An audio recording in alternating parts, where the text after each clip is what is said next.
Chapter 1, Only I Can Save Her. In the high-level ward of Xiao Hospital in Jiangcheng City, Ling Hao opened his eyes. A faint fragrance lingered in the air, reminiscent of a young maiden's allure, refreshing and invigorating. 3 long years of slumber. Were it not for the consideration that he was in a hospital, Ling Hao would have almost shouted in excitement. He greedily inhaled several deep breaths and slowly rose from his bed. A soft, languid sensation enveloped his body, accompanied by a slight dizziness. However, this discomfort vanished swiftly. Even Ling Hao himself was astonished by his remarkable adaptability. Stretching his limbs, an indescribable comfort surged through him. The debt owed to the medical department had finally been settled. Ling Hao suppressed the exhilaration swelling within him and took a moment to appraise himself. The Shenong classic, inherited through his bloodline, had been thoroughly activated. With the spirit of medicinal herbs within the Shenong classic, an ordinary herb could possess the efficacy of a century, a millennium, or even 10,000 years. For a healer, this was an undeniable boon. One might say it was a blessing in disguise. After a brief period of movement, Ling Hao's body finally acclimated. Now, it seems it's time to settle accounts with the neighbor. The thought of a neighbor instantly soured Ling Hao's mood. In fact, it was quite dreadful. During his 3 years of unconsciousness, he had sensed the turmoil that had unfolded here. Ever since a patient moved in next door half a month ago, this once tranquil haven had been devoid of peace. Every day was rife with scolding. Today, the cacophony was particularly unbearable. That incessant, fly-like voice next door was in full force, throwing things and hurling insults. With another sharp crash, a furious roar followed. "I've already warned you. If my sister doesn't wake up within 3 days, you will all bear the brunt of my wrath." This was the roar of a man, or rather, a near howl. Ling Hao furrowed his brow slightly. Instinctively touching the tip of his nose, his eyes narrowed slightly. The earlier crash had undoubtedly been someone enduring the so-called wrath of this man with their face. And this sharp noise seemed to have occurred for the 3rd time now, correct? After a brief contemplation, he pulled open the door and made his way next door. This was Xiao Hospital, the foremost institution in Jiangcheng City, and among the top 5 in the Great Xia Empire. Yet, there were those who could disrupt the peace with such impunity, suggesting 2 possibilities. Either their manners were atrociously low, or their background was profoundly deep. Those who could afford a high-level ward typically did not possess exceedingly poor manners. Thus, Ling had not dwell too much on it. Having practiced medicine for 11 years since the age of 10, he had grown accustomed to the cycles of life and death, yet he could not abide by such behavior, especially when it transpired right before his eyes. The door to the neighboring ward stood wide open, revealing 3 figures standing in a line. A man in his 20s, robust and fierce, faced the doorway, his face contorted with rage as he glared at the person before him.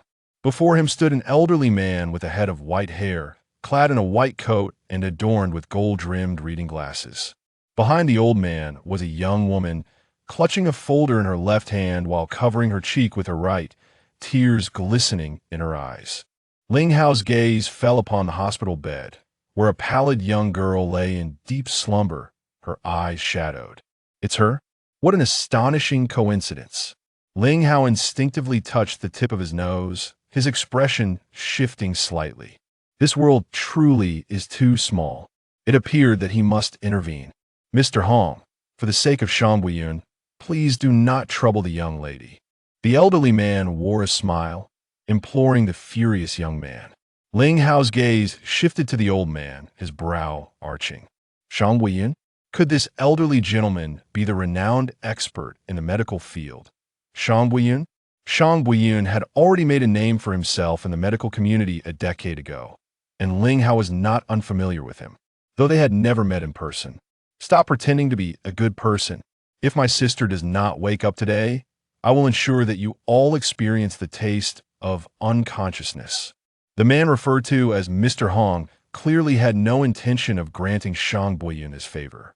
In his eyes, the reputation of a so-called expert in the medical field was utterly inconsequential. Shang Buiyun looked embarrassed, his mouth opening as if to say something, but ultimately he fell silent. Mr. Hong let out a cold laugh, shoving Shang Buiyun aside, his finger nearly touching the swollen cheek of the young woman.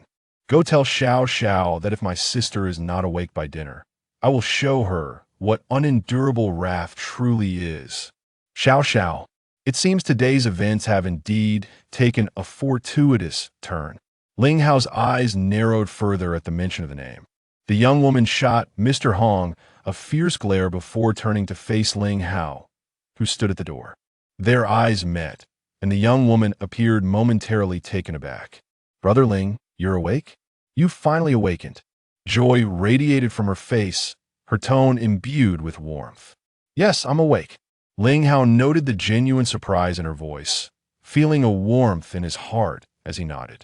Upon hearing her speak, Ling Hao had already confirmed that this girl, named Yunxi, had been by Xiao Xiao's side, caring for him throughout the 3 years. Mr. Hong had actually struck Yunxi? Ling Hao felt a pang of sorrow. It seemed this matter would not be left unresolved today. Mr. Hong cast a cold glance at Ling Hao, his anger intensifying. Yunxi, are you deaf? You have 10 minutes to bring Xiao Xiao to me. Otherwise, you shall bear the consequences. Yunxi trembled, her face paling with fear. Mr. Hong, what a grand display of authority, Ling Hao said with a smile, looking at Mr. Hong. Mr. Hong narrowed his eyes, scrutinizing Ling Hao, before letting out a derisive laugh. How amusing that this place is claimed to be the best in Jiangcheng City. It appears that anyone and everyone can enter this high-level ward. No wonder my sister remains in a coma. Yunxi turned pale at the sight of Ling Hao confronting Mr. Hong directly. Brother Ling, please don't act impulsively. He is Hong Yuanfang, the heir of the Hong family. We cannot afford to provoke him. I will go fetch sister Xiao Xiao right away. Ling Hao smiled gently at Yunxi, then bypassed her, taking 2 slow steps forward to stand 3 paces in front of Hong Yuanfang, his expression suddenly turning icy. Now, you have an opportunity to apologize.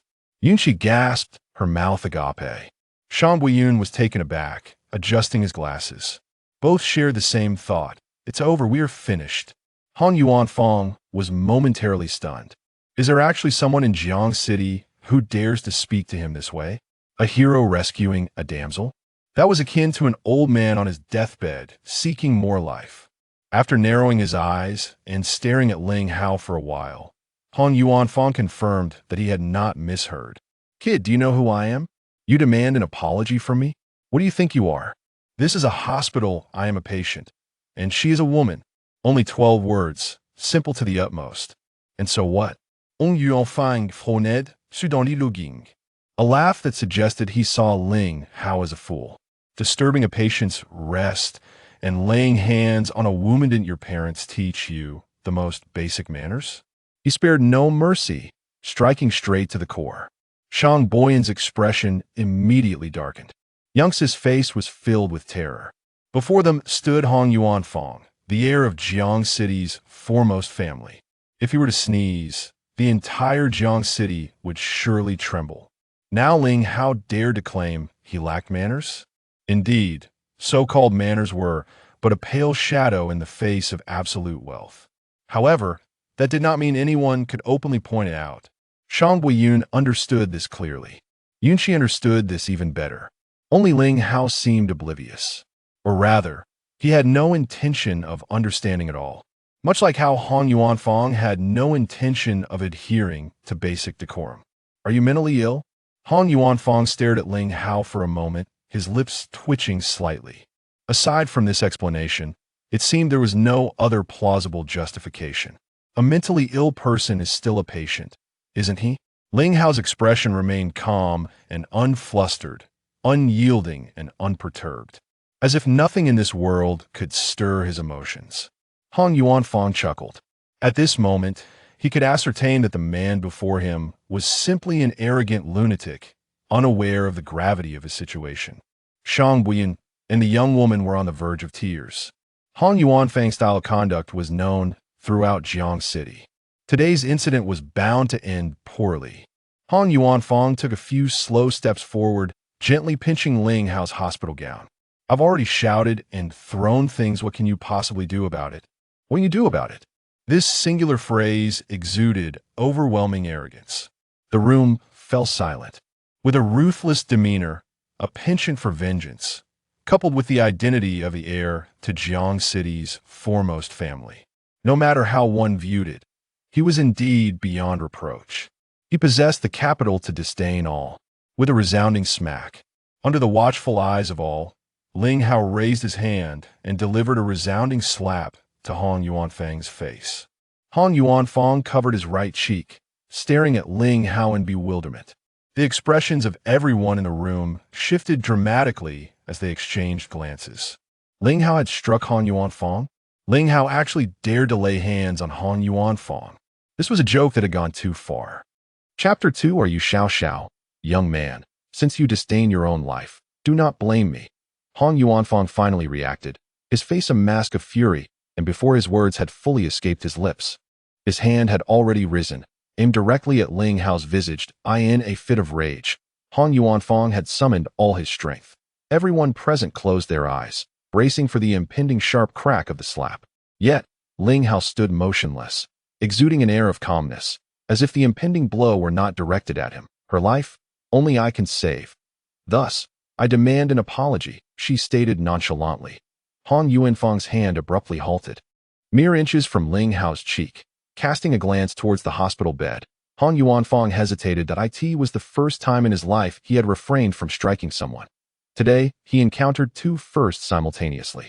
It was Ling Hao's unsettling tranquility, that spine-chilling composure, coupled with an instinct honed over years in the business realm, that warned him the consequences of delivering that slap would be severe. Moreover, there lay his sister on the bed. Hong Yuanfang subdued his impulse. The onlookers appeared frozen in place, their mouths agape, mourning silently for Ling Hao. The silence was palpable, a harbinger of the storm that was to come, the scion of Jiangcheng's foremost family. Hong Yuanfang had been struck and dared not retaliate. This humiliation was not solely his. It tarnished the entire Hong family's reputation. This young man claimed he could cure an ailment that left even the venerable Shang Buiyun of the medical world powerless. This was not merely a blow to Shang Buiyun's pride, it was an affront to the entire medical community. Such audacity was beyond reckoning. Yet, this just was far from amusing. Young man, do you truly believe you can save my sister's life? Hong Yuanfang glared at Ling Hao, still restraining his fury as he posed the question that in Hong Yuanfang's mind. This individual was nothing short of deranged. He longed to see him vanish entirely. However, he could not. For this man asserted he could save his sister. You have 10 minutes to apologize. Otherwise, your sister will never awaken. Ling Hao disregarded Hong Yuanfang's inquiry, coldly retorting. Upon hearing this, Hong Yuanfang's anger erupted, an outpouring of visceral rage that was nearly uncontrollable. This fury was so intense that it seemed to chill the very air around them. Even Shang Buiyun, who had navigated the tumultuous currents of life for decades, felt a twinge of fear. Yunqi turned pale, trembling, as she tugged at Ling Hao's arm, repeatedly bowing towards Hong Yuanfang in apology. I'm sorry, young Master Hong. It is my fault. Please do not hold a patient accountable. I will take him away at once. I apologize. Take him away. Do you think I do not exist? Get out of my way. This does not concern you. Hong Yuanfang forcibly suppressed his wrath. After warning Yunqi, he turned to Ling Hao, his voice icy. Young man, even acts of heroism require capital. Do you believe you possess such capital? Hong Yuanfang felt he had shown sufficient courtesy, yet the other party remained indifferent. I alone can save your sister. I wonder if that qualifies as enough capital? Ling Hao paid no heed to Hong Yuanfang's disdainful threats. Observing the subtly contorted face of Hong Yuanfang, distorted by rage, Ling Hao found himself at a loss for words. Could it be that these so-called young masters were all of such ilk? You may choose to persist in your charade here, but should you tarry for another half-hour, your sister, even if she were to awaken, would be doomed to the company of a wheelchair. Delay her revival by yet another hour, and it would spell certain death. Hong Yuanfang was utterly incensed. Hong Xiqing, the cherished jewel of Hong Jia's patriarch, Hong Jiangcheng, was practically the family's Achilles heel. Yet now, this reckless madman dared to utter such a curse against her. Does he truly believe that I am of a docile temperament? Very well, I shall grant you this opportunity. If you cannot rouse her within 5 minutes, do not blame me for my ruthlessness.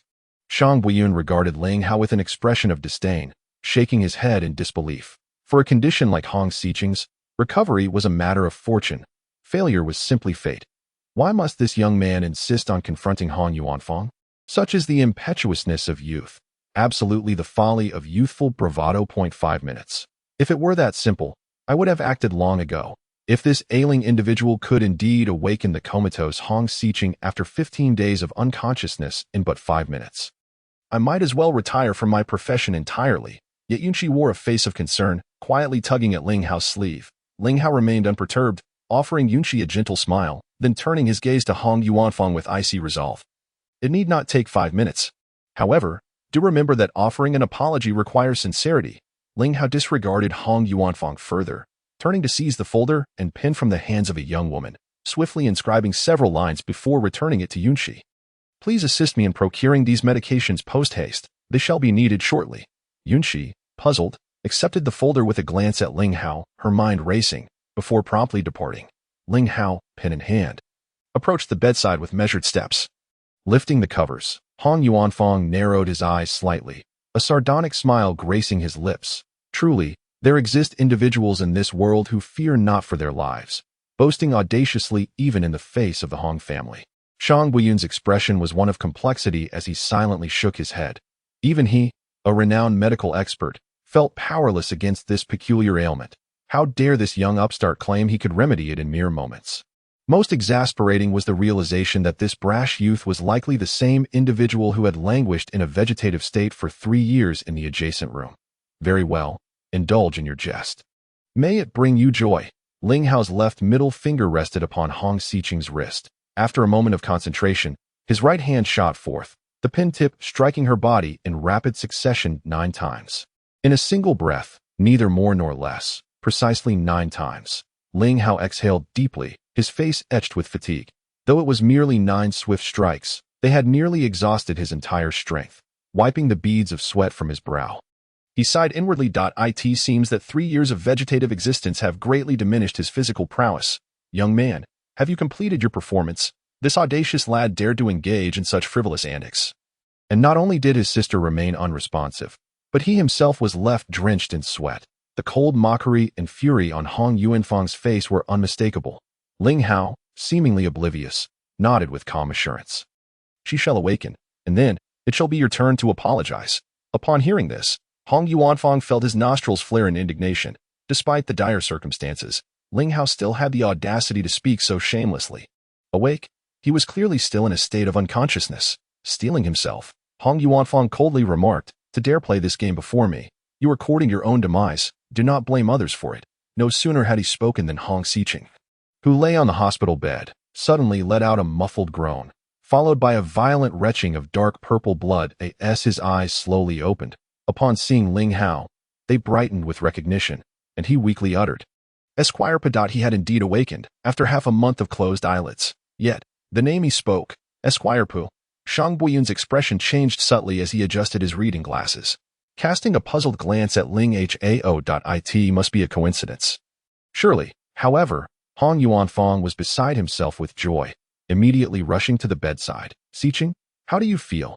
he asked, anxiety etched across his face. Ling Hao surveyed the room with a detached demeanor, as if it were entirely normal for Hong Xiqing to awaken.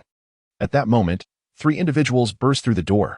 Leading the group was a man in his 40s wearing sunglasses, exuding an air of authority, none other than Hong Zhengxiang. Following him was a stunning young woman in her 20s, radiating an aura that demanded respect. The last to enter was Yunqi, who had just stepped out moments ago, one hand pressed to her swollen cheek, the other carrying a bag. "Xiqing, Xiqing, you have finally awakened." The man in sunglasses rushed to the bedside, his voice filled with excitement. The beautiful woman entered. Her gaze fell upon Ling Hao, her expression a mixture of concern and joy as she scrutinized him. After a moment, she said, "You have finally woken up. How do you feel now?" "I am fine. Do not worry," Ling Hao replied. "You are Xiao Xiao." He was certain he had never encountered this breathtakingly beautiful woman before. Yet an instinctive recognition told him she was indeed Xiao Xiao. Moreover, the faint fragrance she exuded was reminiscent of the one he had sensed in the hospital room previously. Chapter 3. The 9 needles of Fuxi, is that even a question?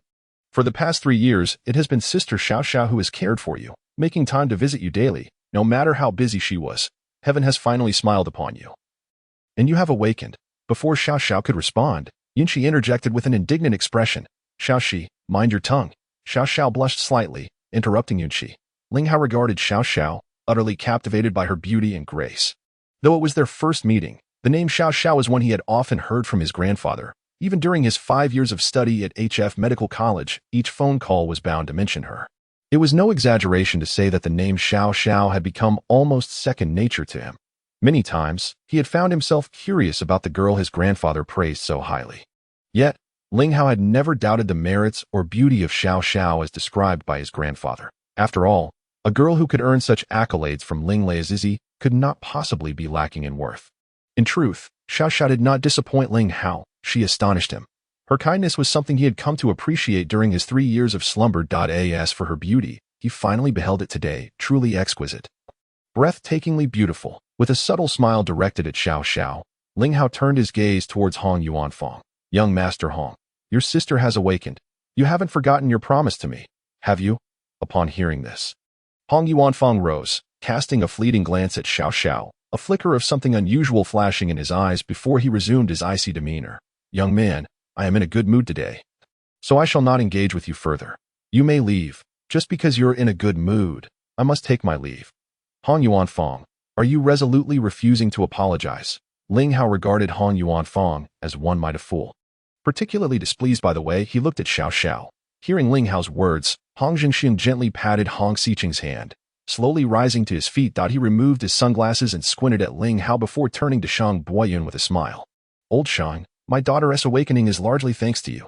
This kindness, I, Hong Zhengxiang, will forever remember. Shang Boyun, feeling awkward, glanced at Ling Hao and Hong Yuanfang, shaking his head at Hong Zhengxiang. You flatter me, Mr. Hong. The fact that Xiqing has awakened is truly not my doing. Hong Zhengxiang paused, then burst into laughter. Old Shang, you are being too modest. Were it not for your presence, how could my daughter have awakened so swiftly? Shang Boyun's expression grew even more uncomfortable as he pointed to Ling Hao. Stating earnestly, I must admit, while I wished for Xiqing to awaken quickly, my abilities are limited. Her awakening today is genuinely due to this young man's remarkable skills. Old Shang, you jest. Such humor is unwarranted. Hong Zhengxiang, sensing the seriousness in Shang Boyun's tone, instinctively scrutinized Ling Hao more closely. However, upon noticing that Ling Hao was clad in a patient-esque gown, his earlier doubts vanished entirely. Hong Yuanfang, spare me the pleasantries. Do you intend to refuse an apology? Ling Hao, already irked by Hong Zhengxiang's demeanor, could no longer tolerate his rambling and coldly inquired. Hong Yuanfang shot a glare at Ling Hao, exchanging glances with Hong Zhengxiang. Yet remained silent. Mr. Hong, please do not take offense. This is merely a childish jest. Seeing the situation escalate, Shang Boyun stepped in as a mediator, wearing a smile as he said, Yuanfang was merely flustered due to Xiqing's incident, and inadvertently brushed against Miss Yunqi. He never anticipated that this young man would take it to heart. Hong Zhengxiang glanced at Yunqi, noticing the significant swelling on the right side of her face, which certainly suggested that it was not merely a gentle nudge as Shang Boyun claimed. The force behind that slap was quite considerable. However, considering Hong Yuanfang's temperament, Hong Zhengxiang dismissed it and replied nonchalantly, in that case, I shall apologize on Yuanfang's behalf. Though he spoke these words, the tone carried no hint of sincerity. Xiao Xiao, pained by the sight of Yunqi's bruised cheek, furrowed her brows at Hong Zhengxiang's remark.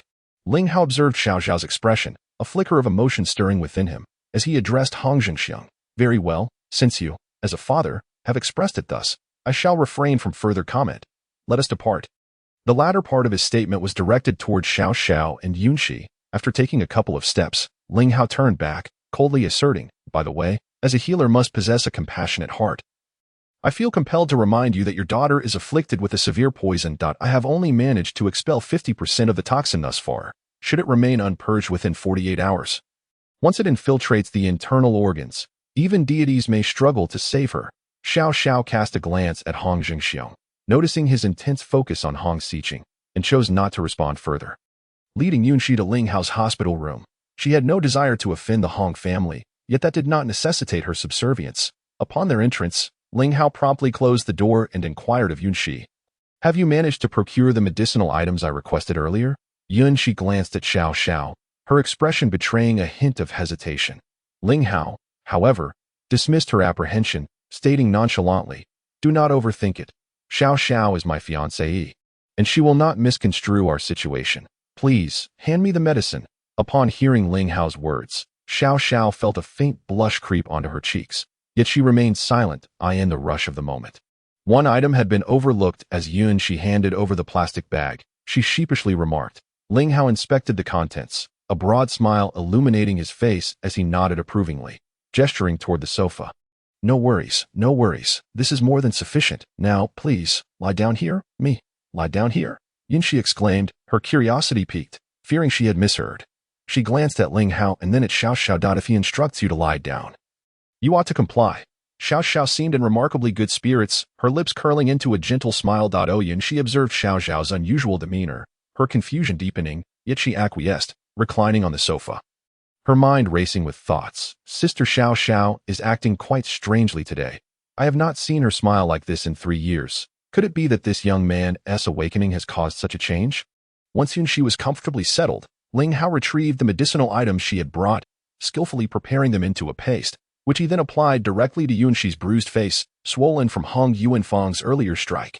It must be said, Yunxi's complexion was indeed delicate and flawless. As Ling Hao's hands made contact, he found himself momentarily distracted. Sensing Xiao Xiao's gaze upon him, he quickly regained his focus, diligently ensuring even application of the paste. Before using his fingers to massage several key areas on Yunxi's face, the moment the paste touched the inflamed skin, Yunxi's once fiery cheeks were instantly enveloped in a soothing coolness. The sensation penetrating deep beneath the surface. After a brief while, Ling Hao finally ceased his ministrations, sitting back with a long sigh of relief. All done. Now, please wash off the medicine and see if the pain has subsided. At his prompting, Yunxi rose and entered the bathroom. Ling Hao and Xiao Xiao stood facing each other, the atmosphere growing somewhat delicate. In these past 3 years, I owe you a great deal. Thank you. Ling Hao spoke with heartfelt sincerity. Xiao Xiao, her countenance adorned with a soft smile, regarded him and replied, as long as you have awakened, that is what matters. I have merely acted at the behest of my family patriarch. Please, do not read too much into it. By the way, how is old Master Ling doing now? Upon hearing Xiao Xiao mention the old gentleman, Ling Hao suddenly recalled that upon awakening, he had been confronted with the troubling matters concerning Hong Xiqing, and had inadvertently forgotten about the old master. Before Xiao Xiao could utter another word, a piercing scream emanated from the bathroom. Chapter 4.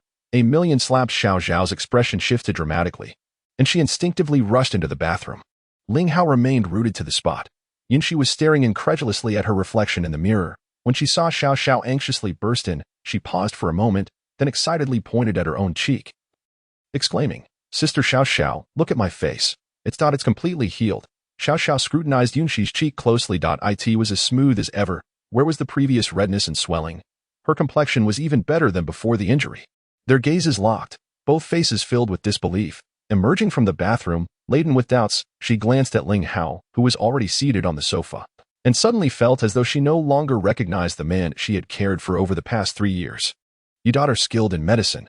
Well, I possess a bit of knowledge, he replied. And yet you. Before Xiao Xiao could finish her sentence, a sudden knock at the door interrupted them, urgent and laden with uncertainty. Xiao Xiao instinctively turned her gaze towards Ling Hao. His brow furrowed slightly as he called out, Come in. The door swung open, and Shang Buyan entered, his face beaming with a smile that bore a hint of awkwardness. Xiao girl is here too. Shang Buyan greeted Xiao Xiao, then turned to Ling Hao with a cheerful demeanor, saying, Congratulations, young brother. I never expected that after sleeping for 3 years, you would awaken without a trace of aftereffects. This truly is a medical miracle. Ling Hao smiled and nodded at Shang Buyan, adhering to the adage that one should not strike a smiling face. Moreover, during his 3-year coma, Shang Buyan had indeed been earnestly seeking ways to treat him. Old Shang, it's thanks to you. Please, have a seat. Seeing this, Xiao Xiao hurriedly invited Shang Buyan to sit on the sofa opposite Ling Hao, then personally prepared a cup of tea and handed it to him. Before taking a seat a short distance away from Ling Hao, Ling Ge, how did you manage to do this? My facial injuries. Hello, old Shang. Yunxi came rushing out of the bathroom, exuberantly addressing Ling Hao. Upon noticing Shang Buyan's presence, she abruptly halted her train of thought and respectfully greeted him. Good, good, good. Yunxi has had quite the ordeal today. Shang Buyan nodded with a smile.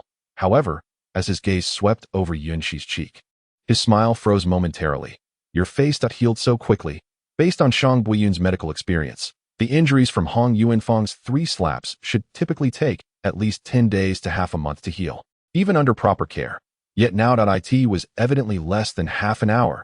How peculiar indeed. Indeed, thanks to Ling Hao, I was originally worried about needing to wear a mask for several days. But unexpectedly, I'm completely fine now. Yunxi's expression and tone were filled with delight. Old Shang, today it's all thanks to you that Yunxi did not suffer greater harm. Xiao Xiao was equally taken aback, yet she swiftly composed herself. Smiling gently as she inquired, Old Shang, your presence here indicates there is a matter at hand, is it not? Xiao girl, it appears that Ling Hao has awakened, and your spirits seem to have lifted considerably. Shang Buyan chuckled, though a hint of awkwardness crept into his tone as he continued. The truth is, you are well aware of the formidable power wielded by the Hong family. I find myself compelled to act as a mediator.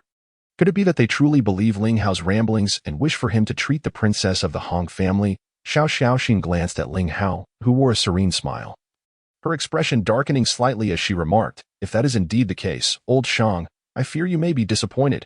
He possesses no medical skills whatsoever. He merely speaks nonsense after a prolonged state of unconsciousness. Shang Buyan shook his head and, with utmost seriousness, replied, Xiao girl, let me speak candidly. Initially, I shared your skepticism. However, he has indeed brought Hong Xiqing back to consciousness. Furthermore, if I am not mistaken, the technique he employed was none other than the legendary Fuxi 9 needles. What? Fuxi 9 needles? Xiao Xiao, who had not been present during the event, had no first-hand knowledge of how Ling Hao had roused Hong Xiqing. Yet, upon hearing Shang Buyan's assertion, her countenance shifted dramatically, the astonishment she felt rivaling that of witnessing Yunxi's injury heal. In disbelief, she cast a glance at Ling Hao, momentarily at a loss for words. The Fuxi 9 needles, a fabled technique of the medicinal sage, was something Xiao Xiao was certain Shang Buyan would not mistake. But could Ling Hao truly wield such power? It seemed utterly implausible. If he is to heal Hong Xiqing, there are 2 stipulations. Ling Hao interjected suddenly. First, Hong Yuanfang must apologize. Second, Hong Jingxiong must come in person. Otherwise, our discussion is futile, and I shall not offer my services. Upon hearing this, Shang Buyan's brows knitted tightly together, his expression fraught with difficulty. It was only natural to apologize for causing harm, without provocation. Seeking medical assistance was equally expected. A hearty voice resonated from the entrance, followed by the imposing figure of Hong Jingxiong striding in, his authoritative gaze sweeping over everyone before finally resting on Ling Hao. I apologize for my uninvited intrusion. I hope you can forgive any disturbance caused. It must be said that as the leader of Jiangcheng's foremost family, Hong Shao indeed possessed notable qualities. After a brief exchange of pleasantries, he bellowed towards the entrance, What are you waiting for? Come in and apologize. Hong Yuanfang appeared at the doorway. Devoid of his former arrogance, he cast a fiery glance at Ling Hao before shifting his gaze to Xiao Xiao. His expression tinged with embarrassment. He then approached Yunxi, stating, Miss Yunxi, I sincerely apologize for my earlier transgressions. My actions were impulsive, and I hope you can find it in your heart to forgive me. Hong Yuanfang bowed slightly, speaking in a subdued tone. Yunxi was taken aback by Hong Yuanfang's gesture, glancing at Xiao Xiao in bewilderment. Could it be that he truly apologized? Was he apologizing to her? To receive such a bow from the esteemed Hong Shao was likely an unprecedented occurrence for her. Yunxi discreetly pinched her arm.it hurt. This was no illusion. Well then, since Hong Shao has already apologized, I believe we can consider this matter settled. Do you not agree, Xiao girl? Shang Buyan interjected to mediate the situation. Very well. My dignity is intact, Yunxi declared, accepting the apology before Xiao Xiao could respond. Xiao Xiao gazed at Yunxi with a touch of gratitude. Her heart stirred slightly. Young brother, my son has expressed his apologies. Shall we consider this matter resolved?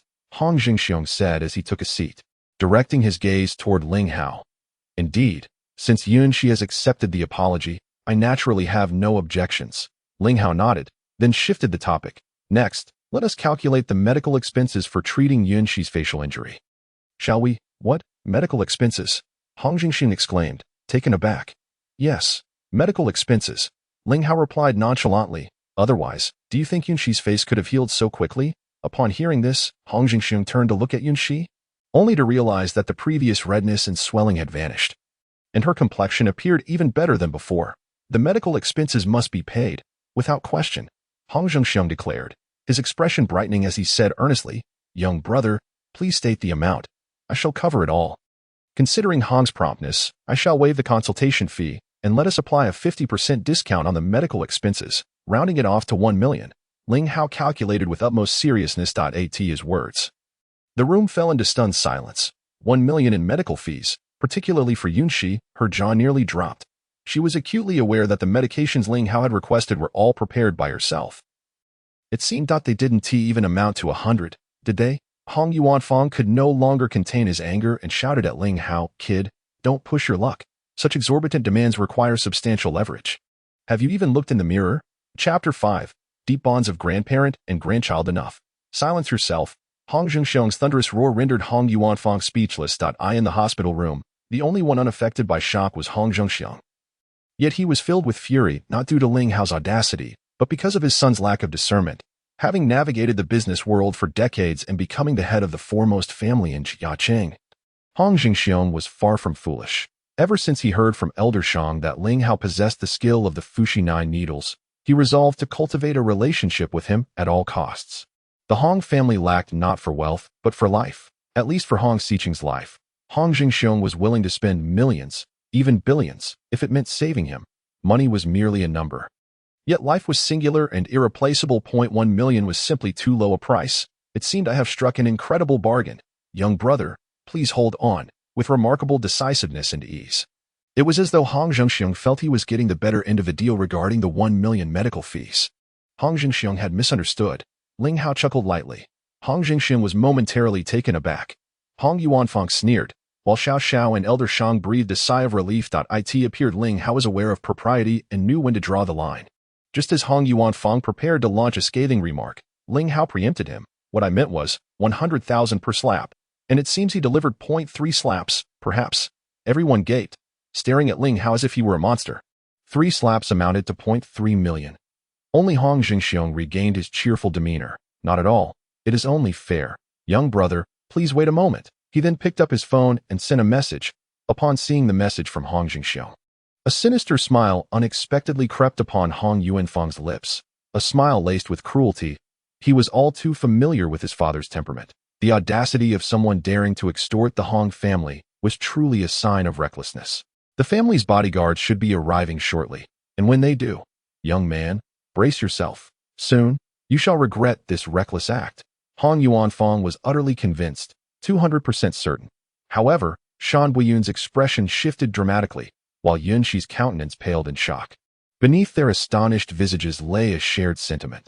This situation was bound to end poorly. They wished to plead for mercy, yet knew it would only serve to bring humiliation upon themselves.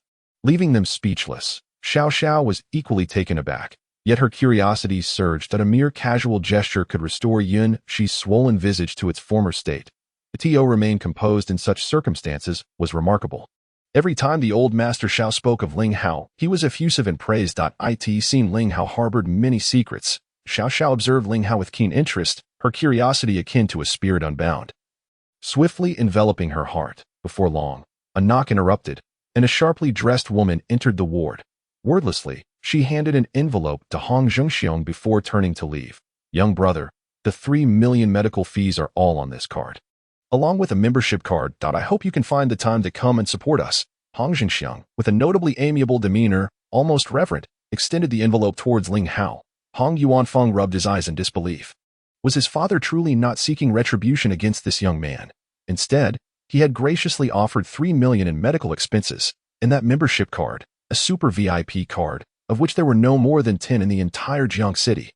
Had his father lost his senses? Indeed, he must have. Since Boss Hong was being so generous, Ling Hao decided to graciously accept the offer. He unceremoniously received the envelope, tore it open, and extracted the bank card, tossing it directly to Yunxi. "This is a token from Boss Hong. Take it to buy some cosmetics, lest you suffer lingering effects."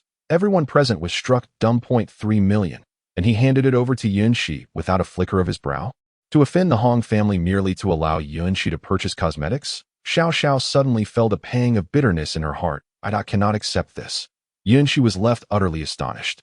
3 million, despite having received a slap. When had her face ever been worth such a sum? Since it has been given, you should accept it. Xiao Xiao gently nodded towards the flustered Yunxi. All right, let us turn the page on this matter. Now, let us discuss your daughter's condition. Ling Hao, not one to be easily fooled, recognized that Hong Zhengxiong's willingness stemmed from hoping he could save his daughter. The young girl had inexplicably fallen into a coma 2 weeks prior, and had it not been for this young man's intervention, she likely would still be unconscious the moment the topic of Hong Xiqing's ailment arose. Hong Zhengxiong's smile vanished, replaced by a countenance etched with worry. Ling Hao remained composed as he spoke. The reason your daughter lies in a coma is due to a strange poison. If the toxins are not swiftly eliminated within 48 hours, it will surely strange poison. How can this be possible? Hong Zhengxiong's face was a mask of astonishment. To be frank, I too harbored such doubts previously. However, despite all the tests conducted, we remain unable to reach a conclusion. Shang Buyun spoke gravely, his expression solemn. Any toxin that enters the bloodstream can invariably be detected, yet the current inability to identify it does not imply its non-existence. It merely reflects the inadequacy of our testing technology. Ling Hao calmly elucidated. Silence. Hong Zhengxiong glared fiercely at Hong Yuanfang, his voice commanding and sharp. He then turned to Ling Hao, saying, if that is the case, does it mean that the young lady? There is no issue. As long as it exists in this world, I can procure it within a day. Upon hearing Ling Hao's assurance, Hong Zhengxiong's previously tense demeanor relaxed, his confidence restored as the head of the foremost family in Jiangcheng. He possessed both the means and the conviction.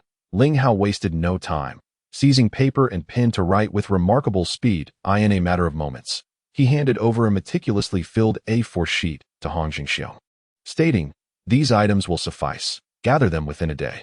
Additionally, find a quiet place and prepare some cooking utensils. Though Hong Zhengxiong was puzzled, he refrained from further inquiries.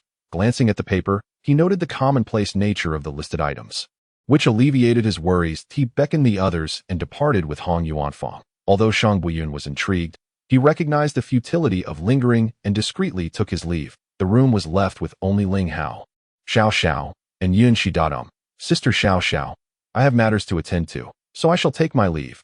Observing Xiao Xiao's intense gaze fixed on Ling Hao, Yunxi couldn't help but chuckle and hastily sought an excuse to slip away. Her gratitude towards Ling Hao was beyond words. She resolved to remember it and repay him when the opportunity arose. Why are you staring at me like that? Ling Hao felt a wave of unease wash over him under Xiao Xiao's scrutiny. Losing the calm he previously held, his hands awkwardly at a loss, feeling quite embarrassed. Come with me for a checkup, and then we shall visit the old master. At last, Xiao Xiao spoke, her tone authoritative and unyielding. The old master. Right. I need to see my family's old master. It has been 3 years since I last saw him. Ling Hao was suddenly taken aback by Xiao Xiao's words. Recalling that he had been preoccupied with Hong Zhengxiong and had entirely forgotten about visiting the old master. No, you must first accompany me for a comprehensive examination. Xiao Xiao insisted. Let us visit the old master first. We can attend to the checkup afterward. Ling Hao replied, his urgency propelling him towards the exit point. 3 years had passed since he last laid eyes on Ling Laozu, just days before his own coma. As he rushed towards the door, Xiao Xiao hesitated momentarily, then called out to the retreating figure of Ling Hao, don't go. Ling Laozu is no longer with us. Chapter 6. The burden of goodness. Ling Hao's steps came to an abrupt halt. What did you say, no longer with us? What does that mean? His expression turned strange, betraying a surge of emotion. Sensing his agitation, Xiao Xiao felt a pang of regret for her bluntness and sought to soothe him. Ling Hao, please let me explain. Xiao Xiao, tell me, what has happened to my family's old master? Ling Hao found it impossible to accept this reality. He hoped that Xiao Xiao had merely misspoken or that he had misunderstood. Come with me. Without uttering another word, Xiao Xiao firmly grasped Ling Hao's hand, leading him unceremoniously to the parking lot. She ushered the dazed Ling Hao into the car and drove away from the hospital, heading straight for the outskirts. Given the circumstances, it would be better to allow him to confront this truth all at once. As they entered the cemetery, Ling Hao's heart plunged into an abyss. His emotions, initially marked by shock, gradually settled into a somber calm. Over the span of 14 years, he had witnessed and heard of many life and death events. With time, such occurrences grew less impactful. Ling Hao was aware that the old master had long been in poor health, yet he had not anticipated that he would pass away during his own unconsciousness, with even a final farewell becoming an unattainable wish. Before the serene expanse of the cemetery, Ling Hao knelt like a statue, while Xiao Xiao stood at a distance, the slanting rays of the setting sun casting a melancholic shadow. Xiao Xiao had heard the old master mention Ling Hao's situation and knew that he had been the old man's sole companion since childhood, much like her own bond with the old master. However, she could never fathom why the old master was so insistent on arranging her marriage to Ling Hao, making her feel like a mere cabbage waiting to be picked. Before meeting Ling Hao, she had vehemently opposed such a notion, unwilling to be shackled by love at such a young age. But it was precisely because she was unencumbered by romantic ties that she could confidently assume the role of president of Xingya Group at just over 20. The first time she encountered Ling Hao was at Xingya Hospital, where he lay in a comatose state. The cause of his condition remained a mystery. The old master had only urged Xiao Xiao to take good care of him. It was during that time that she made a surprising announcement, one that sent shockwaves through Jiangcheng overnight. She, Xiao Xiao, was willing to accept the old master's arrangement and become Ling Hao's fiancée. Although the old master was astonished by her decision, he did not oppose it. Be the fiancée of a man in a vegetative state. Could this icy beauty truly be in her right mind? Nevertheless, from that moment on, the wealthy young men who had previously pursued Xiao Xiao fell silent, all waiting to see how long Ling Hao, the man in a coma, could endure. Among them was Hong Shang's son, Hong Yuanfang. That I have used him as a shield for 3 years. Now that he has awakened, what path should I take? Xiao Xiao sighed deeply. Ling Hao finally rose to his feet. As he brushed his fingers over the gravestone, the old master's visage seemed to materialize before him. Old master, forgive me for not being able to see you off one last time, but you didn't wait for me, did you? Now that I have awakened, the debts between us are settled, and I can finally forge my own path. Rest well. I will come to visit you often. Muttering to himself, Ling Hao turned and walked towards Xiao Xiao, who appeared lost in thought, and stood quietly before her. At that moment, he had to admit that he felt a flicker of affection. Yet, with a resigned sigh, he shook his head. Oh, it's nothing. I was just contemplating where such a beautiful flower as yourself might end up. Perhaps finding itself amidst a heap of manure, and I couldn't help but feel a pang of melancholy. Xiao Xiao cast a fleeting glance at Ling Hao, yet chose not to pursue the conversation. After a brief moment, she remarked, I accompanied you to meet your esteemed father. Now, isn't it time for you to take me to meet mine? Ling Hao was taken aback by her words, feeling as though they were preparing for a meeting of both families.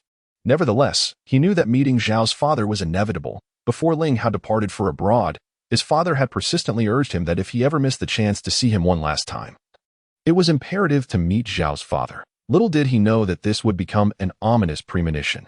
Meanwhile, in a clandestine laboratory on the outskirts of the Great Xian nation, a man had been intently studying a data report for an extended period before picking up the phone before him.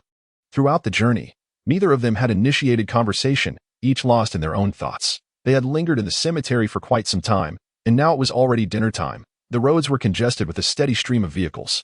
Fortunately, Xiao Xiao and Ling Hao were in no rush, allowing themselves to advance slowly with the flow of traffic. What plans do you have for the future? Xiao Xiao broke the silence within the car. I have a pressing matter to attend to. Once that is resolved, I will consider my plans, Ling Hao replied, a hint of melancholy in his tone. Although he had regained consciousness, his body harbored a lethal threat. And his time was indeed limited. 1 year. Only a year remained. If he could not resolve the lingering issues from 3 years prior, he would inevitably fall into a coma once more, with the likelihood of awakening again being almost non-existent. Yet, he had no intention of revealing this to Xiao Xiao. He yearned to win her heart, but with only a year at his disposal, whether he could address his health concerns remained uncertain. And he saw no reason to involve her in his predicament. An ambulance suddenly approached, only to be ensnared in the sea of brake lights, unable to break free. Within the vehicle, a patient's life was gradually fading away amidst the urgent wails of the siren. Ling Hao, I heard from your father that your medical skills are quite impressive, Xiao Xiao unexpectedly interjected. Ling Hao was momentarily taken aback, puzzled. Did old Master Xiao mention me? Well, that I studied medicine for a few years in the past. Not just mentioned. If it weren't for old Master Zhao's constant reminders, how would I know who you are? Xiao Xiao mused inwardly, maintaining a serene facade. After a brief silence, she suddenly turned to Ling Hao and inquired, do you have confidence in saving the person in that ambulance? Practicing medicine without a license is quite taboo. Although I wish to help, I do not wish to attract unnecessary trouble. Ling Hao, noticing Xiao Xiao's earnestness, was momentarily stunned and scrambled to concoct an excuse. While it was indeed a rationale, it also reflected his true feelings. He understood that with his current medical expertise, as long as the individual in the ambulance had not yet succumbed, Preserving a life would not be particularly challenging. However, who would believe in his abilities? It wasn't that Ling Hao was unwilling to save lives. He simply did not wish to invite further complications into his already precarious situation. With only a year left, the last thing he needed was to be embroiled in chaotic matters, leaving him with little time to resolve his own troubles. There were certainly instances where attempts to save a life had led to extortion. Were there not? Oh. Xiao Xiao said nothing further, turning her gaze away. The disappointment etched on her face did not escape Ling Hao's notice. Alas, it seems that this trouble is inescapable, for who can blame my soft heart? Ling Hao let out a silent sigh, unbuckled his seatbelt, and stepped out of the car. Xiao Xiao observed Ling Hao's reluctant exit, a sly smile gracing her lips. Chapter 7. 2 slaps. The ambulance was ensnared in the adjacent lane. Though the well-meaning driver was attempting to clear the way, the narrow road and numerous vehicles rendered his efforts largely ineffective. Ling Hao rapped on the ambulance door, preparing to pull it open, when unexpectedly, a young man nearby shoved him aside. "Are you out of your mind? Go somewhere cool and stay there. Quit meddling here," the man spat, his face contorted with anger. "I am a doctor." Ling Hao empathized with the man's agitation and attempted to explain. To his dismay, the man grew even more furious, cursing vehemently. "A doctor? If you're a doctor, then I must be the father of doctors. Get lost, the farther the better." The door swung open, and a troubled young woman leaned out. Inquiring, "Xing Yuan, what is going on?" The man, now addressed as Xing Yuan, instantly donned a smile, bending slightly as he replied, "Madam, it's nothing of concern, just a scoundrel. I'll handle it. You just focus on accompanying the young master." "Understood."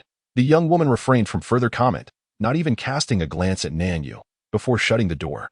"Kid, make yourself scarce. If you meddle again, I'll make you regret it," Xing Yuan barked at Ling Hao. His anger reignited as he returned to coordinating the traffic. "You were cursed at, yet you seem remarkably unperturbed," Xiao Xiao remarked, observing Ling Hao's calm demeanor as he leisurely returned to the car. Her curiosity piqued. She had witnessed the earlier scene, knowing that Ling Hao's good intentions had been met with unwarranted vitriol, and felt a pang of guilt. Had she not been so inclined to interfere, Ling Hao would not have endured such baseless insults. One can understand. However, that child's condition appears rather dire. "I fear that." Ling Hao shook his head, a wave of melancholy washing over him. He had taken the opportunity to glance inside the vehicle when the door opened. Forming a rough assessment of the situation. "Is there no hope? Can he hold on until we reach the hospital?" Xiao Xiao inquired, her expression grave. "Rest assured, he can last a few more hours," Ling Hao affirmed with a nod.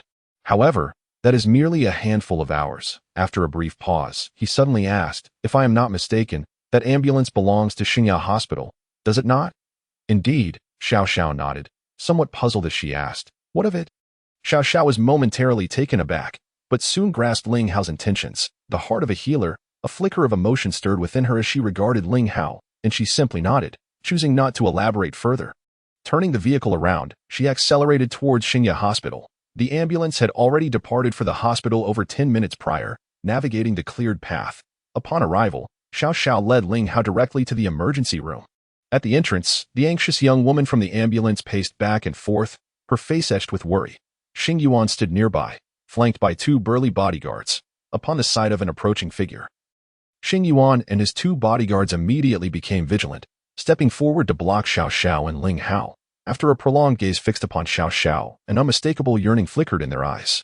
However, when their attention shifted to Ling Hao, "What are you doing here again? Get the hell away from me!" Xing Yuan barked in unmistakable anger, as if Ling Hao had desecrated his ancestral grave. Xiao Xiao and Ling Hao exchanged a glance, sharing a wry smile. "I can save that child. If you have any sense, please step aside." Ling Hao, not one to suffer fools gladly, felt his ire rise as he was unjustly berated by this man. Was it merely because he was still clad in a hospital gown? "You, get the hell away, you lunatic."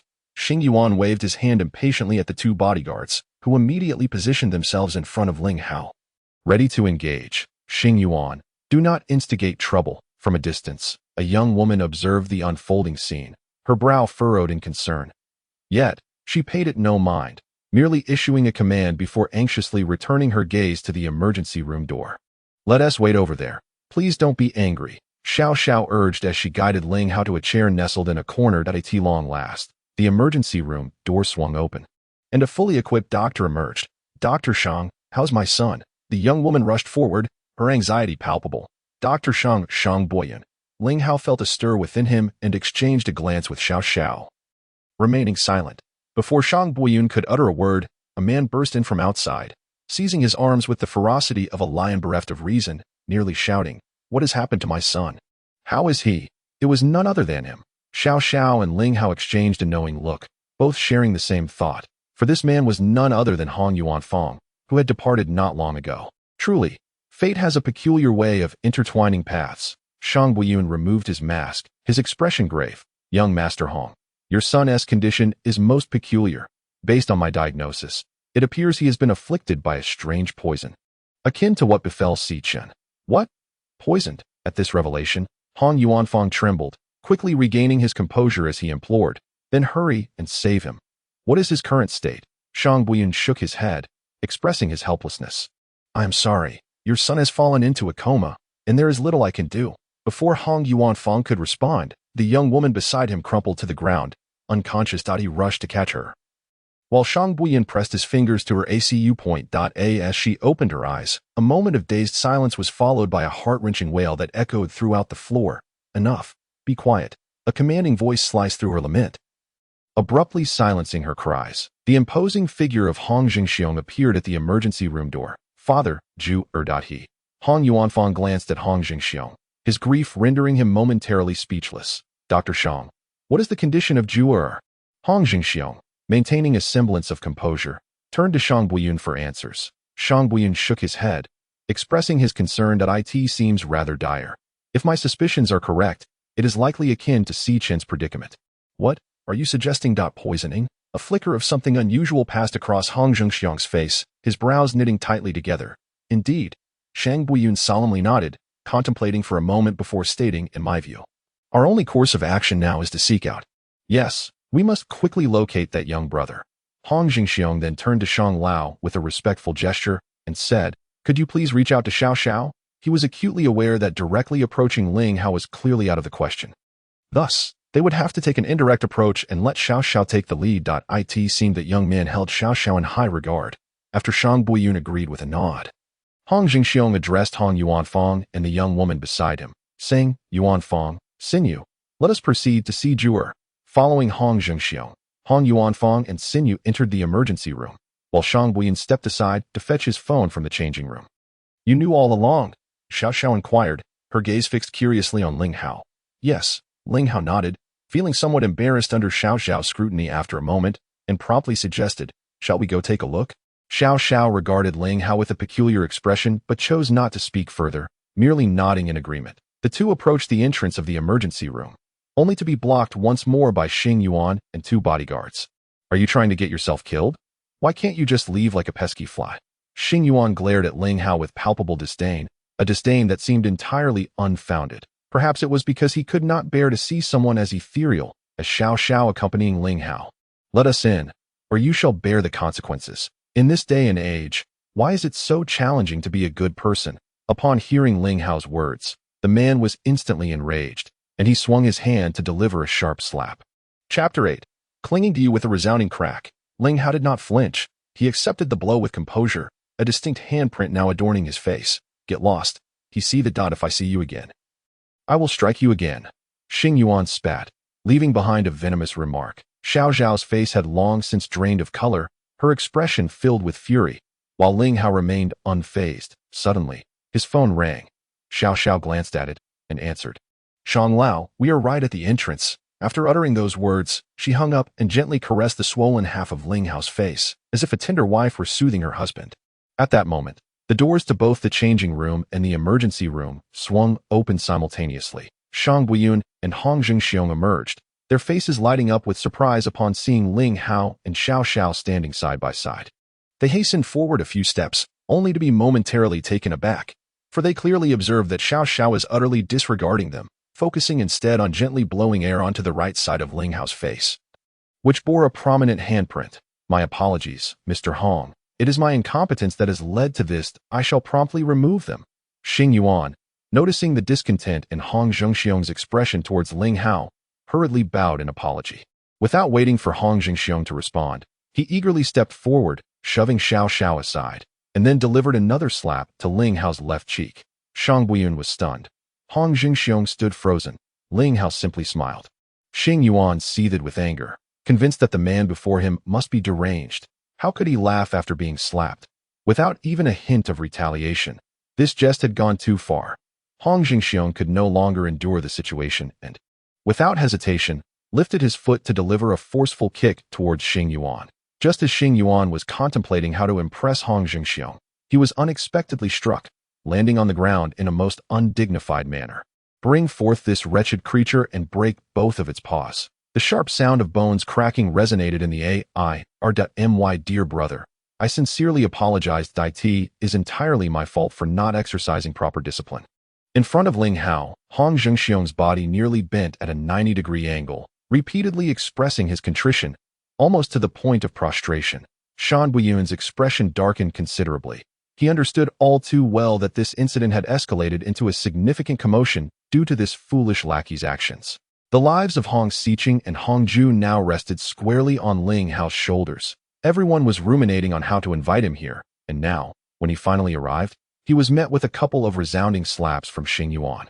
Ling Hao stood quietly, observing the scene with an air of nonchalance, as if the slaps had not been directed at him. Nor did Hong Xiong's apologies concern him in the slightest. Mr. Hong, your subordinate certainly commands a formidable presence. Xiao Xiao remarked coldly. My fiancé encountered your grandson in distress on the road, wishing to offer assistance, only to be met with relentless obstruction. Unable to bear the sight of someone in peril, he arrived here, only to receive 2 slaps across the face. Truly admirable. It is my failure in supervision, my fault entirely. I am willing to make amends. Whatever conditions my brother may have, I shall comply.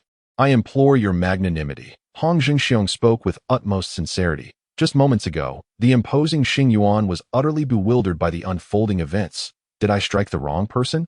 Who is this fellow? Why does Mr. Hong seem so fearful of him? Does that mean the more he pondered, the more dread consumed him, until he could no longer contain himself, and a foul odor began to emanate from his nether regions? It is indeed a challenge to be a good person. Since I am unwelcome here, I shall take my leave with my dignity intact. Ling Hao finally spoke, and after delivering his words, he took Xiao Xiao by the hand and made his way towards the exit. Xiao Xiao, feeling remorseful for the humiliation Ling Hao had suffered due to her momentary kindness, decided not to extend any further goodwill and promptly followed him out, in the parking lot of Xinya Hospital. Xiao Xiao gazed at Ling Hao's swollen face with deep concern. By the way, I noticed the medicine you prepared for Yunxi had quite a remarkable effect. Could you tell me about it? I would like to procure some for myself. Her voice was exceptionally gentle, bringing Ling Hao an indescribable sense of comfort. Are you worried that your fiancé might be disfigured? Ling Hao found himself feeling immensely relaxed in Xiao Xiao's company. The earlier incident of the 2 slaps already forgotten. After all, someone would soon come to pay the price for this, so why dwell on it? Enough of your prattle. Quickly tell me, what medicine do you need? Xiao Xiao, upon hearing Ling Hao's words, felt a stirring within her, suddenly recalling that she had inadvertently acknowledged him as her fiancé in public, her cheeks flushing crimson. Ling Hao, laughing heartily, took the keys from Xiao Xiao's hand and climbed into the car. Addressing the still-dazed Xiao Xiao, I currently have nowhere to go. Why not let me stay with you for the night? Allow me to serve as your driver, if only for a while. Xiao Xiao boarded the car and fastened her seatbelt, casting a sideways glance at Ling Hao, feeling an inexplicable sensation stirring within her heart. An odd feeling. Indeed, Ling Hao did not immediately start the vehicle. Instead, he turned slightly, fiddling with his face for a moment before straightening up and igniting the engine. When Hong Xiong arrived at the parking lot with Hong Yuanfang and 3 other men, they happened to witness Xiao Xiao's car briefly flash its brake lights before vanishing from view. This is all you're doing? The extreme displeasure etched on Hong Xiong's face revealed the depths of his inner fury, prompting him to lash out at Xing Yuan without a second thought. Hong Yuanfang's expression mirrored his father's discontent. However, witnessing his father erupt in such rage over a mere Ling Hao left him somewhat perplexed. Father, that Ling Hao is just a lad in his early 20s. Although he managed to wake sick in, it could very well have been a stroke of luck. Why are you so eager to appease him? Do you doubt my judgment? Hong Jingxing turned around, fixing a cold glare at Hong Yuanfang. Oh, you? He sighed deeply. From this moment forth, the Hong family must not provoke Ling Hao any further, and we must endeavor to befriend him at all costs. Should anyone defy this directive, I will show no mercy. Hong Yuanfang had never witnessed his father speak with such stern authority, and upon hearing those words, he felt a chill run down his spine. Responding obediently. I understand. I know you harbor your doubts, but fret not. It won't be long before you grasp the reasoning behind your father's concerns. Hong Shao, observing his son's demeanor, spoke earnestly. You must comprehend that a physician with the potential to become a medical sage holds immeasurable significance for our family, which is deeply entrenched in the medical field. Father, are you suggesting that Ling Hao might? Hong Yuanfang was genuinely taken aback, the previous defiance on his face swiftly replaced with determination. Rest assured, I understand what must be done. I will take it upon myself to seek his assistance regarding Juror. That's good to hear. Hong Shao felt a measure of satisfaction with his son's response, yet maintained a serious tone. However, I shall personally handle matters concerning Juror. Previously, you caused trouble for that unrelated girl and incurred 300,000 in medical expenses. Now, with this reckless individual having received 2 slaps, this situation is quite troublesome. Chapter 9. Living alone. Ling Hao drove out of Xiao Hospital, but suddenly slammed on the brakes. Xiao Xiao looked at him in confusion. Ling Hao, with a wry smile, admitted, it seems I still don't know where you live. Upon hearing this, Xiao Xiao couldn't help but chuckle. I thought you already knew. It appears you are not quite the competent driver after all. Just drive ahead. I will guide you. Real-life beauty is a navigator. It seems your car is quite well equipped. Ling Hao joked, pressing the gas pedal and following Xiao Xiao's directions. As Ling Hao drove towards her residence, the journey was enveloped in silence, save for Xiao Xiao's occasional navigational prompts. Ling Hao, you're faced. How did you do that? Xiao Xiao suddenly inquired, her gaze fixed on the concentrated Ling Hao. Illuminated by the glow of the street lamp, she suddenly realized that Ling Hao's previously swollen cheek appeared completely unscathed, as if he had never suffered any injury at all. Hey, do you not know that eavesdropping like this is quite impolite? Ling Hao offered no explanation, casually diverting the conversation. However, Xiao Xiao couldn't help but chuckle softly. After all, you are my fiancé. This hardly qualifies as spying, does it? At most, well, it could be considered a covert observation. Ling Hao cast a sidelong glance at Xiao Xiao, and upon seeing her expression that mingled truth with jest, he felt a stir of intrigue and silently pondered. Could this girl genuinely intend to turn pretense into reality? Although Xiao Xiao had jested with Ling Hao, she too was observing his demeanor, noting that he not only refrained from responding, but suddenly donned a serious expression, stirring an inexplicable emotion within her. Buckle up, Ling Hao uttered in a low voice, and before Xiao Xiao could react, the car abruptly accelerated, the roar of the engine intensifying as it surged forward like a bolt of lightning. Are you trying to kill us? Xiao Xiao steadied her nerves, her complexion paling as she realized they were hurtling down the road at a speed of 140 miles per hour. And she shouted at Ling Hao, hold on tight. Ling Hao barked once more, and at the upcoming intersection, executed a flawless drift, the car spinning gracefully to the right as they continued to surge ahead. Xiao Xiao intended to say more, but a glance in the rearview mirror forced the words back down her throat. She clearly saw 2 vehicles behind them making sharp turns in a similar fashion, closely tailing her and Ling Hao. Were they being followed? And judging by their aggressive maneuvers, it did not seem like friendly company. Xiao Xiao fell silent, gripping the handrail tightly as the streetlights blurred past them, her heart racing as the distance between them and the pursuing cars gradually widened. Ling Hao furrowed his brows slightly, a cold smile playing at the corners of his mouth, as if he relished the thrill of the chase. Brace yourself. After warning Xiao Xiao, he executed a sudden brake and a tail slide, causing the car to spin a full 180 degrees. Then, he revved the engine, charging straight toward the oncoming vehicles. Ah! Xiao Xiao gasped in shock, her face paling as she squeezed her eyes shut. The 2 cars opposite were caught off guard by Ling Hao's maneuver, with the distance shrinking to less than 100 meters. Ling Hao showed no intention of slowing down. With a slight movement of the steering wheel, he maneuvered left and right, narrowly avoiding the onrushing vehicles. He showed no signs of hesitation, accelerating back down the path they had come. By the time the pursuing cars turned around, Ling Hao had already vanished from sight, leaving no trace behind. Damn it. The pursuer slammed his hand against the steering wheel, frustration etched across his face. Simultaneously, Hong Shao hung up the phone, murmuring to himself, how strange, there are still people following them. Who could it possibly be? Ling Hao had slowed the car, continuing to drive forward under Xiao Xiao's guidance. Is your head all right? Do you want me to check? Ling Hao glanced at Xiao Xiao, noticing her hand pressed against her forehead, likely having struck it earlier. I'm fine. Xiao Xiao shook her head in response. But as her hand inadvertently brushed against the injured area, she instinctively inhaled sharply at the sudden pain. Without a moment's hesitation, Ling Hao brought the car to a halt, assertively pulling Xiao Xiao closer to him. He took her hand and noticed a bump on her right temple from the impact.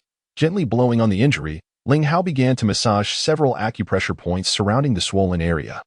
It was Xiao Xiao's first experience being this close to a man, and the situation felt somewhat. Her delicate face instantly flushed a deep crimson, followed by a tingling sensation emanating from the area he was tending to, causing the pain in her forehead to dissipate in an instant. Ling Hao flashed a smile, refraining from further comment, and resumed driving, accelerating forward. Ling Hao, if you can heal without medication, why did Yunxi need it when she was injured? Xiao Xiao inquired curiously, increasingly perplexed by this man she had cared for over the past 3 years. Clearing his throat, Ling Hao chuckled mischievously. If I don't use a bit of medication, how can I make Hong Xiong willingly part with his money? I can't just extort someone for no reason. That's not my style. Xiao Xiao was left utterly speechless. It seemed that a person could indeed be so shameless as to extort others and still seek justification. So, after receiving 2 slaps this time, how much do you intend to extort? After a moment of silence, Xiao Xiao asked with utmost seriousness. Well, Ling Hao pondered for a brief moment before giving Xiao Xiao a peculiar smile. We've arrived. Let's get out, shall we? Upon glancing outside, Xiao Xiao confirmed they had indeed reached their destination. Once Ling Hao parked the car, he stepped out first. This is remarkably tidy, he couldn't help but exclaim upon entering Xiao Xiao's residence. It was a 3-bedroom, 2-living-room apartment, elegantly arranged in a simple yet tasteful manner, exuding an air of sophistication, with every detail reflecting the owner's meticulousness. You live here alone? Ling Hao inquired with curiosity, having assumed she resided with the old master Xiao. However, upon hearing his question, Xiao Xiao's expression turned cold as she replied, I am still single. If I don't live alone, who else would I live with? Ling Hao felt a chill at her response, but quickly realized she had misunderstood his intention. Unsure how to clarify, he decided to brazenly suggest, well, with such a spacious place, it would be a waste to leave it empty. How about I move in here? It would make it more convenient for me to be your driver. Chapter 10. Offer a reason? Absolutely not. Xiao Xiao resolutely shook her head. Although you are my fiancé in name, that was a unilateral declaration made while you were unconscious. Now that you're awake, it naturally doesn't count. Ling Hao chose not to respond, unwilling to expend energy on this matter, especially since he didn't want to embroil Xiao Xiao in his own troubles before resolving them. A silence ensued. Noticing Ling Hao's lack of insistence, Xiao Xiao felt an inkling of disappointment. By the way, it seems we haven't had dinner yet. Ling Hao, feeling his stomach growl, suddenly remembered that since regaining consciousness, he had not eaten a single morsel. With a wry smile, he thought to himself that it seemed he would have to fend for himself. The sound of rushing water echoed from the bathroom, while the kitchen was alive with the clatter of pots and pans. Once Ling Hao had prepared the sumptuous meal, he found himself idly seated at the table, gazing longingly at the delectable dishes before him. As Xiao Xiao had yet to finish her bath, suddenly, the door swung open, revealing a graceful silhouette laden with bags, who promptly closed the door behind her. Yunxi, what brings her here? Ling Hao instantly recognized the visitor as Yunxi, whom he had encountered earlier at Xingyao Hospital. With a hint of curiosity, he rested his chin on the table, motionless as he regarded Yunxi. Brother Ling, what are you doing here? Yunxi exclaimed, startled to find Ling Hao by the dining table as she turned the corner. Hello, beautiful. Ling Hao greeted her with a warm smile, only to quickly adopt a sorrowful expression, lamenting, I have nowhere else to go. So I must rely on your sister Xiao Xiao. After all, she is my fiancée. You certainly have a thick skin. Your sister Xiao Xiao must have a big heart to allow such a wolf to linger in her home, all while she bathes without a care. It seems she is quite the trust in you. Having experienced the events of the afternoon at Xingyao Hospital, Yunxi had developed a favorable impression of Ling Hao. Moreover, his approachable demeanor opened the floodgates of conversation. Yunxi, if you keep chattering, I shall sew your mouth shut. Xiao Xiao, having just emerged from her bath, feigned anger towards Yunxi. Ling Hao's eyes widened as he beheld Xiao Xiao in her nightgown. Xiao Xiao, doesn't he want me to speak with you anymore? Yunxi teased, sticking out her tongue at Ling Hao before heading to the guest room with her bags. Oh, I look good. Xiao Xiao, noticing Ling Hao's unabashed gaze, felt her cheeks flush slightly. She boldly sat across from him, winking playfully as she inquired with a radiant smile. Although Xiao Xiao was fully aware of Ling Hao's unabashed scrutiny, she felt no aversion. In fact, she found it somewhat perplexing. Did you prepare all this? Xiao Xiao asked, somewhat surprised at the sight of the meal laid out before her. Please, I was on the verge of starving while waiting for you to finish your bath. Would it be too much to ask you to consider the feelings of a patient who hasn't eaten in 3 years? Ling Hao chuckled wryly. before diving into the feast with gusto. Watching Ling Hao devour his meal with such fervor did not repel Xiao Xiao. Rather, it inspired her to join in, as she picked up her chopsticks and sampled a dish, her eyes lighting up with delight. Sister Xiao Xiao, I've tidied everything up. I shall take my leave now. I wouldn't want to intrude on your intimate moment with your brother-in-law. Yunxi emerged from the guest room, chuckling at the sight of Ling Hao and Xiao Xiao.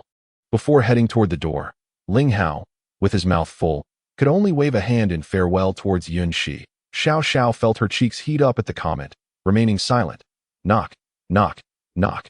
Just as Yunxi was about to open the door to leave, someone knocked from the outside. Ling Hao continued to indulge in his meal, seemingly oblivious to the sound that he furrowed his brow slightly, casting a lingering glance at the dishes on the table before reluctantly setting down his utensils and rising. Yunxi opened the door, only to be taken aback by the sight of Hong Zhengxiong standing there. To Mr. Hong. Is that you? She exclaimed, but her expression shifted to one of coldness upon noticing Hong Zhengxiong's companion. Hong Yuanfang. Yunxi, is your sister Xiao Xiao at home? I need to discuss something with her.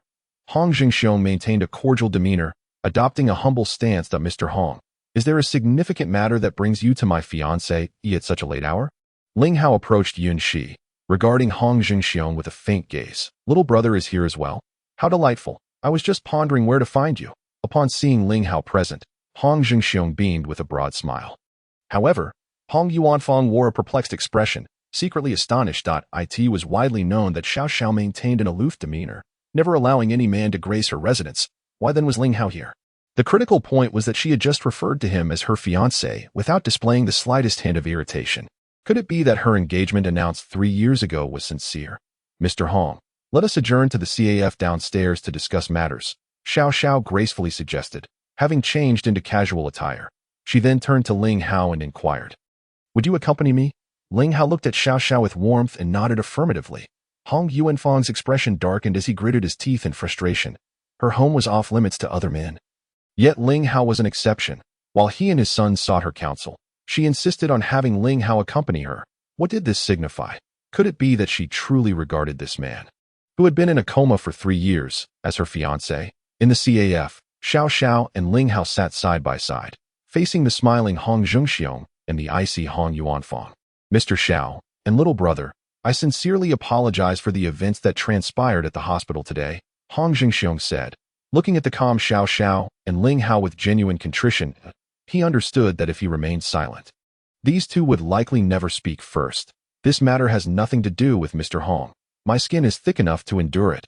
Ling Hao responded with a smile, showing no trace of the anger one would expect after being struck without cause. Ironically, this nonchalant demeanor left Hong Zhengxiong feeling entirely unsettled. Flawless. Little brother, it seems you are still upset with me. That thoughtless individual is one of my Hong family, and their offense towards you too reflects my inadequate discipline. I am truly remorseful, Hong Zhengxiong exclaimed, his face filled with regret, as though he wished to strike himself twice. Ling Hao took a sip of coffee, squinting slightly as he regarded Hong Zhengxiong, and casually inquired, by the way, have you prepared the medicinal herbs I mentioned, Mr. Hong? Taken aback by Ling Hao's abrupt question, Hong Zhengxiong's eyes lit up as he hurriedly replied, 2 ingredients are still missing. They are currently en route by plane and will arrive by tomorrow morning. In that case, please pick me up tomorrow morning. Having promised to cure Miss Si Chen's illness, I shall uphold my commitment. Ling Hao nodded in acknowledgement, finishing his coffee in one gulp. It is quite late now. We shall take our leave, Mr. Hong. Please, feel free to continue your evening. With that, he gently took Xiao Xiao's hand and stood, indicating their departure. Seeing this, Hong Zhengxiong grew increasingly anxious, quickly interposing himself before Ling Hao and Xiao Xiao, pleading, I realize that no words can remedy the situation now, but I implore you both, for my sake, to save my grandson's life. That I would be eternally grateful. Your grandson is merely unconscious. He will not be in any danger for the next 48 hours. Should you wish for my assistance, provide me with a justification first. For now, we shall take our rest. Ling Hao uttered these words nonchalantly as he pulled Xiao Xiao into the bedroom. Hong Zhengxiong stood in stunned silence. Hong Yuanfang was engulfed in fury. Father, do you truly believe that this good-for-nothing can cure sick hen and Jua? I shall make contact immediately. By tomorrow morning, I want the medical association's experts here for a consultation. Hong Yuanfang's words were nearly spat out through clenched teeth. To him, Ling Hao was nothing more than a lunatic, incessantly claiming he could heal sick hen and Jua. while in reality, he was merely seizing the opportunity to extort. What filled him with the most disdain was that his own father wholeheartedly believed him, enduring the humiliation of being dragged here at night to appease the charlatan. As the young master of the Hong family, he had never endured such a grievous insult. It seemed there was no other recourse. Hurry and make the arrangements. It would be best if they could come tonight, Hong Xiong said with a weary expression. His voice tinged with melancholy as he slowly made his way out, his once imposing stature now diminished, as if he had aged several years in an instant. Jewel, she is the sole bloodline of the Hong family. How could my heart not ache? Upon exiting Xiao Xiao's residence, Hong Xiong abruptly halted, turning to face Hong Yuanfang, decisively instructing, prepare 20 million now. Tomorrow, I shall seek him out once more. Jewel and Sikin must not come to harm. Hong Yuanfang was taken aback by this sudden command from Hong Xiong, taking a moment to process it before daring not to utter a word of dissent. He nodded in agreement without hesitation. You seem to wish for me to intervene and save that child. In Xiao Xiao's bedroom, Ling Hao inquired, observing her despondent demeanor. Xiao Xiao fixed her gaze upon Ling Hao's eyes for a moment before responding. I understand that you have your own considerations in this matter, but for some reason, the thought of that child, barely a year old, enduring such suffering, truly makes my heart ache. Very well, since you have voiced your thoughts, I shall heed your guidance in this matter. Whatever you suggest, I shall follow. Ling Hao replied gently. Moreover, I can't shake the feeling that both Hong Sikin and Hong Jewel have been afflicted by the same poison. This situation is not as simple as it appears. Upon hearing this, Xiao Xiao's eyes sparkled with excitement as she gazed at Ling Hao, and after a moment, she said, but wouldn't this be too much of a burden on you? Deal. Xiao Xiao exclaimed with a radiant smile, retrieving her phone to make a call. Please bring the child over. After sending the message, an unusual silence enveloped Ling Hao and Xiao Xiao, creating a rather peculiar atmosphere. They will be bringing the child shortly. Perhaps we should wait outside, Xiao Xiao suggested, feeling somewhat flustered, a hint of crimson gracing her cheeks. Ling Hao nodded, rising to head to the living room, taking several deep breaths to quell the tempest within him. It must be said that for any normal man, to share a solitary space with a girl like Xiao Xiao without harboring improper thoughts is indeed a formidable challenge. Ling Hao, being a man himself, was no exception. However, the troubles afflicting his body loomed like a colossal stone above him, compelling him to suppress such thoughts. In fact, he couldn't even guarantee that he would be able to resolve these troubles a year from now. The urgent priority is to locate the well-considered medicinal herbs and refine one's own body. The message from Xiao Xiao was naturally directed to Hong Xiong, the president of the Xingya Group. He is exceedingly familiar with the Hong family, the principal behind Xingya Hospital. He has a considerable acquaintance with Hong Xiong as well. Within less than half an hour, Hong Xiong knocked on the door. Behind him stood the young woman he encountered that evening, cradling a child, her face marked by doubt and desperation. Xiaozong, little brother, your magnanimity is deeply appreciated. I am immensely grateful, Hong Xiong expressed with utmost sincerity. Just half an hour prior, he had nearly abandoned hope of engaging Ling Hao as assistance, when Xiao Xiao proactively reached out, urging him to bring the child over, elated by this unexpected turn of events. The astute Hong Xiong quickly instructed his daughter-in-law to accompany him and the child to Xiao Xiao's residence. As for his son, Hong Yuanfang, Hong Xiong opted not to bring him along. A father knows his son best. He was well aware of Hong Yuanfang's temperament and did not wish to provoke Ling Hao, which could jeopardize the hope for his only grandson. Furthermore, there was an even more pressing matter at hand. Hong Yuanfang was to reach out to the experts from the medical association, creating a minimal barrier to ensure the safety of his daughter, Hong Xiqing, and grandson, Hong Jiu. For Hong Xiong, he harbored no animosity towards Ling Hao. From their previous interactions, he found Ling Hao to be far more sensible than Hong Yuanfang. Indeed, exceptionally astute. Naturally, Ling Hao was not someone he wished to offend.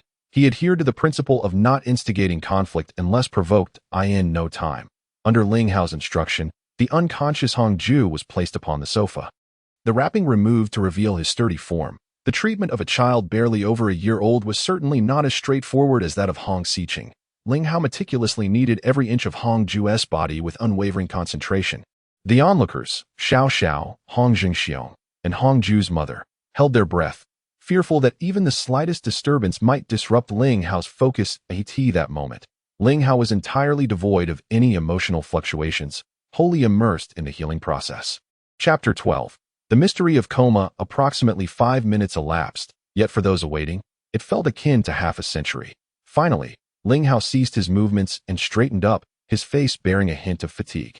A clear, piercing cry erupted as Hong Ju, who had been in a coma for 4 hours, awoke. The young woman immediately collapsed in front of Hong Ju, overwhelmed with tears of joy. Even the typically composed Hong Jiangcheng trembled slightly in excitement. Xiao Xiao gazed at Ling Hao in astonishment, gently dabbing the beads of sweat from his forehead with a tissue. "You have my deepest gratitude, little brother. This is a token of my appreciation. Please accept it." As Hong Ju regained consciousness, Hong Jiangcheng expressed his heartfelt thanks to Ling Hao, hurriedly presenting a check. Hong Yuanfang's expression shifted, realizing that this was the very check his father had just filled out. A sum of 20 million. Given to Ling Hao without hesitation. What was more perplexing was that Ling Hao accepted it so readily. The young woman, holding Hong Ju, was overwhelmed with gratitude. By the time Hong Jiangcheng and the others departed, it was already past 9 o'clock. "This evening, you may rest in the guest room. I have already instructed Yunqi to prepare everything you may need. Take a look and see if there is anything else. And I shall have her procure it for you tomorrow." Xiao Xiao initially wished to engage Ling Hao in a thorough inquiry, as her heart brimmed with unanswered questions. However, after gazing into Ling Hao's eyes for a moment, she reconsidered, deciding instead that he should first take his rest. What she longed to know, he would inevitably reveal to her, and that which he wished to keep hidden would remain futile to inquire about. Embracing this thought, Xiao Xiao retreated to the study, seated herself before the computer, adjusted her emotions, and entered work mode. It was only at this juncture that Ling Hao found the opportunity to calm his mind and contemplate his next course of action. It was not until the age of 16 that the esteemed elder Ling revealed to him that he had arranged for him to further his studies at the internationally renowned HF Medical Institute. The Wisodemo plan, a strategy devised by the high echelons of Daxiao to counter the medical technology embargo imposed by hostile forces, aimed to enhance medical intelligence through the alteration of the Wisodemo gene pair. However, this also entailed significant risks, the most immediate being the possibility of slipping into a coma and becoming a mere vegetable. The elder Ling asserted that this was a debt owed by the two of them, a legacy to be repaid. Ling Hao resolutely accepted the challenge, only to find himself plunged into unconsciousness. Fortunately, luck was on his side, and after 3 years, he awakened. It was precisely due to the enhancement of his medical intelligence that the divine Shinong classics sealed within him were activated, elevating his medical skills from that of a senior physician to the rudimentary level of a medical sage. The Shinong classics encompass the essence of all medicinal herbs known to humankind, provided one can procure the herbs, even the most ordinary ones. By infusing them with the corresponding essence from the Shinong classics, they are instantly transformed into rare treasures. Furthermore, the Shinong classics unlock progressively with the elevation of one's medical prowess. At Ling Hao's current initial sage level, he is only capable of unlocking the essences of herbs that are less than 1,000 years old. This implies that any herb that comes into Ling Hao's possession will metamorphose into one of rare quality, spanning hundreds to even 1,000 years. Such an extraordinary phenomenon. It is for this reason that Ling Hao comprehended the lingering repercussions left upon his body by the Wisodemo plan. Should he fail to refine his body within a year, he would face but one path: to succumb once more into a coma, never to awaken. Refining his body necessitates rare-grade medicinal substances. Ordinary, rare, epic, legendary, the higher the grade of the medicine, the more potent the effects, and naturally, the higher the level attained. The pressing concern is how to gather these medicinal substances, regardless of their quality. As long as the essences from the Shinong classics are present, transforming them into rare quality poses no challenge. With the recent contribution of 20 million from Hong Shao, acquiring these herbs is certainly feasible. A.S. Ling Hao tossed and turned in contemplation. In another hospital within Jiangcheng, a man lay in a hospital bed, his face contorted with rage. It was Xing Yuan, who had slapped Ling Hao twice. His severed hands had been reattached. "Ling Hao, just you wait. I shall ensure you regret this," he seethed. "Hong Yuanfang, Hong Jiangxiang, I will make you pay for your actions today. You shall pay with your lives." The following day, when Xiao Xiao awoke, she discovered that Ling Hao had already risen and was busily engaged in the kitchen. How industrious of him! Xiao Xiao paid it little mind and proceeded with her morning routine. A delightful aroma wafted towards her, causing her to involuntarily swallow. Once they had completed their morning routines, they discovered that 2 exquisite breakfasts had been elegantly arranged on the dining table. Simple yet refined, the sight alone was enough to whet one's appetite. "Did you prepare all of this?" Xiao Xiao gazed in disbelief at Ling Hao's smiling countenance. Ling Hao, ever the gentleman, pulled out her chair and invited her to sit before taking his place opposite her, his face radiating warmth as he said, Please, do try it. It has been 3 years since I last cooked, so I might be a bit rusty. Xiao Xiao remained silent, picking up her chopsticks to take a bite, her expression shifting subtly. Rusty, you say? This was nothing short of extraordinary. Xiao Xiao was certain she had never tasted a breakfast so delectable, even surpassing the dinner from the previous evening. The realization that this was prepared specifically for her by Ling Hao sent a shiver of emotion through her heart. Why? It seemed that they had only truly known each other for a mere 2 days. Although she had cared for him during his 3 years of unconsciousness, it was not the same. Ling Hao continued to regard Xiao Xiao with a gentle smile, stating, "You took care of me for 3 years. I ought to return the favor by taking care of you for at least a year. Don't you think? A year?" Xiao Xiao paused momentarily, a flicker of surprise crossing her features. "You should eat quickly. You have work to attend to soon." Ling Hao chose not to dwell further on the topic, casually remarking as he began to eat himself. "A year, indeed, was all that lay ahead. At least until Ling Hao had fully restored his health, there remained only this limited time. At Xingye Hospital, in the upscale ward where Hong Xiqing resided. He lay quietly, his gaze fixed on the ceiling, lost in thought after awakening thanks to Ling Hao's treatment with the Fuxi 9 needles. Beside him, on the accompanying bed, Hong Yuanfang's wife, Xiao Xiao, sat cradling their sleeping child, Hong Ju, occasionally glancing at her son with an expression that betrayed her deep-seated worry. Just past 8 o'clock, Hong Yuanfang arrived accompanied by 4 middle-aged men, all distinguished doctors renowned within the medical community. "Today, I have taken the liberty of inviting you all together, as my family has encountered an unforeseen calamity." Hong Yuanfang's demeanor was composed, his earlier arrogance replaced by the poise characteristic of a scion of a prestigious family. The 4 middle-aged men were none other than esteemed members of the medical association: Xing Banian, Zhang Qingji, Feng Jing, and Lu Jia, all celebrated figures in the medical field. "You flatter me, Hong Shao," Xing Banian, nearly bald, replied gravely. "The affairs of the Hong family are indeed matters of the medical association. Although our president is currently unavailable, we shall do everything in our power to assist." The other 3 nodded in agreement, with Feng Jing, sporting large glasses, adding emphatically, "What Director Xing has said is absolutely correct. Regardless of the circumstances, the 4 of us shall do our utmost to ensure the well-being of your sister and brother." With the promises of Xing Banian and his colleagues, Hong Yuanfang finally felt a sense of relief and humbly expressed, "I am truly grateful for your expertise." Chapter 13. The Masterful Alchemist regarding Ling Hao. Ever since he had grasped his father Hong Jingxiang's earnest intentions the previous night, Hong Yuanfang had shed any lingering resentment and genuinely wished to befriend him. As the designated heir to Jiangcheng's foremost family, Hong Yuanfang was no idle wastrel in the face of interests and moral dilemmas. He remained rational, well aware of the choices he needed to make. In the past, my excessive concern for Hong Xiqing, combined with Ling Hao's remarkable reticence, led to misunderstandings. With this realization, and considering the 20 million given by my father last night, it should suffice to dispel this confusion, should it not, however? Entrusting the lives of my sister Hong Xiqing and my son Hong Ju entirely to Ling Hao has left Hong Yuanfang feeling uneasy.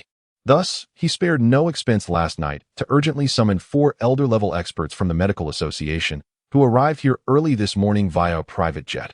Unbeknownst to him, Hong Jingxiang had made his way to Xiao Xiao's residence early that morning, requesting Ling Hao to come to the Hong family estate. After finishing her breakfast, Xiao Xiao headed to the company, leaving Hong Jingxiang to meet only Ling Hao. The Hong family estate is situated in a villa district on the outskirts of Jiangcheng.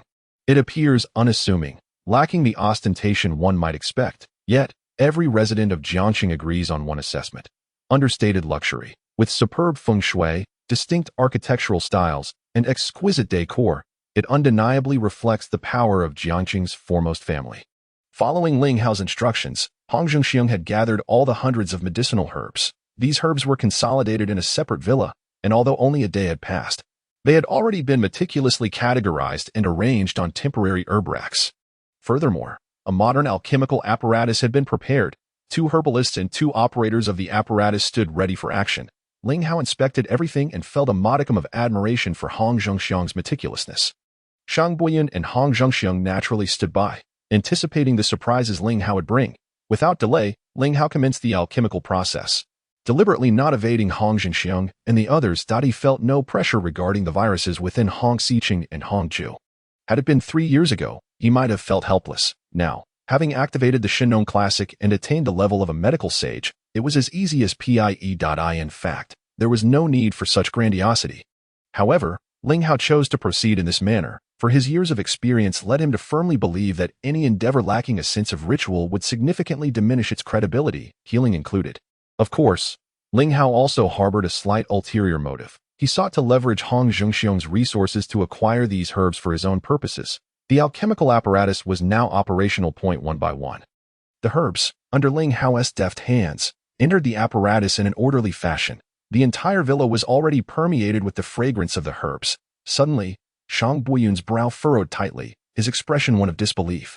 Shang Lao, is there something amiss? Hong Zhengxiong, noticing Shang Buyun's demeanor, felt a chill of unease. No, it's not a problem. But Shang Buyun's countenance grew increasingly grave, and with a hint of disbelief, he turned to ask, Mr. Hong, what are the ages of these herbs you have prepared? Ages. Hong Zhengxiong was momentarily taken aback, pondering for a moment before replying, with only 1 day's time, aside from 3 herbs over 60 years old. The others are quite common. Is there an issue? Despite Hong Zhengxiong's formidable mental fortitude, an inexplicable tension gripped him. After all, every move made by Ling Hao at that moment held the fate of Hong Xiqing and Hong Ju in the balance. Hong Xiqing and Hong Ju were not merely the cherished jewels of Hong Zhengxiong's heart, they represented the very hope of the Hong family. Yet, the fragrant emanation of the herbs wafting through the air was unmistakably that of medicinal plants aged at least 2 centuries. Leaving him bewildered as to how this was possible, Shang Buyun's brow furrowed deeper, his gaze fixed unwaveringly on Ling Hao. Determined to unravel the mystery of his accomplishment. As an expert who had attained the rank of senior physician 2 decades prior, Shang Buyun possessed absolute confidence, 200%, in fact, in discerning the approximate age of herbs from their scent. However, his previous examination of those herbs confirmed Hong Zhengxiong's assertions. They were predominantly no more than 3 to 5 years old, with very few exceeding 5 years. Ling Hao, on the other hand, merely followed a systematic method of adding the herbs into the alchemical apparatus, without exhibiting any extraordinary flair. The apparatus itself was nothing beyond the ordinary. The herbs equally unremarkable, and the techniques employed were commonplace. Indeed, Shang Buyun felt that had he been in Ling Hao's position, he would have executed the process with greater rigor and precision. Yet, the aroma wafting forth was undeniably one that could only be attributed to herbs aged several centuries. A true enigma. Upon explaining this revelation to Hong Zhengxiong, the latter was momentarily taken aback. Amidst his astonishment, a profound sense of relief washed over him. How fortunate it was that he had not dismissed or even offended Ling Hao upon their initial meeting. In fact, he had inadvertently forged a bond with him. For a family like the Hongs, a physician of unparalleled skill was akin to a guardian angel. Just as Shang Buyun and Hong Zhengxiong were engrossed in observing Ling Hao's alchemical process, a cacophony erupted from outside the villa. Suddenly, the villa door was forcefully thrust open. Hong Zhengxiong's expression shifted dramatically as he caught sight of the intruder. At the entrance stood Hong Yuanfang, cradling Hong Xiqing in his arms. Charging in with palpable fury, behind him followed Xinu, holding Hong Ju, and further back were Xing Banian, Zhang Qingxi, Feng Jing, and Lu Jia, clearly a band of troublemakers. Hong Zhengxiong's anger flared, thoroughly incited by Hong Yuanfang's audacity. Beast, what are you doing here? A thunderous shout halted the advance of Hong Yuanfang and his companions. After casting a fierce glare at Hong Yuanfang, Hong Zhengxiong turned his attention to Xing Banian, Zhang Qingxi, Feng Jing, and Lu Jia, mustering a strained smile. I am deeply grateful to you for traveling such a distance for the sake of my daughter and grandson, having navigated the tumultuous seas of business for many years. Hong Zhengxiong was well acquainted with the art of dealing with renowned experts. The 4 men, upon hearing his words, exchanged awkward glances, momentarily caught off guard, and collectively cast a sidelong look at Hong Yuanfang. Ling Hao, come out here, you incompetent fool of a physician. Return my sister and son's lives to me. Although Hong Yuanfang had been startled by his father's earlier outburst, the flames of his rage were far from extinguished, and he bellowed directly at Ling Hao, who was still inside the villa, engrossed in his alchemical endeavors. What has happened to Xiqing and Ju? What is wrong with them? Upon hearing Hong Yuanfang's thunderous roar, Hong Zhengxiong's gaze shifted towards Hong Xiqing and Hong Ju, his expression transforming dramatically. Chapter 14. The last 3 medicinal herbs. The collective attention of the onlookers fell upon Hong Xiqing and Hong Ju. Originally, after Ling Hao's preliminary treatment had temporarily quelled the virus, both individuals now bore ashen faces, their breaths faint and tenuous. It appeared they were in an even more dire state. than when Ling Hao had intervened the previous day. You, Xiqing and Zhu have fallen ill. Why have you brought them here instead of keeping them in the hospital for urgent care? Are you not risking their very lives? How reckless! Despite Hong Jingxiong's usual composure, he now felt utterly lost. This lament was merely a desperate excuse born of helplessness. He was acutely aware of the esteemed reputations of Xing Banian, Zhang Qingji, Feng Jing, and Lu Jihe in the medical field. If there had been the slightest chance of salvation, how could they allow Hong Yuanfang to bring Hong Xiqing and Hong Zhu to this place? Father, my sister and Zhu. Hong Yuanfang suddenly broke down in anguish, tears streaming down his face as if his heart were shattered. Hong Jingxiong's countenance turned ashen, his body trembling uncontrollably. The turn of events was simply too swift. Just moments ago, he had been watching Ling Hao concoct medicine, contemplating how soon Hong Xiqing and Hong Zhu would recover. Now, he was faced with this dreadful news and witnessed their near-lifeless forms. Tears streamed down his cheeks. Yet, in a mere instant, Hong Jingxiong stifled his sorrow. Turning to face Ling Hao, who remained engrossed in his alchemical pursuits, a chilling aura enveloped him. Even Xing Banian, Zhang Qingji, Feng Jing, and Lu Jihe could not suppress a shiver that coursed through their bodies. Hong Yuanfang, seething with pent-up rage, upon witnessing his father's reaction, felt a surge of malevolence, his expression colder and more terrifying than Hong Jingxiong's. The four bodyguards, perceptively attuned to the situation, swiftly moved to follow closely behind Hong Yuanfang. Their faces etched with fury, as if Ling Hao had decimated their entire clan. Their glares directed at Ling Hao were infused with even greater wrath and lethal intent than that of the father and son. Prioritizing their employer's urgency over their own grievances, they advanced steadily towards Ling Hao, each step deliberate. Xing Banian, Zhang Qingji, Feng Jing, and Lu Jihe could already envision the dire fate awaiting Ling Hao. Mr. Hong, surely there must be some misunderstanding in this matter, Shang Buyan interjected, sensing the brewing storm and hastening to mediate. Initially startled by the sight of Hong Xiqing and Hong Zhu's lifeless forms, he felt a twinge of alarm. Yet upon witnessing the Hong family's intent to hold Ling Hao accountable, Shang Buyan sensed something amiss. Since he had first observed Ling Hao's ability to distill ordinary herbs into elixirs imbued with the essence of centuries, he had recognized that Ling Hao was no ordinary individual, an instinct forged from years of medical experience. Old Shang, it would be best if you refrained from involving yourself in our family affairs. Hong Jingxiong dismissed Shang Buyan with a coldness that brooked no argument, disregarding any pretense of civility. Suddenly, a vehicle sped onto the scene. Coming to a halt before the Villa Point, two graceful figures rushed forward, positioning themselves defiantly in front of the Hong father and son. Xiao Xiao, Ling Hao has harmed my daughter and grandson. Are you still intent on defending him? Hong Jingxiong gazed at the breathless Xiao Xiao, his tone as frigid as a millennium of ice. No, Mr. Hong, there must be another layer to this matter. It would be prudent for us to clarify it. Xiao Xiao, feeling the murderous intent emanating from Hong Jingxiong's eyes, shuddered, yet remained obstinate and did not retreat. Clarify, are you implying that we wrongfully accused this young man? Hong Yuanfang's voice was equally frigid, laced with a more pronounced aura of hostility, his disdain for Ling Hao unmistakable.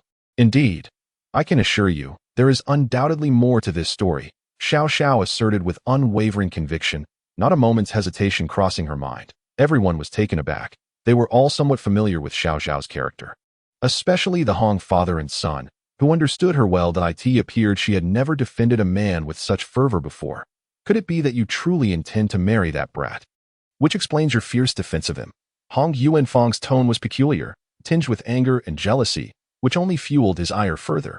The audacity of Ling Hao, a mere waste of space. To elicit such devotion from the ice-cold beauty Xiao Xiao was infuriating. Moreover, there were the lives of Hong Xiqing and Hong Zhu at stake.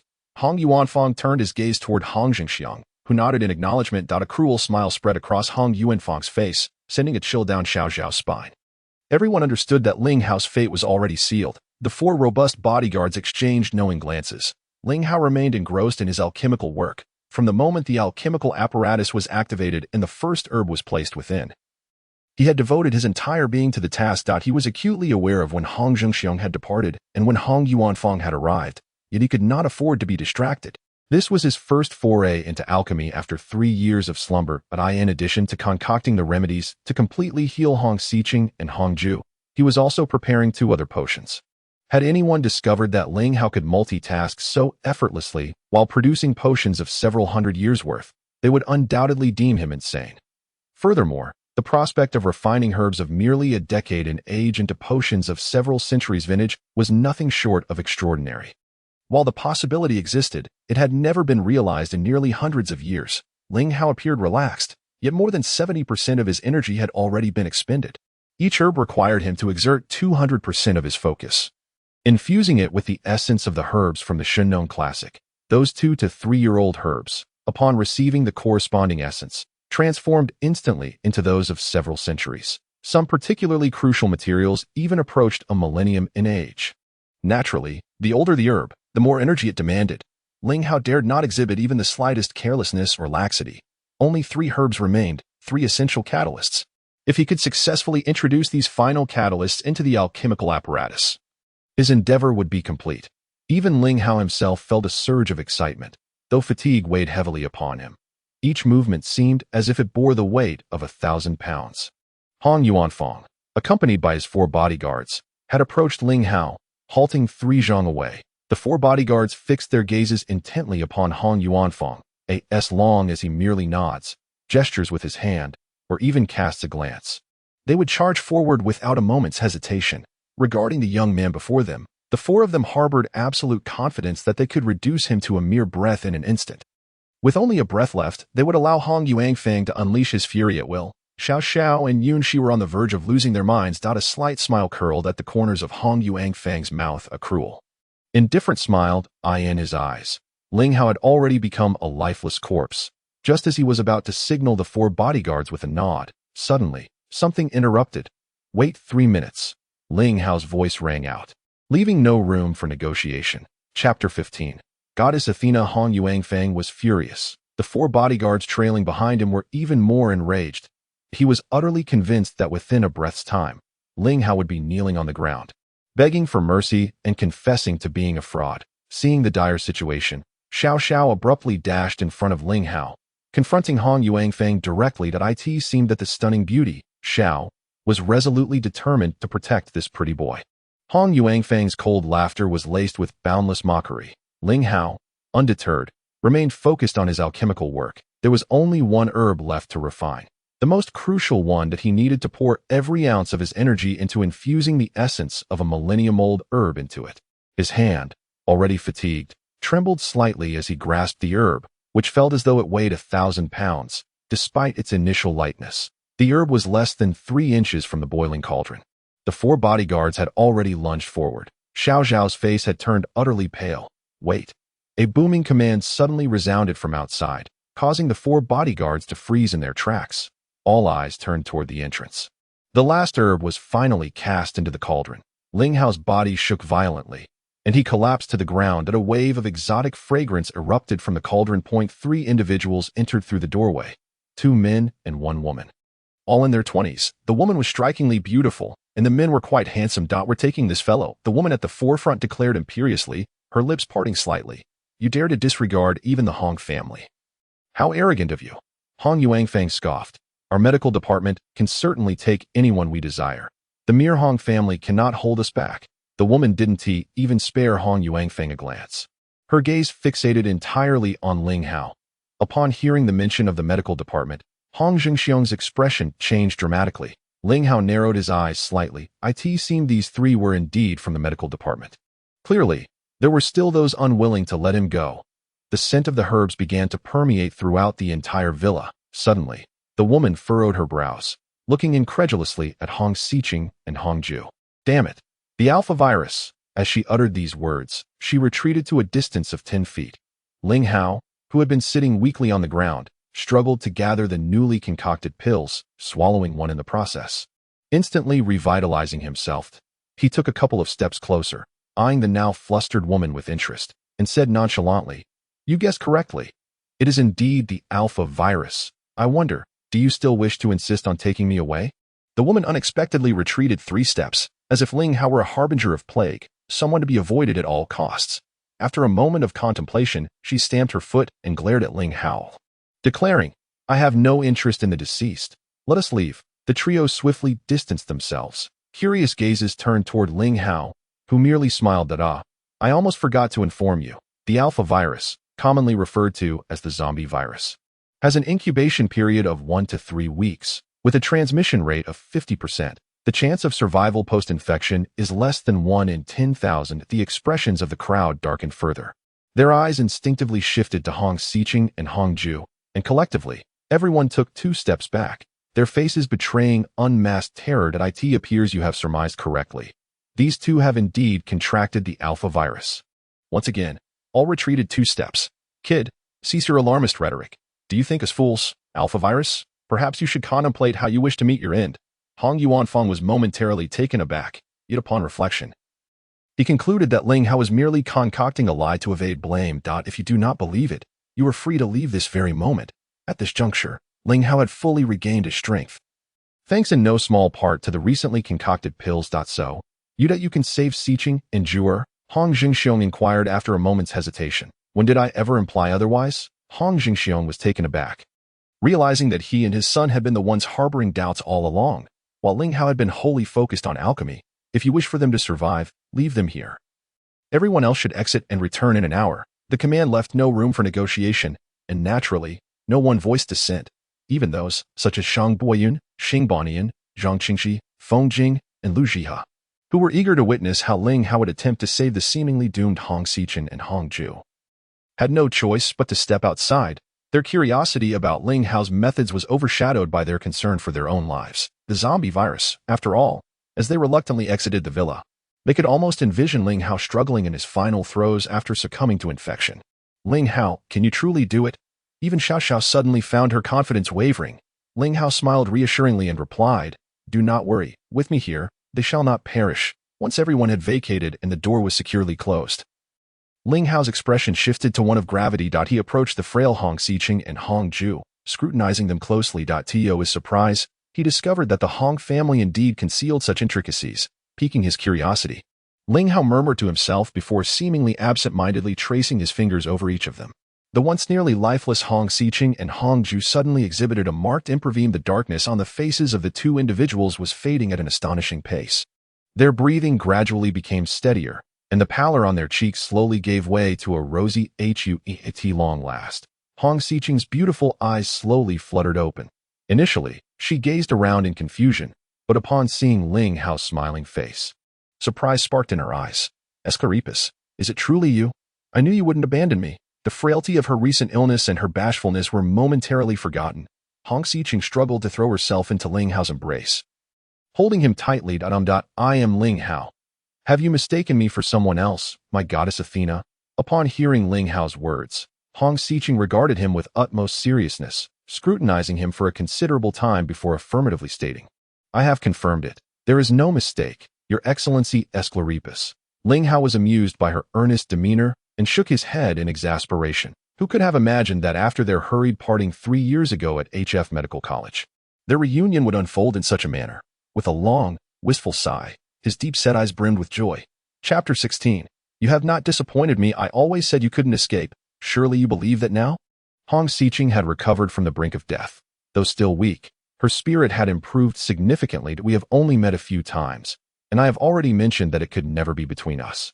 Ling Hao spoke with utmost candor. During their time at HF Medical College, Hong Xiqing, the prodigious computer genius, was renowned far and wide. They first crossed paths at a party 3 years prior, where Ling Hao, celebrated for his extraordinary medical talents, was dubbed the divine healer Esclaripus. Meanwhile, Hong Xiqing, with her unparalleled computing prowess and striking beauty, was hailed as the goddess Athena.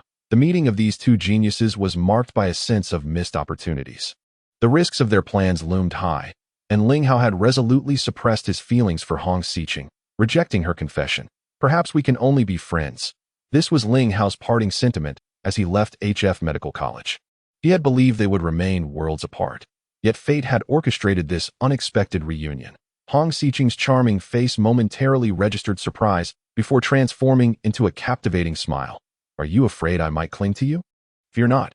Friends? Yes, being friends will suffice. Her hearty laughter dispelled Ling Hao's lingering concerns, and for a moment, words eluded them, creating a slightly awkward atmosphere. Just then, the sound of Hong Ju's cries pierced the air. Juer, how did he end up here? Hong Xiqing extricated herself from Ling Hao's embrace and rushed to lift Hong Ju, her expression filled with confusion. You 2 have experienced a resurgence of the virus. hence your presence here. Ling Hao hesitated. How astute was Hong Xiqing?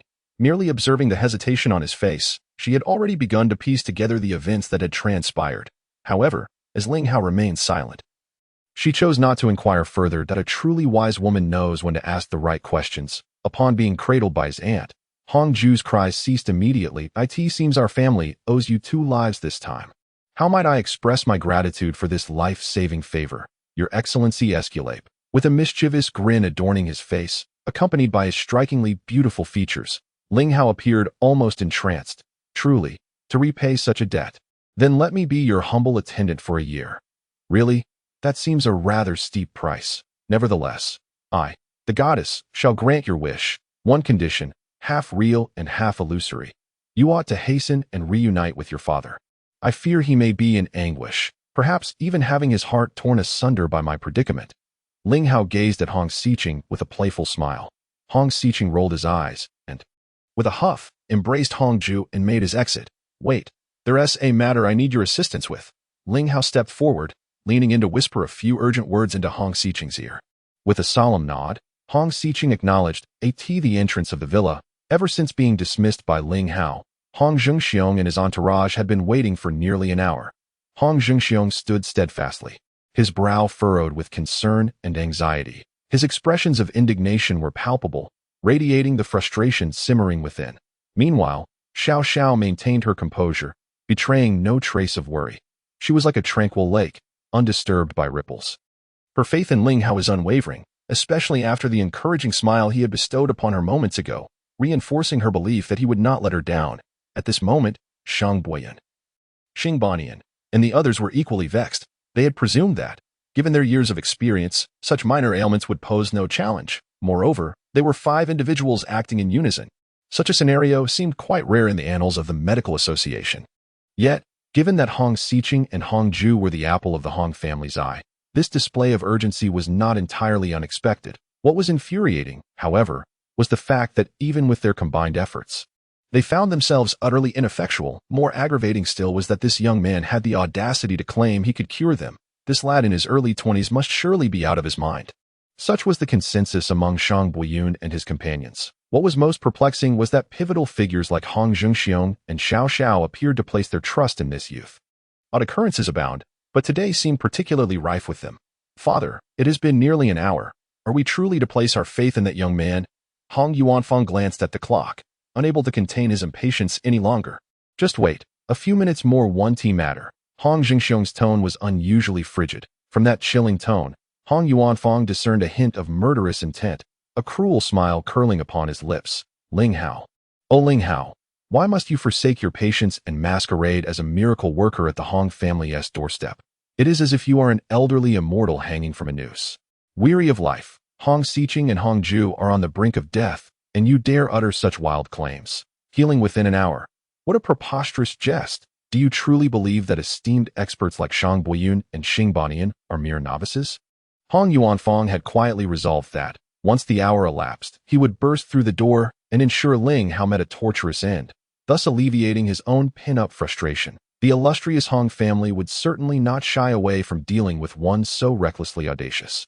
The door swung open languidly. All eyes turned in unison towards the villa, beholding a graceful figure cradling a child, approaching with measured steps. In that instant, every pair of eyes widened in disbelief, their expressions a tableau of astonishment.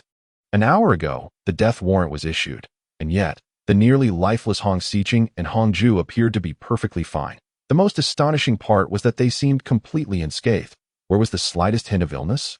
Xiqing, Ju both Hong Zhengxiong and Hong Yuanfang were momentarily stunned, then cried out in unison and rushed forward. Their bodies trembled slightly with excitement, and tears shimmered in their eyes. Father, brother Hong Xiqing, too, was moved by the emotional display of Hong Zhengxiong and his son.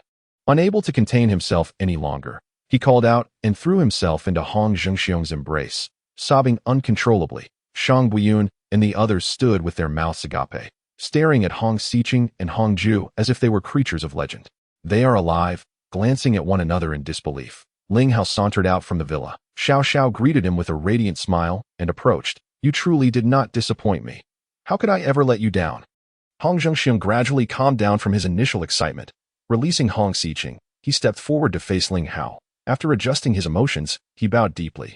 Young Master Ling, you have saved the lives of my daughter and grandson. You are a great benefactor of the Hong family. Henceforth, should you have any requests, Hong Zhengxiong shall not refuse. His declaration was heartfelt, imbued with sincerity. Ling Hao helped Hong Zhengxiong to his feet, while Hong Zhengxiong expressed his gratitude. Ling Hao too recognized the need for the Hong family's support, especially considering the limited time of 1 year. Chapter 17. Provocation at the door. Hong Yuanfang handed over his son Hong Zhu to his wife Xinyu, then took a couple of steps forward to stand before Ling Hao. So, now that your son and sister have been healed, are you, Hong Shao, attempting to burn the bridge behind you? Xiao Xiao remarked coolly. A hint of embarrassment surfaced on Hong Yuanfang's face. Cough. Hong Zhengxiong coughed lightly from the side and shot a glare at Hong Yuanfang. That I apologize to you. I also wish to express my gratitude. Like Hong Zhengxiong, Hong Yuanfang bowed deeply. Ling Hao offered a slight smile, saying nothing further, nor taking any action. It said that one becomes acquainted through conflict. Young Master Ling, whenever you require assistance from my son and me, feel free to command us. Indeed, Brother Ling, from now on, you shall be my elder brother. I am resolute in this. Previously, it was all my fault. With your magnanimity, please do not hold it against me. Hong Yuanfang's demeanor bore no trace of pretense. Only sincerity. Ling Hao naturally observed this. Since both Xiqing and your son have recovered, my mission is accomplished. I shall take my leave now. Xiao Xiao suddenly cast a glance at Ling Hao, her expression somewhat complex. Hong Zhengxiong and his son did not attempt to retain him any longer, respectfully escorting Ling Hao and Xiao Xiao to their vehicle. Great favors need not be spoken of. Henceforth, Ling Hao's affairs will be the concern of the Hong family. Both harbored the same thought in their hearts. Oh, and remember, Xiqing and your grandson must not consume any sweets for the next 2 days. It is imperative. Before departing, Ling Hao earnestly reminded them and whispered a few words into Hong Zhengxiong's ear. Yunqi focused intently on driving, while Xiao Xiao and Ling Hao sat side by side in the back, silent. Siken, such endearing calls. Suddenly, Xiao Xiao gazed out of the window, muttering to herself. Yet, the tone of her voice and her expression were unmistakably directed at Ling Hao. Ling Hao let out a bitter smile. Throughout the journey, he had been pondering in silence about how he had inadvertently provoked this enchanting beauty. It seemed that upon him casually uttering Xiqing's name, she had become jealous. They had known each other for 3 years. Ling Hao had no intention of deceiving Xiao Xiao. After a moment of contemplation, he resolved to be candid. What do I care if you know her? I have no interest in hearing about it. I wish to rest for a while. Wake me when we arrive. After saying this, Xiao Xiao indeed closed her eyes, feigning sleep. Ling Hao could no longer continue his explanation and, resigned, chose to remain silent, admiring the scenery outside while contemplating his own thoughts. Not long after, Ling Hao sensed something amiss. Yunqi smiled subtly, her lips pressed together, yet she said nothing. Ling Hao turned towards the resting Xiao Xiao, wanting to inquire, but upon seeing her demeanor, he hesitated. Yunqi observed this scene through the rearview mirror, her smile growing even brighter. Naturally, Ling Hao noticed Yunqi laughing at him. His face flushed with embarrassment. He cleared his throat and resumed gazing out the window. Xiao Xiao's tightly shut eyes slightly parted, casting a glance at Ling Hao before she once again closed them. Moments later, the sound of gentle snoring emerged. Was Xiao Xiao asleep? Did she snore while sleeping?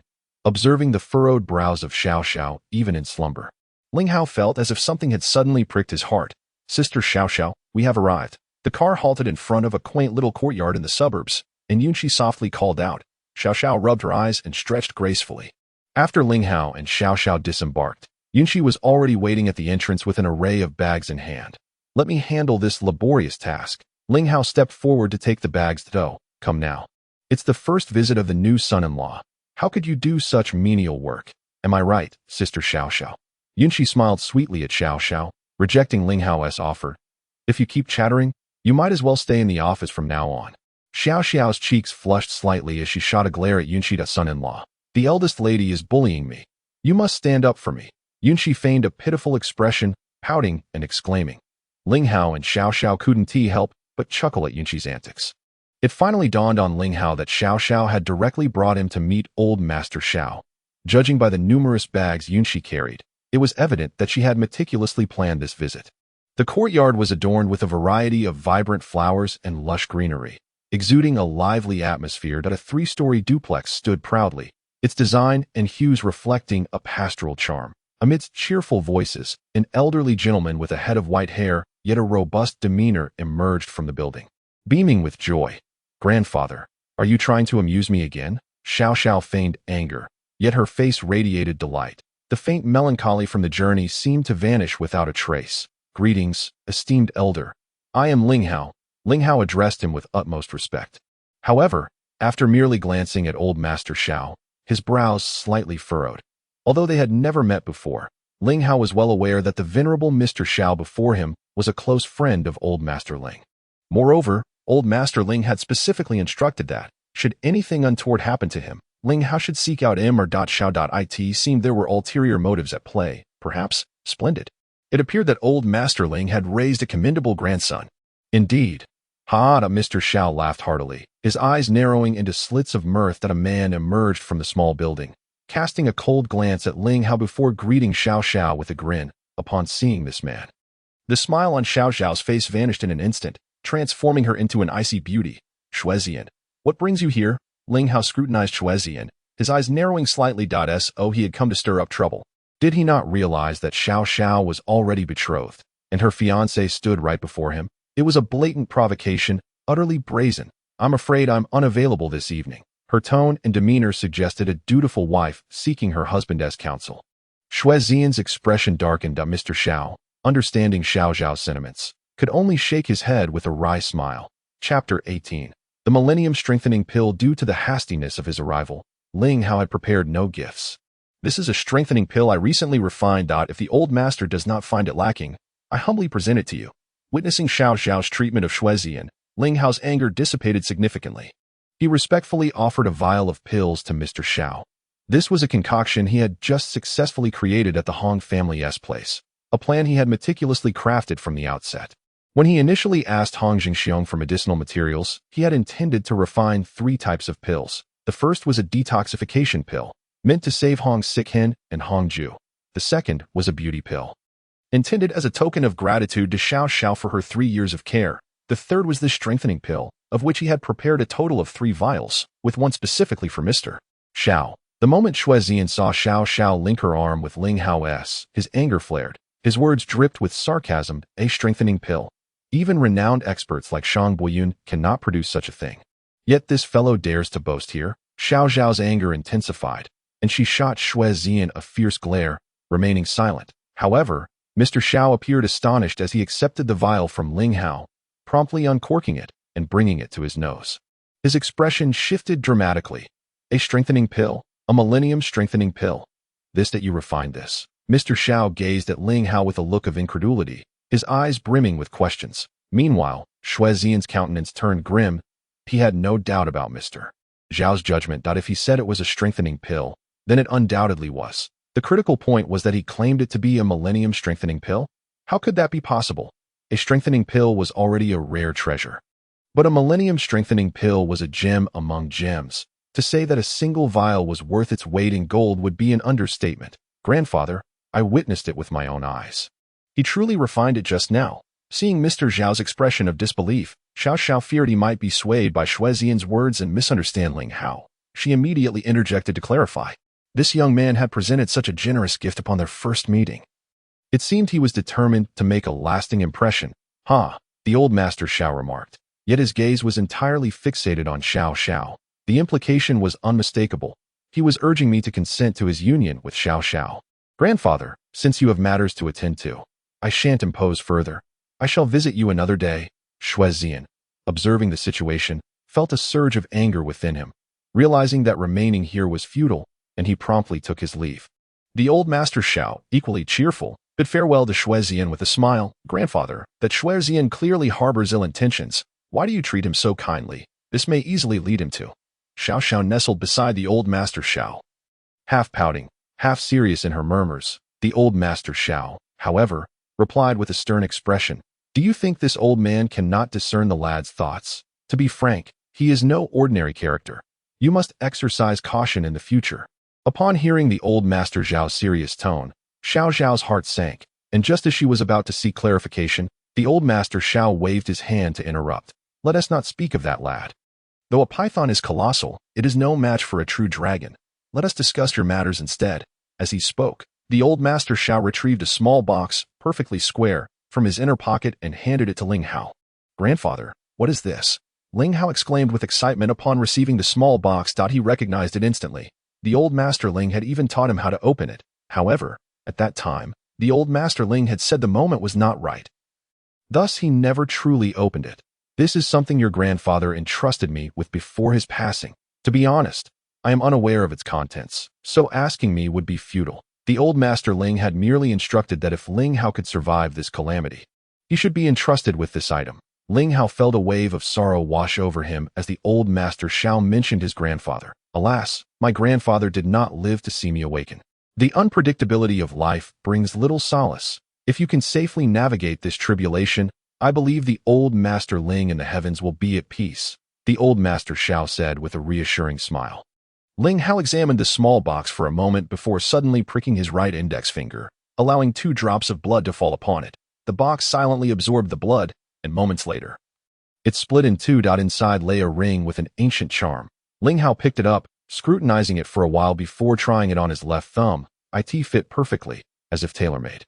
Instantly, a memory flooded Ling Hao's mind, revealing the method of utilizing the ring. Could it truly be a spatial ring? And there were various herbs within. Ling Hao was astonished to discover that this ring was not merely a spatial ring. It contained numerous rare and precious herbs. What a delightful surprise. It seems the old master Ling spoke the truth. This ring was indeed waiting for you, my boy. Ha ha ha. Although the old master Xiao is unaware of the ring's remarkable capabilities, the expression on Ling Hao's face upon receiving it assured him that it was undoubtedly a treasure, at least for Ling Hao. This was certainly a priceless possession. The old master's kindness would be etched in the boy's memory forever. Ling Hao rose and solemnly bowed to the old master Xiao. "Well, since we are family, there's no need for such formalities," the elder Xiao said with a smile, casting a glance at Xiao Xiao. "Back when old man Ling was alive, he and I privately agreed to betroth you to Xiao girl. That I trust old man Ling has already mentioned this to you, hasn't he?" "Indeed, the elder did bring up Xiao Xiao?" Ling Hao nodded in acknowledgement. "What are your plans moving forward?" Elder Xiao inquired, his tone seemingly casual, but his gaze keenly scrutinizing Ling Hao's every move. Xiao Xiao's expression also shifted slightly as she looked towards Ling Hao, who hesitated. Xiao Xiao.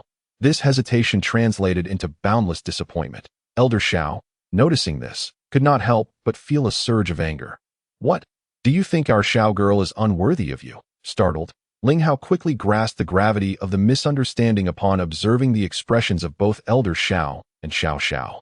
"Please, do not misunderstand, Elder. I would be more than willing. It's just that I currently face some challenges that require time to resolve. Grant me a year, just a year, and I shall rectify the issues and then marry Xiao Xiao." His words were earnest and resolute. Elder Zhao's expression finally softened. Xiao Xiao cast a somewhat melancholic glance at Ling Hao, leaving her thoughts unspoken. Chapter 19. Dinner at home. Very well, let it be as you say. After all, Xiao girl is still young, and this year will provide an excellent opportunity for you both to cultivate your feelings. Elder Xiao replied cheerfully, brushing the matter aside, relieved by this turn of events. Ling Hao sought solitude once Xiao Xiao departed, retreating to his room to contemplate solutions to his own dilemmas. That a preliminary plan had begun to form in his mind, one aimed at entirely resolving the troubles brought about by the wisdom OM gene alteration. He envisioned concocting a special potion from rare herbs, complemented by internal elixirs to refine his body from within and without, significantly enhancing his physical constitution. Only a body robust beyond ordinary limits, thousands, if not millions of times stronger, could withstand such damage. The challenge lay in the fact that the herbs required for such refinement were anything but ordinary. They needed to be thousands or even tens of thousands of years old to yield notable results. While the spirit of herbs from the Shinong classic could transform common herbs into those of ancient lineage, Ling Hao is still at the novice level of the medical sage, with only spirits of herbs under a millennium unlocked in the Shinong classic, which was decidedly insufficient. One silver lining for Ling Hao is the significant enhancement of his medical intellect, a development that was becoming increasingly apparent, particularly with the activation of the Shinong classic serving as the best testament. If he operated adeptly, reaching the peak level of medical sage within a year and unlocking spirits of herbs older than 10,000 years was not beyond the realm of possibility. It seemed he must seek a breakthrough opportunity. Ling Hao recalled the elder who had imparted traditional Chinese medicine to him during every winter and summer vacation since he was 10. To this day, he remained unaware of the elder's true identity. Yet one thing was certain. Without the elder's earnest teachings, he would not have attained his current level of medical expertise that in his early 20s. Achieving the status of medical sage was likely an unparalleled feat within the medical community. The finest breakthroughs and opportunities for advancement stem from practical experience. This notion, deeply ingrained in Ling Hao by that elderly mentor over the span of 6 years, has taken root within him. His medical skills have escalated at a terrifying pace through relentless battles against the specters of death and disease that transcend his current capabilities. It is only natural to select tasks of greater complexity. Asia Hospital undoubtedly stands as the optimal choice at present. Having made up his mind, Ling Hao no longer wavers. He retrieves his phone and sends a message to Xiao Xiao, then reclines on the sofa. Closing his eyes, in the office of the president of Asia Group, Xiao Xiao furrows her brows, staring blankly at the computer screen before her. Nearby, Yunxi meticulously organizes documents at her desk. Upon glancing at the message, a smile involuntarily graces her lips, causing her previously knitted brows to relax. Though it comprises merely a few words, it inexplicably stirs a sense of curiosity and anticipation within Xiao Xiao. Indeed, when Ling Hao first awakened, Xiao Xiao found herself at a loss on how to face him. She even harbored regrets about declaring herself his fiancée 3 years prior. However, after spending the last couple of days together, she suddenly realizes that Ling Hao is rather likable. He is neither ostentatious nor insecure. Being with him feels akin to gazing upon a tranquil lake, where worries dissipate into nothingness. Yet, his occasional displays of commanding presence are like a hurricane, leaving one breathless. Curiosity now envelopes Xiao Xiao. She is acutely aware that from the very moment she began to take an interest in Ling Hao, her fate was sealed. Dinner at home? He prepared a meal? One cannot deny that his culinary skills are nothing short of impressive. Although the dishes are homely, the flavors possess an irresistible allure, akin to a craving that lingers. She is eager to discover what delightful surprises he has in store for her. Yunxi gazes at Xiao Xiao in astonishment, finding it hard to believe. The president's demeanor over the past couple of days seems rather unusual, frequently lost in thought and inexplicably smiling. Could it be that she is falling in love? Noticing Yunxi's intense scrutiny, Xiao Xiao's cheeks flush slightly. Yunxi responds with a murmur, her mind filled with confusion. Something is definitely afoot. This ice-cold beauty of a president is surely entangled in something. Meanwhile, in a suite at the Jiangcheng Emperor Hotel, a woman and 2 men, who had been frightened away by the zombie virus at the Hong family villa, are now attentively gathered around a telephone. Although no one else is present, each stands with utmost respect and grave expressions. The moment the phone rings, the woman answers it, her hand trembling slightly from fear and excitement. Elder, she addresses with profound reverence. Is there still a presence of the Wisdom OM project markers within a human in Jiangcheng? Are you certain? A deep voice resonates through the line.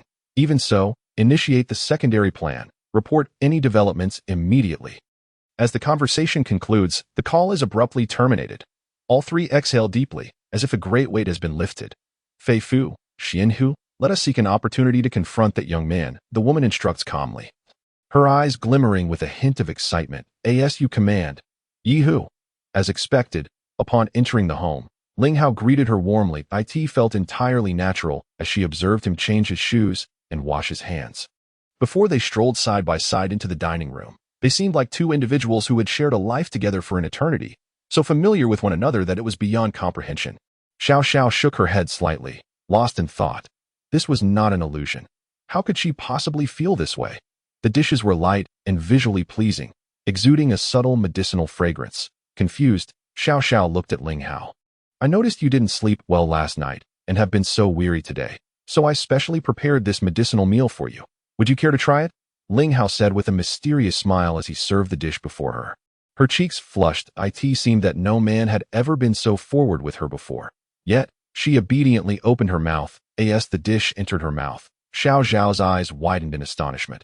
Could such exquisite flavors truly exist in this world? A man who could heal the gravely ill with such ease possessed such culinary skills. Without a hint of politeness, the 2 plates of stir-fried dishes were devoured in a matter of minutes. Like a tempest sweeping away the remnants of a feast, Ling Hao watched Xiao Xiao eat voraciously, a look of indulgence adorning his face. After wiping her mouth, Xiao Xiao suddenly felt a pang of regret. Chapter 20. The top of the apricot grove. Ling Hao smiled slightly, saying, Rest assured, this dish will not add an ounce to your weight. Xiao Xiao paused, gazing at him in surprise. Had he truly discerned her thoughts? How perilous! This man was indeed dangerously astute. She touched her cheek, feeling a slight warmth. Moments later, Xiao Xiao sensed something was amiss. There was an unsettling heat within her. After a brief contemplation, she was alarmed. Could it be the food? Ling Hao? Damn it! Her heart raced uncontrollably. She had unwittingly invited the wolf into her home. How foolishly she had trusted him. Struggling to rise, Xiao Xiao attempted to lock the study door from the inside. But her body felt weak and drained of energy. The heat intensified, and she was already drenched in sweat. Just as she was at a loss, Ling Hao unexpectedly walked in. Stay away, you scoundrel! Xiao Xiao had firmly concluded that Ling Hao had tampered with her meal. Given the current circumstances, it appeared that she would not escape her fate tonight. If you dare to touch me, I will hate you for a lifetime. Despairing tears streamed down her face. Don't worry. Those two dishes, one enhances beauty and the other regulates qi and blood, were originally meant for both of us. That I didn't expect you to consume them all, so the effects are a bit potent. In a few minutes, it will be fine. Ling Hao touched the tip of his nose, smiling at Xiao Xiao. She was not inclined to believe him, just as she was about to scold him further. She suddenly noticed that the heat within her had indeed subsided significantly. Could it be that she had wronged him after all? Unsure, Xiao Xiao lifted her gaze to meet Ling Hao's eyes. In his deep, unfathomable gaze, there was not a trace of ulterior motives. The heat had completely dissipated. It came swiftly and departed just as quickly, leaving her feeling refreshed. You should go take a shower. Afterwards, I will give you a massage to enhance the effects. Ling Hao's gentle voice resonated in her ears. Xiao Xiao was instantly filled with shame. Had he truly harbored no ill intentions towards her? Yet, deep down, she felt an unexpected sense of disappointment. Nevertheless, she obediently went to take a shower. After finishing, Xiao Xiao found herself in a state of disbelief, and a profound sense of comfort enveloped her, unlike anything she had ever experienced before. Even more astonishing was the noticeable change in her complexion.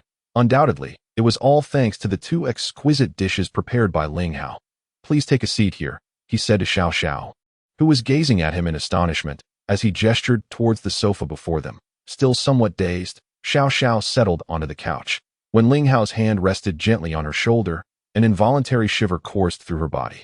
Relax. You have been working too hard lately. If you do not expel the lingering fatigue from your body in a timely manner, it will accumulate over the years and become troublesome. With that, Xiao Xiao decided to close her eyes, surrendering herself to Ling Hao's skilled hands as they massaged her shoulders, neck, and head. Each touch brought an overwhelming sense of relaxation, each stroke lulling her into a state of drowsiness. 10 minutes later, Ling Hao gently lifted the now slumbering Xiao Xiao and placed her onto the bed in the bedroom. Tucking her in snugly, he then made his way to the study. It appeared that Xiao Xiao had been preparing to busy herself with this computer just moments ago that time. Her brow had been furrowed with worry as the computer awakened from its slumber. Ling Hao squinted at the browser page. The Xinglin list. He was well acquainted with the Xinglin list, being the most influential and authoritative ranking in the medical field of the Great Xia Kingdom. It featured an array of tasks published by the Medical Association, ranging from healing the sick to academic research and the concoction of medicinal herbs. The challenges varied in difficulty, and so did the rewards. Each practitioner could register as a user, receiving and completing tasks in exchange for corresponding rewards and points. Points were the sole basis for ranking on the Xinglin list and could also be redeemed for rare medicines in the marketplace. At that moment, the top spot on the Xinglin list prominently displayed a familiar name, Esculape. His points were a staggering 100 times greater than those of the second-place contender, the god of medicine. Esculape was the codename Ling Hao had been known by during his studies at HF Medical College, a universally recognized alias. Xiao Xiao held the 16th position. Additionally, there was an open document, a partially completed research report. Clearly stalled at a critical juncture, it seemed that this young lady had been troubled by this very report. Ling Hao shook his head with a chuckle. After a moment of contemplation, his fingers flew across the keyboard with remarkable speed. In the bedroom, Xiao Xiao, who should have been sound asleep, suddenly opened her eyes. Silently, she crept to the bedroom door, standing still as she fixated on Ling Hao, who was fervently typing away in the study. His speed was astonishing, almost unhesitating, as if he were in a state of seamless flow. God of medicine, Esculape. Ling Hao, you cannot escape, she thought, determined to discover just how long he intended to keep her in the dark. Not even bothering to lock the bedroom door. The following morning, Xiao Xiao was roused from her slumber by the enticing aroma wafting through the air. After a swift wash and change of clothes, She eagerly took her seat at the dining table. Never before had breakfast seemed so irresistibly appealing. A bowl of soup, a serving of pastries, and a plate of stir-fried dishes, simple yet enticing as ever. Without hesitation, she swallowed hard and began to feast heartily. Ling Hao, on the other hand, was unhurried, eating with a calm demeanor. Ling Hao, are you aware of the situation at Xiao Hospital? Xiao Xiao asked suddenly.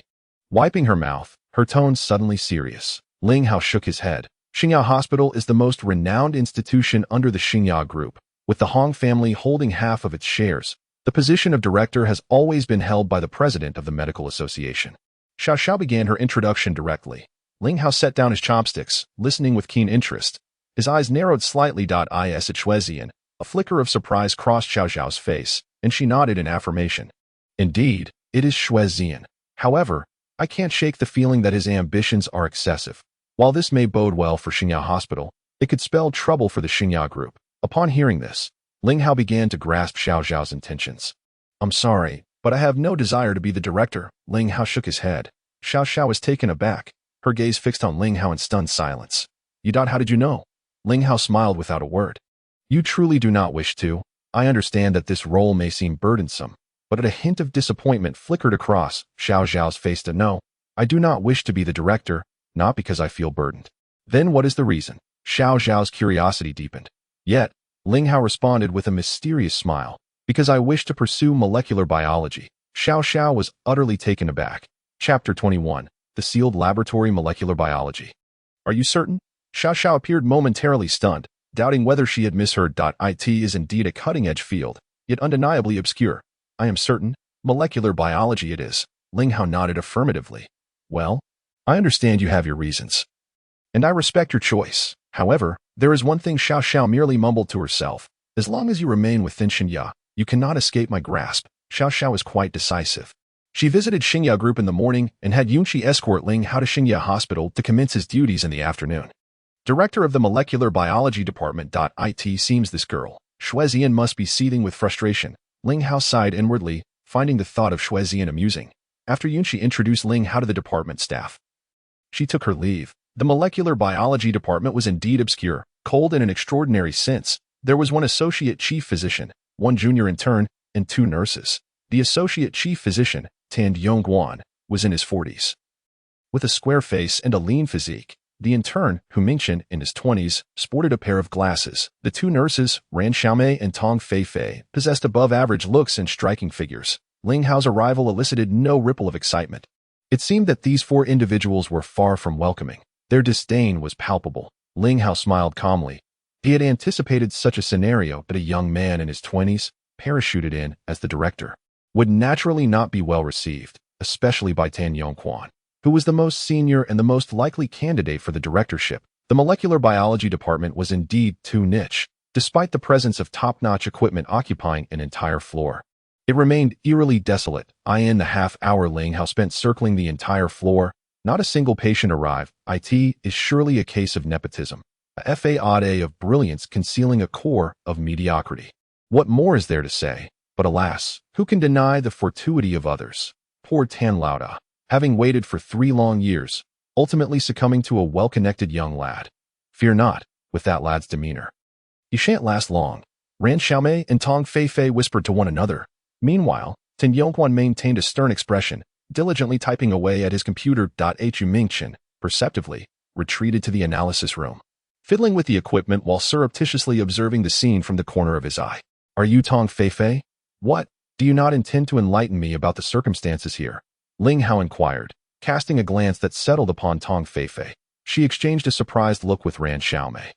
However, given that Ling Hao was the newly appointed director, they deemed it unwise to be excessively rude. The molecular biology department served primarily as a haven for the idle. There was seldom any pressing matter, the main task being to await requests from other departments for genetic testing or laboratory analyses, which could be accommodated with ease. Tong Feifei spoke with a casual air. Ling Hao was rendered speechless, even feeling an urge to strike something. He had surveyed the state-of-the-art equipment procured by Xinya Hospital and knew it to be unparalleled on a global scale. In the vast expanse of Daxia, it would be challenging to find a second establishment of such caliber. Yet, such advanced apparatus lay here, reduced to mere ornamentation. A gross misallocation of resources. It was nothing short of. Ling Hao was at a loss for words. Do you all possess the knowledge to operate this equipment? He inquired after steadying his breath. Those devices are seldom utilized, and besides, we are merely nurses. Does it truly matter if we can operate them? Ran Xiaomei interjected disdainfully. What a naive young man, treating trifles as if they were of great significance. Who amongst you is capable of operating such devices? Ling Hao suppressed his annoyance and asked mildly. Who among you is eager to operate those machines? Tong Fei and Ran Xiaomei exchanged glances and instinctively directed their gaze towards the furtive Hu Mingchen. Having observed the unfolding events, Hu Mingchen realized there was no point in hiding any longer and cautiously approached. Director, I can manage a bit. Ling Hao glanced at Hu Mingchen and then turned to the ever-silent Tan Yongquan, who appeared entirely indifferent to Ling Hao's presence, still engrossed in his typing. Ling Hao smiled.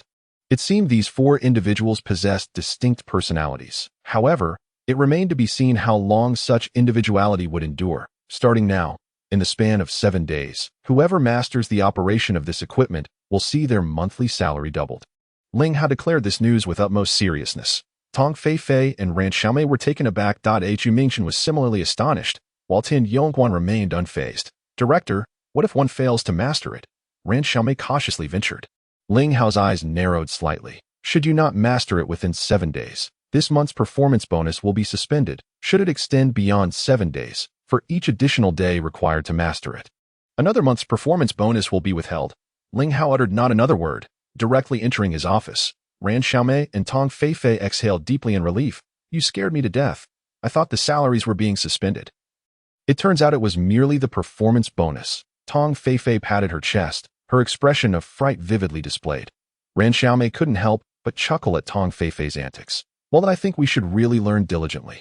After all, a multitude of skills can only benefit you. Hu Mingchen observed Ling Hao entering the office thoughtfully and offered a word of advice to Tong Fei and Ran Xiaomei. Fei, what are your thoughts? Ran Xiaomei, noticing the seriousness in Hu Mingchen's tone, turned to inquire of Tong Fei. Boss Tan, what is your opinion? Ran Xiaomei asked the still-focused Tan Yongquan, who was busy typing away. Ignorance. I couldn't care less about those few bucks. If they want to deduct, let them. I have my research to attend to. Although Ling Hao had entered the office, he remained attentive to the sounds outside. The words of Ran Xiaomei and the other three reached his ears verbatim. Upon hearing Tan Yongquan's remarks, Ling Hao smiled faintly, murmuring to himself, of course, a few bucks are inconsequential, but what if it were thousands, or even tens of thousands? Chapter 22. Leave it to me in the office of the president of the Xinya Group. Xiao Xiao scrutinized the freshly printed research report, her astonishment growing more pronounced. Had she not witnessed it with her own eyes the previous night, she would never have believed that this extensive report, spanning dozens of pages, was completed by Ling Hao in a single night with such fluidity that no, it seemed he hadn't even taken a whole night. At most that it was barely 3 hours. The report indeed followed the introduction she had previously penned. The argument presented was quite ingenious, even rather sharp. Yet, it was precisely this that resolved the bottleneck that had troubled her for months. The crucial aspect was the comprehensive data supporting it. Now, the only question remained. How reliable was this data? However, an answer to that would likely come swiftly. Sister Xiao, I have verified all those data. They are all from authoritative sources and the latest. Yunxi knocked on the door and entered, interrupting Xiao Xiao's contemplation. Oh, I see. You may go ahead and continue with your work. Yunxi's response was anticipated by Xiao Xiao, yet upon hearing it, she was still taken aback. Ling Hao. My fiancée, it seems I have yet to fully grasp your capabilities. A smile graced Xiao Xiao's lips as she pondered aloud at Xinya Hospital. Upon observing Ran Xiaomei, Tong Fei, and Hu Mingchen beginning to learn the operation of the equipment, Ling Hao immersed himself in the DNA testing room, diligently laboring away. Tin Yongquan cast a disdainful glance at Ling Hao and the others, sneering, before returning to his typing at the computer. For the subsequent 6 days, Ling Hao busied himself with the equipment each morning and remained in the office typing each afternoon. Xiao Xiao felt a tinge of disappointment, for it had been 6 whole days since she had tasted the meals prepared by Ling Hao. On the 7th day, Xiao Xiao could no longer contain herself. As soon as work concluded, she had Yunxi drive her straight to Xinya Hospital where Ling Hao was stationed. Upon arriving at the entrance of Xinya Hospital, she encountered Shuezian approaching. Xiao Xiao? I was just about to seek you out. I never expected to encounter you here. What a delightful coincidence. Shuezian's face was alight with astonishment. as if he could scarcely find his voice upon seeing Xiao Xiao in this place. "Looking for me? Is there something you wish to discuss?" Xiao Xiao coldly inquired, evading Xue Xian's unabashedly fiery gaze. Although she had never harbored a particularly favorable impression of him, she had to maintain a facade of civility due to his prominent background. However, after witnessing Xue Xian's confrontational behavior towards Ling Hao during their recent encounter with the elder Xiao Xiao could no longer tolerate him. In the past few days, she had been overcome with the impulse to revoke Xue Xian's position as vice president of Xinya Hospital. Perhaps sensing her intentions, Xue Xian had preemptively taken action, thereby subjecting Xiao Xiao to the subtle pressures from several major shareholders of Xinya Group. How could the astute Xiao Xiao not perceive this? She was compelled to temporarily suppress her thoughts. Who would have imagined she would cross paths with him here? Of course, I have something to discuss. How about joining me for dinner? Xue Xian's smile bore a hint of ulterior motives. I apologize, but I have prior engagements this evening. Perhaps another time? Xiao Xiao rejected him without hesitation, sidestepping Xue Xian as she prepared to enter Xinya Hospital. Yes, she brushed past him. Xue Xian leaned in close and whispered something that sent a shiver through her. If you wish to avoid the old man's secrets being exposed, you would do well to accompany me. He chuckled, striding toward his vehicle. Xiao Xiao's face paled instantly, her body trembling with anger. Sister Xiao. Ignore him. Let us go. Yunqi approached, her hand cold as ice. After a moment's hesitation, Xiao Xiao finally spoke. Following her words, she walked over and entered Xue Xian's car. Much to Yunqi's astonishment, the vehicle started and gracefully merged into the flow of traffic. Yunqi stood there in a daze. Ling Hao emerged from the hospital. Yunqi, what are you doing standing here? Where's Xiao Xiao? Noticing Yunqi's dazed expression, he couldn't help but feel curious. Brother Ling, Sister Xiao got into Xue Xian's car and left. You hurry. I'm afraid for her. Following Yunqi's pointed gesture, Ling Hao spotted Xue Xian's vehicle. He seized the keys from Yunqi's hand and swiftly got into his car. After a brief instruction, Ling Hao's vehicle blended into the traffic. Trailing Xue Xian's car by a couple of vehicles, Xue Xian remained oblivious to Ling Hao's pursuit, driving with a self-satisfied air, occasionally glancing at the frostily beautiful Xiao Xiao in the rearview mirror. Who says there are women in this world who cannot be tamed? They simply have not grasped their vulnerabilities. Look, the most beautiful president of Xinya Group has willingly entered my vehicle, has she not?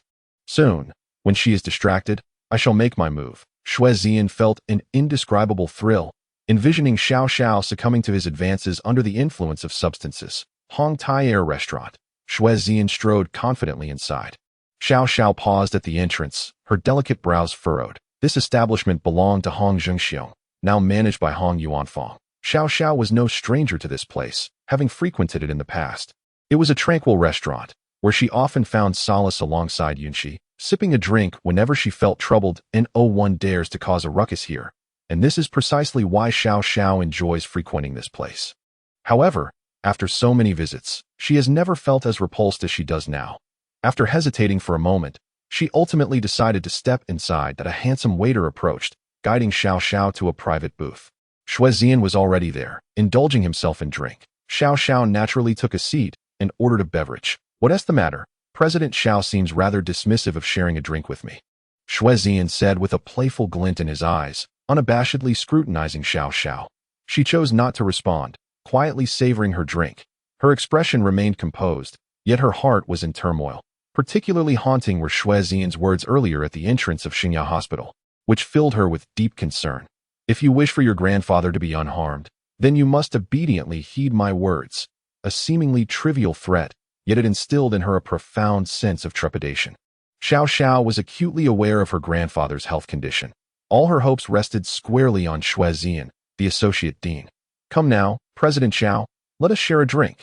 Xue Xian poured a glass of liquor and presented it to Xiao Xiao. I'm sorry, but I do not wish to drink today, Xiao Xiao replied dismissively, shaking her head. She truly had no desire to drink, especially not with Xue Xian. Even sitting face to face with him made her feel nauseated. Yet, the thought of her grandfather compelled her to suppress the urge to leave immediately.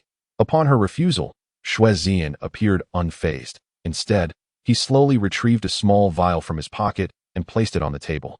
Have a drink. This is for you. Xiao Xiao's expression shifted.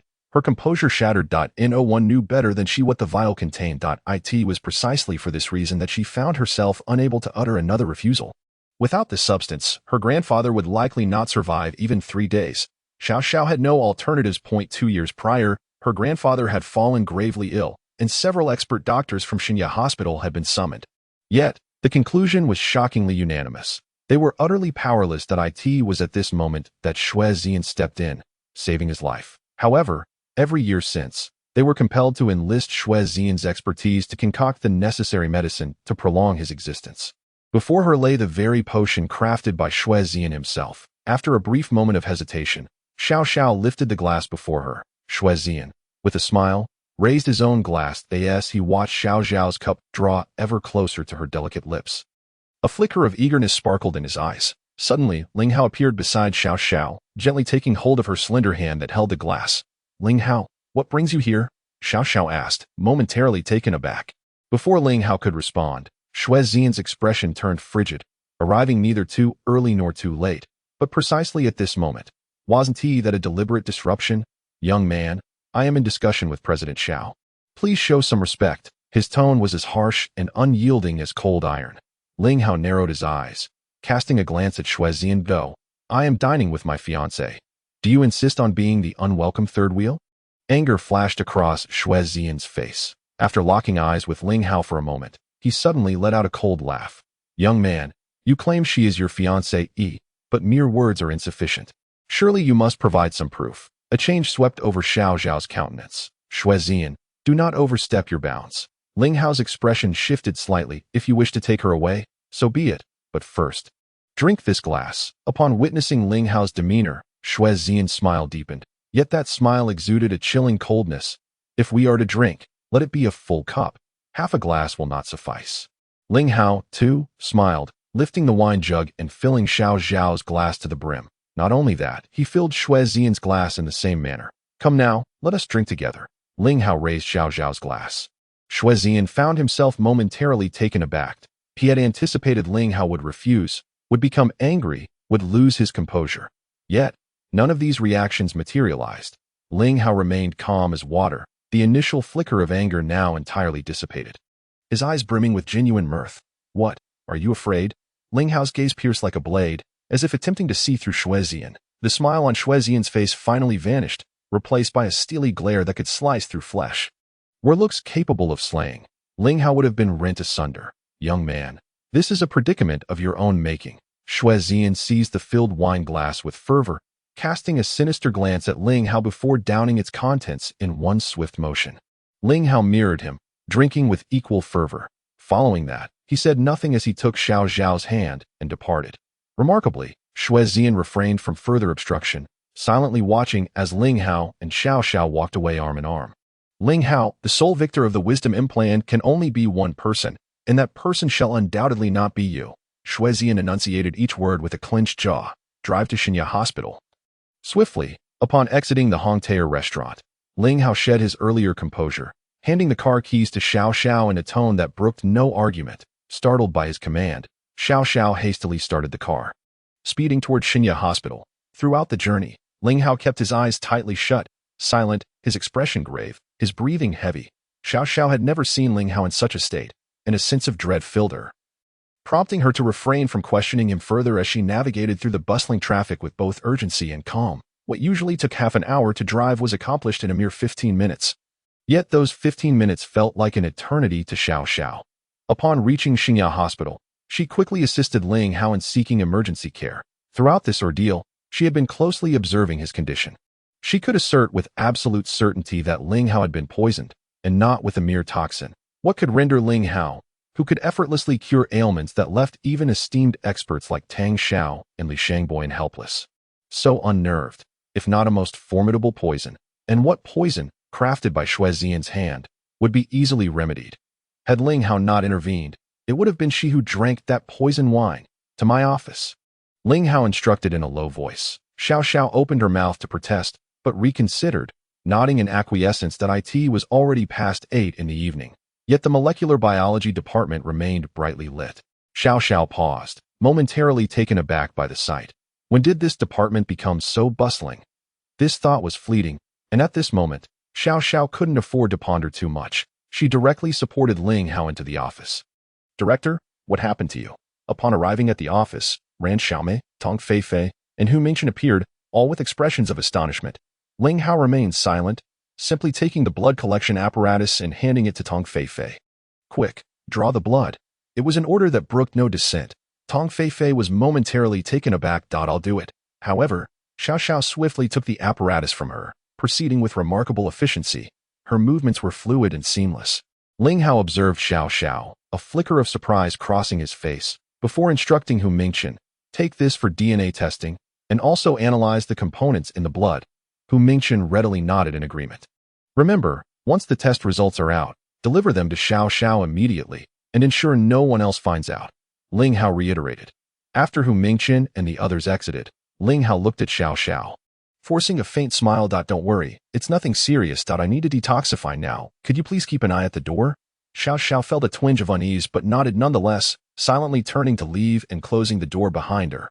Ling Hao gazed at Xiao Xiao's frail silhouette, sitting in a daze for a moment before activating the spatial ring.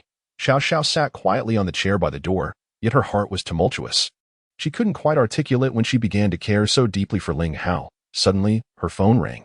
Upon answering, Hong Xiong's voice came through. Xiao Zong, I apologize for the interruption. Do you know where young Master Ling is at the moment?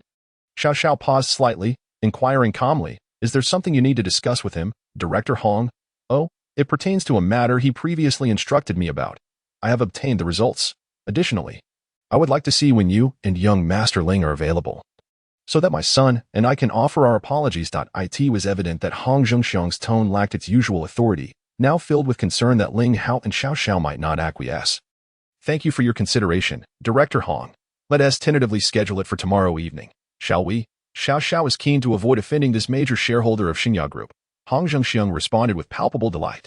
Ling Hao, oh Ling Hao, how many secrets do you still harbor that I am unaware of? After hanging up, Xiao Xiao silently gazed at the closed office door, murmuring to herself, Chapter 24, Who dares to come up an hour later?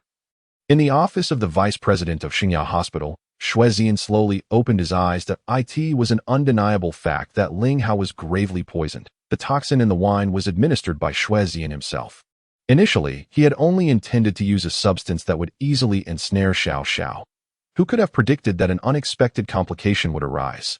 Thus, he decided to proceed with the pre-prepared poison, one that only affected those who had participated in the wise-eyed Muim plan. He watched as Ling Hao consumed the cup of wine, recalling how Ling Hao had appeared flustered upon exiting the Hong Tai restaurant. Xue Zian did not fret over Ling Hao's potential escape from this predicament. He merely wished to observe the man whom Xiao Xiao referred to as her fiancé, struggling in his final moments. At Xingya Hospital, Xue Zian spotted Xiao Xiao's car. Meanwhile, he suddenly sensed that something was amiss. His body was in distress. To be precise, he had been poisoned. The zombie virus. Xue Zian felt a surge of anger. He was well aware that this virus would not claim his life. However, it was not to be underestimated. At the very least, he needed to expel the toxins from his body without delay. After all, this poison should belong solely to him. Xue Zian. Ling Hao, oh Ling Hao, do you truly believe that a mere zombie virus can bring about my demise? You underestimate me far too much. Xue Zian sneered to himself and made a phone call. An hour had passed. Surely, Ling Hao had succumbed to the poison by now. Perhaps Xiao Xiao was already in the emergency room, retrieving his corpse? Emergency room. Please check if a patient by the name of Ling Hao was admitted an hour ago. Moments later, Xue Zian furrowed his brow. What? None. Slowly, he hung up the phone, having arrived at Xingya Hospital but not gone to the emergency room. What scheme was this young man concocting? While he pondered, the office door swung open, and 3 figures strode in. 1 woman and 2 men, Yi Hu, Fei Fu, and Xian Hu. They were indeed the same 3 individuals who had appeared at the Hong family villa earlier. Xue Zian frowned. Deputy Director Xue, it has been 3 years, and you have certainly made us work hard to find you. The leading woman greeted him nonchalantly. Who are you? I don't seem to recognize you. And furthermore, I do not comprehend what you are saying. It seems that you truly are a person of considerable means, prone to forgetfulness. Merely 3 years have passed, and you have completely forgotten Yi Hu, Fei Fu, and Xian Hu. Yi Hu smiled charmingly. Have you been following me recently? What exactly do you intend to achieve? Seeing that he could no longer evade the conversation, Xue Zian decided to confront them directly. Don't misunderstand. We simply wish to lend you a hand. After all, you are the only successful seed from back then. Yi Hu beamed brightly. Xue Zian's eyes flickered, yet he remained silent. However, if you continue to be so obstinate, I fear you will no longer be the sole success story. Xian Hu spoke, his tone devoid of emotion, as bland as a glass of plain water. Yet, it carried a deadly weight. Shui Xian's expression shifted entirely. Speak. What is your purpose? And what are your conditions? Shui Xian suddenly felt a sense of helplessness. Quite simple. We will help you ascend to the position of director, and in return, you must assist us in dealing with Ling Hao. The Wizardimo plan can only have one successful candidate, and we hope that candidate will be you. In the molecular biology department, Xiao Xiao held the test results sent over by Hu Mingchen and the others. Her expression complex. President Xiao, the test results indicate the presence of a potent toxin in the blood, one that can induce a severe dependency. Ran Xiaomei's face was grave, tinged with a hint of fear. Hu Mingchen, stunned, stated, the genetic testing results show that his genes have undergone mutations, and not just in one area. According to common logic, he should not be alive. A cold voice suddenly pierced the air. Xiao Xiao trembled, as if stung by a scorpion. That voice was all too familiar to her. The person who followed was someone she loathed to the core. Isn't it quite unexpected? Fear not, for he shall not perish. Because I intend to witness his demise with my own eyes. Each word fell from Shui Xian's lips, chilling enough to render the surrounding air nearly frostbitten. Shui Xian, you are nothing but a madman. A sudden surge of courage erupted within Xiao Xiao, bringing her a sense of calm, as she recalled Ling Hao's instructions. Keep an eye on things at the door for me. Having given her word, she resolved to watch. Is this the result of the examination? Is it not delightful? Shui Xian cast a glance at the list clutched in Xiao Xiao's hand and abruptly broke into laughter. The Wizardimo project can have but one victor, and that individual must be me. Hence, he must meet his end. Moments ago, I introduced a poison into that glass, specifically designed for the survivors of the Wizardimo project. I rushed over solely to see him off. After all, he is, in some measure, a pitiable soul. Shui Xian continued to speak, expressing the turmoil within his heart that it was as if behind the closed door before him. Ling Hao had already succumbed to death. Xiao Xiao's complexion had turned ashen, her gaze directed at Shui Xian burning with fury. Yet, she restrained herself. Though her heart was ablaze with anxiety, she chose to trust in Ling Hao. She believed in his medical prowess, in his capacity to perform miracles, and in his unwillingness to let her down. Xiao Xiao, you belong to me. This is an irrevocable truth. Therefore, cease to squander your energy. Shui Xian, observing Xiao Xiao's unexpected composure and lack of anger directed towards him, felt a sense of astonishment. According to her nature, she ought not to behave in such a manner. He wished to witness her in a state of helplessness. Isolated and desolate, he sought to make her understand that only he could stand by her side, offering assistance. Yet, the unfolding events were entirely contrary to his expectations. Shui Xian, it appears this woman harbors no interest in you. The voice of Yi Hu suddenly resonated. Following him, Xian Hu and Fei Fu emerged before Xiao Xiao. Yi Hu scrutinized Xiao Xiao from head to toe, his eyes reflecting surprise and a hint of jealousy. The gazes of Xian Hu and Fei Fu were fixated on Xiao Xiao. Unable to waver in the dim light of the Hong family villa, her beauty had been less apparent, but now, it struck them profoundly. Xiao Xiao's allure was truly captivating. Observing the expressions of Fei Fu and Xian Hu, Yi Hu could not contain his fury. How dare anyone surpass him in beauty? It was utterly intolerable. You shall not take him. Who dares to approach? Let them try. Xiao Xiao stood resolutely at the threshold, unwavering. Chapter 25. Your poison is useless against me. Xiao Xiao, you ought to step aside. There are some individuals with whom we cannot afford to tangle. It is unnecessary to wade into this murky water. Shui Xian, taken aback by Xiao Xiao's uncharacteristic demeanor, urged her to relent. As long as I am here, none shall take him. Meanwhile, Ran Xiaomei and her companions were utterly astonished by the scene before them. Initially, witnessing Xiao Xiao personally escorting Ling Hao to this place was already remarkable enough. Yet now she was clearly resolute in safeguarding him. She was the renowned Ice Queen of the Xingya group. After all, when had she transformed into such a passionate young woman? Hu Go, what shall we do? The gazes of Tong Feifei and Ran Xiaomei turned towards Hu Mingchen. Following the director, at least we can glimpse a shred of hope. Right? Hu Mingchen hesitated for a moment, then raised his head to look at Xiao Xiao, solemnly stating, indeed, we cannot stand idly by while the director is bullied. Tong Feifei and Ran Xiaomei nodded in unison. Stepping behind Xiao Xiao alongside Hu Mingchen. Yi Hu's expression darkened slightly, while Shui Xian displayed evident disdain. You three, step aside. Ran Xiaomei exchanged glances with her companions, yet remained rooted to the spot. Now, in the name of the Vice Dean. I demand that you three immediately get out of the way. Otherwise, you need not come to work tomorrow. Xue Xian's fury intensified upon seeing their indifference. Hearing this, a flicker of hesitation and fear crossed the faces of Ran Xiaomei and her friends. Please, step back. This matter does not concern you. I thank you on behalf of Ling Hao. Xiao Xiao glanced at the trio, her gratitude unmistakable. Well, perhaps we. Fei Mingchen, I think we should refrain from getting involved here. Ran Xiaomei stammered, gazing at Xue Xian's almost predatory glare, gradually shifting to the side. Upon noticing Ran Xiaomei's demeanor, Tong Fei immediately voiced her discontent. Ran Xiaomei's cheeks flushed slightly, but she soon regained her composure.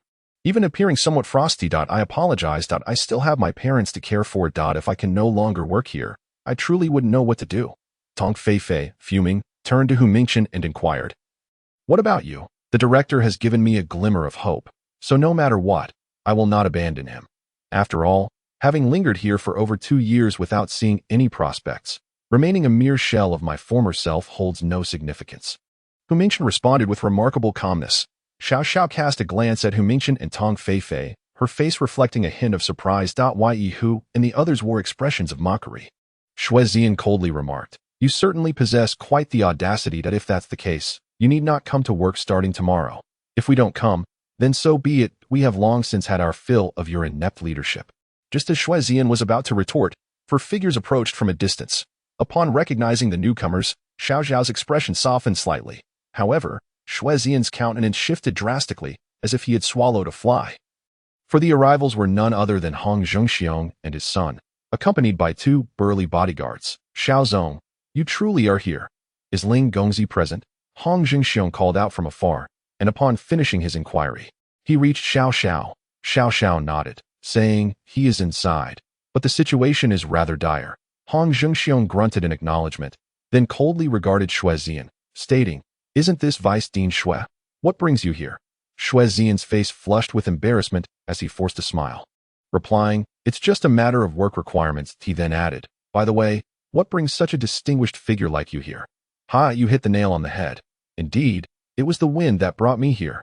Having heard that someone had been poisoned here, Hong Xiong came specifically to take a look with a smile. He gazed at Xue Xian. A wave of unease washed over Xue Xian. How could this old fellow arrive at such a moment? Someone has been poisoned? Could it be that he already knows? Thoughts surged chaotically in his mind, leaving him uncertain and silent. Ling Hao finally let out a long breath. During the past hour, he had been fervently engaged in a singular task, extracting medicinal herbs from the spatial ring and nurturing them with the essence of the herbs recorded in the Shinnong Classic, ultimately swallowing them whole. The potency of the poison that Xue Xian had infused into the drink was indeed quite astonishing. What shocked Ling Hao even more was that this poison seemed tailor-made to target him. The alteration of the Wizardimo gene had significantly enhanced his medical intelligence, while simultaneously diminishing his resistance in certain aspects, and this poison had been specifically designed to exploit that vulnerability. Fortunately, with the aid of the Shinnong Classic's medicinal essence, he managed to survive the ordeal. Otherwise, he feared that Xue Xian's wishes would truly come to pass. Suddenly, the office door, which had been closed for an entire hour, swung open. Under the gaze of numerous eyes, Ling Hao stepped out. The faces before him displayed a mix of joy and astonishment. Xue Xian's expression had completely shifted, staring at Ling Hao, speechless for a long moment. He was still alive? He had actually managed to counter the poison that had taken him 3 arduous years to concoct. Impossible. This was inconceivable. Xue Xian suddenly let out a furious roar, then deflated like a punctured balloon. Thank you. Ling Hao approached Xiao Xiao and gently uttered, Are you all right? Have you fully recovered? Upon seeing Ling Hao finally emerge, Xiao Xiao's anxious heart finally found peace. For a fleeting moment, tears nearly overflowed from her eyes. Yes, I'm fine. Ling Hao nodded, his gaze filled with tenderness. He then turned his attention to Xue Xian. Your poison is quite impressive. Unfortunately, it is of no use to me. This was a candid assessment, a confident declaration. Had it not been for the Shinnong Classic, Ling Hao knew he would have certainly perished, but fate had favored him with the Shinnong Classic, leaving Xue Xian to return empty-handed. No one escapes my poison. How did you manage this? He advanced directly towards Yi Hu, whose face was filled with disbelief, involuntarily taking a step back. Xian Hu and Fei Fu stepped forward, blocking the path between Ling Hao and Yi Hu. Their expressions mirrored the incredulity and fear that gripped them. They were all well aware of the poison Xue Ziyan had administered to Ling Hao, each one, like Xue Ziyan, believing that Ling Hao was doomed. Their purpose in coming had merely been to deliver Ling Hao's lifeless body to the medical department for reporting. Nothing more. The outcome, however, was utterly unexpected and difficult to comprehend. Ling Hao gently raised his arm. A fragrant breeze wafting through the Ye Hu and the others' faces paled drastically, retreating a good distance. When they stopped, their complexions were ashen. Ye Hu gritted his teeth and cursed. If you continue to provoke me, I will make the entire medical department a living hell. His words carried an unspoken dominance, an overwhelming confidence. With that, he turned away. Boss Hong, I leave this to you. Indeed, this is a prescription that can cure your ocular affliction. Just a single course will suffice. With that, he grasped Xiao Xiao's hand and departed. He left in a most direct manner, as if oblivious to those around him. Chapter 26. Beauty Elixir. Ye Hu and his companions exchanged glances.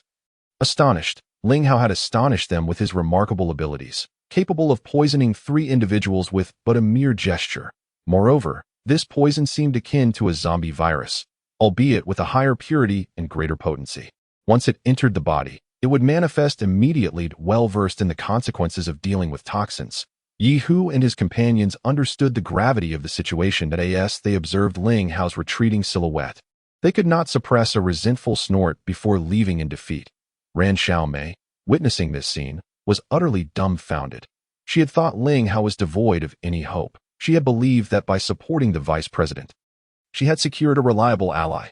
Who could have anticipated such an outcome? One thing was certain. From the moment Ling Hao departed, there was no longer a place for her here. Tong Fei gazed at Ling Hao's retreat with admiration in her large eyes. The director is so handsome. Hugo, he is far more dashing than you.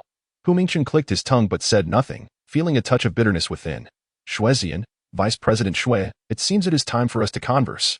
Hong Xiong remarked coolly, casting a glance at the disoriented Xue Ziyan. The latter felt an instinctive fear towards Hong Xiong. His audacity to disrespect Xiao Xiao stemmed from the elder Zhao's illness. However, in the presence of Hong Xiong, he felt utterly powerless in the eyes of the head of Jiangcheng's foremost family. Xue Ziyan was merely an ant. Yet, this ant had the audacity to harbor delusions of targeting the Hong family's prized possession, Hongju, and sought to eliminate him. Such arrogance, or perhaps madness. Father, hand him over to me. I will provide an explanation to my sister and Ju heir. Hong Yuanfang regarded Xue Ziyan with a cold stare, as if gazing upon a lifeless corpse. Hong Xiong did not object. Amidst Xue Ziyan's pleas, 2 bodyguards behind Hong Yuanfang dragged him into the trunk on the way back to Xiao Xiao's residence. Ling Hao fixated on Xiao Xiao with an imperious glare. Why did you hide this from me? What? Xiao Xiao was taken aback. You intended to keep the elder Zhao's condition from me. Meeting Ling Hao's profound gaze sent an inexplicable tremor through Xiao Xiao's heart. Had she truly meant to conceal it, or did she simply not believe he could provide a solution? Xiao Xiao found herself at a loss for words, staring into Ling Hao's penetrating eyes for what felt like an eternity. The tears she had tightly restrained suddenly burst forth. Throughout, Xiao Xiao had projected the image of a formidable woman. Were it not for her strength, Shengye Group would never have risen to prominence. Claiming the title of Jiangcheng's finest, were it not for her resolve, she would not have become the esteemed ice queen in the eyes of others at such a youthful age. Yet, she was still a girl, possessing a tender side. The elder Xiao was her Achilles heel. Unfortunately, this vulnerability had been seized upon by Xue Ziyan, nearly causing her to falter. You scoundrel, you slept with me for 3 years under the guise of being my fiancée. And now you dare to blame me. Do you think I wish to keep this from you? Do you think I do not wish for a more relaxed life? Tears cascade down like rain. With pear blossoms weeping, Ling Hao, moved to the core, embraced Xiao Xiao tightly, uttering no other words. I am sorry. It is all my fault for allowing you to suffer alone. Yin Shi, driving ahead, found her eyes brimming with tears. Over the past 3 years, she was acutely aware of how Xiao Xiao had cared for Ling Hao. It was precisely for this reason that she sincerely hoped Ling Hao would awaken. After all, as Xiao Xiao's subordinate and a dear sister, Yin Shi could not bear to see Xiao Xiao's heartfelt efforts go to waste. Heaven, in its mercy, allowed Ling Hao to indeed awaken, while feeling a sense of relief for Xiao Xiao. Yin Shi also felt perplexed. Ling Hao always seemed to maintain an elusive distance from Xiao Xiao, deliberately keeping her at bay. Though she could not fathom the reason behind this, it left her feeling unsettled. Now, with Xiao Xiao's direct confession, Ling Hao had not rejected her any longer. Perhaps this could be deemed a step forward. You need not worry about the old master's illness any longer, after a prolonged silence. Ling Hao solemnly declared. However, his condition had always been such that only Xiao Xiao lifted her tear-filled eyes from Ling Hao's embrace. Confusion etched across her face. Do you remember the Millennium Strengthening Pill I gave to the old master yesterday? Xiao Xiao was taken aback, but nodded that it contains the herbs necessary for treating his ailment. As long as he takes it regularly, he shall be cured within a short span of time. In an instant, Xiao Xiao sat upright, her gaze fixed intently on Ling Hao. After a moment, Ling Hao suddenly felt a warmth on his lips. Thank you. Xiao Xiao's cheeks flushed, her head bowed as she murmured softly. Enough of the sorrow. Let me gently pat your fragrant shoulder and offer you some words of comfort. Yet, Xiao Xiao shook her head. No, you must compensate me. You have caused me so much worry. She almost pouted playfully. She felt on the verge of collapse. It seemed the esteemed CEO had truly succumbed. Ling Hao retrieved the beauty-enhancing pill he had prepared earlier at the Hong family villa and handed it to Xiao Xiao. Very well, since I have caused you to weep, this vial of beauty-enhancing pill shall serve as compensation that I hope you graciously accept it. Xiao Xiao, somewhat surprised, took it and examined it closely, even opening the vial to inhale its scent. A beauty-enhancing pill? Does such a remedy truly exist? I am rather curious about its effects. Observing Xiao Xiao's demeanor, Ling Hao could not help but shake his head with a wry smile. She bore no semblance of a CEO. She was simply like a neighborly little sister. Are you not afraid that what I give you may not be something good? My self-control is rather poor, and I may inadvertently be tempted. Xiao Xiao playfully scoffed, her cheeks reddening. I'm not afraid. After all, you'll be mine sooner or later, so it doesn't matter. Ling Hao was left utterly speechless by her clever retort. Brother Ling, I protest. She suddenly exclaimed. What is your reasoning? Ling Hao was momentarily taken aback, inwardly pondering. What is this girl protesting about now? You, my esteemed son-in-law, have been too busy pleasing my sister Xiao Xiao and have completely ignored me. Your assistant, shouldn't we form an alliance against Sister Xiao Xiao like in those novels? She declared with earnestness. Ling Hao and Xiao Xiao could hardly contain their laughter. Shi, you certainly need to be put in your place. How about I let him have you for a few days? Xiao Xiao joked without any restraint. Sure, but remember, you said it, Xiao Xiao Jia. I cannot guarantee that it will return in perfect condition. Shi also had an imaginative mind. Ling Hao, feeling a bit exasperated, thought, so they are completely disregarding my existence. Fine. Is there a share for me when you meet him? Ling Hao, fearing that if he allowed them to continue, they might utter something that would leave him utterly speechless, immediately yielded. He took out a small vial, looking pained as he contemplated for a long moment before handing it over to Yunxi. This is a gift for you. Xiao Xiao couldn't help but smile at Ling Hao's expression, as if he were parting with a piece of himself. Chapter 27. Si Chin's job application. What is this wonderful item? It is a vitality pill. No matter where you are injured, just dissolve a grain in warm water and apply it, and you will see results in 5 minutes. Ling Hao sighed.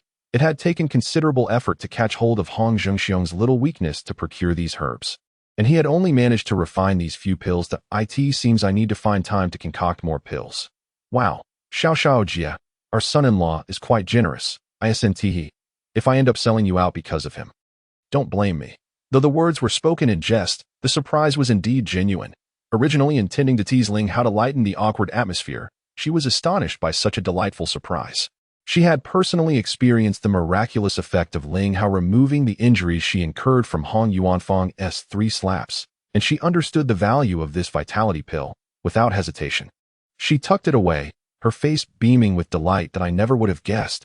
You truly have a knack for charming young ladies. Even someone as proud as She has been won over by you. Xiao Xiao remarked, gazing at Ling Hao with a hint of envy. A palpable sourness lingered in the air of the sea. In another hotel suite in Jiangcheng, Yihu, Xianhu, and Fei Fu were seated on the floor. Forming a tripod stance. 6 meaty palms faced each other in pairs. 3 pairs of eyes were tightly shut, their faces cloaked in darkness, displaying an extreme pallor. Their bodies trembled slightly. Not far away, Shuezian was bound like a rice dumpling, discarded on the ground, observing Yi Hu and the others with keen interest, devoid of any panic. Almost simultaneously, Yi Hu and the others expelled a mist of blood. Their bodies fell back, their faces turning ghostly pale in an instant. Yi Hu, hurry and report to the elder. Xianhu struggled to say, each word seemingly draining him of all his strength. The 3 of them could distinctly feel an overwhelming wave of drowsiness wash over them. one that was hard to resist. The zombie virus refined by Ling Hao is indeed formidable. Gentlemen, perhaps you should reconsider my earlier suggestion. Let us collaborate for mutual benefit, shall we? Shuezian, observing the situation, offered a calm piece of advice. Who exchanged glances with his companions before ultimately directing their gazes toward Shuezian. Kid, do you truly believe you can cure this zombie virus? Who asked weakly. Struggling for breath, Shuezian laughed, a self-assured smile gracing his lips. He had been saved by Who under the pretense of medical assistance from Hong Yuanfang, although the price Who paid was indeed considerable. When he was rescued, Shuezian was already aware of the potential outcomes. To be frank, while other poisons are difficult to contend with, I happen to have the antidote for the very poison you are currently afflicted with. From beginning to end, there was not a trace of concern on Shuezian's face. Why should we trust you? Xian gazed at Shuezian's demeanor, feeling quite displeased. Apart from trusting me, do the three of you have a better alternative? With a single sentence from Shuezian, he effectively silenced the words that were about to escape Who and the others. Very well, we can release you, as long as you can assist us in neutralizing the poison. Who was rather straightforward, or perhaps adept at reading the situation. However, Shuezian merely shook his head. Young man, are you toying with us? You are playing with fire. The bat, which had been desperately suppressing the poison within, could no longer contain itself and let out a furious roar. Why should the three of you be so incensed? I can save you, but there is one more condition. Upon exiting the vehicle, a graceful figure approached. Ling Hao cast a somewhat guilty glance at Xiao Xiao, forcing a bitter smile. Xiao Xiao shot a glare at Ling Hao and turned, smiling radiantly as she greeted the newcomer. Is that not Xichen's younger sister? What wind has blown you here? The visitor was none other than Hong Xichen.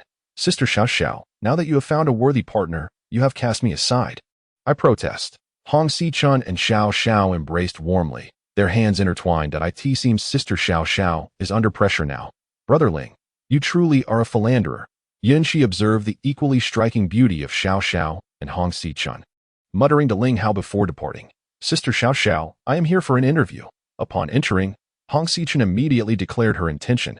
Xiao Xiao was taken aback, even reaching out to touch Hong Xichen's forehead. Then her own, seriously stating, it seems you are not running a fever. Did I misunderstand? Upon hearing Hong Xichen's words, Ling Hao grasped her intent. Yet, seeing Xiao Xiao here, and recalling her earlier heartfelt confession in the car, he truly felt reluctant to cause her further distress and could only feign ignorance. Sister Xiao Xiao, I am not feverish. You did not miss here. I wish to go to Xingyao Hospital. You wouldn't object, would you? Hong Xichen grasped Xiao Xiao's hand, speaking earnestly. What? You wish to go to Xingyao Hospital? But Xiao Xiao was well aware of Hong Xichen's character, and today's scenario seemed rather unusual. For a moment, she felt somewhat bewildered. That I previously promised my brother-in-law that I would be his little follower. Now that he is working at Xingyao Hospital, I can only follow him there. Hong Xichen was quite straightforward.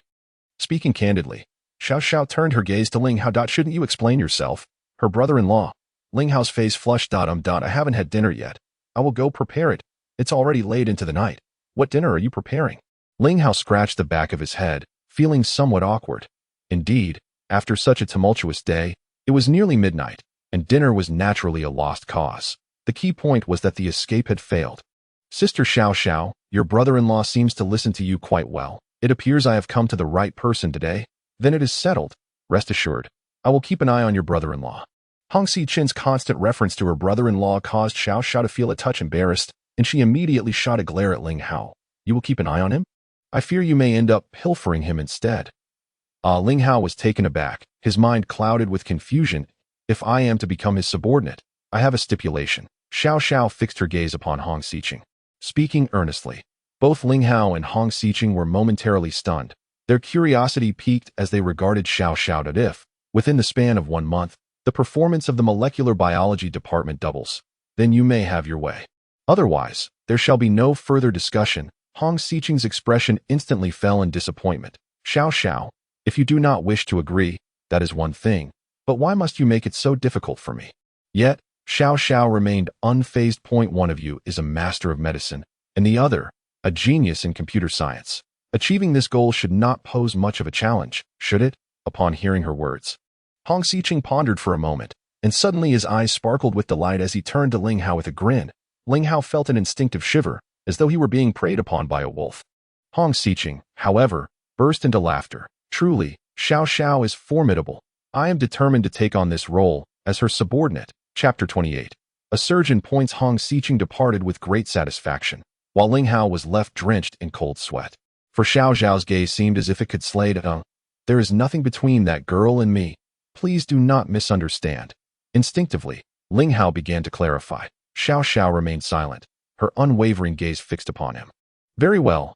I admit that I encountered her once while studying abroad. As he met Xiao Xiao's penetrating eyes, Ling Hao felt utterly flustered. It was the first time he realized how powerful her presence truly was, so powerful that he found himself devoid of courage to conceal anything. Just as he felt he could no longer endure the tension, Xiao Xiao suddenly burst into laughter. What are you so anxious about? Come now. Regale me with tales of your romantic escapades. I had no idea until now. Trapped in a predicament, Ling Hao felt thoroughly ensnared. I just remembered that I seem to have left something at the hospital. I shall go retrieve it. He prepared to make a hasty exit. Are you really that afraid of me? Xiao Xiao blocked the doorway, her smile playful. Goodness, are you not making this difficult for me? Ling Hao felt a wave of despair wash over him. Difficult for you? How could I possibly comprehend such a notion? Xiao Xiao inquired with feigned seriousness, her eyes sparkling with mirth. Ling Hao, utterly defeated, made a hasty retreat to the guest room. This girl is simply enchanting. Does she not realize how perilous it is to provoke a man who has abstained for 3 years? After a moment of chaotic thoughts, Ling Hao steadied his mind and retrieved the Xingling classic from his spatial ring, commencing his study. After the tumult of the past 2 days, Ling Hao had come to understand his own abilities and had determined his next course of action. His medical skills had reached the initial level of a medical sage, and he found himself undaunted by common ailments. His medical intelligence stood at approximately 200 points, while that of an average medical genius hovered around 150 points. The crucial factor was that this medical intelligence was steadily increasing, by about 2 points each day. His mastery of the herbal spirits mentioned in the Xingling classic was currently limited to those under a millennium old. He should be able to manage a medical laboratory classified at level 2. However, to resolve his own predicaments, this was still far from sufficient. His medical intelligence must reach at least 600 points.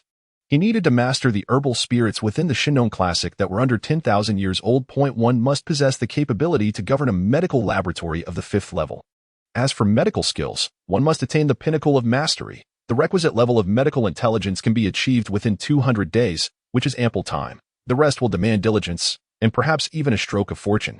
Currently, what he can do is to elevate his medical ranking as swiftly as possible. Fortunately, the old masterling has bequeathed to him a wealth of rare herbs, along with numerous ancient medical texts within this space of his. These tomes are of antique caliber. The enhancement of medical proficiency necessitates not only extensive practice but also a solid grasp of theory.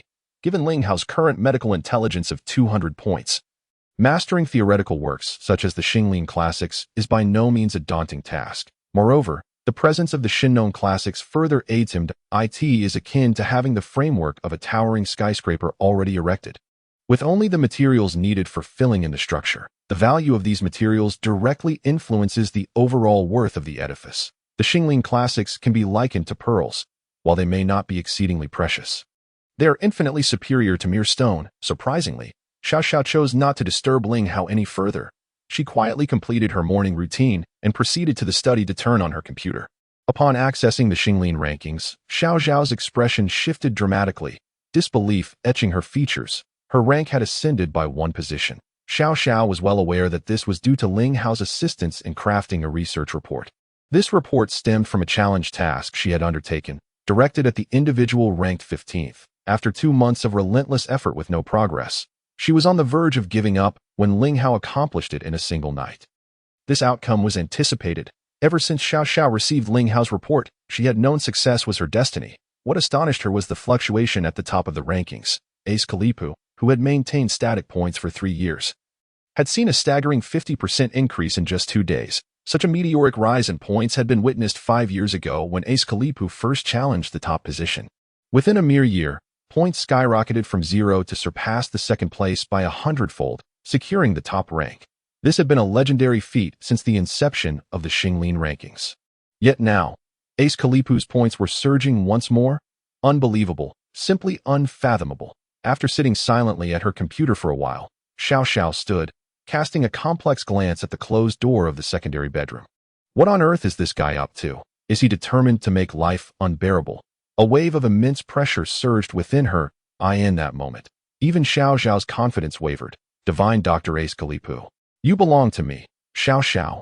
Only I am worthy of you. The following day, upon arriving at the hospital, Xiao Xiao discovered that Hong Xiqing had already been waiting at the entrance as soon as he spotted Ling Hao approaching.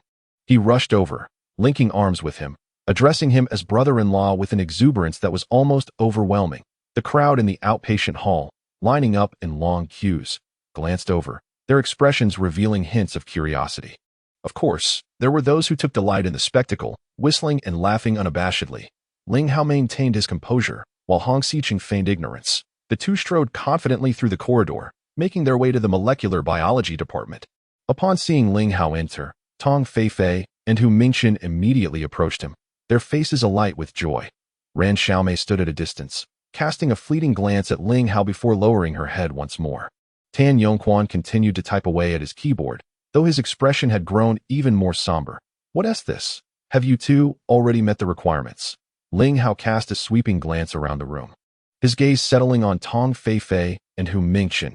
Director, we have matters to discuss with you, exclaimed Tong Feifei, her voice tinged with urgency, echoed by Hu Mingqian. Their faces betrayed an unmistakable excitement. Hong Xiqing, with curiosity etched upon his face, observed the scene. Ling Hao, however, merely smiled enigmatically. Director, are you not the least bit curious about what we wish to convey? Tong Feifei inquired, her intrigue palpable. Come now, do enlighten us about this mysterious affair. Hong Xiqing interjected, unable to contain his anticipation. Tong Feifei and Hu Mingqian exchanged startled glances, suddenly realizing that Ling Hao had brought company today. They regarded each other, their expressions a mixture of confusion and disbelief. Wasn't the director supposed to be engaged to Xiao Zong? Why was he in the company of this young lady? A playboy, perhaps? Their thoughts aligned, though. I nearly forgot to introduce her. This is my aide appointed by Xiao Zong. Ling Hao, fully aware of the implications of Tong Feifei and Hu Mingqian's looks, promptly clarified that I am Hong Xiqing. To be precise, still in my internship phase, he declared, stepping forward for self-introduction as soon as Hong Xiqing spoke. Tong Feifei and Hu Mingqian's jaws dropped in astonishment, leaving them utterly speechless. Meanwhile, Ran Xiaomei, who stood at a distance, gazed at Hong Xiqing in a state of shock. The atmosphere shifted to one of uncanny tension. Hong Xiqing, the scion of the Hong family, to think she would become the director's aide, especially when the director's fiancée is Xiao Zong. This just has escalated beyond belief. Chapter 29. This is a task. Naturally, Tong Feifei and the others were well acquainted with Hong Xiqing's illustrious name, yet they never anticipated their first encounter would unfold in such a manner. Hong Xiqing, often lauded alongside Xiao Xiao as the twin goddesses of Jiangcity, was the object of admiration for countless men. Now, she had come to serve as the director's aide. What a bizarre turn of events, especially considering that the director's fiancé was Xiao Xiao. The world had spiraled into madness. What are those expressions for? Pray, tell us what you wished to discuss earlier, Ling Hao said with a resigned smile, shaking his head. Xiao Xiao was indeed his fiancée, and now Hong Xiqing had become his aide. It appeared that he had inadvertently garnered quite a bit of resentment. Ah, director, here is the matter at hand. Upon our arrival at work today, we learned of a development. Several renowned medical institutions have expressed interest in collaborating with Xinya Hospital, and all the projects pertain to our department's expertise. Tong Feifei swallowed hard before revealing the news she had been eager to confirm with Ling Hao. Collaboration signifies value, and value translates to performance. Performance essentially equates to tangible profits. Moreover, just a week prior, Ling Hao had seemingly promised that if they could master equipment operations within 7 days, their performance bonuses would be doubled. Ling Hao smiled faintly, for such an outcome had long been anticipated. In the past 7 days, he had not idled away his time but had, under the auspices of Xinya Hospital's molecular biology department, released 3 significant research findings. Ling Hao was confident that each finding would send ripples through the medical community. Of course, this was also the reason behind the soaring points on the Esculapius ranking. As for the collaborations with other medical institutions, no one had yet apprised him of those developments. Thus, Ling Hao found himself at a loss for words. Regarding this matter, I cannot divulge much at present. Let us simply await further developments. After a brief pause, Ling Hao adopted a serious demeanor and stated, however, there is one thing I can convey to you now. The promise of doubling performance is indeed valid. As long as you diligently fulfill your duties, your rewards will be proportionate to your efforts in this department. Tong Feifei, and Hu Mingchen were momentarily taken aback, but their expressions soon transformed into sheer joy. As they discerned the underlying implication of Ling Hao's words, it appeared that the substantial increase in performance bonuses was now a certainty. Director, there is something I am uncertain whether I should mention. After a brief moment, Tong Feifei's face flushed with embarrassment as she hesitantly stammered. Ling Hao glanced at her and beckoned to Ran Xiaomei, who hesitated before approaching, her head bowed, unsure of where to place her hands. Director, I apologize. I was in the wrong before. Please forgive me. I assure you it will not happen again. Ling Hao composed his smile and responded gravely.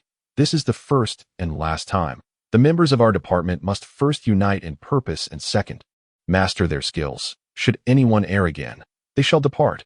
Furthermore, I would like each of you to report the number of devices you are capable of operating that I must emphasize. I wish to know the truth. With that, he retreated into his office, followed closely by Hong Siken, who wore a cheerful expression. Ran Xiaomei stood frozen in place. Xiaomei, why are you still dawdling? Hurry and get to work. The director has forgiven you. Tong Feifei exclaimed joyfully, taking Ran Xiaomei's hand as they hurried to the operation room. After all, the prospects were exceedingly bright. With the enticing prospect of doubled performance bonuses on the horizon. As soon as Ling Hao settled into his office chair, the phone rang. It was Xiao Xiao calling. Xiao, what instructions do you have? Ling Hao stifled a laugh, deliberately placing emphasis on the title. You have heard about the intentions of other medical institutions to collaborate with Xiao Hospital. Correct? Xiao Xiao maintained a neutral tone, devoid of any emotional display. Yes, I have just caught wind of it. Ling Hao did not deny it. He could almost envision Xiao Xiao's delicate brows furrowing slightly through the phone. Those 3 research findings were authored by you, were they not? Xiao Xiao wasted no time in getting to the point. Ling Hao merely acknowledged her with a soft choosing not to elaborate further. Currently, the situation at Xiao Hospital appears bleak, as the director has resigned due to illness, and the vice director, Shuezian, is unaccounted for. Concern was evident in Xiao Xiao's voice. This matter seems rather unrelated to me. As I am merely a director, Ling Hao spoke the truth, for he genuinely wished to avoid entanglement in such affairs. Time was of the essence for him. Only a year remained. Ling Hao, you scoundrel. Xiao Xiao's voice turned icy after a moment of silence. Her teeth clenched in frustration. Ling Hao was left utterly speechless. Despite her chilly tone, every word she uttered exuded authority, making it difficult for him to refuse. Xiao, you are clearly overstepping your bounds. After holding back for quite some time, I could only utter this one sentence. Think what you will. This is a task. I will send you the information regarding those medical institutions shortly. However, I must caution you. If you wish to avoid your subordinates deeming you untrustworthy, it would be prudent to facilitate this collaboration. Having said that, the call was abruptly terminated. Boss, it seems your wife possesses quite a domineering demeanor. Upon witnessing Ling Hao hang up, Hong Xiqing, seated opposite him, smiled and remarked, Stop playing the spectator here. There are matters that require your assistance, and you are indispensable to this endeavor. Ling Hao let out a rueful smile, gazing thoughtfully at Hong Xiqing. Boss, observing your current expression gives me an unsettling feeling that I am about to be ensnared. Pray tell, what is it? The smile on Hong Xiqing's face broadened. Please check my email. Xiao Xiao will send over some documents, and I need you to gather all the information about those medical institutions interested in collaboration. Oh, and also the details regarding all the shareholders of Xinya Hospital, especially the more sensational tidbits. You know what I mean. As Ling Hao spoke, he rose from his seat to make way for Hong Xiqing. It's a trivial matter. Leave it to me. I shall provide you with results in an hour. And they will indeed be intriguing.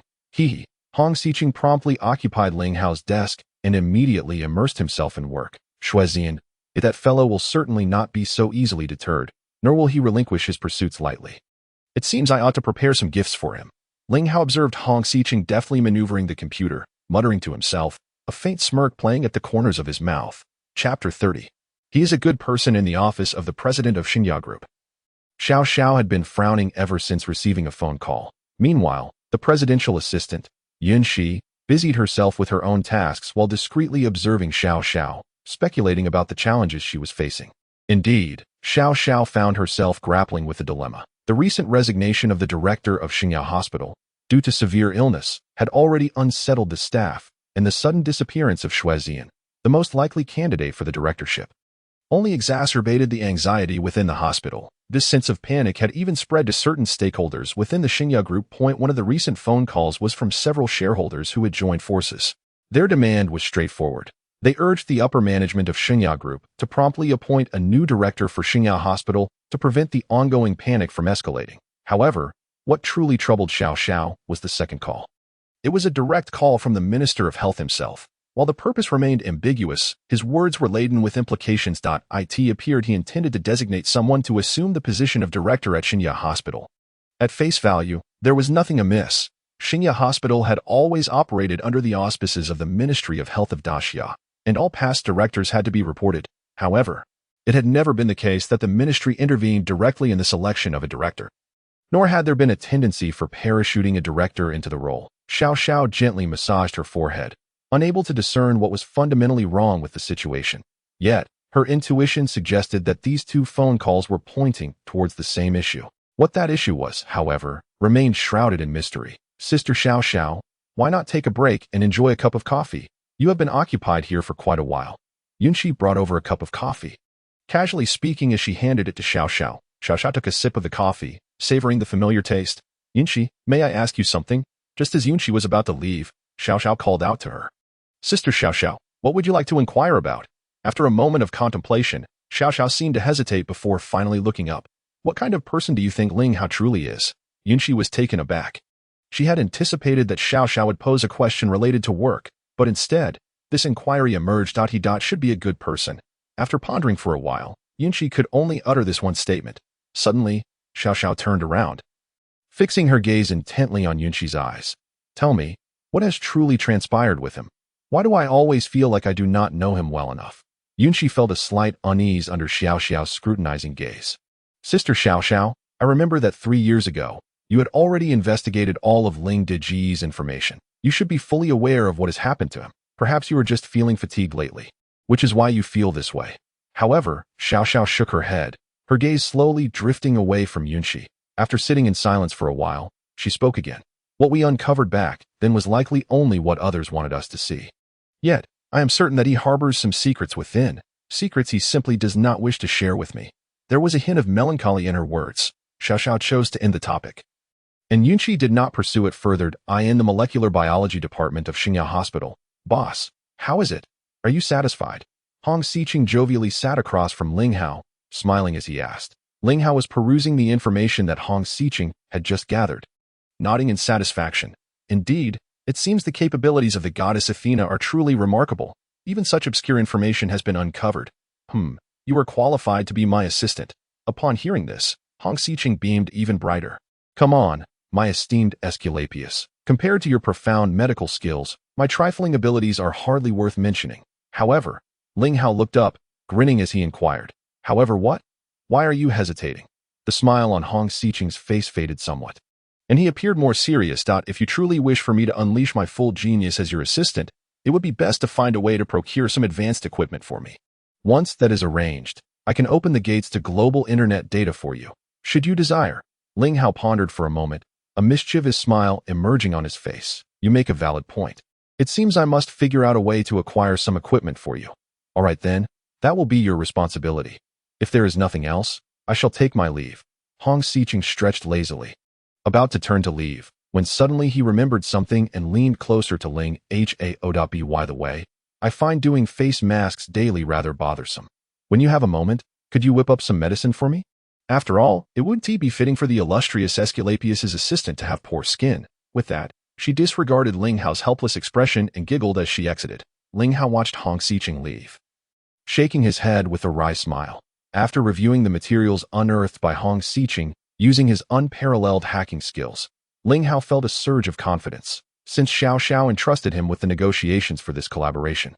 And considering it was also a part of Ling Hao's plan, he executed his responsibilities with great diligence. At the very least, thus far, Ling Hao is certain that with the information he possessed, he would hold an unequivocal advantage in the negotiations. Director, are you looking for me? Tong Feifei entered, her delicate face displaying a hint of surprise. Yes. Could you assist me in scheduling meetings with the heads of these medical institutions? Let us tentatively set it for 2 days from now. Ling Hao handed a freshly printed document to Tong Feifei. Director, does this mean the rumors are true? Are you the one handling this matter? Tong Feifei's gaze flitted over the document, her expression instantly transforming into one of delight. Ling Hao nodded affirmatively. By the way, I am in need of an assistant. If you're interested, I would appreciate your help in managing this aspect of the work. Tong Fei was momentarily taken aback. Still reeling from the earlier surprise, she was further astonished by Ling Hao's revelation, leaving her momentarily dazed. It's not a particularly heavy workload. You would just need to help me organize documents and the like. I've reviewed your resume and believe you would be quite capable. Director, that's not what I meant. I am willing. Tong Fei finally snapped back to reality, hurriedly agreeing. She was well aware of her own situation. When it came to operating equipment, she could not compare to Hu Mingqian or Ran Xiaomei. However, secretarial work was indeed her forte. Since there are no objections, let us settle on this. You will be responsible for the materials related to this negotiation. If anything becomes too complicated, just reach out to me. For other matters, you can make your own decisions. Chapter 31. Deceived in an underground medical laboratory on the outskirts of the capital, Yi Hu, Fei Bat, and Xian Hu stood solemnly, not daring to utter a word. Shuezian stood behind them, his face betraying no emotion. Before them stood a figure clad in black, wearing a bronze mask, standing tall and imposing. I have already applied pressure to the Xinya group. There will be no further complications. Prepare yourselves. We shall head to Jiangcheng shortly. The voice was deeply resonant, as if it had weathered the trials of time. Understood, Shuezian. I trust you will not forget our agreement. Otherwise, even the might of the great Xia will not save you from obliteration. Beneath the mask, a pair of piercing eyes fixed intently on Shuezian. Yet, Shuezian appeared to disregard the threat, replying calmly, Rest assured, Elder, our goals are aligned, and thus, we shall not encounter any discord. Yi Hu and the others escorted Shuezian out. The masked figure swayed slightly, followed by a fit of coughing. After a considerable pause, he murmured to himself, If the roots of the grass are not eradicated, future troubles will surely arise. I hope you will not disappoint me this time. After arranging his work-related matters, Ling Hao retreated to his office to begin his studies. Although he had been exposed to traditional Chinese medicine since the age of 10, the teachings imparted by that enigmatic elder were profoundly intricate and immensely practical. With the rapid advancement of medical skills, Ling Hao subtly felt that the foundation of his knowledge was not sufficiently solid, particularly in the realm of traditional Chinese medicine, where he possessed merely a framework devoid of substance. At present, having acquired medical texts from this spatial dimension was akin to a parched land suddenly receiving a nourishing rain, rendering him unable to resist the allure of knowledge.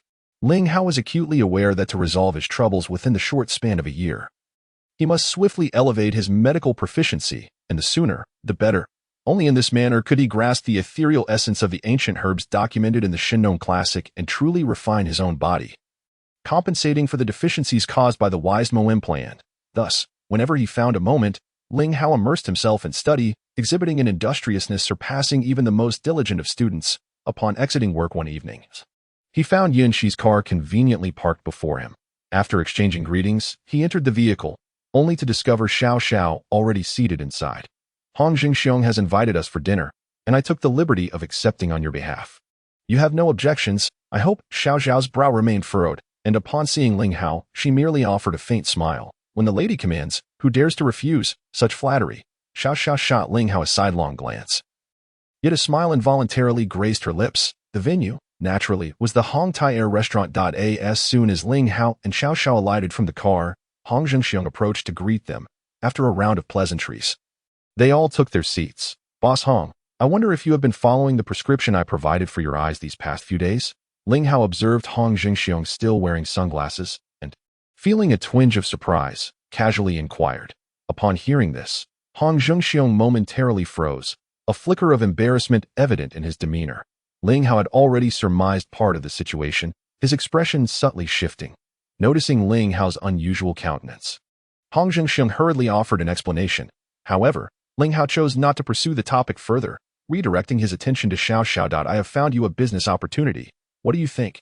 Xiao Xiao, sharp as a whip, had already gleaned some hints from the dialogue and the shifting expressions between Ling Hao and Hong Xiong. Yet, she was somewhat taken aback by Ling Hao's abrupt statement. In a moment, I will provide you with a prescription. Once you arrive at work tomorrow, have someone apply for a patent and expedite its promotion to market. Yes, it pertains to treating eye ailments. If all goes according to plan, it should command over 70% of the market share. Both Hong Xiong and Xiao Xiao were left astounded. By the way, it is imperative to act swiftly. If I am not mistaken, Others may have already reviewed that prescription and are likely eyeing it. Ling Hao, unperturbed by their astonishment, calmly reiterated his caution. Hong Xiong was utterly taken aback. He had not forgotten about the prescription due to busyness. Rather, he had sought an expert's opinion as soon as it was in his possession. The person he consulted was Xing Banian, a member of the medical association invited by Hong Yuanfang. However, Xing Banian had merely glanced at it and resolutely declared it to be an ineffective folk remedy. Naturally, Hong Xiong paid little heed to this, believing that given the chronic nature of his eye condition, a single prescription could not suffice for a cure. Yet now, according to Ling Hao's assertion, could it be that Xing Banian had deceived him? Why had he been so certain of its ineffectiveness upon just a single glance, without a moment's contemplation? There was something amiss, undoubtedly something amiss. Hong Xiong was filled with regret. In the brief moment of his contemplation, Ling Hao had already pinned dozens of medicinal ingredients on a piece of paper and handed it to Xiao Xiao. Without a trace of hesitation or doubt, Xiao Xiao picked up the phone and began making arrangements. Hong Xiong stole a glance at the prescription, once again struck dumb. The herbs listed appeared to be identical to those Ling Hao had casually handed to him earlier, but at that time, it was merely a casual gesture. If what he had just claimed was true, then such a precious prescription had been given to him so nonchalantly, and he had so carelessly fallen for the deception. After hanging up the phone, Xiao Xiao turned to Ling Hao and smiled sweetly, saying, "I have already made arrangements. We will contact the patent office tonight, and I believe we can successfully apply first thing tomorrow morning." Young Master Ling, Hong Xiong finally became convinced that Ling Hao had not deceived him. It seemed that the prescription was indeed genuine. Regret and indignation surged within him. What a splendid opportunity, and yet he had let it slip through his fingers. Ling Hao maintained an air of indifference, as though the matter had no bearing on him whatsoever. "Boss Hong, you didn't invite Xiao Xiao and me here tonight merely for a meal, did you?" After years of navigating the business world, Hong Xiong quickly adjusted his mindset and regained his previous composure. "Young Master Ling, you flatter me. I specifically invited the two of you this evening. First and foremost to express my gratitude for your assistance in saving my daughter and grandson. And secondly, to discuss a matter concerning the Xingya group." Upon hearing this, Xiao Xiao's delicate brows furrowed slightly. Noticing that both Ling Hao and Xiao Xiao were looking at him expectantly, Hong Xiong continued. "Recently, someone approached me regarding the next candidate for the director of Xingya Hospital." Xiao Xiao blurted out, "Is it from the Ministry of Health of the Great Xia?" Hong Xiong nodded. "Indeed. Moreover, it seems they are determined to succeed. Not just me, but nearly all shareholders with a voice in the Xingya group have been contacted." Shameless, Xiao Xiao slammed her teacup down onto the table, uttering a curse in frustration. Yet, Ling Hao merely smiled. Seemingly deep in thought. Chapter 32. A storm approaches. Xiao Xiao quickly suppressed her rising anger. She had already suspected such a scenario, but had lacked confirmation until now. Hong Xiong's words had clarified the doubts that had plagued her for several days. The Great Xia's Ministry of Health, it appeared, was making a significant investment. Yet, she pondered, what could their true intentions be? She murmured to herself, "Boss Hong, previously I asked you to keep an eye on the poisoning incidents involving Sikhen and your grandson. I trust you have made some progress." Ling Hao glanced at Xiao Xiao and subtly shifted the topic. "Regarding this matter, it is indeed thanks to young Master Ling." Upon hearing Ling Hao mention the poisoning incidents involving Hong Sikhen and Hong Ju, Hong Xiong became somewhat agitated. After expressing his gratitude, he shook his head. That day, young Master Ling specifically warned Sikhen and Ju not to consume any desserts. "Following your instructions, I discreetly kept watch, and sure enough, someone delivered sweets to them as a midnight snack that very evening." Xiao Xiao cast a complicated glance at Ling Hao. She was aware of the events of that day, but had not anticipated that Ling Hao's admonition against consuming desserts was merely a ruse to uncover the poisoner. Ling Hao, however, remained composed, merely stating, "Surely, this poisoner must have some connection to Xing Yuan. Young Master Ling, your brilliance is unparalleled." "You guessed it correctly."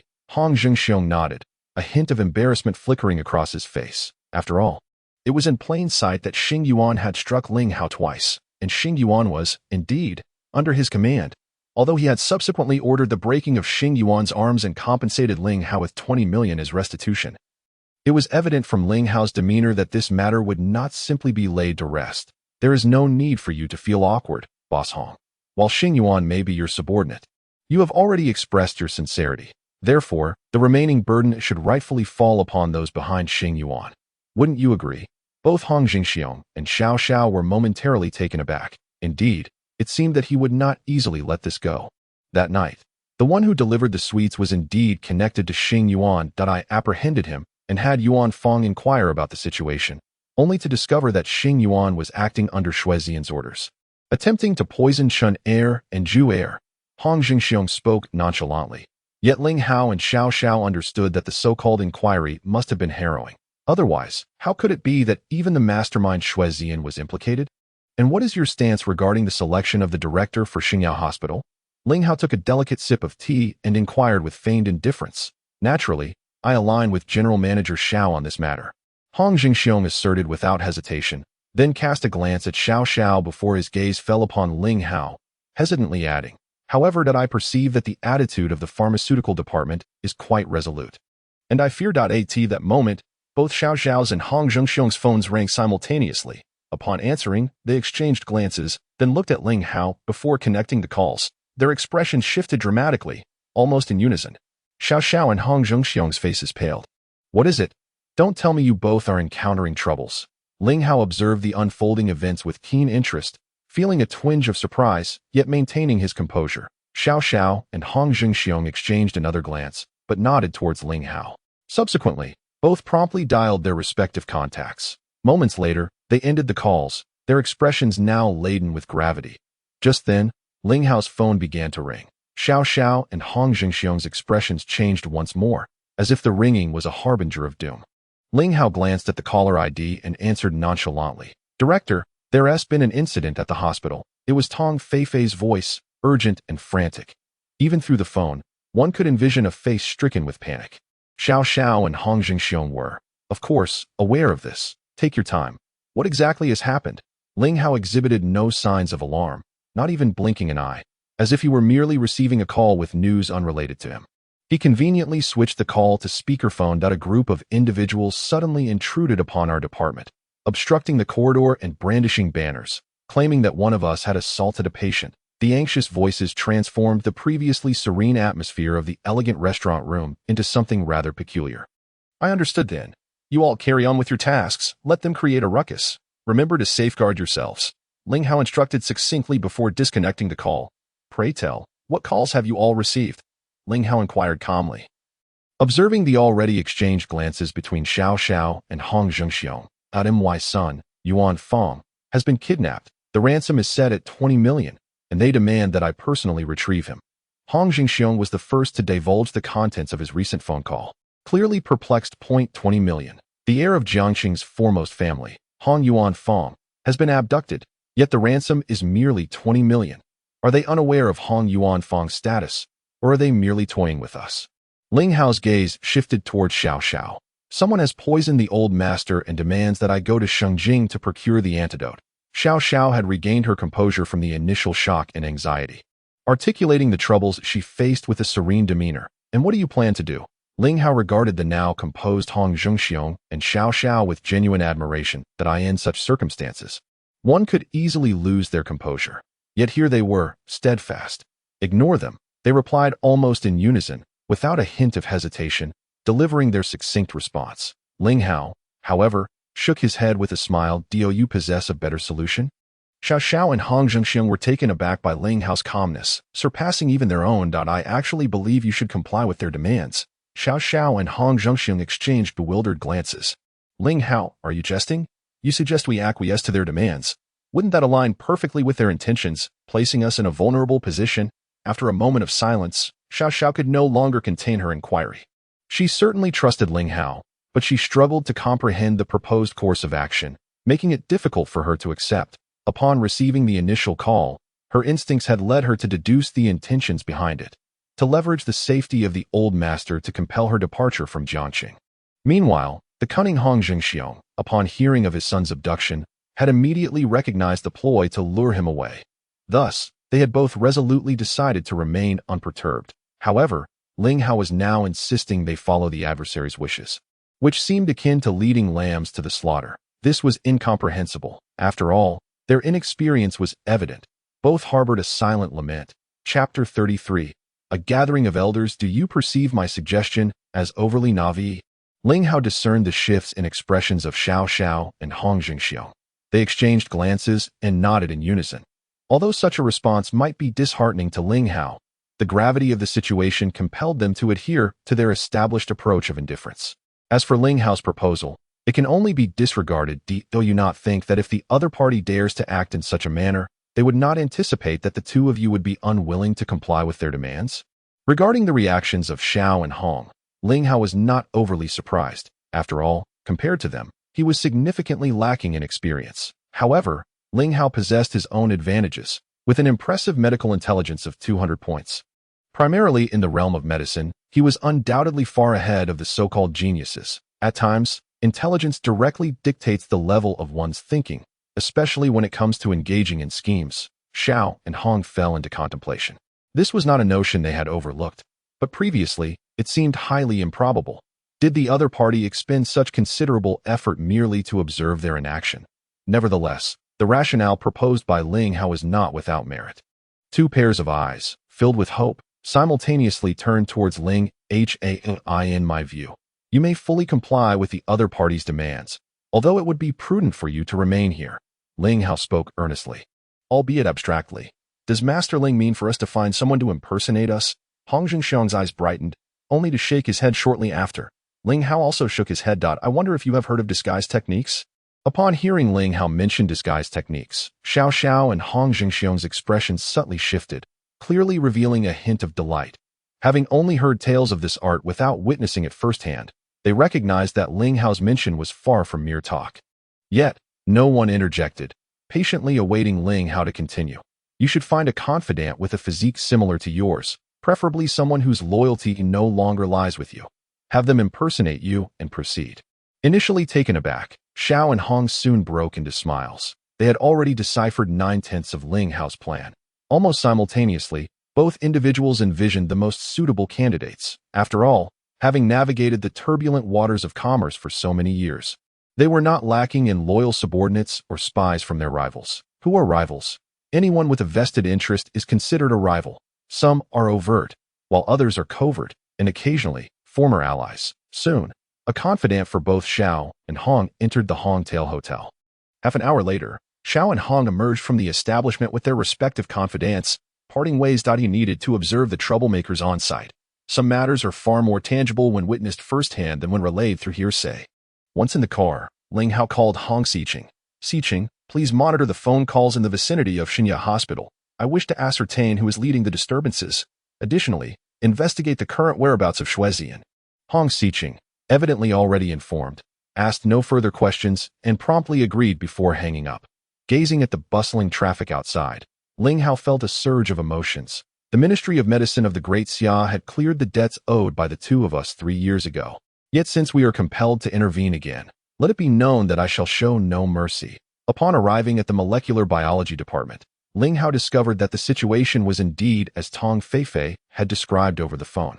The entire floor was besieged by a throng of individuals. What struck Ling Hao with astonishment was that a staggering 90% of this crowd consisted of simply dressed elderly men and women. Some were coughing, struggling to catch their breath. Others appeared as frail as twigs, seemingly capable of being swept away by a mere gust of wind.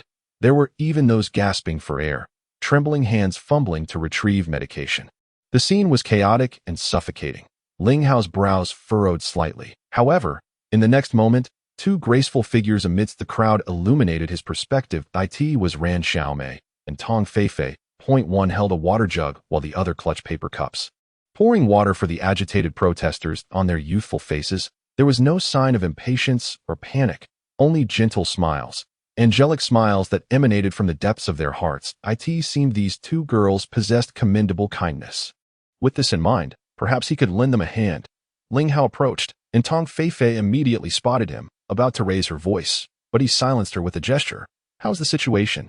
Is anyone causing a ruckus? He inquired softly as he drew closer to Tong Feifei and Ran Xiaomei. Tong Feifei shook her head, pouring 2/3 of water into the empty cup held by Ran Xiaomei, before leaning closer to Ling Hao's ear. So far, they are merely blocking the entrance and have not engaged in any outrageous behavior. Director, what do you think they intend to do? What do they intend to do?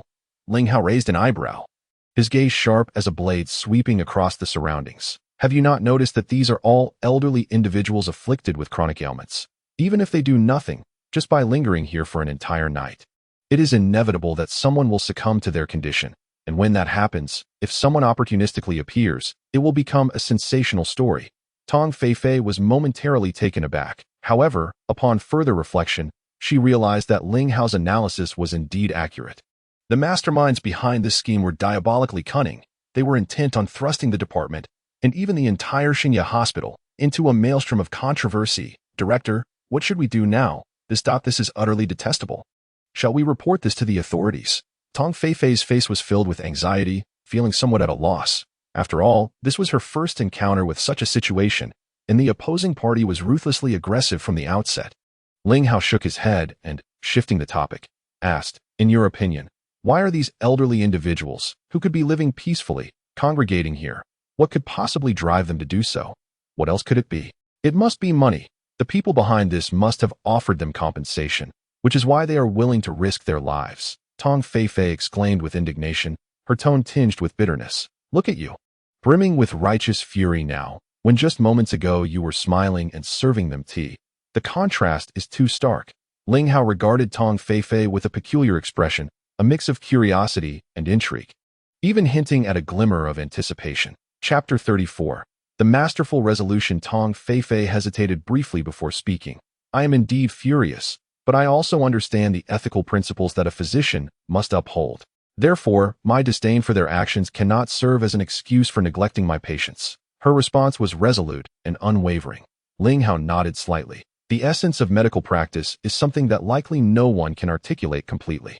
However, this does not hinder the steadfast commitment of capable physicians. Director, given the current situation, do you really have the luxury to discuss the intricacies of medicine? We should be devising a solution, Ran Xiaomei. Feeling somewhat bewildered, cast a glance at the elderly individuals coughing and trembling. Her face etched with anxiety. It was evident that she was momentarily at a loss.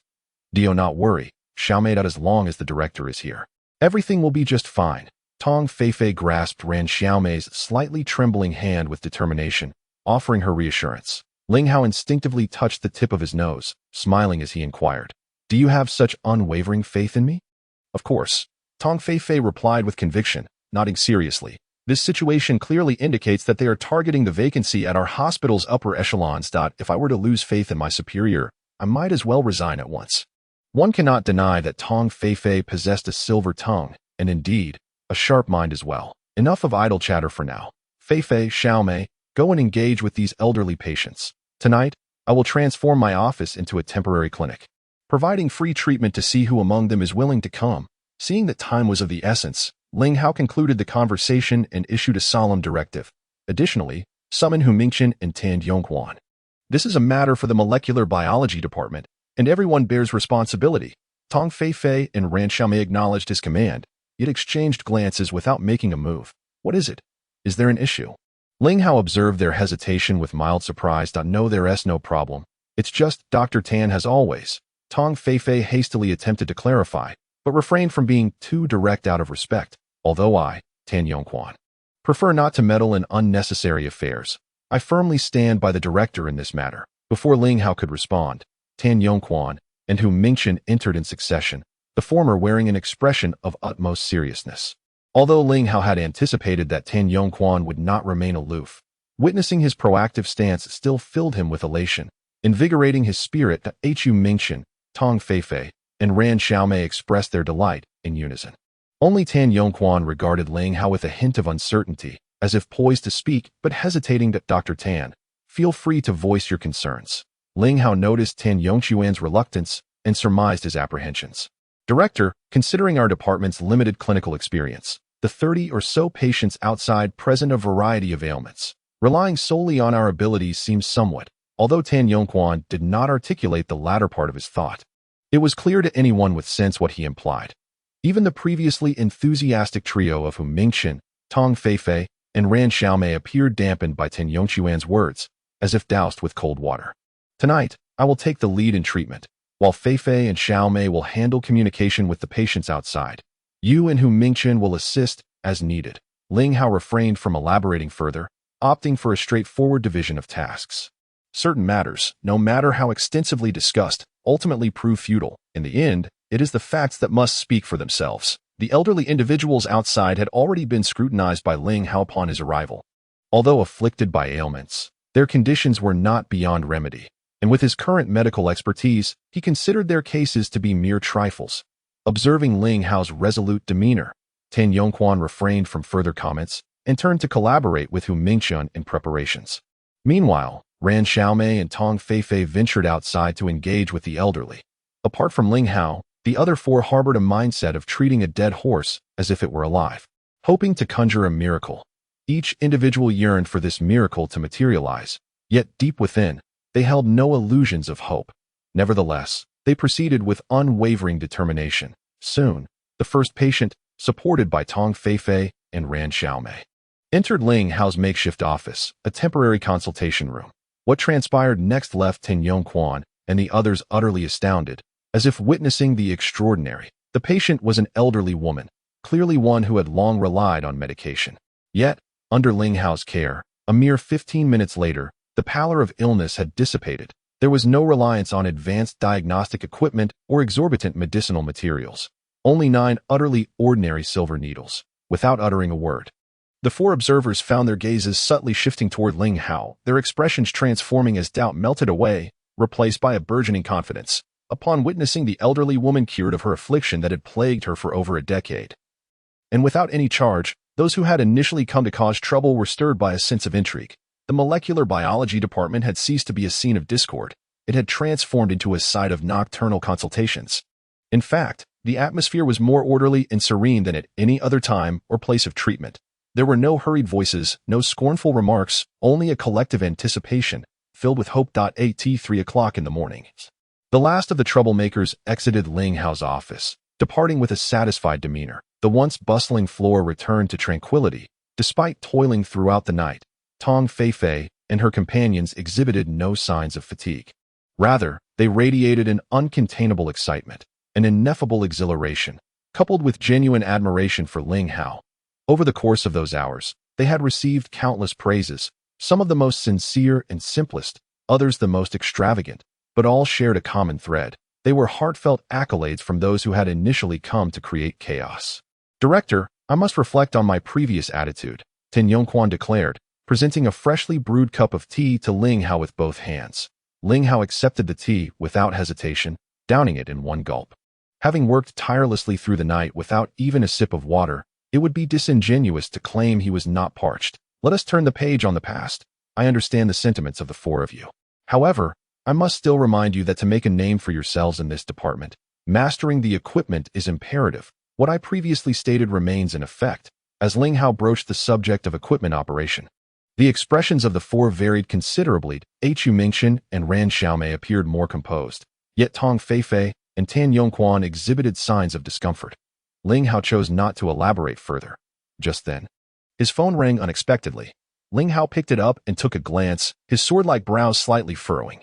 Chapter 35, The Secondary Medical Laboratory. As soon as the call connected, Xiao Xiao's gentle voice flowed in like a spring breeze, warming Ling Hao's heart. It must be said that sometimes, a woman's seemingly inconspicuous words of concern can instantly stir a man's emotions. After Xiao Xiao hung up, a smile had already spread across Ling Hao's face, dispelling the weariness of the late hour. Following another notification sound, a message arrived on Ling Hao's phone. In the span of 5 hours, 8 calls had been made from your side to the same number, belonging to a person named Xing Yuan. Ling Hao glanced at the message sent by Hong Xiqing, his eyes narrowing slightly. "I'll take my leave now. You all can handle the aftermath." Ling Hao cast a look at the astonished Tong Feifei and the others, his face reddening as he uttered those words, and stood up to leave. By the way, I have other matters to attend to tomorrow, so I won't be coming back. You all manage things here. With that, he paid no heed to whether Tong Feifei and the others were agreeable, and he strode out to the residence of the elder Xiao. Xiao Xiao sat on a chair beside the bed while the elder lay there, looking quite unwell, his breathing uneven. Xiao Xiao's delicate brows were tightly knitted, her whole being enveloped in deep contemplation, so much so that when Ling Hao approached from behind, she remained oblivious. Ling Hao remained silent, immediately placing his hand upon the elder Xiao's wrist, closing his eyes. Xiao Xiao was nearly startled, turning to see Ling Hao, and she let out a sigh of relief. just as she was about to speak. Noticing Ling Hao's expression, she refrained. Suddenly, with lightning speed, he took out a silver needle and pricked the elder's forearm. He then examined the blood-stained needle under the light. The needle's tip had a faint green hue. Leaning closer, he inhaled, detecting a subtle fragrance. Hao. Grandfather. Xiao Xiao hesitated to voice her concern, or rather, she dreaded hearing the answer she least wanted from Ling Hao. With me here, the elder will be fine. Do not worry. A simple phrase, yet it allowed Xiao Xiao to exhale deeply, her taut nerves finally easing. With him present, everything would be all right. Suddenly, Xiao Xiao felt a sense of security since Ling Hao's awakening. Especially as he always appeared by her side whenever difficulties arose. The elder Xiao was her greatest concern, yet against the ravages of illness, she, the CEO, felt utterly powerless. With Ling Hao's arrival, everything seemed resolvable. She began to think that having such a fiancé was not a bad thing after all. By the way, does Xinya Hospital possess a secret medical laboratory? However, Ling Hao did not notice the change in Xiao Xiao's expression, and thus was unaware of her sentiments, abruptly inquiring, medical laboratory, Xinya Hospital does not have one. Xiao Xiao paused, contemplating for a moment before ultimately shaking her head. How strange, if there is no medical laboratory. Why would they exert such effort at Xinya Hospital? Ling Hao mused, hand resting on his forehead. Indeed, while Xinya Hospital may not possess such facilities, Xinya Group is equipped with a laboratory dedicated to the research and development of new pharmaceuticals. Suddenly, Xiao Xiao recalled something and blurted it out. Upon hearing this, Ling Hao's previously furrowed brow finally relaxed. The enigma was now illuminated. Just moments ago, he had discovered that old Master Xiao was indeed afflicted by a peculiar toxin, one released by a completely new virus. This virus was highly virulent, at least 10 times more formidable than the alpha virus used by Xue Zian a few days prior, according to Ling Hao's deductions. A medical laboratory capable of producing such a virus would possess a technological rating of at least level 2. In the entirety of the Great Xia Kingdom, there are but a few such medical laboratories. As one of the foremost institutions in the Great Xia Kingdom, Xinya Hospital naturally holds such credentials. Now, as Xiao Xiao mentioned, the pharmaceutical-based Xinya Group also possesses such a laboratory. Thus, it is entirely reasonable that the Ministry of Health of the Great Xia Kingdom would take extensive measures against both Xinya Hospital and Xinya Group. Ling Hao recalled that the implementation of the Wizard M plan was carried out by a medical laboratory directly under the Ministry of Health, which held a technological rating of precisely level 2. Had this been 3 years prior, Ling Hao would have felt utterly helpless in the face of such a virus. However, in his current perspective, such a virus seemed almost trivial. If a significant amount of time had elapsed since the poisoning, it might pose some challenges. Yet, it was evident that old Master Xiao had been poisoned only recently. Therefore, his reassurances to Xiao Xiao were not mere attempts to comfort her. Ling, do you truly have the confidence to save my grandfather? Xiao Xiao asked earnestly, her gaze fixed intently upon Ling Hao's eyes, as if seeking confirmation on a matter of great consequence. Ling Hao, taken aback by the complex emotions reflected in her eyes, nodded solemnly. Then I entrust my grandfather to you. Is that agreeable? A faint blush colored Xiao Xiao's cheeks. Ling Hao remained oblivious to the underlying meaning of her words, regardless of Xiao Xiao's silence. He would never stand idly by and watch old Master Xiao meet his demise. However, in such a moment and setting, Xiao Xiao's seemingly enigmatic statement hinted at deeper implications. Although the toxin afflicting old Master Xiao was formidable, it was not insurmountable. I planned to first suppress the toxin, and once I ascertain the true intentions of the perpetrator, I shall proceed with the cure. What are your thoughts on this? Ling Hao pondered briefly before articulating his plan. I will leave the arrangements to you. After all, I am powerless to heal my grandfather's ailment. I must rely on you. Xiao Xiao nodded obediently in agreement. Ling Hao refrained from further discussion, swiftly administering 9 needles to 9 acupoints on old Master Xiao's body. As the silver needles withdrew, old Master Xiao's previously erratic breathing began to stabilize significantly, and his complexion gradually regained a healthy hue. Xiao Xiao's face brightened with joy as she glanced at Ling Hao, then turned her attention back to old Master Xiao, hesitating to speak. After an evening of gloom, her delicate features now bore signs of exhaustion. All right, we have been busy all night. Let us take a moment to rest. I shall attend to matters here. Tomorrow marks the true beginning. Ling Hao gently urged as he stored away the silver needles. Thank you. Xiao Xiao responded with a soft acknowledgement, rising to glance at Ling Hao. Their eyes met for a fleeting moment before she hastily averted her gaze, murmuring a quiet expression of gratitude before making her way to the next room. With 3 hours remaining, it should suffice. Once Xiao Xiao departed, Ling Hao glanced at the time, muttering to himself before immersing in his tasks. Chapter 36. The alchemy of the moonlit night. The environment Ling Hao required was precisely this. Recently, he had been fervently studying the medicinal texts hidden within the spatial ring, and his understanding of the medical arts had undergone a transformative evolution compared to the past, propelling him into an entirely new realm. His medical intellect was ascending daily, and his skills were improving with each passing moment. The direct consequence of this progress was the gradual increase in the number of spiritual essences of medicinal herbs he could command from the Shinnon Classic. Although the increase was slow, each herb's spiritual essence was nearly a rare treasure. For others, it would take a lifetime to discover just a few varieties of herbs aged a millennium. Yet, at just over 20, Ling Hao had already mastered over 500 types of herb spirits aged from several decades to a millennium. Who would believe it if they had not witnessed it with their own eyes and experienced it firsthand? As the number of herbal spirits he commanded grew, so too did the quantity of elixirs he could refine. Alchemy was a direct pathway to enhancing his medical skills. Furthermore, these elixirs were essential in preparing for the impending tempest. Ever since Xue Zian disseminated the zombie virus, and with news that someone had unleashed an even more potent virus upon the esteemed Xiao patriarch, Ling Hao felt a rising sense of dread. Should these viruses spiral out of control, the consequences would be catastrophic. If he did not take precautions, he would likely find himself helplessly watching as calamity befell the innocent. Within the spatial ring, a Dan furnace was thoughtfully stored, ancient yet far from decayed. On the contrary, having been used by numerous individuals to refine countless elixirs, it had nearly acquired a spirit of its own, and it was a treasure to be encountered but seldom sought. In the room, breaths were steady. Outside, the moonlight glimmered like silver. The Dan furnace was set up in the courtyard, and the alchemical process commenced. To an unknowing observer, it might appear as if a leisurely soul was merely enjoying a barbecue under the moonlight.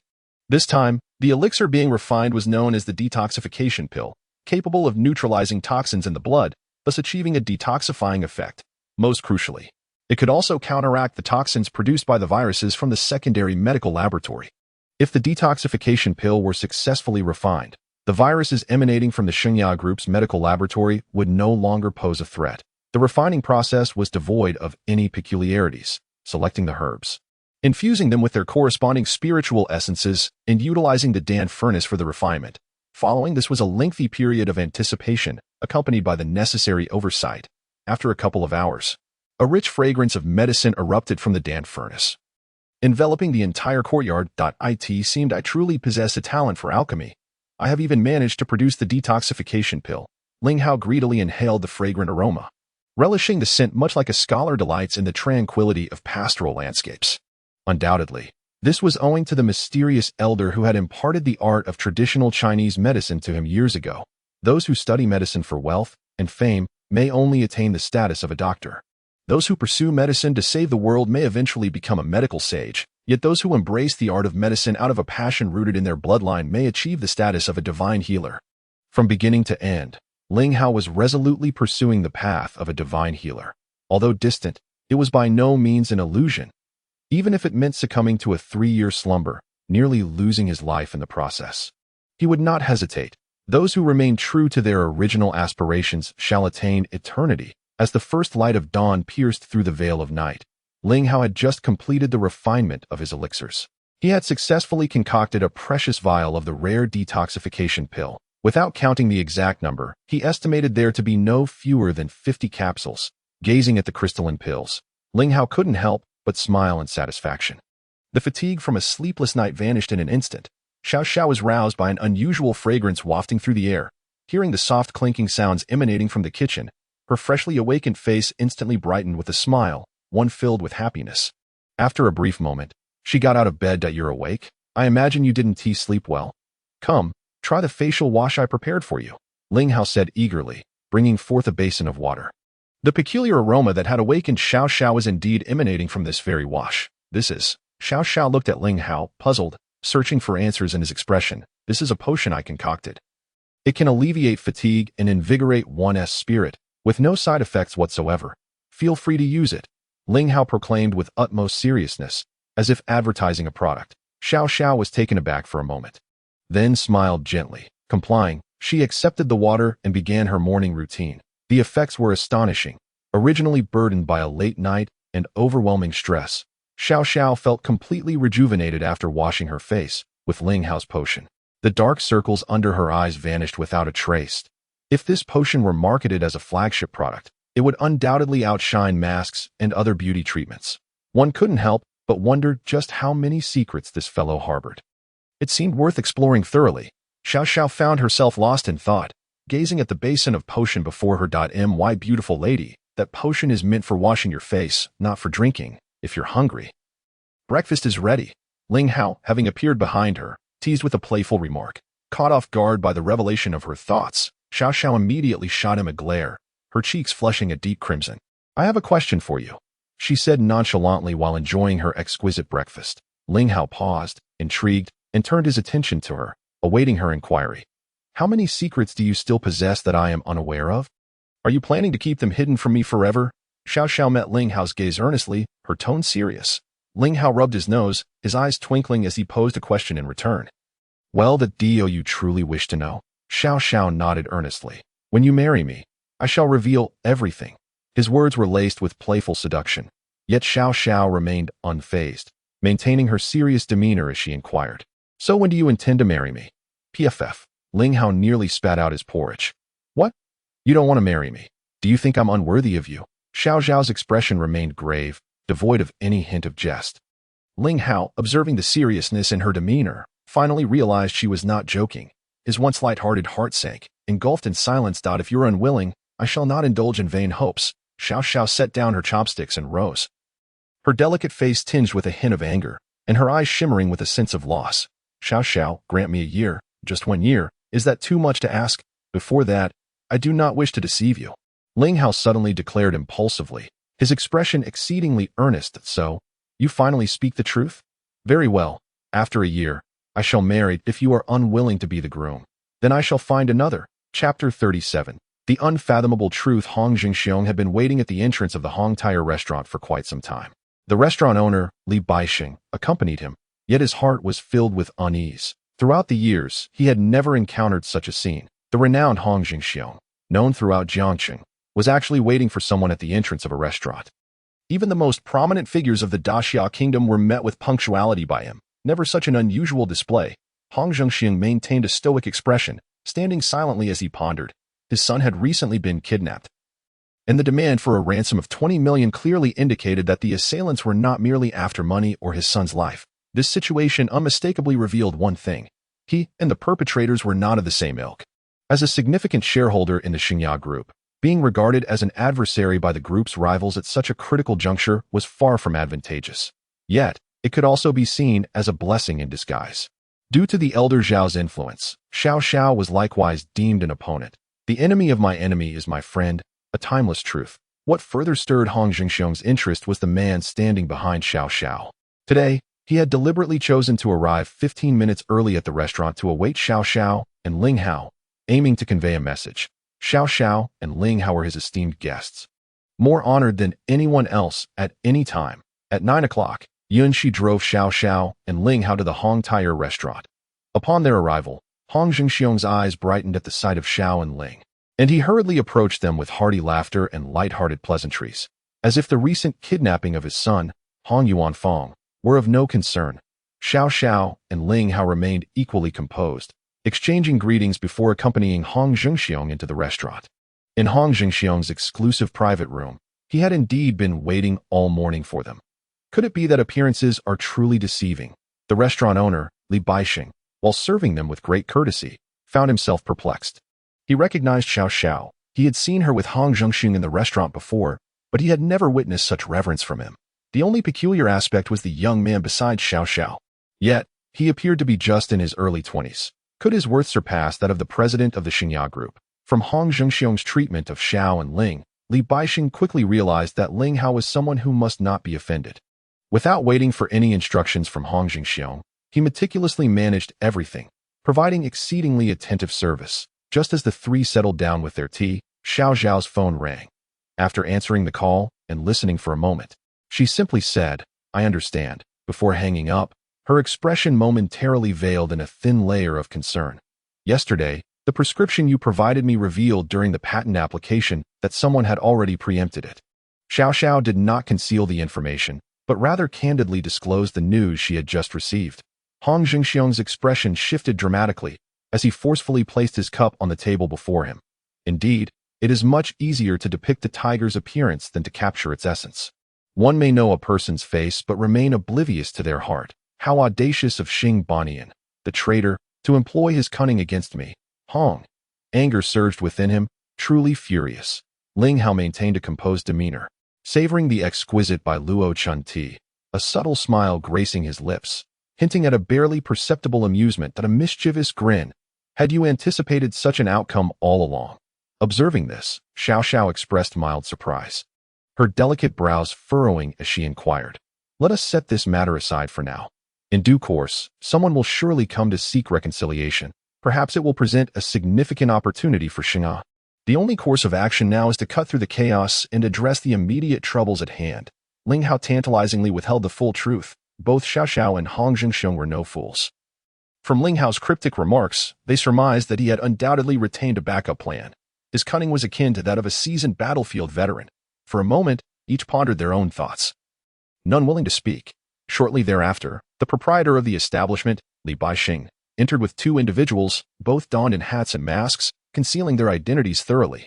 Once Li Baixing exited, the newcomers finally removed their disguises, revealing faces strikingly similar to those of Xiao Xiao and Hong Xiong. They appeared as mere replicas, differing only slightly in stature. Yet, unless one was exceedingly familiar with them or conducted a side-by-side comparison, it would be nearly impossible to discern. Without delay, Xiao Xiao and Hong Xiong produced their pre-prepared hats and masks. Concealing themselves entirely, a quarter of an hour later, they strode confidently out of the Hong Tai Air restaurant, departing in their vehicle without a trace. Ling Hao remained behind, spending an additional hour with the two masked individuals before finally taking his leave.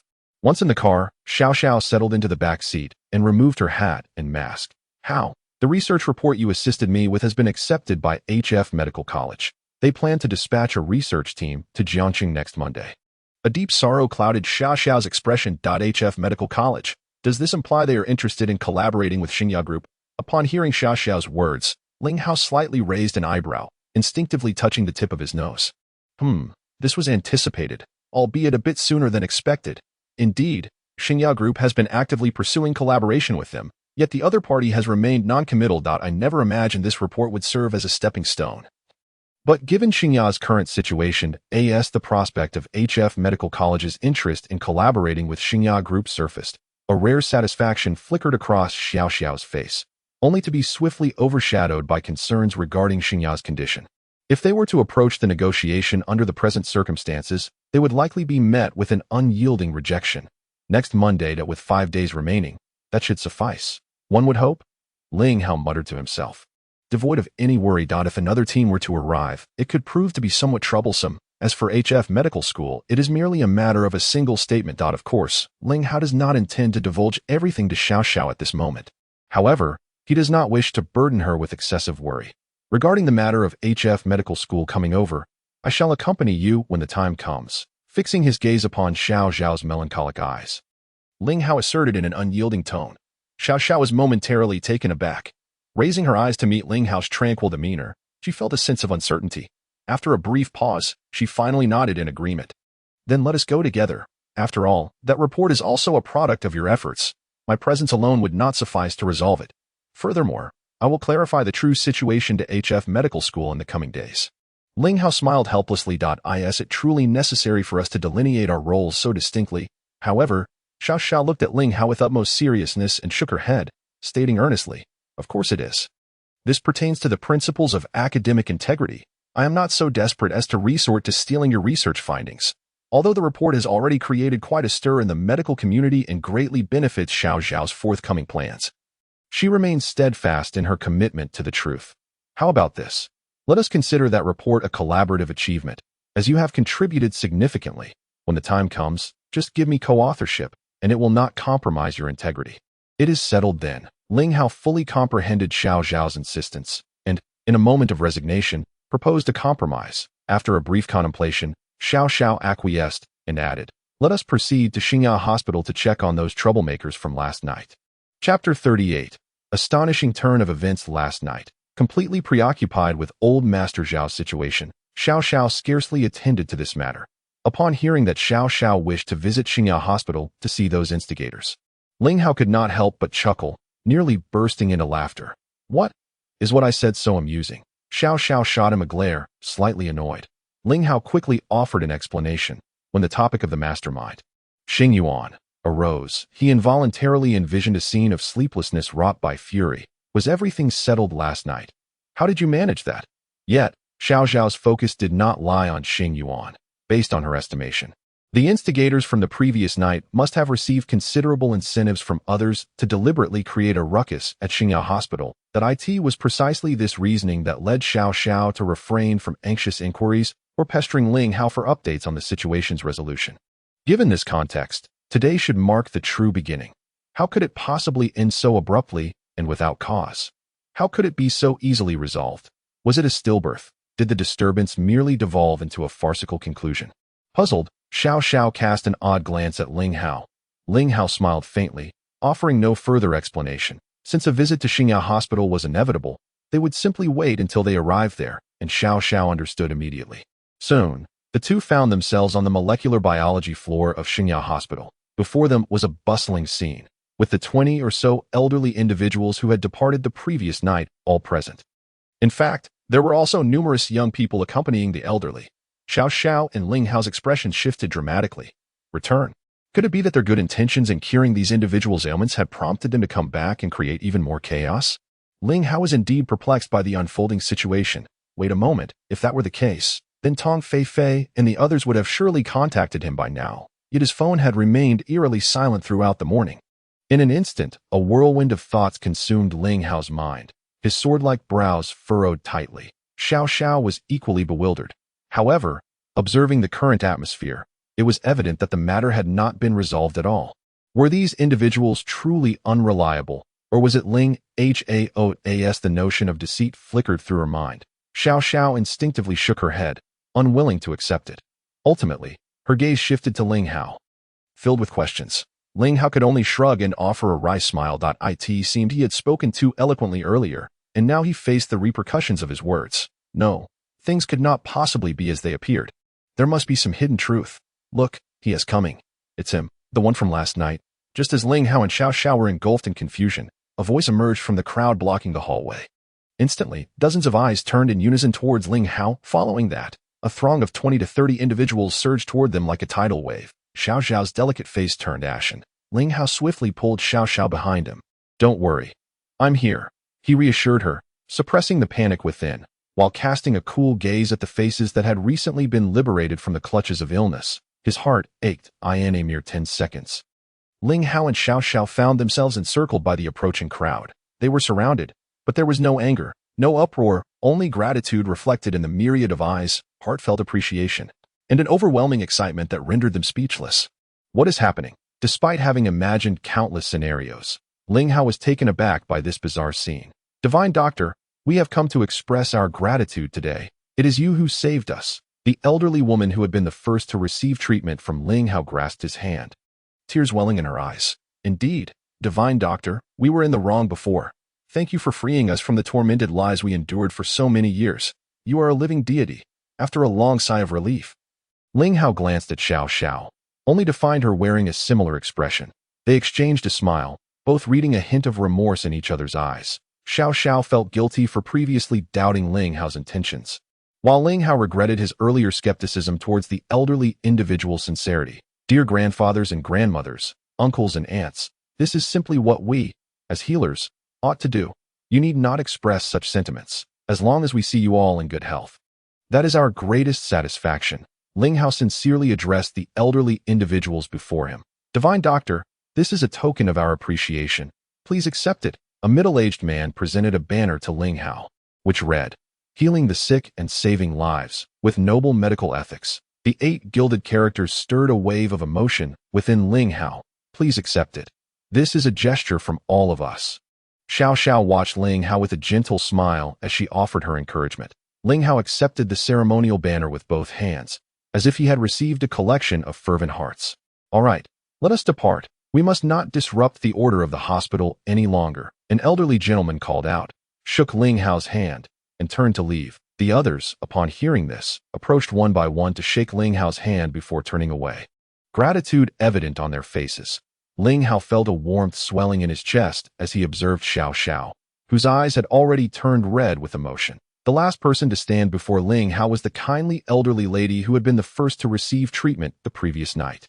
With a benevolent expression, she said, "Divine healer, here is my address and contact information. If you have a moment, I would greatly appreciate a visit, as I have a few matters I wish to discuss with you. I hope you won't find me too troublesome." As she spoke, she handed Ling Hao a slip of paper she had prepared in advance. Ling Hao accepted it, nodding solemnly in acknowledgement. The lady gently patted his hand before she turned to leave. "Am I dreaming? This cannot be a dream. Director, you have finally arrived. And who is this?" Tong Feifei exclaimed, rushing toward Ling Hao. She paused, momentarily taken aback by the presence of a woman whose face was completely concealed by a hat and mask. Ran Xiaomei, Hu Mingchun, and Tan Yongquan soon joined Ling Hao's side. Though they said nothing, their faces radiated an unmistakable excitement. "Director, they have been here for half an hour, insisting on seeing you. That we told them you were occupied. But they refused to believe it and insisted on waiting." Tong Feifei chattered animatedly, her voice rising in excitement. As she recounted the moment they had entered in a grand procession, she could not help but mimic an exaggerated scare, causing everyone to burst into laughter. Ling Hao chuckled and glanced at Xiao Xiao, inwardly thinking, "Don't think you're the only one. We were all startled just now. All right, it's all settled now. You may return to your duties." Ling Hao handed the ceremonial banner to Tong Feifei and instructed everyone before preparing to leave. By the way, Director, the initial meeting with the medical institutions is tentatively scheduled for tomorrow afternoon. Does that work for you? After Ran Xiaomei and the others departed, Tong Feifei followed Ling Hao and inquired. Ling Hao nodded. "Just make the arrangements, and I will be there on time. Later, I will email you some materials. Please print them out and have them ready for tomorrow." With that, he departed with Xiao Xiao. "Why do I feel like I am increasingly unable to see through you? How many secrets are you still keeping from me?" As soon as they got into the car, Xiao Xiao removed her hat and mask in one swift motion, her eyes fixed intently on Ling Hao. She could not deny that the scene at Xiao Hospital had profoundly touched her heart. In today's world, where moral decay is rampant, witnessing the gratitude of 2 or 3 dozen former troublemakers was likely a rare occurrence, perhaps unique to Ling Hao. Convincing a person is not an arduous task. Had only 1 or 2 troublemakers shown up last night, Xiao Xiao was confident she could have handled them herself. However, faced with 2 or 3 dozen unruly individuals, all of whom are elderly, one cannot help but ponder how many families are entangled in this situation. Should the matter be mishandled, Xiao Hospital could find itself in an irretrievable predicament. Xiao Xiao felt utterly at a loss. Yet, Ling Hao managed to navigate the situation with remarkable finesse, achieving a resolution that was nothing short of perfect. Xiao Xiao's curiosity about Ling Hao continued to grow. Pray tell, what actions might they undertake next? Ling Hao chose not to directly address Xiao Xiao's inquiry, instead offering a cryptic smile. Shuezian's plan, or rather, the strategy of the pharmaceutical department, is likely to capitalize on the absence of both myself and Hong Shao from Jiangcheng, coercing and enticing the other shareholders. Then, the die will be cast, and regardless of our dissent, we will find ourselves powerless to intervene. In the realm of business warfare, Xiao Xiao exhibited the composure and poise befitting a CEO. Are you not intrigued to witness a splendid spectacle? Witness a performance? Xiao Xiao was momentarily taken aback by the suggestion. Indeed, a performance. If my intuition serves me correctly, Shuezian's faction will likely make a move this afternoon. Let us preemptively strike at the root of the issue, and prepare to behold a captivating drama. Ling Hao spoke with unwavering confidence. In the past, Xiao Xiao would have dismissed Ling Hao's musings as fanciful. However, after recent events, she no longer regarded his suggestion as mere whimsy. On the contrary, she placed her trust in Ling Hao. If there were to be any twists or miraculous developments in this affair, the architect of such miracles could only be Ling Hao. When the current state of Xiao Hospital was mentioned, Xiao Xiao spoke with the familiarity of one well-versed in the details, while Ling Hao listened attentively. Should someone consolidate the shares held by the 8 senior executives, even with the combined efforts of myself and Hong Shao, we would stand no chance and would have no choice but to capitulate. At this point, a shadow of melancholy crossed Xiao Xiao's face. But what if I possessed 20% of the shares? Ling Hao, noticing her expression, smiled slightly and posed a seemingly innocuous question. Xiao Xiao was taken aback. Her gaze fixed on Ling Hao for a prolonged moment before she burst into laughter. Were you a stranger, I might have readily believed your words and included you among my key focus points. Alas, you are not a stranger to me. Thus, you may simply await the unfolding drama. Ling Hao did not contest her assertion, merely touching his nose and smiling, choosing to say no more. Very well, then I shall await the performance. After a moment of contemplation, Xiao Xiao nodded obediently, her face alight with joy. Yet, beneath her tranquil exterior, her heart was anything but calm, roiling with tumultuous thoughts. Could it be that Ling Hao truly possessed 20% of the shares? If that were the case, the issues plaguing Xingye Hospital would cease to be issues at all. Impossible. It simply cannot be. Setting aside the fact that 20% of the shares would equate to nearly $1 billion in value. Ling Hao certainly did not present himself as a man of wealth. Furthermore, regarding any alterations in shareholding, as the individual with the largest stake in Xingye Hospital, how could I possibly remain oblivious to any significant changes? Xiao Xiao cast a glance at Ling Hao, feeling a surge of emotion within her. Regardless of the veracity of his grand claims, Ling Hao's intention was undoubtedly to alleviate her worries at the very least. She could sense his concern, which was more than enough. Ling Hao parked the car in front of a tea house. Shall we proceed? Might I offer you a cup of tea? Ling Hao steadied the vehicle and graciously opened the door for Xiao Xiao. Presenting a gentlemanly gesture with a cheerful smile, amused by his actions, Xiao Xiao couldn't help but chuckle. Such a rarity. After casting a playful glance at Ling Hao, she alighted from the car. Just sit back and enjoy the show. And please refrain from speaking, all right? Ling Hao gently adjusted Xiao Xiao's hat, offering a tender reminder. Taken aback for a moment, Xiao Xiao eventually nodded in agreement. Seizing the opportunity, Ling Hao took her hand and led her inside. The instant their hands met, a shiver coursed through Xiao Xiao, her cheeks flushing involuntarily. Thankfully, her mask concealed the evidence, preventing it from being too conspicuous. That it must be said that holding hands with such a man truly instilled a sense of security. Xiao Xiao silently mused to herself as she followed Ling Hao into the tea house. Upon announcing their room number, the waiter warmly guided them to their destination, courteously opening the door. Ling Hao stepped in first, momentarily obscuring the scene within. Xiao Xiao, unable to discern the details, noted only the presence of 3 individuals inside. That it was only when she stood beside Ling Hao that she could clearly see the 3 men across from her. And she was taken aback in astonishment. In the room, at the tea table, 3 middle-aged men sat upright, their cups untouched before them. They were none other than 3 of the 8 senior executives of Xingye Hospital. Cui Shaoan, holding an 11% stake, Lin Jikuan, with a 9% stake, and Xing Banian, possessing a 7% stake. Each a prominent figure with significant influence within Xingye Hospital, their combined ownership constituted 27%. To see them all gathered in this tea house at such a sensitive time was indeed unprecedented, especially Xing Banian, whom Xiao Xiao had recently mentioned to Ling Hao in relation to the patent rights of an eye treatment formula. The sight of him was unexpected. It appeared that the 3 were specifically awaiting Ling Hao, yet their expressions were far from pleasant. The shock coursing through Xiao Xiao was akin to a sudden whirlwind. Upon their entrance, the trio promptly rose in unison. You 3 have arrived quite early. My apologies for the wait. Ling Hao casually greeted them as he guided Xiao Xiao to a seat on the sofa. As soon as they settled, Xing Banian began to speak first, his tone imbued with a palpable sense of indignation. Cui Shaoyan and Lin Jikuan exchanged glances, their faces etched with bitterness, yet they remained silent. All 3 were astute individuals. Prudence was the wisest course of action. Having fallen into Ling Hao's hands today, there was no need for shame.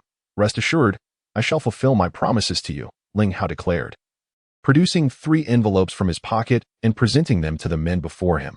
These 3 formulas are yours to take. They will ensure your financial security for the rest of your lives. Cui Shaoyun, Lin Jikuan, and Xing Banian exchanged glances before reaching for the envelopes, opening them to reveal their contents, their expressions softening considerably. Yes, for you. Ling Hao's gaze fixed on Xing Banian, as if hesitating to speak. Uncomfortable under Ling Hao's scrutiny, Xing Banian hastily assured him, showing no signs of reluctance. Very well, then, until we meet again. Ling Hao rose, uttering a final remark before taking Xiao Xiao's hand and leading her out the door. The remaining trio, Cui Shaoyun, Lin Jikuan, and Xing Banian, exchanged glances, rendered speechless. Gentlemen, in my opinion, it would be best to let this matter rest. This fellow is no simpleton. Although it may seem that we have suffered a significant loss this time, he has nonetheless left us a way out. Ultimately, our losses are not as substantial as they could have been. Xing Banian felt a chill run down his spine, Steeling himself, he noticed the expressions of indignation on the faces of Cui and Lin, and promptly offered his counsel. At this juncture, what more can be done? After all, he has seized upon our vulnerabilities. Let us move on. Consider it as dedicating half our lives to serving others. Cui Xiao sighed deeply, shaking his head in resignation. The sensation of being compelled to relinquish something precious was truly unpleasant. Ling Hao led Xiao Xiao to the car, heading straight for the residence of the venerable Mr. Xiao. Tell me, how did you manage to achieve this? Gazing at Ling Hao, Xiao Xiao's emotions were a tumultuous blend. Until now, she had always prided herself on being a strong woman. Her tenure at Xingya Group had undeniably validated that claim. Yet, with Ling Hao's awakening and his presence beside her, it seemed that a subtle transformation was underway in terms of analytical judgment. Ling Hao possessed a far-reaching perspective when it came to dealing with the arrogant upper management. Ling Hao was vastly superior. Without making a sound, he had managed to acquire nearly 30% of Xingya Hospital's shares. Given this accomplishment, it was hard to imagine anyone else in Jiangcheng capable of such a feat, especially considering Ling Hao was merely in his early 20s. Though the encounter between Cui Xiaoyun and the other two with Ling Hao had been exceedingly straightforward, the astute Xiao Xiao understood that the situation was far from as simple as it appeared. Their conversation had lasted no more than 5 exchanges and taken less than 10 minutes. Yet, that amounted to a staggering 27% of shares, 10 billion in total. Ling Hao had effortlessly secured this. The most astonishing aspect was that Cui Xiaoyun and the others had willingly relinquished it. I merely found a small weakness in these 3 individuals and pointed it out, causing minimal discomfort. The real spectacle is yet to unfold this afternoon. Minimal discomfort. Just a simple pointer. Xiao Xiao felt herself on the brink of exasperation. If this was considered merely a gentle nudge, what would the consequences be if he were to engage seriously? A spectacle this afternoon? Regulating her breathing? Xiao Xiao inquired with curiosity. Indeed, my capabilities are limited to this. The forthcoming spectacle this afternoon will require your involvement as the leading character. Ling Hao nodded, pausing momentarily before adding, "Oh, by the way, I almost forgot to mention that Xue Zian has organized a board meeting for the shareholders of Xingya Hospital, scheduled for 2 o'clock this afternoon at the International Convention Center. Aside from you and Hong Shao, all others will be in attendance." Xiao Xiao's expression darkened. Just as Ling Hao had analyzed the previous night, the poisoning of Mr. Xiao and the kidnapping of Hong Yuanfang were merely tactics to divert her and Hong Xiao. The true intent of the opposition lay here. The shares you and I currently hold should be sufficient for you to maintain control of the situation, correct? Ling Hao observed Xiao Xiao's silence and probed further. Yes, a total of 58% of the shares is adequate.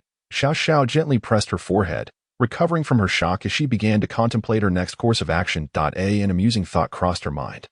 Just as Xiao Xiao intended to seriously discuss the afternoon's events with Ling Hao, he abruptly changed his tone, a mischievous grin spreading across his face. Imagine if Xue Zian were to discover during the meeting this afternoon that the shareholder equity he orchestrated is actually less than 50%. What a sight that would be. Upon hearing Ling Hao's words, Xiao Xiao was momentarily at a loss for words. If you wish to see it, then I shall take you along this afternoon, she declared, deciding to indulge his whims. Nevertheless, the thought of Xue Zian's painstakingly devised plan turning into a mere farce left her with a myriad of emotions. Were it not for Ling Hao, she would undoubtedly have become a laughingstock in the eyes of everyone. The so-called ice-cold CEO of Jiangcheng after today, turning to gaze at Ling Hao's profile, an idea flickered in her mind that I might just have to force your hand when the time comes, Xiao Xiao mused internally. A smile gracing her lips. Chapter 41. A pity for the opponent. Ling Hao was rather pleased with his plan.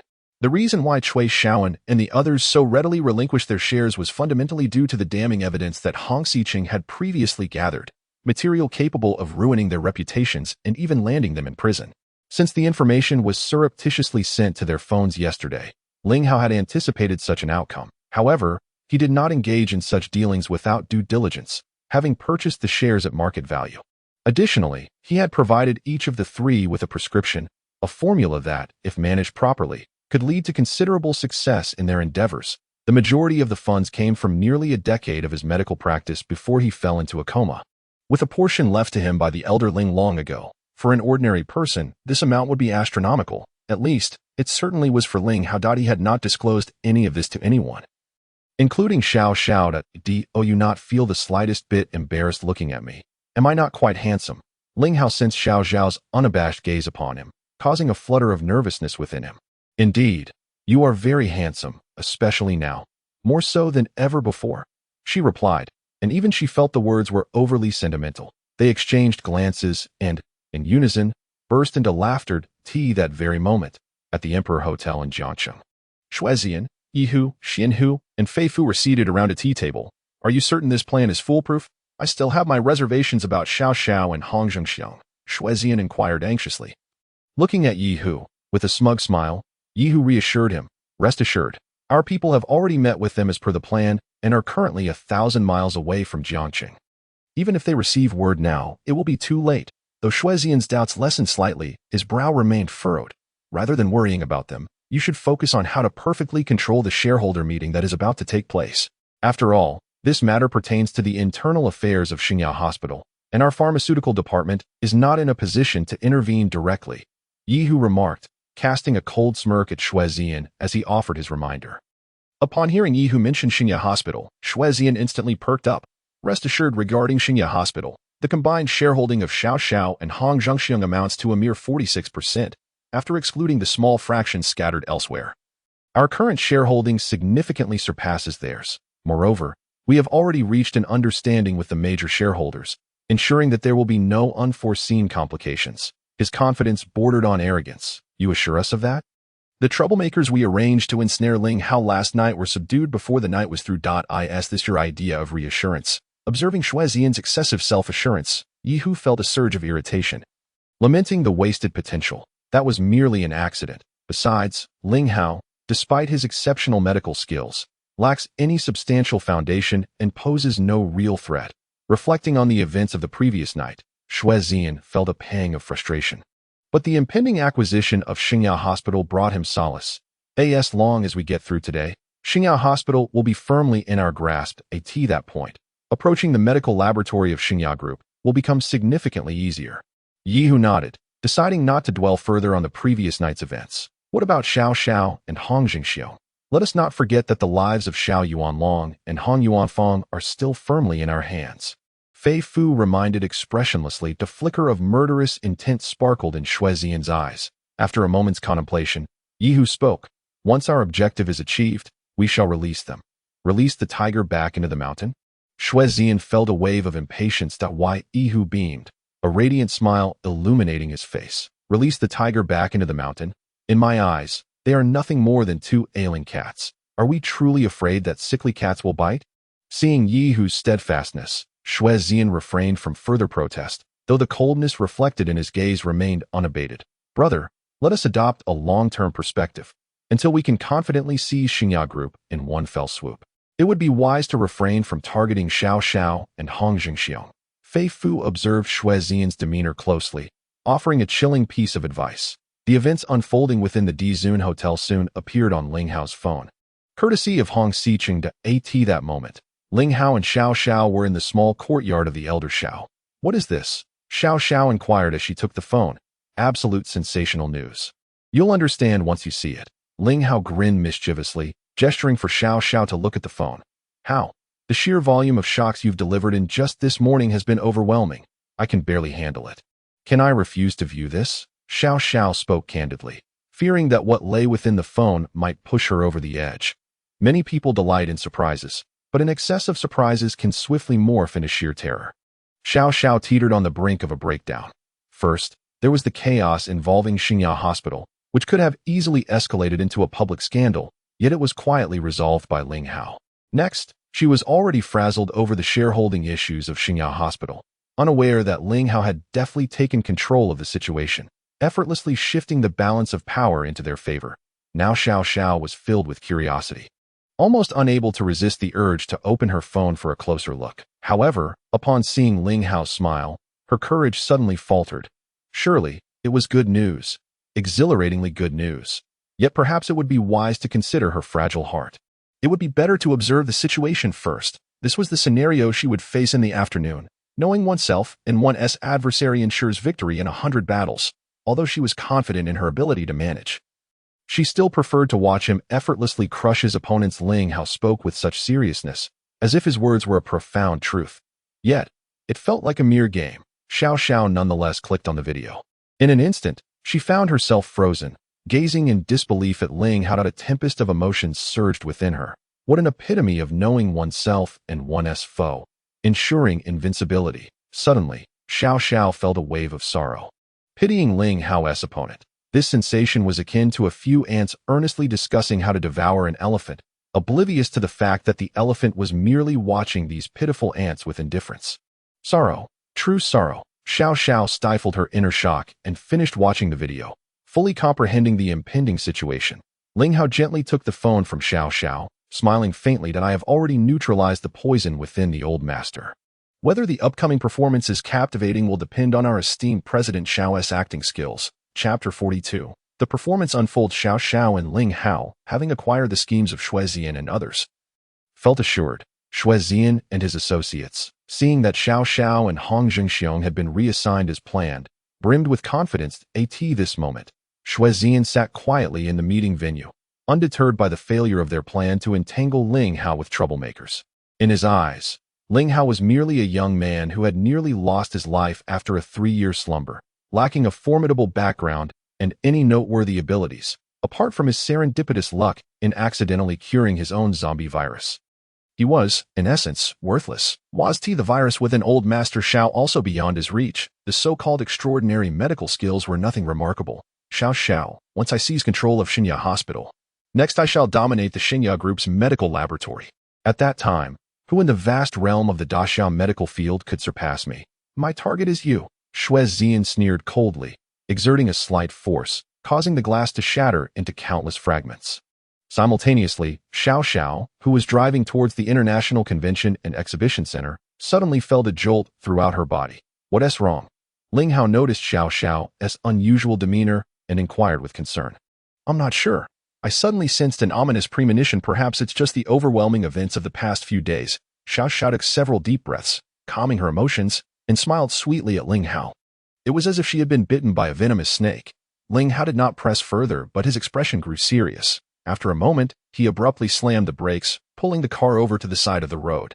He retrieved a small pill bottle from his spatial ring and handed it to Xiao Xiao. What is this? Xiao Xiao asked, perplexed, as she gazed at the antiquely styled pill bottle before her. This is the Heavenly King life-saving pill. Keep it with you. Should a true crisis arise and I find myself absent from your side, simply consume it. It can guarantee your safety for 3 days. Ling Hao spoke with an unusual gravity. The Heavenly King's life-preserving pill was a gift from the enigmatic elder who imparted medical knowledge to him before his departure overseas. For many years, Ling Hao had kept it close, never daring to use it lightly. Yet now, he found himself unexpectedly concerned for Xiao Xiao's well-being. The Heavenly King's life-preserving pill? You should keep it. I will be fine.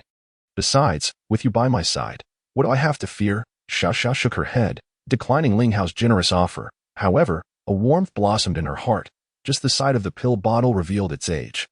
And upon hearing its name, it was evidently a miraculous remedy for preserving life. Yet Ling Hao insisted on relinquishing it to her without hesitation. You take it. It serves no purpose in my hands. You, on the other hand, might face repercussions if Xue Zian's schemes fail, and with the backing of the medical department, who knows what further complications may arise. Ling Hao spoke with utmost seriousness. Xiao Xiao ceased to resist, accepting the pill bottle and examining it for a while before safely stowing it away. How? You? Her voice wavered. Her heart surged with emotion. All right, let us proceed. The next moment will depend on you. Ling Hao feigned nonchalance as he continued driving. How could he not understand Xiao Xiao's feelings? Yet the time constraint, looming like a great mountain, pressed heavily upon him, leaving him breathless. Thus, he could not bear to see even a hint of sorrow in Xiao Xiao's eyes. He knew that her place in his heart had long been secured. During their time at HF Medical College, when Elder Ling incessantly praised Xiao Xiao, she had already carved her way into his heart. At least, let me protect you well during this year. Ling Hao stole a glance at Xiao Xiao, sighing silently within. The International Exhibition Center, less than 15 minutes before the meeting's commencement, shareholders of Xinya Hospital had begun to arrive at the venue. Given that Xue Zian had previously served as the vice president of Xinya Hospital, he was not unfamiliar with these shareholders. Xue Zian surveyed the crowd. Qin Jimu, Li Beiding, Hua Yueqi, Sun Xiaofan, and Zhang Lijun, all senior executives and primary shareholders, sat upright and composed. Peng Wuorong, representing the minor shareholders, also sat quietly. Xue Zian frowned. 3 individuals were still absent. Cui Yongyuan, Lin Jikuan, and Xing Banian had yet to arrive. Just as he was about to signal the event staff for an inquiry, His phone rang. Upon seeing the caller's name, Xue Zian's expression darkened. Xue Jing, the personal assistant who had always been by Xue Zian's side, a trusted confidant brought from the Xue family, spoke urgently on the other end. Sir, just 2 hours ago, there was a change in ownership involving 27% of Xiao Hospital's shares. Xue Zian felt a wave of confusion wash over him, swiftly followed by a surge of anger. Young master, 2 hours ago, the original shareholders of Xiao Hospital, Cui Yonyuan, Lin Jikuan, and Xing Banian, transferred their combined holdings of 27% to an account belonging to a man named Ling Hao in one fell swoop. On the other end of the line, Xue Jing seemed startled by Xue Zian's sudden outburst, taking a moment to gather her courage before reporting. Damn it, they all deserve it. Xue Zian forcefully slammed his phone onto the conference table. The 6 individuals who had been quietly waiting immediately turned their gazes toward him, each pair of eyes filled with questions. Yet, in Xue Zian's view, those gazes were nothing but mockery. His face had turned an ashen hue, and his thoughts were in disarray. Ling Hao, it seems I have been far too lenient with you. Xue Zian nearly bit his teeth in frustration. The 2 individuals seated near him had already discerned something from the earlier phone call. This tidbit of information swiftly spread to everyone present. The name Ling Hao had become an inescapable doubt in their minds. Who on earth is he? How could he possess the capability to decisively acquire 27% of the shares just 2 hours before the shareholders' meeting? It was evident that the other party was targeting Xue Zian. The absence of Cui Yonyuan, Lin Jikuan, and Xing Banian, along with their transfer of shares to Ling Hao, meant that the 6 individuals present, along with Xue Zian himself, collectively held less than 40% of the shares. Failure. Moreover, it was a failure before it had even begun. Suddenly, the door to the conference room swung open. 3 figures appeared before the crowd. As everyone's attention converged on the newcomers, an odd atmosphere enveloped the room. Xiao Xiao and Hong Shao, who should have been thousands of miles away, stood right before them. Ling Hao, you dare to appear before me. Chapter 43. Speak with strength. Xue Zian's words, laced with menace, reverberated in the ears of those present, instantly igniting a storm of turmoil. This young man, who appeared even younger than Xue Zian, was actually Ling Hao, the same Ling Hao who had silently caused Xue Zian to suffer a setback. In an instant, Ling Hao became the center of attention. Yet, he merely stood beside Xiao Xiao, smiling serenely and remaining silent. Calmly accepting the inquiries of curious gazes, Xue Zian, I know you are undoubtedly displeased to see us, but if we do not appear, it seems this meeting cannot commence, can it? Xiao Xiao met Xue Zian's glare, which seemed ready to devour Ling Hao whole, and coldly remarked, but she quickly realized a grave issue. They had originally intended to conspire against Xiao Xiao and Hong Shao, yet now, they stood before her. Lively and vibrant. It seemed the one who would suffer next would be herself. Xiao Xiao, the president of Xingya Group, possessed far greater strength than herself. Hong Shao, the largest shareholder of Xingya Group, had wealth that far surpassed her own. Now, because of a trivial matter regarding Xingya Hospital, she had thoroughly offended these 2 formidable figures. The worst part was that there had been no benefit in doing so. Qin Jiamu, Li Boting, Hua Yueqi, Sun Xiaofan, Zhang Lijun, and Peng Wurong, the 6 individuals, began to deliberate their next steps. However, no matter how they calculated, it appeared that their fate had already been irrevocably sealed. Regret was palpable. Not only had they failed to execute the plan laid out by Xue Zian to take control of Xingya Hospital, but they had also been apprehended at the scene by the true mastermind. 6 pairs of eyes instinctively turned toward Xue Zian, with a grim expression and eyes that seemed ready to ignite. He seethed, Xiao Xiao, Hong Shao, do you truly believe you have emerged victorious? Do not forget, the lives of Xiao Yuanlong and Hong Yuanfang remain in my grasp. After a long moment of scrutinizing Xiao and Hong, Xue Zian suddenly erupted into a rage-fueled laughter. Xiao Xiao and Hong Shao regarded him with similar expressions of mockery, pitying smiles, compassionate grins. Oh, is that so? Then it seems we have indeed contemplated this matter for quite some time. With a tone of finality, Hong Shao interjected, well, since we are convening the shareholders' meeting today and all equity holders are present, let us proceed with the business at hand. His commanding presence rendered Qin Jiamu, Li Boting, Hua Yueqi, Sun Xiaofan, Zhang Lijun, and Peng Wurong momentarily breathless. Xue Zian, still wearing a sullen countenance, remained silent, his eyes darting as he pondered an escape plan. As we all know, the current turmoil at Xingya Hospital arises from the resignation of the former director due to illness. leaving the position vacant. Therefore, I propose that we seize this opportunity for all shareholders to collectively elect a new director. Xiao Xiao's words hung in the air as her gaze swept across each face. Silence ensued, for everyone recognized the truth in her statement. Consequently, there were neither objections nor endorsements. Upon hearing this, Shuezian, observing the expressions around him, felt a surge of urgency and could no longer contain himself. President Xiao, if my memory serves me right, the position of director at Xiao Hospital has traditionally been held by the president of the Medical Association, although the former director has stepped down due to health concerns. We must not disregard established protocols, must we? Can we truly afford to forsake convention for expedience? Xiao Xiao's tone shifted to one of stern authority, her domineering presence unmistakable. Another silence enveloped the room. In that case, President Xiao, whom do you wish to recommend? Surely you do not intend to propose yourself. Sensing the precariousness of the situation, Shuezian swiftly redirected the conversation, lacing his words with sarcasm aimed at Xiao Xiao. She offered a slight smile, taking Ling Hao's hand with utmost seriousness, declaring, "It would be inappropriate for me to assume the role myself. However, I believe no one would object to Ling Hao taking on the position of director. Would they?" At her proclamation, the conference room fell into stunned silence. The palpable shock swept through the attendees, leaving them speechless. Even Ling Hao himself was taken aback by Xiao Xiao's bold move. For an entire cup of tea's worth of time, no one uttered a single word, observing Ling Hao as one might appraise a priceless artifact. Everyone was acutely aware that Xiao Xiao had publicly declared Ling Hao to be her fiancée.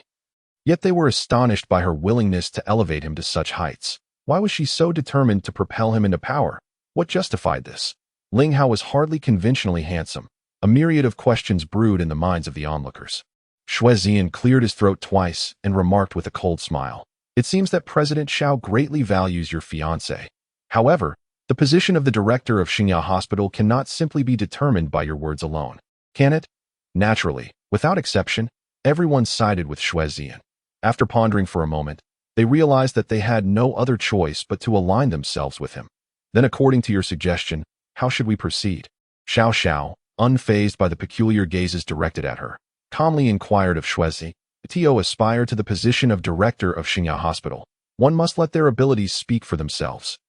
"Oh, and what does it mean to let one's abilities speak for themselves?" Hong Jingxiong interjected coldly. "In half a month, it will be the preliminary round of the triannual medical family competition. Whoever emerges victorious will assume the role of director of Xiao Hospital. What do you think?" Shuezian had already made up his mind and spoke quite decisively. Upon hearing this, Xiao Xiao and Hong Zhengxiong exchanged surprised glances, instinctively looking towards Ling Hao. The others merely echoed their sentiments. Only Ling Hao remained indifferent, and upon noticing Xiao Xiao and Hong Zhengxiong's gaze upon him, he couldn't help but smile wryly, forcing someone into a corner. Only this girl would conceive such a notion. It seems that one cannot be too straightforward in life. Even with a woman one cherishes, one must never lay all their cards on the table. This was a lesson Ling Hao had learned. "Are you afraid now? The esteemed position of director of Xiao Hospital cannot be held by a mere decorative figure, can it?" Shuezian observed the slight hesitation on Xiao Xiao and Hong Jingxiong's faces and felt a rush of triumph, prompting him to provoke further. "Very well, it is settled. However, I hope you will refrain from any further actions before that." Xiao Xiao readily agreed. Although her demeanor remained austere, her heart swelled with a hidden joy. It seems that this tactic of cornering someone does indeed work on Ling Hao. Chapter 44. Qualification for the competition. Shuezian could hardly believe how he had managed to suppress the urge to eliminate Ling Hao. Watching Xiao Xiao and Ling Hao exchange glances was enough to make his blood boil. "Shuezian, how you choose to play your games is of no concern to me. But let me warn you, if you dare to touch anyone from the Hong family again, I will ensure not only your complete disappearance from Jiangcheng, but also the obliteration of the Shui family from this world." Hong Jingxiong admonished Shuezian sternly, before rising and leaving, that we should take our leave as well. Ling Hao gently stated, taking Xiao Xiao's hand as they departed side by side. Throughout it all, he remained silent, a true bystander. "Young Master Shui, what do you think our next step should be?" Qin Jimu glanced at the others, hesitated for a moment, and then stammered, attempting to inquire about Shuezian's plans. Before he could finish his sentence, Shuezian interrupted him. Near the brink of collapse, Shuezian slumped into his chair, utterly devoid of the earlier grandeur. Qin Jimu, Li Beiting, Hua Yueqi, Sun Xiaofan, Zhang Lijun, and Peng Wuorong said nothing further, and filed out one by one. Yi Hu, Xian Hu, and Fei Fu entered from outside, and took their seats beside Shuezian, each wearing a crestfallen expression, remaining silent. Didn't he mention that Xiao Xiao and Hong Xiong were already 1,000 miles away? Why did I just see the two of them? Tell me. What is the reason? As Shuezian beheld the desolate expressions of Yi Hu and the others, a surge of fury welled up within him, and he could no longer regard them as mere members of the medical department. Unleashing a hysterical shout, "This incident has indeed caught us off guard." Observing Shuezian on the brink of losing control, Yi Hu furrowed his brow slightly and coldly remarked, "Caught off guard?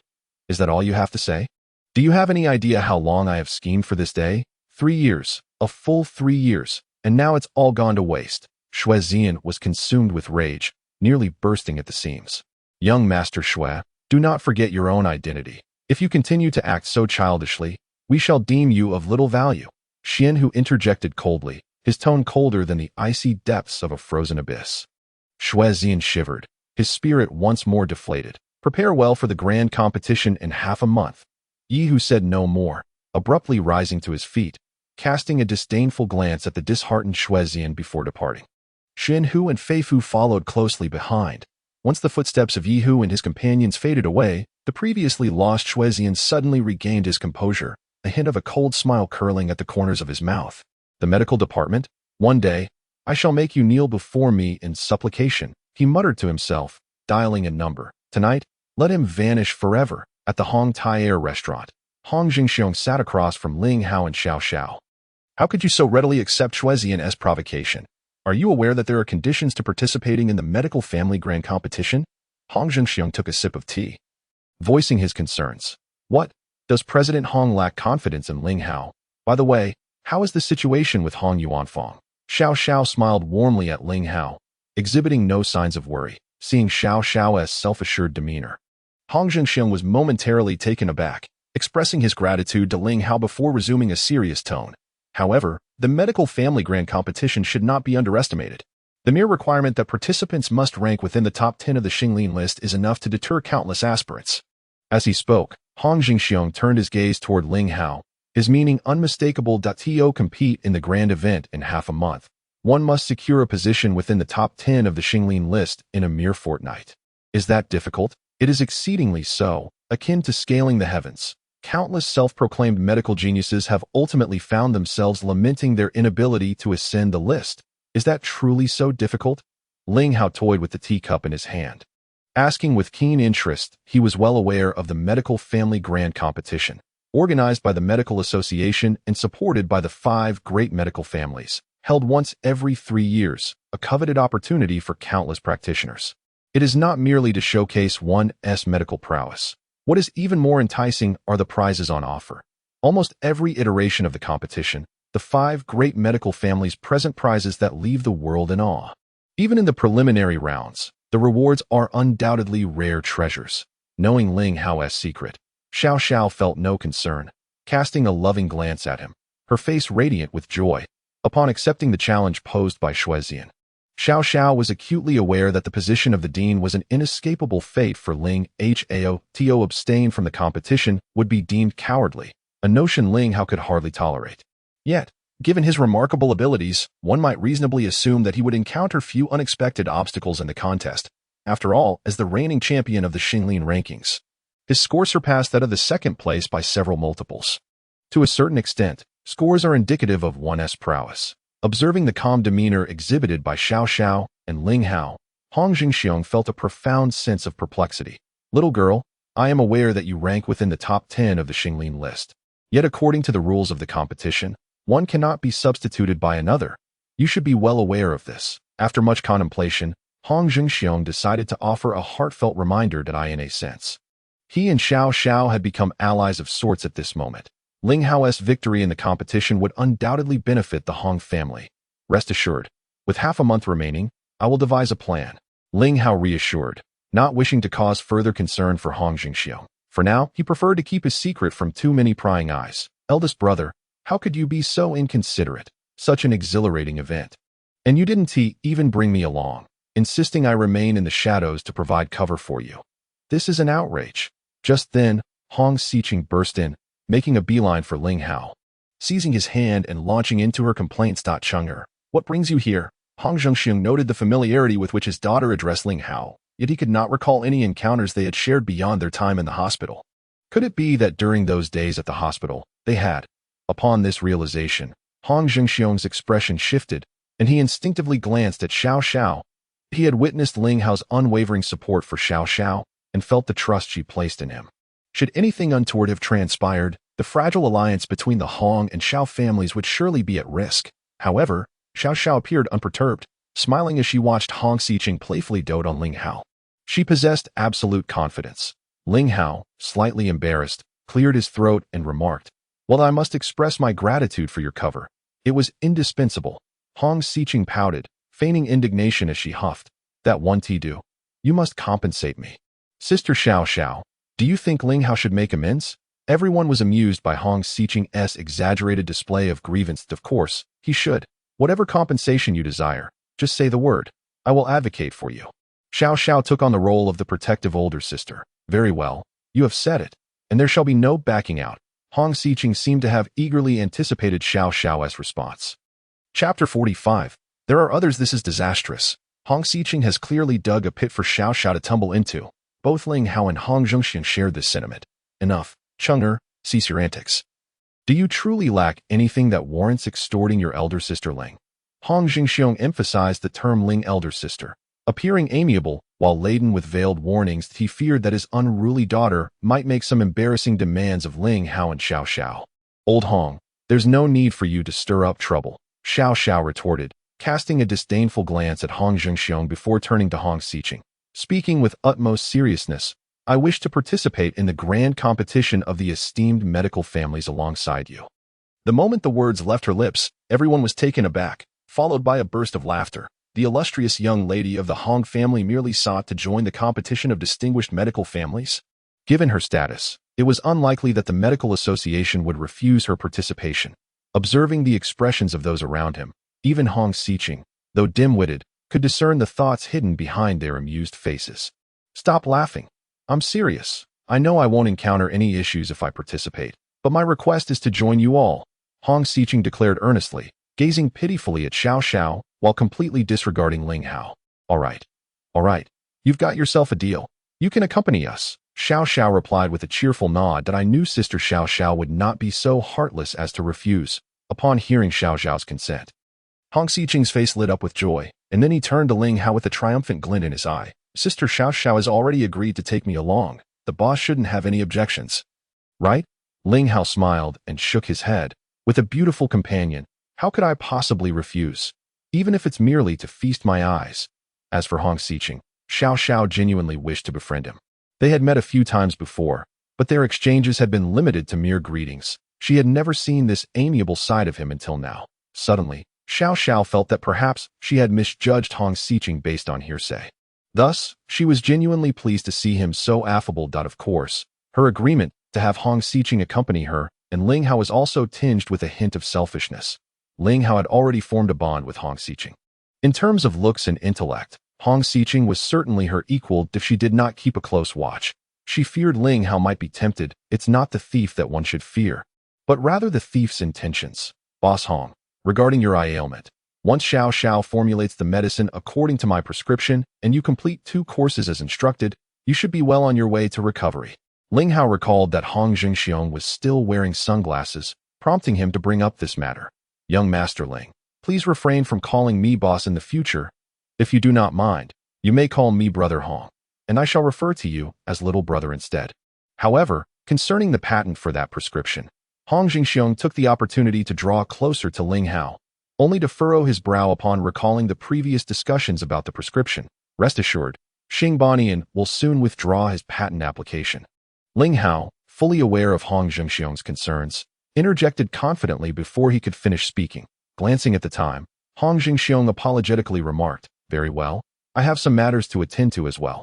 Let us arrange to meet another day." Ling Hao and Xiao Xiao stood up together, exchanged pleasantries, and then took their leave. As he watched Ling Hao and Xiao Xiao depart, Hong Xiqing suddenly turned to Hong Zhengxiang and inquired, "Old Hong, what kind of man do you believe Ling Hao truly is?" Startled by the question, Hong Zhengxiang glanced at Hong Xiqing, letting out a long sigh. "Come now, Old Hong. Do share your thoughts. Why the sigh? Hong Xiqing pouted slightly, displaying his dissatisfaction. He is a man worthy of the Hong family's utmost efforts to befriend. As for your relationship with him, I have no other demands. I merely hope you won't harm Xiao Xiao. Once in the car, Ling Hao turned to Xiao Xiao and asked, Do you have any other matters to attend to? I wish to pay a visit to that elderly lady. You want to see her? Why? Xiao Xiao furrowed her delicate brows. Puzzled, it's a gut feeling. I can't shake the impression that she had something she wanted to convey to me, but ultimately refrained from doing so. Perhaps she is facing some difficulties. Ling Hao pondered for a moment, gazing out of the car window as he spoke softly. Moreover, had she not been the first to step forward and accept my treatment that night, the issues at Xinghua Hospital would not have been resolved so smoothly. Well, given that perspective, it does seem appropriate to pay her a visit. However, I have an appointment with a client to discuss some matters, so I fear I won't be able to accompany you. Xiao Xiao's tone betrayed a hint of disappointment. Feeling a subtle tug at his heart, Ling Hao replied, Then I shall first take you to Xinghua, and afterward, I will go see her alone. Xiao Xiao nodded obediently. Choosing not to voice any further objections, after dropping Xiao Xiao off at Xinghua Group, Ling Hao was about to set off for the address noted on the paper left by the elderly lady when a familiar figure appeared before him. Boss, are you surprised? Quite unexpected, isn't it? Haha, it was none other than Hong Xiqing, her carefree laughter ringing out. Ling Hao was taken aback. What are you dazed about? Let's go. Since Sister Xiao Xiao is busy, allow me. Your little intern. To accompany you. Without hesitation, Hong Xiqing took hold of Ling Hao's hand, snatched the keys, and hopped into the car. How did you know? Ling Hao inquired curiously. Yet, as soon as the words left his lips, he realized the answer. This so-called little intern beside him was a prodigy in computer science. Even Xue Zian was nearly transparent under her watchful eye. Tracking his and Xiao Xiao's whereabouts would be child's play for her. Boss, don't be upset. I didn't intend to spy on you and Sister Xiao Xiao, but you are my boss, and I ought to know your whereabouts, right? Rest assured, I won't eavesdrop when you're engaged in private matters. Glancing at Ling Hao's expression, Hong Xiqing quickly offered an explanation, sensing his discomfort. However, this clarification only made Ling Hao feel more awkward. What did she mean by him and Xiao Xiao engaging in private matters?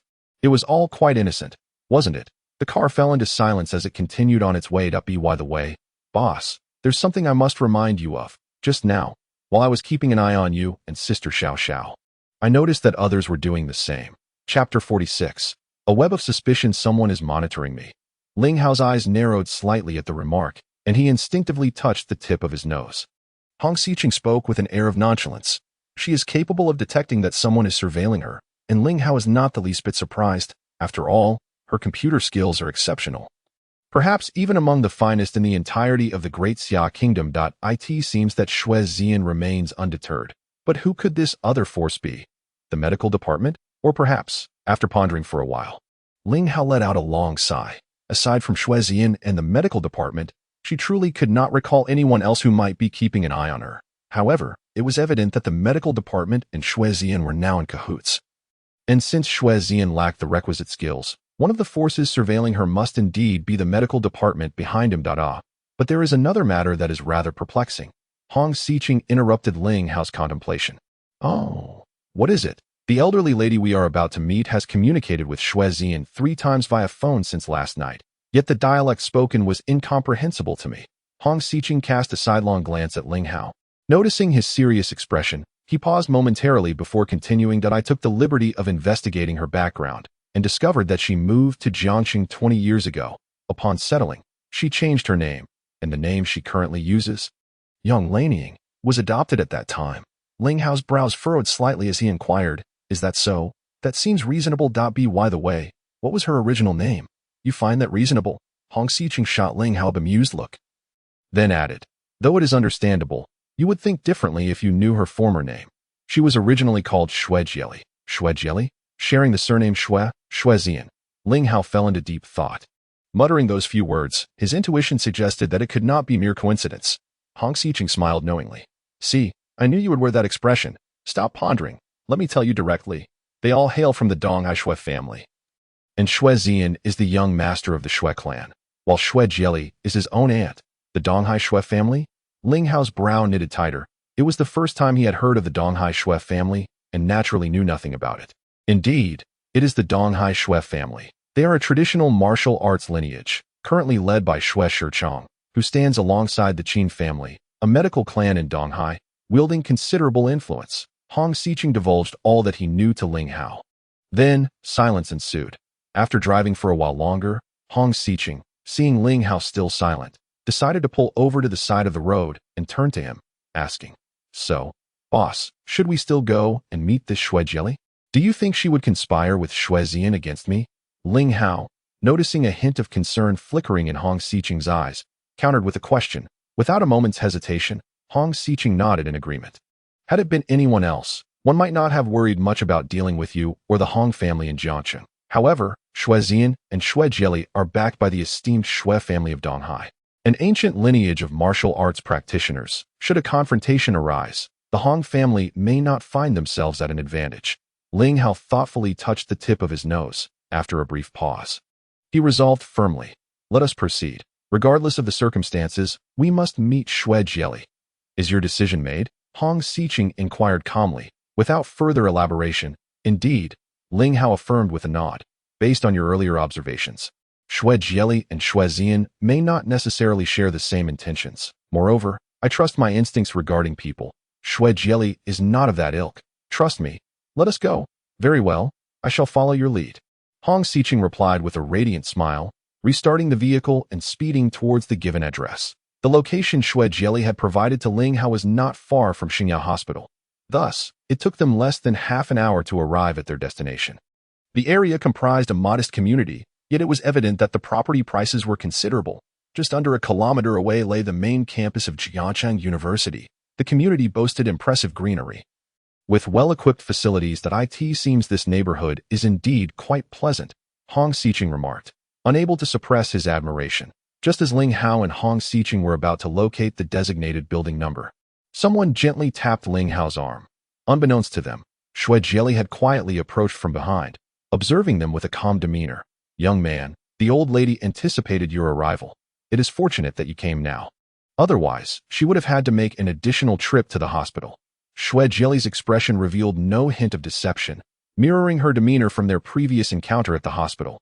"Madam, we were just about to seek you out. What a delightful coincidence to find you here." Ling Hao feigned ignorance of Xue Jie's background, greeting her with a cheerful smile. "What coincidence? The old lady has been waiting specifically for you," Xue Jie replied candidly. "Come, let us go to my place for a while. The old lady has matters to discuss with you." With Xue Jie leading the way, the three of them arrived at her residence. It was evident that she lived alone. The room was impeccably tidy, with furniture and flooring pristine. "You must be quite curious as to why this unfamiliar old lady has so eagerly invited you here," Xue Jie remarked, inviting Ling Hao and Hong Xiqing to sit before taking her place opposite them. Smiling as she spoke, "To be honest, I've pondered this for quite some time without arriving at any conclusions, so I had no choice but to come and investigate." Ling Hao replied candidly. Xue Jie sighed deeply, taking a moment before continuing. "Ultimately, it is to fulfill a long-held wish of my late husband." As Ling Hao and Hong Xiqing exchanged puzzled glances, Xue Jie slid an antique box across the table towards Ling Hao. "Young man, please open it and see if you recognize the contents within." Amidst a haze of confusion, Ling Hao slowly unsealed the box, instantly rendered speechless. Inside, there lay 9 needles, quietly arranged. "This is a bone needle." "Indeed, it is a bone needle." Ling Hao is nearly overwhelmed with excitement, on the verge of leaping with joy. In Chapter 47, The Disappearance of Xiao Xiao, the fabled bone needle, an invaluable treasure for one who upholds the legacy of traditional Chinese medicine, was before him. The enchantment of the bone needle lies in its sanctification by the eminent hands of generations of physicians, enabling its possessor to unleash the fullest potential of the Fuxi 9 needles. Even more alluring, the efficacy of the needle amplifies exponentially in the hands of a skilled practitioner. Though the bone needle is indeed remarkable, it does not belong to him. Yet, since its rightful owner deemed it fit to reveal this rare treasure to him, there must be a reason behind it. Meanwhile, Xue Jie gazed at Ling Hao, their eyes meeting in silent inquiry. What could be the intent behind the elder's invitation to behold this bone needle? Given its extraordinary value, Xue Jie's decision to openly present it to him surely held significance. However, judging by her demeanor, she did not seem inclined to voice her intentions, despite Ling Hao's fervent desire to possess the bone needle. He was acutely aware that acquiring it would not be a trivial matter. "If you desire it, then I shall bestow it upon you." To Ling Hao's astonishment, Xue Jili unhesitatingly pushed the bone needle towards him, as if she had long since resolved to do so. "What? You wish to gift it to me? Surely, I must have misheard." Ling Hao was so taken aback that he could scarcely articulate his disbelief. It is often said that a fine steed deserves an equally fine saddle, and a sword should be gifted to a hero. For 20 years, the elder had awaited a fateful encounter with the destined recipient, as foretold by her late husband, in order to pass on this bone needle. With a sigh, Xue Jili continued, "I had thought this wish would remain unfulfilled, yet here we are at this moment. Thus, from this point forward, it is yours." Regarding Ling Hao's astonishment, Xue Jili appeared entirely unfazed, speaking with utmost clarity. "Point one does not receive without giving in return. Might I inquire how I could be of assistance to you?" Esteemed elder, Ling Hao's mind was still clouded with doubt, prompting him to ask. He had never subscribed to the notion of gifts falling from the sky. Upon hearing this, Xue Jili's expression darkened. "Do you suspect that I have ulterior motives for gifting you this bone needle? If that is the case, I kindly ask you to leave." With that, she turned her gaze toward the window, dismissing Ling Hao entirely. Ling Hao exchanged glances with Xiao Xiao, both bewildered. "Esteemed elder, please do not misunderstand. If that is your wish, then I shall graciously accept." Ling Hao no longer protested, carefully cradling the bone needle from the box, examining it intently for a moment before placing it back into the box and storing it within his spatial ring. "Ah, this ring. From whence did it come?" Xue Jili's eyes sparkled with surprise as she observed Ling Hao storing the bone needle in his spatial ring. "It is a relic left to me by my late grandfather." Ling Hao observed the astonished expression on Xue Jili's face, feeling a sense of bewilderment within himself. Judging by her demeanor, it seemed she possessed knowledge regarding the origin of this spatial ring. "Your esteemed elder? Could it be that your esteemed elder is Ling Jintao? This is inconceivable," Xue Jili murmured in confusion, shaking her head in disbelief. "Could it be that the senior is acquainted with my family elder?" Ling Hao, witnessing Xue Jili's reaction, felt a jolt of astonishment. Yet, Xue Jili shook her head, gazing out of the window in a daze for a moment before letting out a long, drawn-out sigh. "Perhaps this is destiny. Old man, your wishes have truly been fulfilled today. You may now rest in peace beneath the 9 springs." Xue Jili again fixed her gaze on the spatial ring in Ling Hao's hand for a moment. Murmuring to herself, a heavy sense of melancholy washed over her, mingled with an almost liberating relief. "Senior, what is this?" Ling Hao, increasingly puzzled by her words, remained unaware of her implications. "Well, the bone needle has now found its destined bearer. The old lady's task is thus completed. However, there is one more matter I must entrust to you." Xue Jili regarded Ling Hao and Hong Xiqing with an expression devoid of burdens. Ling Hao spoke earnestly. "Senior, please do not hesitate to command, for I shall go to any lengths to fulfill your request." He accepted the silk pouch, examining it closely, unable to suppress a gasp of admiration. The pouch bore exquisite embroidery of a pair of mandarin ducks, and within it lay an object approximately an inch long, resembling a hairpin. "Please carry this with you, should you ever encounter an elderly gentleman skilled in the art of Fushi's 9 needles. Present it to him, and convey this message. The events of the past were the result of deliberate scheming, and there lies more to the story." Upon hearing Xue Jili's words, Ling Hao was momentarily taken aback. A wave of confusion washing over him as he thought, an elderly gentleman who knows Fushi's 9 needles? Could it be? Instinctively, his mind drifted to the mysterious old man who had imparted his medical knowledge to him. The Fushi 9 needles he practiced were taught by that very individual. "Well, I have other matters to attend to, so I shall not keep you two any longer. You are still young but possess remarkable medical skills. Your future holds limitless potential. I hope you utilize this bone needle and your medical expertise to elevate the healing arts and aid those in need. Remember. Xue Jili, however, did not notice Ling Hao's expression and earnestly reiterated her admonition. Ling Hao, perceiving the seriousness in Xue Jili's tone, solemnly nodded in agreement before rising with Hong Xiqing to take their leave from her residence. "Hey, was that bone needle really so precious?" As soon as they exited the community, Hong Xiqing inquired with curiosity. Ling Hao nodded, replying, "It is a treasure of the medical world. The last time it graced the public eye was 5 centuries ago. Who would have thought we would encounter it today? Truly a stroke of extraordinary luck, but isn't it rather peculiar that we obtained it without any cost?" Hong Xiqing remarked, his expression reflecting concern rather than Ling Hao's calm demeanor. While this situation indeed bore an air of strangeness, it did not presently seem unfavorable, Hence, there was no need for excessive worry that if there truly is a conspiracy behind this, it will eventually come to light. By the way, make sure to keep an eye on developments in this area over the next few days. Ling Hao pondered for a long while, ultimately finding no solution, and thus decided to abandon his efforts. After giving a brief admonition to Hong Xicheng, he closed his eyes. The past few days had been an unrelenting whirlwind, and his body, which had languished on the sickbed for a full 3 years, was clearly struggling to cope. Were it not for the elixir he had recently concocted, Ling Hao feared he would have long since collapsed from exhaustion. At this moment, witnessing a series of troublesome matters finally reaching resolution, a sense of relaxation washed over him, prompting him to seize the opportunity to rest. However, scarcely had he closed his eyes for 5 minutes when his phone rang abruptly.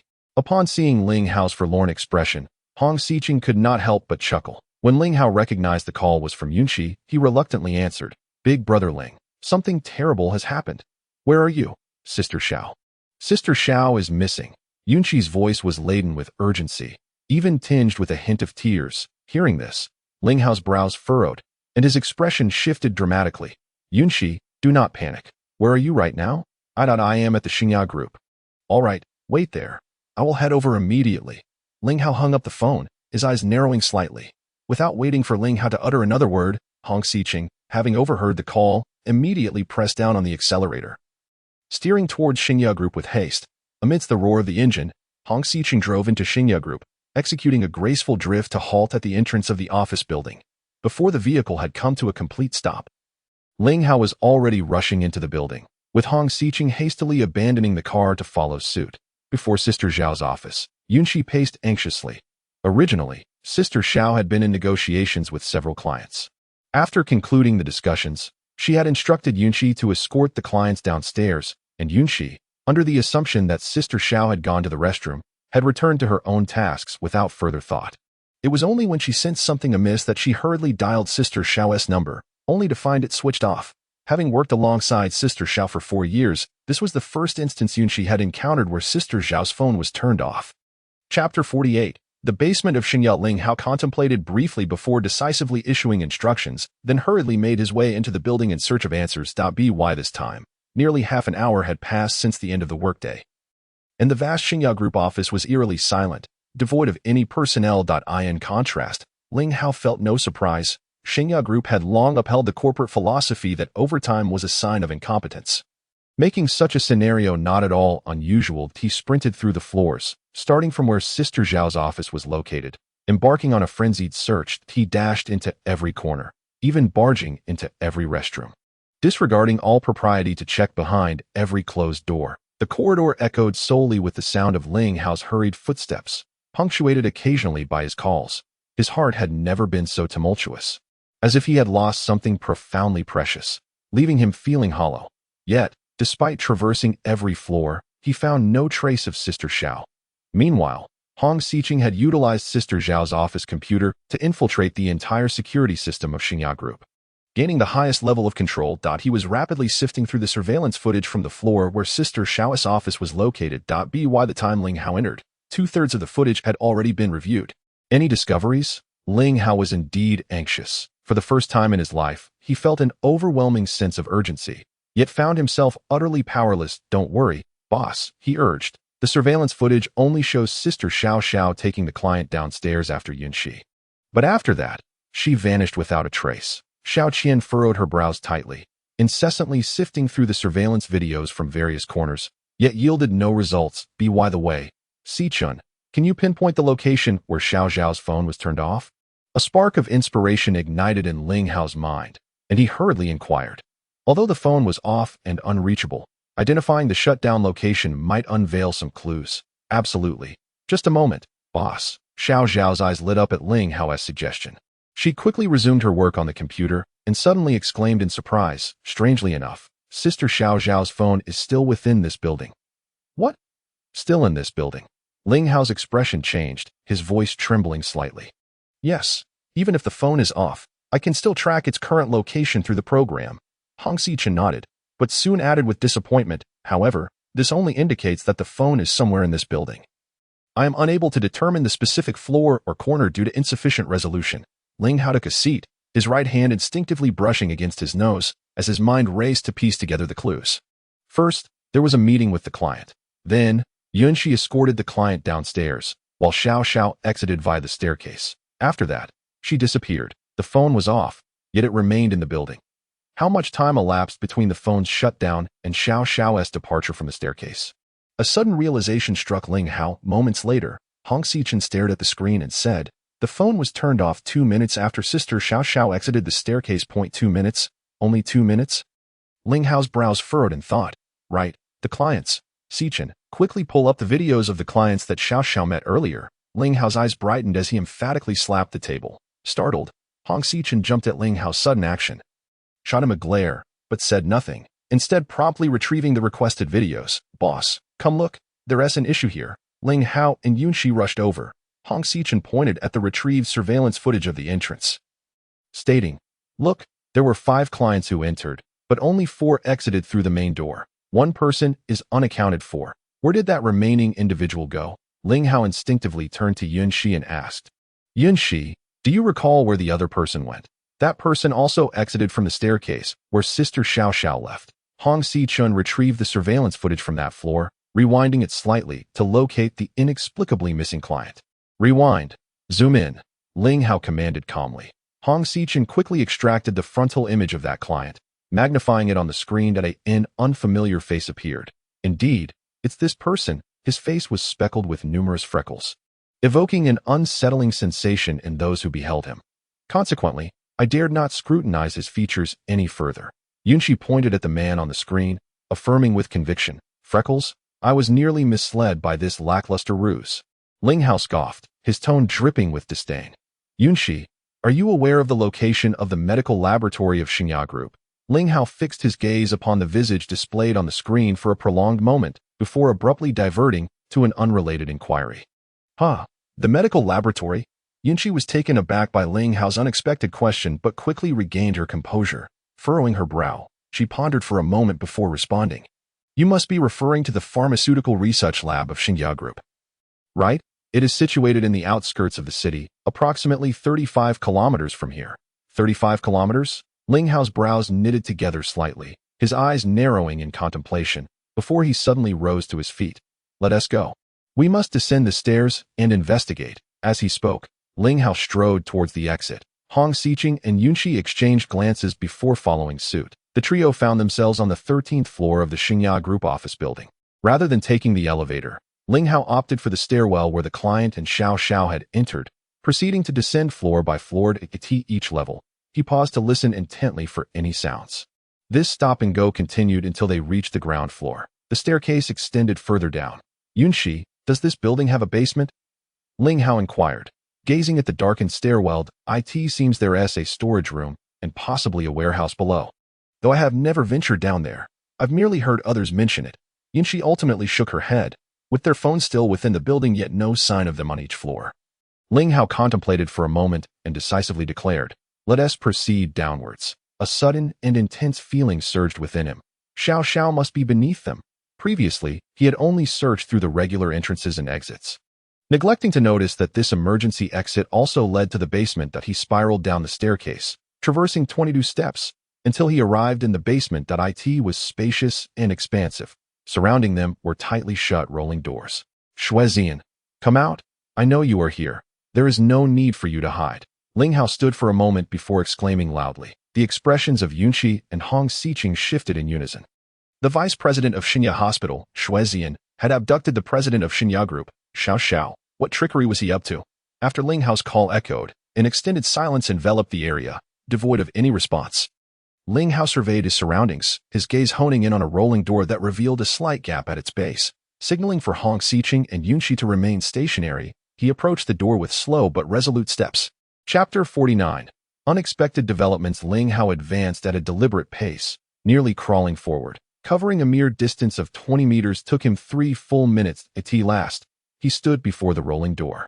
The entire basement remained eerily quiet, so still that he could almost hear the rapid heartbeats of Hong Xichen and Yunxi echoing in the silence. It seemed as though the entire world had been reduced to just Ling Hao, Hong Xichen, and Yunxi. Ling Hao's brows were tightly knitted, his nerves taut to the utmost degree. He instinctively sensed that there were indeed people concealed behind the rolling shutter door before him. Years of medical practice had bestowed upon him an innate ability to perceive the presence of others. However, those hidden were not Xiao Xiao, but rather adversaries, foes exuding a chilling aura of malice. What Ling Hao instinctively felt was an overwhelming sense of danger, intermingled with the faint trace of Xiao Xiao's essence. After days of close proximity with Xiao Xiao, he had grown intimately familiar with her presence. An intense premonition enveloped him. There was undoubtedly peril lurking behind that door, a threat of lethal consequence. Yet, aside from resolutely advancing, Ling Hao found himself devoid of options for the sake of Xiao Xiao. He was driven by concern. With a steady hand, he slowly lifted the unlatched rolling shutter door, revealing the scene that lay beyond. Ling Hao's brows shot up, and his eyes sparkled with recognition. Xiao Xiao? Indeed, it was Xiao Xiao. In that moment, she sat quietly, her hands bound behind her. As their gazes locked, her eyes shimmered with a myriad of emotions, excitement mingled with anxiety. However, upon glancing behind her, Ling Hao squinted slightly. There stood a face he knew all too well. Not Xuezian, but Xing Yuan. The very same Xing Yuan who as long as you kneel and admit your mistake, all past grievances shall be erased. If I am in a good mood, perhaps I might even consider befriending you. Ling Hao's expression remained utterly impassive as he fixed his gaze upon Xing Yuan for a moment before suddenly uttering coldly, "Befriend? You think you are worthy?" Xing Yuan scoffed, his disdain surpassing that of Ling Hao. Filled with arrogance, he exuded an even greater haughtiness. Upon hearing this, Ling Hao's countenance darkened with fury, the once mocking smile on his face contorted into a hideous grimace. Veins bulging on his arms, "Ling Hao, in the presence of me, Xuezian, you are less than an ant. You dare to challenge me? You think you are worthy?" Xuezian's voice resonated suddenly from the vast underground chamber. Amidst the echoing sounds, he made his entrance with an air of nonchalance, appearing as if he were merely an onlooker enjoying the spectacle. Xuezian, the young master of the Xue family from Donghai. Long time no see. Ling Hao remained composed, turning around with a smile to greet him, as if Xuezian's arrival was entirely anticipated, akin to two old friends reuniting. Xuezian was momentarily taken aback, surprised that Ling Hao recognized his identity. However, this revelation inadvertently bolstered Xuezian's confidence, straightening his posture with a newfound sense of superiority. "Ling Hao, while you still have the ability to move, perhaps you should leave your last words." Hearing Xuezian's declaration, Ling Hao's smile broadened. "I wonder what kind of grand gift the esteemed young master Xue has prepared for me. You even wish for me to leave my last words?" Xuezian scrutinized Ling Hao for a moment, shaking his head with a sigh. "I thought you were a clever individual. Who would have known you were so foolish? What a pity. Rest assured, I shan't end your life. Since you have already slumbered for 3 years, why not continue to sleep?" Ling Hao's smile abruptly faded, his demeanor turning grave. "Young Master Xue, do you truly believe this course of action is wise?" Witnessing Ling Hao lose his earlier composure brought joy to Xuezian, who smiled with satisfaction. He relished the sight of others floundering before him, taking delight in watching the once proud Ling Hao bow his head in submission. Moments later, Xuezian ceased his laughter and with a serious expression inquired, "What? Is this truly unfavorable?" It seems rather objectionable." Ling Hao shook his head, pausing. Xing Yuan, upon encountering Ling Hao, was utterly disregarded, igniting a fire of fury within him, and no longer able to heed the words of Xuezian, who had just spoken of sparing lives. He lunged with a dagger aimed directly at Ling Hao's heart. Yet, Ling Hao remained as still as a statue, seemingly stunned into silence, though his countenance betrayed no hint of fear. "Xing Yuan, do not let this escalate to murder," Xuezian shouted, witnessing Xing Yuan's rage as he sought to take Ling Hao's life. Deep down, he yearned to eliminate Ling Hao, the thorn in his side, yet he was acutely aware that the timing was far from opportune, that he wished to distance himself from any implication tied to Ling Hao's demise. "Fear not, I shall not perish." After a brief pause, Ling Hao stood unwavering, calmly uttering these words that in contrast, Xing Yuan crumpled to the ground, the dagger slipping from his grasp just as it was about to pierce Ling Hao's heart. Xuezian stared blankly at Ling Hao, as did Xiao Xiao, Hong Xiqing, and Yunxi, all equally bewildered by the unfolding events. Was Xing Yuan truly downed? Had the furious strike that nearly claimed Ling Hao's life been so abruptly thwarted? A profound silence enveloped the scene, a stillness akin to death. The one who should have fallen remained upright, while the one who should have projected bravado lay prostrate. An illusion. It had to be an illusion. "Young Master Xue, it appears your meticulously prepared gift lacks durability." Throughout the ordeal, Ling Hao did not cast a single glance at Xing Yuan. What kind of trickery are you performing? The very essence of his being instinctively recoiled. Driven by the desire to distance himself from Ling Hao, fearing that he might spring forth and consume him. Chapter 50. Poison beyond poison. Ling Hao observed Xue Ziyan retreating step by step, his brow furrowing in discontent. The meticulously prepared Xue Ziyan was attempting to flee. This made no sense. There had to be an ulterior motive, as Ling Hao discerned the direction of Xue Ziyan's withdrawal. A sudden realization struck him, revealing the true intent behind his actions. Yunxi, Xiqing, be cautious. In his urgent warning, before Yunxi and Hong Xiqing could react, Xue Ziyan had already lunged in front of the two women. Seizing Hong Xiqing with a firm grasp around her throat, Ling Hao's expression darkened ominously. Anger surged within him, mingled with a torrent of bewilderment. How could the scion of the prestigious Xue family, a clan known for its martial prowess, resort to using a woman as a hostage to extricate himself? Even Xing Yuan had displayed the courage to fight to the bitter end. Yet, Xue Ziyan, this so-called young master, was found wanting in comparison. Xue Ziyan, release her. Ling Hao snapped, breaking free from his reverie, his voice icy enough to chill the bones. Surrender the method for refining the body, and I shall spare her life. Otherwise, I shall ensure you live to regret this moment. I trust this transaction is more advantageous for you than detrimental, and you would not object, would you? Once Xue Ziyan had secured his hold on Hong Xiqing, any semblance of fear he had previously exhibited vanished entirely. 3 years ago, you were also a participant in that scheme. You managed to escape unscathed. Upon hearing Xue Ziyan's words, Ling Hao felt a wave of clarity wash over him, finally comprehending the depths of Xue Ziyan's relentless pursuit against him, as well as the rationale behind the support of Yi Hu and others from the medical department for Xue Ziyan. Survivors of the Wisdom M project, not just one. Xue Ziyan, who served as the vice president of Xinya Hospital for 3 years, clearly did not succumb to a state of coma as he did. Could it be the hereditary legacy of the Xiao Wu family? Yet, why is he so anxious to acquire knowledge on refining the body? How did he come to know that he possessed the means? A torrent of questions surged tumultuously within Ling Hao's mind, leaving him utterly perplexed that I not only participated, but I also succeeded splendidly. Ling Hao, I grant you a mere 3 days to procure the method of body refinement in exchange for the antidote. Otherwise, I shall ensure you never see her again. Xue Ziyan sneered coldly, positioning an inconspicuous pill near Hong Xiqing's lips, while his right hand tightened around the latter's neck, seizing the moment when Hong Xiqing momentarily faltered in breath.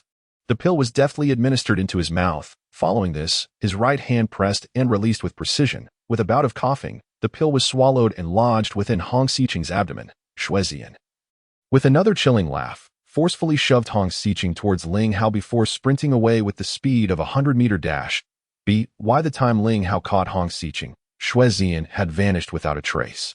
Ling Hao did not pursue but anxiously examined Hong Xiqing's condition. The poison that had so reassured Xue Ziyan was undoubtedly formidable. After but a moment of observation, Ling Hao's brows furrowed deeply, and his countenance grew gravely serious. Poison, yet again, a more potent toxin than the previous two. To be precise, it was an entirely new virus. Once it entered Hong Xiqing's body, it was as if a venomous serpent had been awakened, swiftly expelling toxins into the bloodstream. And even more terrifyingly, the virus began to proliferate wildly. Poison was employed against old Master Xiao, against Hong Xiqing and Hong Zhu, against Xiao Xiao and Ling Hao. Now, in a bid to escape, poison was again the weapon of choice. The troubling fact was that each dose was increasingly lethal. It seemed that Xue Ziyan had indeed reaped substantial benefits from the Wisdom project. Ling Hao felt a sense of powerlessness regarding the virus currently within Hong Xiqing. Even as a junior medical sage, he found himself at a loss. Since awakening, he had never experienced such a feeling of helplessness. After entrusting Hong Xiqing to Yunxi for support, Ling Hao approached Xiao Xiao, only to discover she was bound to the chair, unable to move. Upon regaining her freedom, Xiao Xiao did not exhibit excessive reactions. Her eyes glistened with warmth, her demeanor composed. The gaze she fixed upon Ling Hao was filled with tenderness. I knew you would find your way here. Thank you. Under the influence of Xiao Xiao's gentle words and actions, Ling Hao's previously furrowed brow began to ease, revealing a hint of a smile. And no matter what happens, I will never abandon you. Xiao Xiao refrained from saying more. Sensing Ling Hao's current distress, the wise woman would not exacerbate her beloved's troubles at such a time. She glanced at the figure of Xing Yuan sprawled on the ground and inquired, "What shall we do with him?" "Let him lie there. He won't die." but he won't fare well either. Hong Xiqing's complexion was dire. A consequence of the fright and the poison administered by Shui Zian. Do not fear. I am here. Let us leave this place first and discuss further. In a nearby luxury vehicle belonging to the Xingya Group, Shui Zian, Yihu, Xinhu, and Feifu fixated their gaze upon a screen before them. The screen vividly displayed the scene within the basement where Ling Hao is located. As they witnessed Ling Hao cradling Hong Xiqing and leading Xiao Xiao and Yunxi out of view, their attention shifted away from the screen. Shui Gongzi, are you certain that within these 3 days, Ling Hao will indeed employ the medical laboratory of the Xingya Group?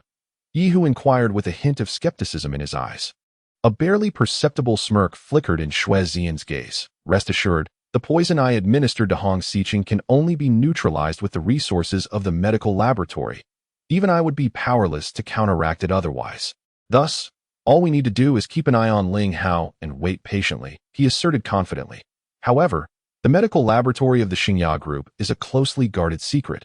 How could Ling Hao, as an outsider, possibly gain access? Xianhu interjected, his confusion evident. Shui Zian responded with a cold chuckle. Let us not forget that Ling Hao's fiancée is the president of the Xingya Group. But I recall that accessing the medical laboratory involves a complicated procedure. 3 days seems insufficient, does it not? Xianhu queried, his brow furrowed in concern. Logically, that would be the case, Shui Zian replied with a slight smile, exuding a sense of assurance. Yet exceptions do exist, and it is precisely these exceptions that we wish to witness. Very well, we shall follow your lead, Shui Gongzi. I will inform the elders at once. However, I must remind you that the time left until the second implementation of the Wisdomorem plan is dwindling. Moreover, the medical department cannot endure another crushing failure like the last. After delivering this caution, Yihu promptly dialed a number in the outskirts of the capital of the Great Xia nation. In the president's office of the Xingya Group, Hong Xiqing languidly reclined on the sofa, struggling to catch his breath. Ling Hao and Xiao Xiao sat beside him, their expressions grave as they regarded him intently, while Yunxi stood silently nearby. After a prolonged silence, Ling Hao finally broke the stillness, posing a critical question: will the medical laboratory of the Xingya Group be able to operate? Yet, as he spoke, Xiao Xiao's countenance shifted, and she shook her head in response. Alone, I cannot accomplish this. Why? Even you, the president of the Xingya Group, lack the authority to activate it. Ling Hao furrowed his brows, sensing the complexity of the situation. Xiao Xiao's voice conveyed a sense of helplessness as she explained. After the laboratory's establishment, to prevent malicious use, the company enacted regulations stipulating that a proposal must be submitted and approved by the board before activation. Ling Hao had anticipated her response, thus it did not come as a surprise. Xiao Xiao contemplated momentarily before lifting her gaze to meet his, stating, it would take at least 5 days for it to be approved and activated. And that is under the most favorable circumstances. Ling Hao's brows knitted together in frustration as he shook his head. 5 days, 5 days. That is too long. There is no time. Is there truly no alternative? Xiao Xiao regarded Ling Hao with a sudden pang of sympathy in her heart. If it is indeed necessary, there exists another method to activate the medical laboratory of the Xingya Group. However, this approach is not without its challenges. Chapter 51. The consequences are severe as long as the medical laboratory of the Xingya Group can be activated within 3 days, regardless of the obstacles. One must make every effort to try. Otherwise, Ling Hao refrained from voicing the subsequent words. Yet, the glance he cast toward Hong Xiqing made Xiao Xiao instantly comprehend the gravity of the situation. After a brief moment of contemplation, Xiao Xiao raised her gaze to Ling Hao, having made her resolution. You are aware that behind the Xingya Group lies the support of the Ministry of Health of the Great Xia nation. While it is termed support, it is, in essence, a form of covert control. Thus, another avenue would be directly approaching the Ministry of Health of the Great Xia nation. Before Xiao Xiao could finish her thought, Ling Hao's expression changed slightly, and he spoke it outright. Xiao Xiao silently nodded in acknowledgement, choosing not to elaborate further. Ling Hao paused, lost in contemplation. After sitting in a daze for a moment, he finally chuckled bitterly, shaking his head and murmuring to himself, I once believed that the debts had been settled, and that I would never again have dealings with the Ministry of Health, yet here I am, unable to escape this fate. His voice carried an endless sense of desolation, helplessness, and a tinge of resentment toward the heavens. 3 years later, in a bid to save Hong Xiqing, he found himself compelled to confront the Ministry of Health once more. Is it timing? Is it fate? Hong Xiqing discerned Ling Hao's melancholy and spoke words of persuasion. exuding an air of indifference born from powerlessness, aside from the shortness of breath and fatigue caused by the poison. Hong Xiqing remained one of the more composed individuals among them. The calmness and serenity he exuded were undeniably genuine, a clarity born from the experiences of life and death that I in this regard. Ling Hao felt inadequate. This tranquility and composure gradually eased the anxiety that had been lodged in Ling Hao's throat. Although he had believed that after 3 years of coma, he had shed his former obstinacy, he still felt a sense of deficiency in comparison to Hong Xiqing at that moment. At the very least, he could not bear to watch Hong Xiqing succumb to the poison, just as earlier in the basement. He knew full well that Xuezian had ulterior motives, yet he could not turn a blind eye to Xiao Xiao's peril. As for the Ministry of Health, I will handle it. You assist me in preparing for the activation of the medical laboratory. Ling Hao no longer hesitated and instructed Xiao Xiao. Indeed, it was an instruction, one that brooked no dissent. Xiao Xiao paused momentarily, her eyes brightening as she obediently agreed that it seemed that this was how it ought to be. However, this scene, witnessed by Yuan Shi and Hong Xiqing, was akin to snow falling in June. After all, she was the renowned ice queen of the business world in Jiangcheng. Over the years, who dared to issue such commands to her? Who could truly manipulate her? In this regard, Ling Hao is undoubtedly unique. In this moment, Hong Xiqing felt a pang of bitterness within her heart. She and Xiao Xiao were known as the Jiangcheng twin beauties. But who truly was the stronger of the two? Ling Hao exited the president's office and made his way to a quiet corner at the end of the corridor. Take out your phone. Input a long string of numbers, and then dial the call. Ling Hao, I knew you would eventually make this call, but I did not anticipate it would come so swiftly.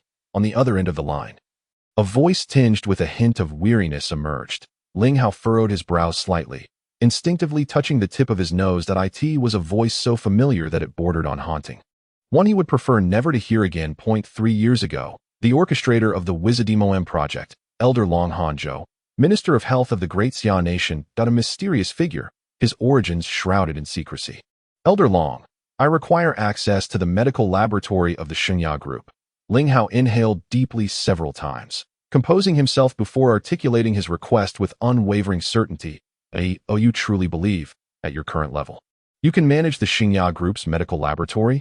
That is a secondary level lab. If memory serves, you have been in a coma for a full 3 years, and 3 years ago, your medical expertise was merely at the advanced physician level. The voice on the other end expressed concern without reservation. This so-called concern was, in fact, a reflection of their lack of trust in Ling Hao. A secondary laboratory demands a physician of at least the initial level of a medical sage to oversee it. Moreover, even one at the medical sage level may not necessarily wield perfect control without risk. This is precisely why the Xinya Group mandates that the activation of the medical laboratory must be approved by the board of directors. For any misuse or mismanagement could lead to consequences far beyond what Xinya Group could bear, or even what Jiangcheng, let alone the Great Xia Nation, could endure. Once unleashed, the ramifications for all of human civilization could be catastrophic. For no one knows the terrifying unknowns that may arise if a secondary medical laboratory spirals out of control. Trust me, I can manage it. Additionally, my friend has been poisoned by Xuezian, and he has only 3 days left. Ling Hao spoke with confidence and sincerity. Xuezian has poisoned him. Then he must possess the antidote. Why not simply request it from him? Of course, should you find it inconvenient to confront him, I could facilitate the meeting. The voice on the other end conveyed this with an air of nonchalance, as if it were an utterly trivial matter. Yet to Ling Hao, each word bore the weight of 1,000 burdens.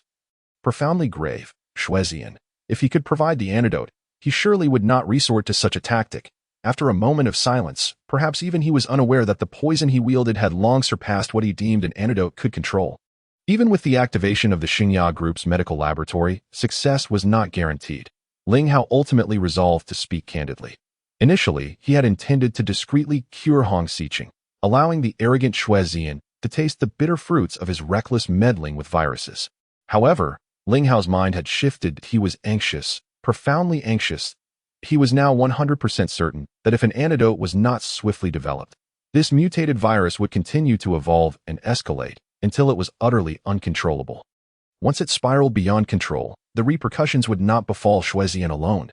The age-old truth that when the city gates catch fire, the fish in the moat suffer remains unchangeable. Are you certain? Is it truly that serious?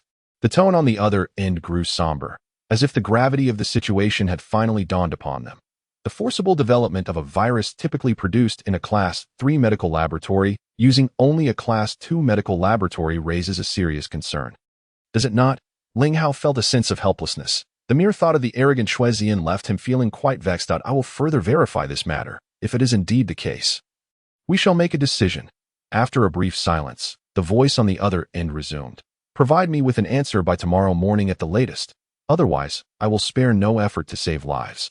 Regardless of the consequences, Ling Hao chose to refrain from further elaboration. For some individuals, certain truths need not be articulated too bluntly. Ling Hao was absolutely certain that the pharmaceutical department would undoubtedly agree to his utilization of the Xiao Group's medical laboratory. The pharmaceutical department does not accept threats from anyone in any form. If you allow me to use the Xiao Group's medical laboratory, I can return to you a Class 3 medical laboratory. Ling Hao proposed his terms, which were sufficiently enticing. Silence that I will provide you with a response as soon as possible. You may commence preparations. The person on the other end uttered this statement before abruptly ending the call. Ling Hao stood in a daze for a moment before returning to the president's office. How did the communication go? As soon as he entered, 3 pairs of eyes fixed their gaze upon him. Xiao Xiao, unable to contain her anticipation, inquired eagerly. Ling Hao nodded and replied, "They will provide a response by tomorrow morning at the latest. There should be no issues. What about your side? How have the arrangements been made?" Once the pharmaceutical department gives the green light, I can immediately activate the medical laboratory. Furthermore, to ensure everything proceeds without a hitch, the former president of Xiao Hospital has dispatched his most trusted disciple to assist you overnight. Chapter 52. The Huajia of Sichuan, the former president, the trusted disciple. Ling Hao was momentarily taken aback when Xiao Xiao mentioned that the former president of Xiao Hospital had sent his disciple to assist him. What is so surprising about that? Noticing Ling Hao's confusion, Xiao Xiao instinctively asked, as soon as she spoke. She remembered that Ling Hao was unfamiliar with the former president, and she couldn't help but smile apologetically. I forgot to mention that the former president is Hua Bowen from the Hua family, one of the 5 great medical families of the Great Xia Kingdom, and he is also the father of the current head of the Hua family. Hua Fan, the Hua family of Sichuan. Ling Hao raised an eyebrow and instinctively touched the tip of his nose. Was the medical laboratory of the Xiao Group previously maintained by him? Indeed, Xiao Xiao nodded and continued.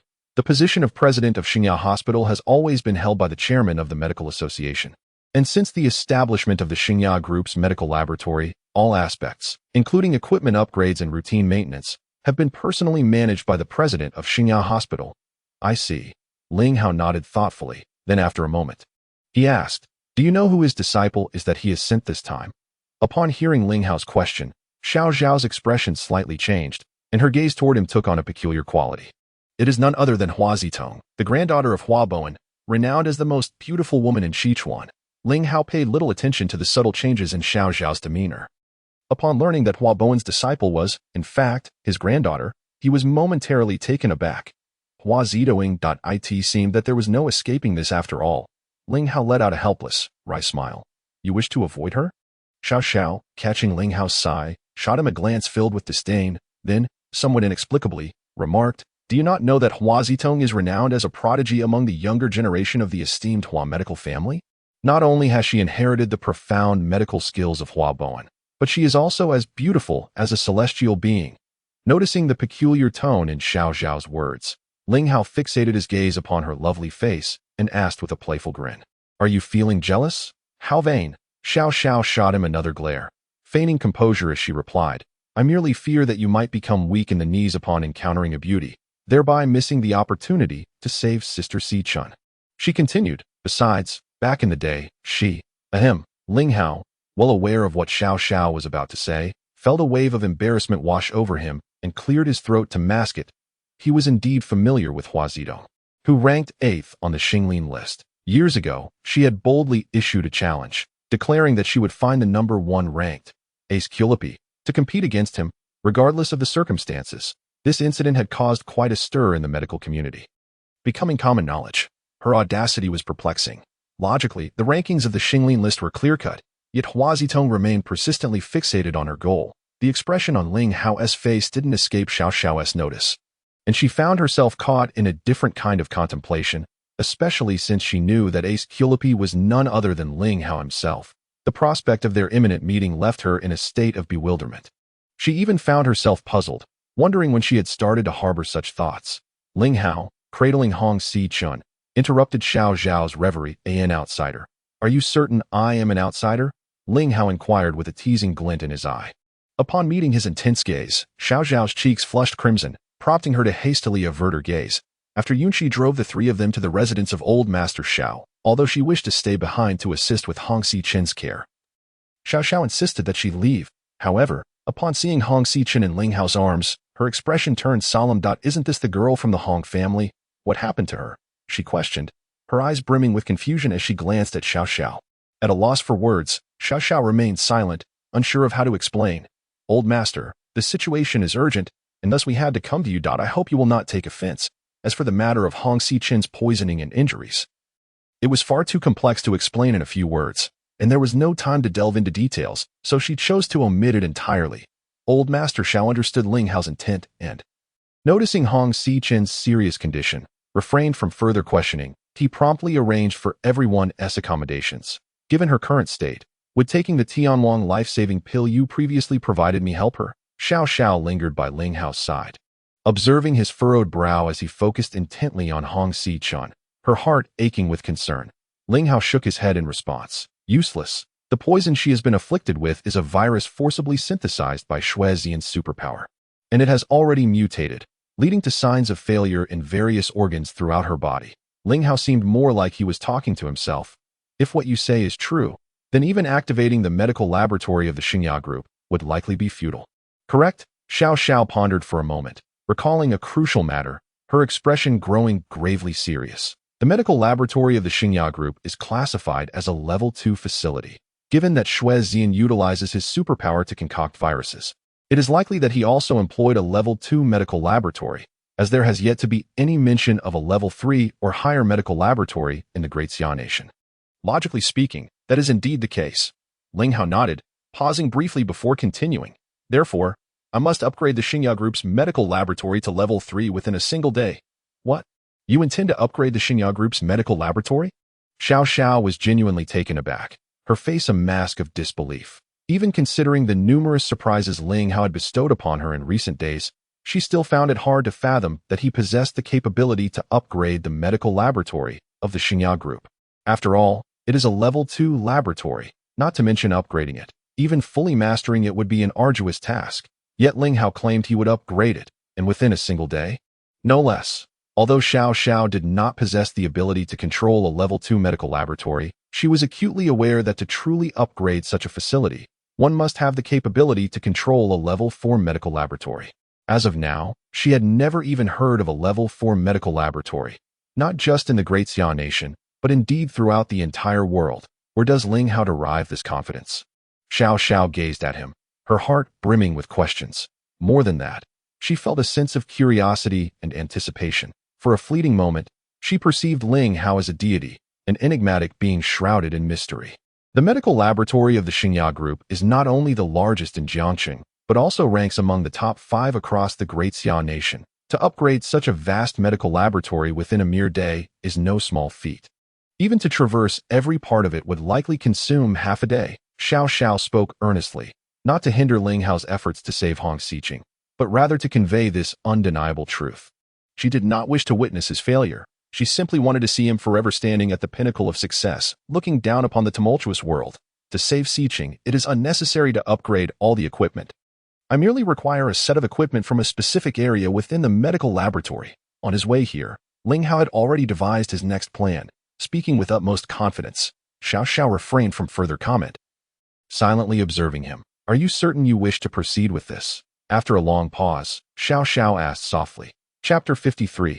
A timely assistance in the current situation. The arrow is knocked and must be released. Even if I am reluctant, it seems I have no choice. Ling Hao glanced at Hong Chun, shrugged his shoulders, and spoke with a hint of despondency. However, before that, I still have some preparatory work to undertake. All right, I will follow your lead. I place my trust in you. After a moment of contemplation, Xiao Xiao made up her mind, no longer hesitating. Yet, given Xiqing's current condition, do you not intend to inform her family? Ling Hao was momentarily taken aback by this inquiry. Although he had pondered this question, he had yet to reach a definitive conclusion. From a moral standpoint, He indeed ought to notify Jiangcheng at the earliest opportunity. For she was his cherished jewel, and the poison within her could claim her life at any moment. However, for Ling Hao himself, he preferred to shield as many people as possible from this knowledge. Concern often leads to chaos. Sometimes, having family nearby can introduce unpredictable risks during treatment. Boss, perhaps it would be best not to inform my family. Even if they were to know, it would only serve to cause them unnecessary worry. And besides, I have faith in you. In that fleeting moment of hesitation, Ling Hao's uncertainty did not escape Hong Xiqin's keen gaze. Almost instinctively, she urged him in a tone that was both weak yet resolute. All right, I will heed your words. Ling Hao nodded in agreement and brought 2 pills to Hong Xiqin's lips, saying, Here, take this medicine and rest well for the night, that I promise to neutralize the poison within you. Trust me, boss, I believe in you. Without a moment's hesitation, Hong Xiqin consumed the 2 pills, managing a faint smile before gradually drifting off to sleep. She will be all right, won't she? Xiao Xiao, witnessing Hong Xiqin succumb to sleep after taking Ling Hao's medicine, couldn't help but feel a wave of anxiety wash over her. What I administered was a type of pill that can temporarily slow down bodily functions, which will help to slightly mitigate the spread of the poison within her. Observing the concern and subtle bitterness in Xiao Xiao's eyes, Ling Hao felt a pang of guilt in his heart. What do you plan to do next? Noticing Ling Hao's expression, which betrayed no intention of resting, Xiao Xiao curiously inquired. To label her curiosity merely as such would be to overlook the ties of attachment and concern that lay beneath. You should also take some time to rest. You've lost weight over the past few days, and sleep is the best beauty secret for women. You must be aware of that, right? Ling Hao gazed at Xiao Xiao's slightly weary yet graceful countenance. Feeling a surge of compassion, he feigned a light-hearted smile. No, I would rather stay here to keep you company. Xiao Xiao shook her head, rejecting Ling Hao's suggestion. Ling Hao chose not to press the matter further. Instead, he approached her, bending down to scoop her up in his arms. What are you doing? Put me down. Xiao Xiao was startled by this sudden action, instinctively exclaiming as she cast a furtive glance at Hong Xiqin, her cheeks flushing a deep crimson. Having never experienced such intimacy with a male before, even the typically composed Xiao Xiao, known for her icy demeanor, felt a wave of warmth wash over her. Her heart racing uncontrollably at the scent of Ling Hao's masculine presence. Ling Hao, captivated by Xiao Xiao's bashful demeanor, felt a stirring within him, especially as he inhaled her delicate fragrance, igniting a heat within him.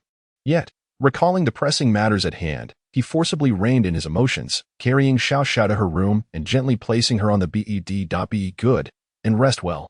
He then exited, closing the door behind him. What has come over me?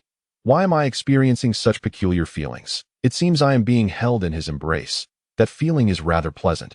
After days of mental toil, Xiao Xiao ultimately fell into a deep slumber amidst her wandering thoughts. A captivating smile lingering at the corners of her lips. Once Xiao Xiao and Hong Xiqin were settled, Ling Hao made his way directly to the courtyard, intending to commence his alchemical endeavors. However, upon directing his gaze to the center of the courtyard, he was taken aback, instinctively touching the tip of his nose. At that moment, Old Master Xiao stood in the yard, gazing at Ling Hao with a warm smile. Old Master, what brings you here? Ling Hao inquired, a hint of confusion evident in his expression as he struggled to decipher the meaning behind the old man's smile. Young man, I never expected you to possess such composure. You've certainly earned my respect. Old Master Xiao maintained his cheerful demeanor. Ling Hao's face flushed slightly. He was well aware of the old man's insinuation regarding his composure. Fortunately, he had not been overly indulgent earlier.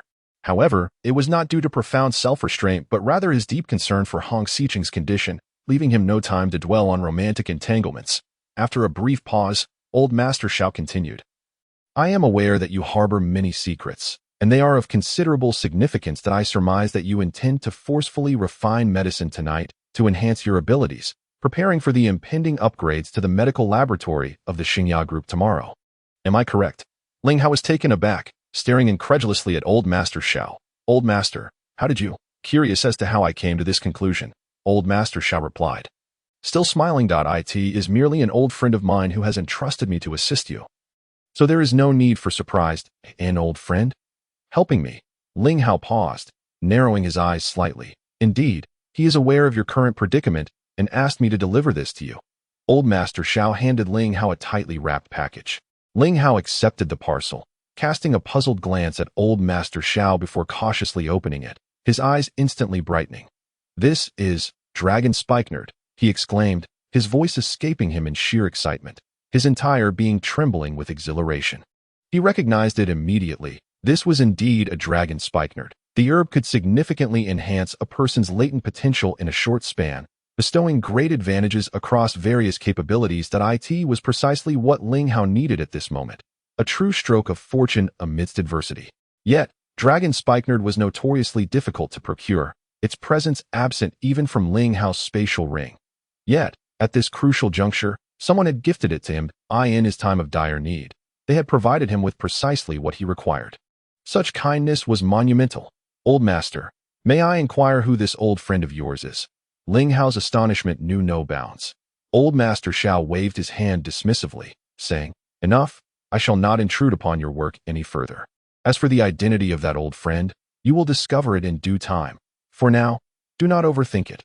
Regardless of the circumstances, this old friend of old Master Xiao had indeed rendered him a tremendous favor.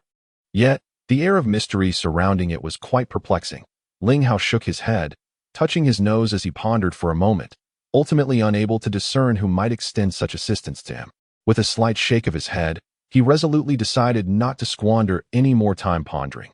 After extracting the alchemical furnace and the necessary materials from the spatial ring one by one, Ling Hao let out a long sigh of relief and adjusted his mindset.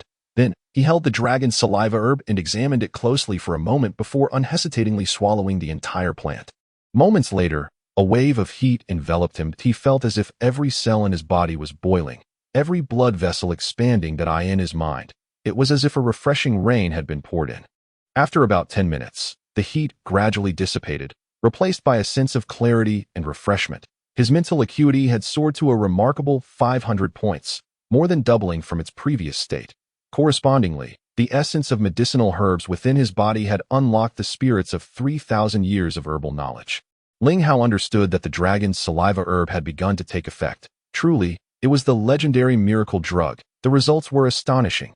If only this effect could be sustained. Ling Hao blinked. Time was of the essence. He began to activate the alchemical furnace, channeling the herbal spirits from the Shinnon Classic into the herbs he had taken from the spatial ring. One ordinary herb after another transformed into rare treasures of millennia, irresistibly being cast into the alchemical furnace. Chapter 54. Terrifying enhancement of power. A sudden burst of fragrant aroma erupted. Ling Hao finally felt at ease. There was only one final herb left to add. Once it was in, and after simmering for half an hour, the task would be complete. Ling Hao took out the herb and inhaled its familiar, intoxicating scent deeply. He began to channel the Shinnon Classic, infusing the spirit of this herb, which was only 15 years old, with the essence of 2,500 years. The critical herb required the infusion of such potent spirit. This herbal spirit had just been unlocked through the activation of his medicinal intellect by the dragon's saliva herb. Everything progressed smoothly, seemingly destined for success. However, Ling Hao's expression suddenly froze, as if he had fallen into a millennial ice cavern, with his very blood almost solidifying at this crucial moment. The effect of the dragon's saliva herb had begun to wane, causing his medicinal intellect to plummet from 500 points to 250 points in an instant. The support for the 2,500 years of herbal spirit, which had been solely reliant on his medicinal intellect, suddenly faltered. The infusion of the ordinary herbal spirit was abruptly interrupted, and the Shinnon Classic lost its control, beginning to recoil violently. His entire being was now out of control. Ling Hao could distinctly feel his nerves becoming numb, starting from his limbs. Once again, he experienced the peculiar sensation reminiscent of the time he fell into a coma 3 years prior. What should have been a condition appearing a year later had unexpectedly struck him early. Despair began to spread within Ling Hao's heart. Was this how it would end? Would he fall into an eternal slumber? No, I refuse to accept this. Ling Hao attempted to scream, but found that even his tongue had lost its autonomy. He could only silently shout within the depths of his heart, in a desperate and voiceless cry. His consciousness began to blur uncontrollably. Ling Hao's heart sank to unfathomable depths. The calamity left by the Yzidmoem plan remains unresolved. Should he succumb to a coma at this moment, it would signify an eternal loss of consciousness. Ling Hao's vision gradually faded. In a state of haze, he seemed to catch glimpses of his parents, who had never etched their presence in his memory, the late Mr. Ling, who had showered him with affection, and the enigmatic old man who had imparted 6 years of medical knowledge to him. He also saw Hong Xiqing from HF Medical College, and fleeting images of Xiao Xiao, whose demeanor oscillated between frigid and tender. Memories surged forth like a relentless tide, only to recede, as if the very essence of life was ebbing away. Xiao Xiao, I am deeply sorry. Ling Hao sighed inwardly before darkness enveloped him, rendering him unconscious. Two figures materialized beside Ling Hao, an elderly man with a head of white hair and a youthful maiden of exquisite beauty. Grandfather, is this the unparalleled medical prodigy you speak of? We have come forth from seclusion solely to save him. The maiden possessed a beauty that could captivate kingdoms, her voice a melodious symphony. As she stood, the courtyard blossomed with an ethereal charm, as if a celestial being had descended from the heavens. Indeed. Tell me, does our enchanting Yun Shu catch your fancy? The old man inquired with a knowing smile. Grandfather, if you continue to jest, I shall ignore you. Long Yun Shu retorted, casting a bemused glance at the elderly gentleman, her cheeks inexplicably tinged with crimson. After scrutinizing Ling Hao for a moment, she shook her head, saying, he is far too weak. He cannot even withstand the backlash from a mere dragon saliva herb. This is precisely the truth that one cannot gain without losing something in return. Were he a medical genius of unparalleled caliber, coupled with unmatched martial prowess, chaos would surely ensue in this world. You simply have excessively lofty expectations. The old man gazed at his granddaughter with a knowing smile, his words laden with meaning. Long Yun Shu remained silent for a moment before stepping closer to examine Ling Hao's condition. Her delicate brows furrowed. His internal energy is in disarray. In half an hour, he will completely lapse into a coma. Grandfather, what shall we do now? This predicament is partly my fault that I intended for the dragon saliva herb to be used in a potion. Yet he consumed it himself. Truly, a young bull is not afraid of tigers. The old man sighed, his expression a mix of amusement and exasperation. There are too many eyes here. We must take him away. Since fate has taken an unexpected turn, I must ensure that this opportunity is fulfilled. The maiden nodded, effortlessly lifting Ling Hao's 130 pounds as if he were a mere doll, and turned to leave. The entire scene resembled that of a child picking up a weightless toy. The old man watched, shaking his head in bemusement as he observed the girl carry Ling Hao away without a care. He then stored the alchemical furnace and other items into his spatial ring before departing. The courtyard returned to its tranquil state, oblivious to the unfolding drama, as the slumbering Hong Xiqing and Xiao Xiao remained unaware. And even the venerable Mr. Xiao, who was diligently practicing martial arts, failed to notice. In the suite of the Hong Tai Air restaurant in Jiangcheng, upon concluding a conversation with the esteemed elder of the medical department. Yehu, Shuezian's lips curled slightly upwards, revealing a trace of a cold smile. Everything was proceeding according to his meticulously crafted plan. The mutation of the virus he had given to Hong Xiqing was anticipated. Even Shuezian himself found it challenging to navigate the consequences. Nevertheless, he resolutely administered the poison to Hong Xiqing, feigning an air of certainty that there existed a remedy. He had deceived Ling Hao, and he was acutely aware that Ling Hao would eventually uncover the truth behind his deception. Ling Hao would discover that the virus within Hong Xiqing had indeed mutated, and at the level of a secondary medical laboratory. It was utterly insufficient to contain it. He would undoubtedly spare no effort in upgrading the Xingya Group's secondary medical laboratory, and then it would merely serve to craft a garment for Shuezian. Elevating the medical laboratory from level 2 to level 3 posed considerable risks if the medical intelligence did not surpass 300 points. As a fellow participant in the Wisdom plan, Shuezian was certain that Ling Hao's medical intelligence could not possibly exceed 300 points, and it was quite likely to be below 200. Most crucially, this would serve as a means to thoroughly assess Ling Hao's true capabilities. 4. In the upcoming aristocratic competition in half a month, Shuezian was determined not to lose, nor could he afford to. A dual purpose achieved. Everything was firmly within his grasp. Young Master Shui, the medical department has consented to make an exception for Ling Hao to utilize the Xingya Group's medical laboratory. As for what follows, Yehu remarked. Observing Shuezian's expression of cold amusement, an instinctive feeling lingered within her that one day she might fall victim to his machinations. Henceforth, they merely needed to reap the rewards and enjoy the unfolding drama.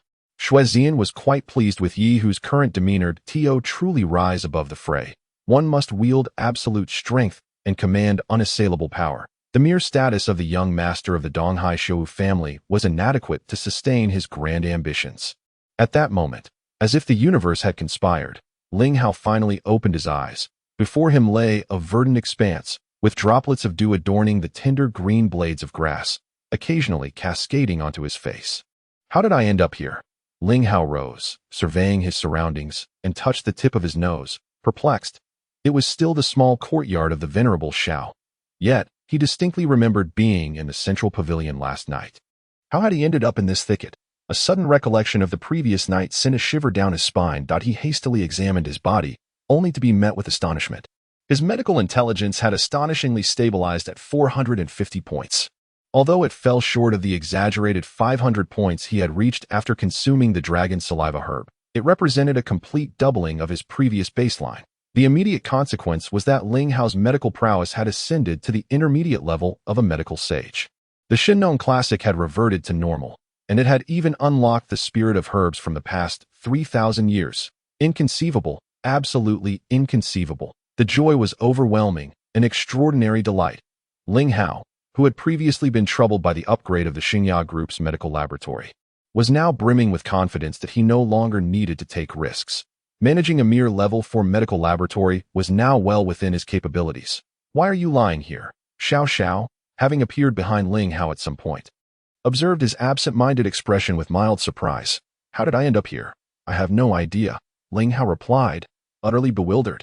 Chapter 55. The expert takes action. Why are you still sitting there in a daze? With such heavy dew, you might catch a chill. Get up quickly. Xiao Xiao bent down to assist Ling Hao in standing. However, just as he was about to rise, Xiao Xiao took a deep sniff and abruptly pushed him away. Her face contorted with disdain and her delicate brows tightly furrowed. Ling Hao, taken aback, stumbled slightly, his confusion evident as he gazed at Xiao Xiao's expression, now tinged with irritation, bewildered by the sudden and drastic shift in her demeanor. Just as he was about to inquire, his phone rang unexpectedly.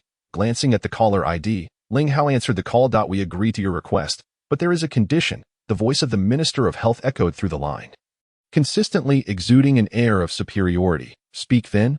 What is the condition? Ling Hao's brows knitted together, feeling utterly powerless. After all, the authority to activate the medical laboratory of the Xingya Group lay firmly in their hands.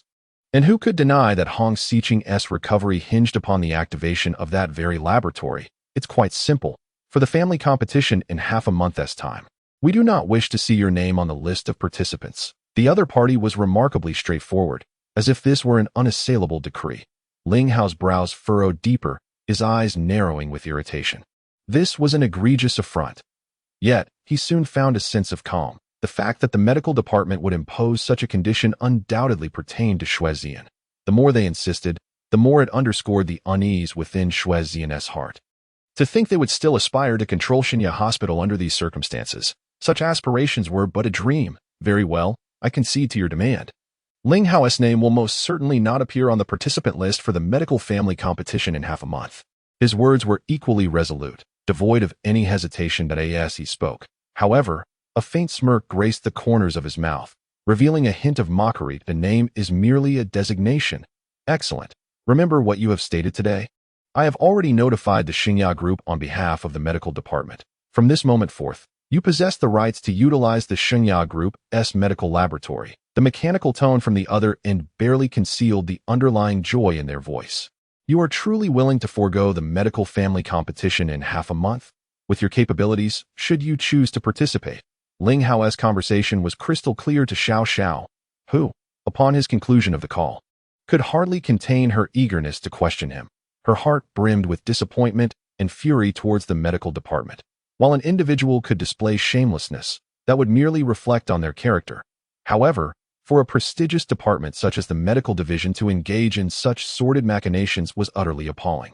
The crux of the matter was that they were resolutely intent on elevating Shuezian to the position of director of Xingya Hospital. Contemplating this, Xiao Xiao felt a deep chill in her heart. Ling Hao observed the tension etched on Xiao Xiao's brow and shrugged helplessly. Then tell me, besides acquiescing, do I have any other options? Xiao Xiao chose not to respond, her expression resolute as she strode towards the vehicle. Embodying a demeanor of cold indifference, the Xingya Group has already been notified. I have contacted the relevant personnel, and the medical laboratory of Xingya Group will open at 10 o'clock in the morning. With an icy remark, she dismissed Ling Hao and drove away. What has gotten into this girl today? Is it that time of the month again? Ling Hao watched Xiao Xiao vanish into the distance. instinctively touching the tip of his nose, utterly bewildered. After having breakfast with old Master Xiao, Ling Hao went to check on the still slumbering Hong Xicheng before finally stepping outside, unbeknownst to old Master Xiao, who assumed Xiao Xiao had urgent matters to attend to. He handed over the car keys to Ling Hao, thus sparing him a considerable amount of distress. Arriving at Xingya Group, Ling Hao made his way directly to the CEO's office. Xiao Xiao was engrossed in her documents, not even lifting her head to acknowledge his arrival. Ling Hao, unfazed, took out the brown sugar he had purchased on the way and cheerfully prepared a cup of brown sugar water.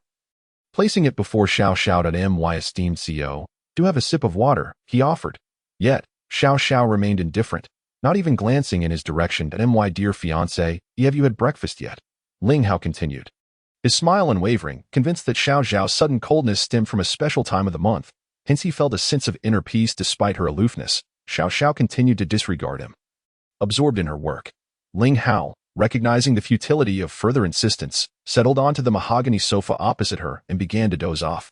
Although Xiao Xiao never formally acknowledged Ling Hao, she was secretly attentive to his every action.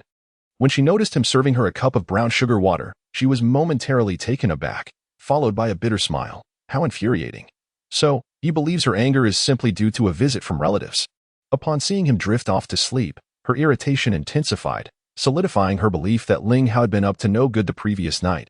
The lingering scent she had caught a whiff of while assisting him that morning only added to her vexation. It was undeniably the fragrance of a woman, and certainly not her own. "Hey, my neck hurts." Xiao Xiao's frustration boiled over as she shouted at the drowsy Ling Hao. Startled from his stupor, Ling Hao jolted upright. His expression one of feigned innocence. He sheepishly approached her from behind and began to massage her neck. Seeing him so compliant, Xiao Xiao found herself at a loss for where to vent her frustrations and simply closed her eyes to indulge in the moment. It must be said, Ling Hao's massage technique was undeniably professional, enveloping Xiao Xiao in an indescribable sense of comfort and relaxation. After a few minutes, her earlier anger had dissipated completely. "Beautiful lady, killing someone is merely a matter of a light tap. At the very least, do enlighten me as to why you are suddenly furious." Ling Hao seized the opportunity, noting her shift in mood, and attempted to placate her. "How dare you even ask? Where does that woman's fragrance emanate from?" Xiao Xiao paused for a moment but couldn't resist posing the question. The unfamiliar scent had inexplicably fueled her ire all morning, and even Xiao Xiao found it hard to believe. Could it be that she was truly feeling jealous? Jealous over Ling Hao? Impossible. Absolutely out of the question. Upon hearing Xiao Xiao's inquiry, Ling Hao finally comprehended the true reason behind his earlier embarrassment. It appeared that Xiao Xiao's anger had nothing to do with the special circumstances after all. Enlightenment washed over him, yet it was swiftly followed by a greater perplexity. He raised his arm and inhaled deeply. Apart from Xiao Xiao's enticing fragrance, there was no other scent to be detected. A fragrance? Could it be that he himself exuded a scent? Yet he had not engaged in any activities to warrant such a thing. Nevertheless, considering Xiao Xiao's assertion, it seemed unlikely that this was mere fabrication. Could it be that he had encountered something supernatural the previous night? His movements gradually slowed, ultimately coming to a halt. "So, have you figured out how to explain this?" Ling Hao is utterly bewildered. Last night, since consuming the Longxian grass, his medicinal intellect had surged, leading him to commence alchemical practices. However, at the critical moment, the effects of the Longxian grass faded, and the Shinnon cannon rebounded upon him, causing him to faint. Thereafter, he had no recollection of events. Until awakening in the thicket that morning, he discovered his medicinal intellect had stabilized at 450 points, and subsequently encountered Xiao Xiao. Could it be that after he had fainted, someone had visited him? Moreover, the visitor was a woman who bore a fragrance? Yes, it must be so. Only this explanation made sense. However, while Ling Hao was convinced of this reasoning, articulating it seemed rather fanciful. Moreover, he did not wish for Xiao Xiao to be concerned about the events of last night. Ling Hao chose not to elaborate further and resumed his massage of Xiao Xiao in silence.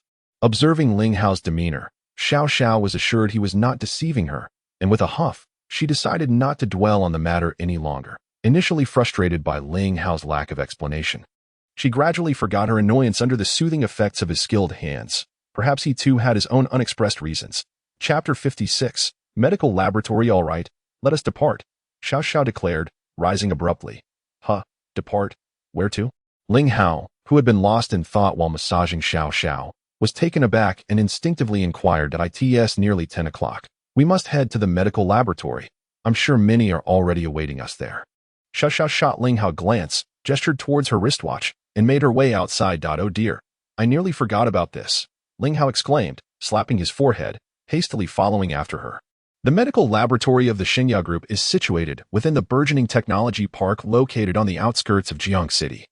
Ever since awakening that morning to find his medicinal intellect had soared to 450 points, Ling Hao had ceased to worry about the upgrades and renovations of the medical laboratory. Instead, he had been contemplating how to leverage this opportunity to make the most of his newly enhanced facility. Ling Hao understood that to genuinely address the lingering effects of the wise demon implant on his body, he first needed to ascertain the root of his physical ailments so he could treat them effectively. Identifying the underlying issues would necessitate the use of modern diagnostic equipment. This was one of the reasons Ling Hao had opted to visit the molecular biology department at Xiao Hospital. However, relying solely on the equipment at Xiao Hospital would be far from sufficient to detect the ailments plaguing Ling Hao's body. Even the secondary medical laboratory of the Xiao Group finds itself at a loss. However, should the equipment be upgraded to a tertiary level, the situation would be entirely different. Regrettably, while Ling Hao harbors such thoughts, others do not share his optimism. Even Xiao Xiao, her heart perpetually in a state of turmoil. It's not that she lacks faith in Ling Hao, but her worries persist. Since Ling Hao's awakening, he has indeed bestowed upon her countless surprises, revealing miracle after miracle. In Xiao Xiao's heart, Ling Hao has almost attained the status of a demigod. His unparalleled medical skills, his noble aura, and his pleasing appearance. Such a man is surely adored by all. Yet now, regarding the matter of Ling Hao's intention to utilize the medical laboratory, Xiao Xiao's confidence has waned. Deep down, she still hopes that Ling Hao can conjure yet another miracle. But can he truly? After all, it is a secondary medical laboratory. To think that one person could wield control over it, surely even the esteemed former director, Hua Bowen, would have found it impossible, even if only one set of equipment was to be upgraded. Upon arriving at the science park, Xiao Xiao swiftly drove to the location of the medical laboratory. After passing through 3 stringent security checks, she finally stood before the entrance of the medical laboratory. As she surveyed the scene, Ling Hao instinctively touched the tip of his nose, inwardly lamenting the situation. Before them was a bustling crowd, certainly numbering no fewer than 20 individuals. Among them were prominent figures such as the esteemed Dr. Shang Buyun, the Medical Association's Xing Banian, and the head of Jiangcheng's foremost family, Hong Xiong, among other familiar faces. News of someone attempting to activate the Xiao Group's medical laboratory through the pharmaceutical department had spread throughout Jiangcheng overnight. Everyone was abuzz with speculation, curiosity piqued, eager to witness firsthand who dared to assume such audacity as to think they could single-handedly control a medical laboratory. Were it not for the layers of security surrounding the newly established science park and the Xiao Group's medical laboratory, the place would have been overrun with onlookers. Upon spotting Xiao Xiao and Ling Hao approaching side by side, all eyes turned towards them in unison. Aside from a few, like Hong Xiong and Xing Banian, who had witnessed Ling Hao's medical prowess firsthand, the rest were filled with disbelief. The one seeking to activate the medical laboratory was merely a young man in his 20s? And the pharmaceutical department had acquiesced so readily. How utterly absurd. Many bore expressions that seemed to relish the unfolding drama. In their hearts, they shared a common thought. In this day and age, there truly are many who overestimate their own abilities. If one seeks the limelight, they must be prepared to face the consequences as the winds of fortune blow them to the ground, awakening them harshly from their delusions. Observing this, Hong Xiong hurriedly stepped forward, grasping Ling Hao's arm, and whispered earnestly, "Young Master Ling, this matter is no trifling matter. It would be wise to reconsider. It is not too late to withdraw. No one would truly hold it against you." His face was filled with sincerity, genuinely attempting to dissuade him. Clearly, he remained unaware that his daughter, Hong Xiqing, was in grave peril, nor did he comprehend that Ling Hao's actions were intended to save her. "Brother Hong, I appreciate your concern. However, my resolve is unwavering. I must proceed with this endeavor," Ling Hao responded, equally apprehensive, fearing that if he spoke further, he would inevitably reveal the dire situation concerning Hong Xiqing. "Ladies and gentlemen, we at the Xiao Group have received a notification from the pharmaceutical department that today, we are inaugurating the medical laboratory exclusively for Ling Hao." Xiao Xiao cast a glance over the crowd and proclaimed in a clear voice. No sooner had her words fallen than the crowd erupted into a cacophony of voices. "Xiao, shouldn't we approach this matter with more caution? After all, once the medical laboratory is activated, a single misstep could lead to catastrophic consequences. Indeed, if it were someone else, it might be different, but this Ling Hao is merely in his early 20s. Can he truly handle it? Well, since this is a directive from the pharmaceutical department, we shall merely observe. If someone is foolish enough to challenge it, let them try. Young man, unless you possess the necessary skills, it would be wise to refrain from handling delicate matters.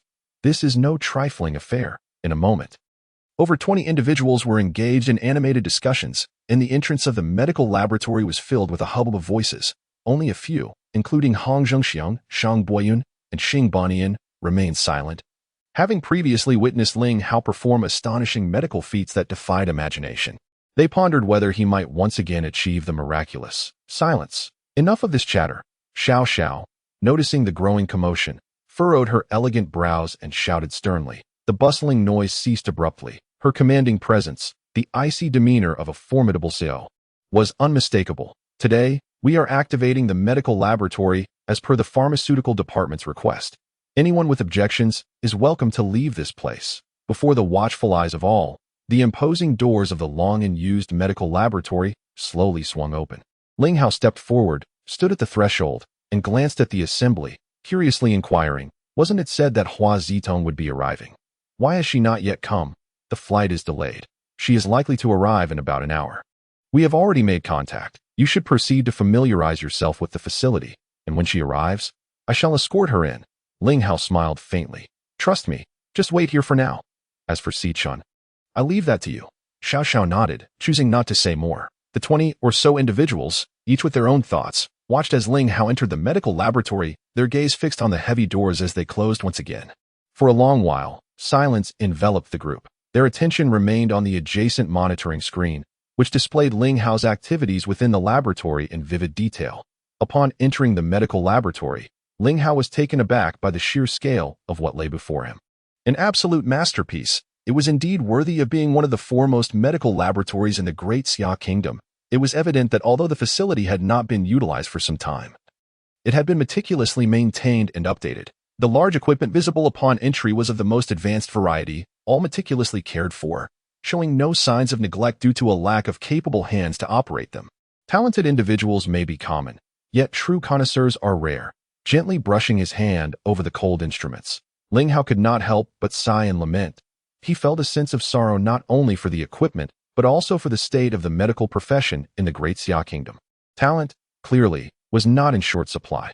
Even among those of senior physician status, the numbers were substantial. However, the overwhelming patient base was simply too great to manage. Looking further up the ranks, those at the level of medical sage and above were few and far between. Thus, it was no wonder that in critical areas of medicine, they were often led by the nose. This point is something Ling Hao, who has spent 5 years abroad, understands all too well, very well. Let the medical laboratory of the Xingya Group serve as a nurturing cradle for the emergence of a medical sage. After a moment of reflection, Ling Hao secretly resolved to take action.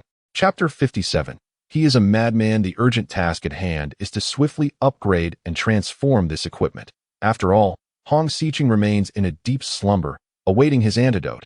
To create the antidote, the upgrades must precede, and although for Ling Hao, whose medical intellect has reached an astounding 450, this is not an insurmountable challenge. It does require time. It must be said that the Xingya Group's secondary medical laboratory is indeed extraordinarily vast, encompassing nearly all principal directions of medical research. Without a moment's delay, Ling Hao made his way directly to the biological section. This had long been part of his meticulous planning. The immediate priority is to concentrate all efforts on transforming this space within a single day, elevating the current secondary equipment to a tertiary level. Only then can the wildly proliferating and mutating virus within Hong Xiqing be detected and completely eradicated. The equipment before him is standard for a secondary medical laboratory. An even slightly advanced TO upgrade this facility to a tertiary level. One must either alter the hardware or modify the software. The hardware is fixed and cannot be changed, while software modification is not Ling Hao's forte. It seems more suited for Hong Xiqing. Nevertheless, Ling Hao has his own strategy. He intends to neither modify the hardware nor the software, but rather to approach it from the perspective of usage. Much like the disparity in potency between a weapon wielded by an ordinary person and one in the hands of a martial artist, the difference is not merely vast. Having thoroughly examined the equipment, Ling Hao has pinpointed the entry point for enhancement. What he is about to undertake is to unleash the true potential of this apparatus. After surveying the equipment, Ling Hao is nearly certain that, with the right methods, if these devices are operated at full capacity, their power could rival that of a tertiary medical laboratory's equipment. Without hesitation, he activated the devices. For Ling Hao, who had spent over half a year in a quasi-tertiary medical laboratory at HF Medical School, operating this equipment is as easy as pie. However, for Ling Hao, whose medical intellect has reached an extraordinary height of 450, this is merely a matter of time. A medical intellect of 450 is 3 times that of a medical genius. A full threefold. This is undoubtedly more than just a number. The advantages gained from an increase in medical intellect are almost exponentially magnified. At this moment, Ling Hao perceives that the previous methods for utilizing this equipment could only be considered barely adequate. They have not tapped into the true power of the apparatus, perhaps even failing to unleash 30% of its potential. Without a second thought, Ling Hao dove into the equipment, commencing his adjustments. As seconds ticked away, the heavy door of the medical laboratory swung open once more. Xiao Xiao entered alongside another young woman in her early 20s. The young lady was impeccably attired, her long hair elegantly styled into a bun at the back of her head, secured with a simple hairpin, and her bright, clear eyes sparkled with brilliance. The perfect blend of youthful exuberance and mature sophistication radiated from her. She was none other than Hua Zitong, the disciple of the old dean, Hua Bowen, whom Xiao Xiao had previously mentioned to Ling Hao.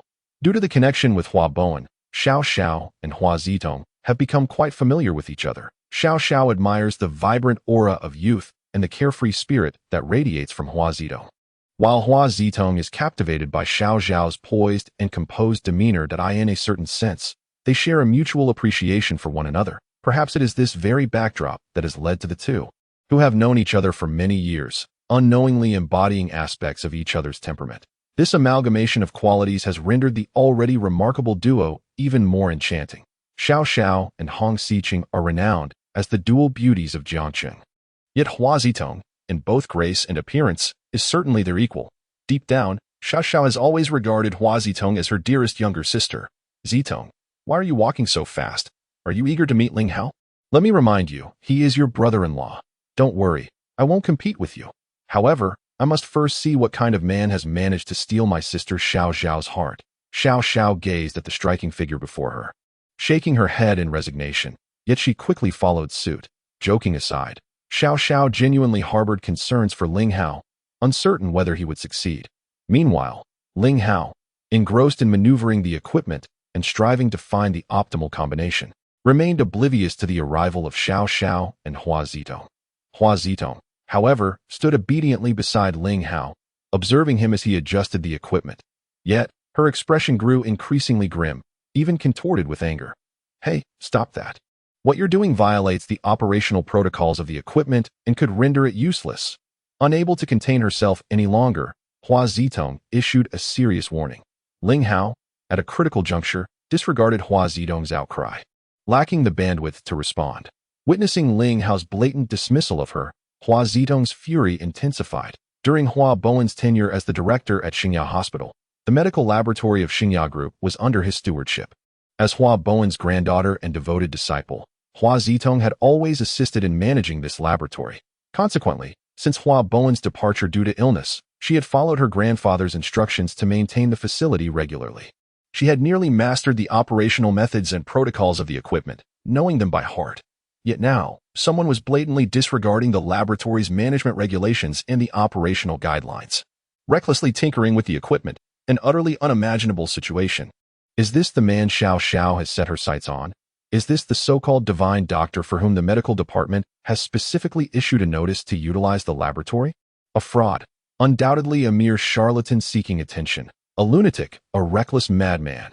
Ling Hao, I hereby demand that you cease your actions immediately. In my capacity as the temporary manager of this medical laboratory, another authoritative shout escaped her lips, her lovely face slightly flushed with indignation. Ling Hao continued to ignore her. Ling Hao, do you hear me? I command you to stop at once. Hua Zitong yelled in a fit of hysteria, preparing to intervene and halt Ling Hao's reckless actions. Zitong, please remain composed. There must be a rationale behind Ling Hao's actions. Xiao Xiao hurried over and, upon seeing Hua Zitong nearly seething with rage, was momentarily taken aback by Ling Hao's utter disregard. She quickly grasped Hua Zitong's arm and gently urged her. Sister Xiao Xiao, even now you still defend him. Do you not realize that this constitutes a violation of protocol? If he continues down this path, these top-tier instruments will be rendered utterly inoperative, completely useless. Xiao Xiao's expression shifted dramatically. Having been acquainted for years, she was well aware of Hua Zitong's profound expertise in medicine. Moreover, during the past few years since Hua Bowen's departure, it had been Hua Zitong who managed the medical laboratory. Her words surely carried weight. Yet, was Ling Hao's conduct truly a breach of regulations? Was he genuinely intent on destroying these premier devices? Such a notion seemed implausible, utterly unfathomable. Perhaps his methods deviated from the established guidelines of the medical laboratory. Yet anyone could discern Ling Hao's current focus and meticulousness. That was not a fade. Zitong, please calm yourself. Let me ask you this. Since your grandfather's resignation, have these instruments ever been utilized to their true potential? After a brief contemplation, Xiao Xiao resolved to stand by Ling Hao, offering her unwavering support. Hua Zitong, taken aback by Xiao Xiao's inquiry, hesitated and eventually shook her head.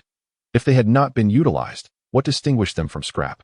Now that Ling Hao had arrived, while his methods might not align with the protocols here, how could one ascertain that his approach was inherently flawed and would inevitably ruin the equipment?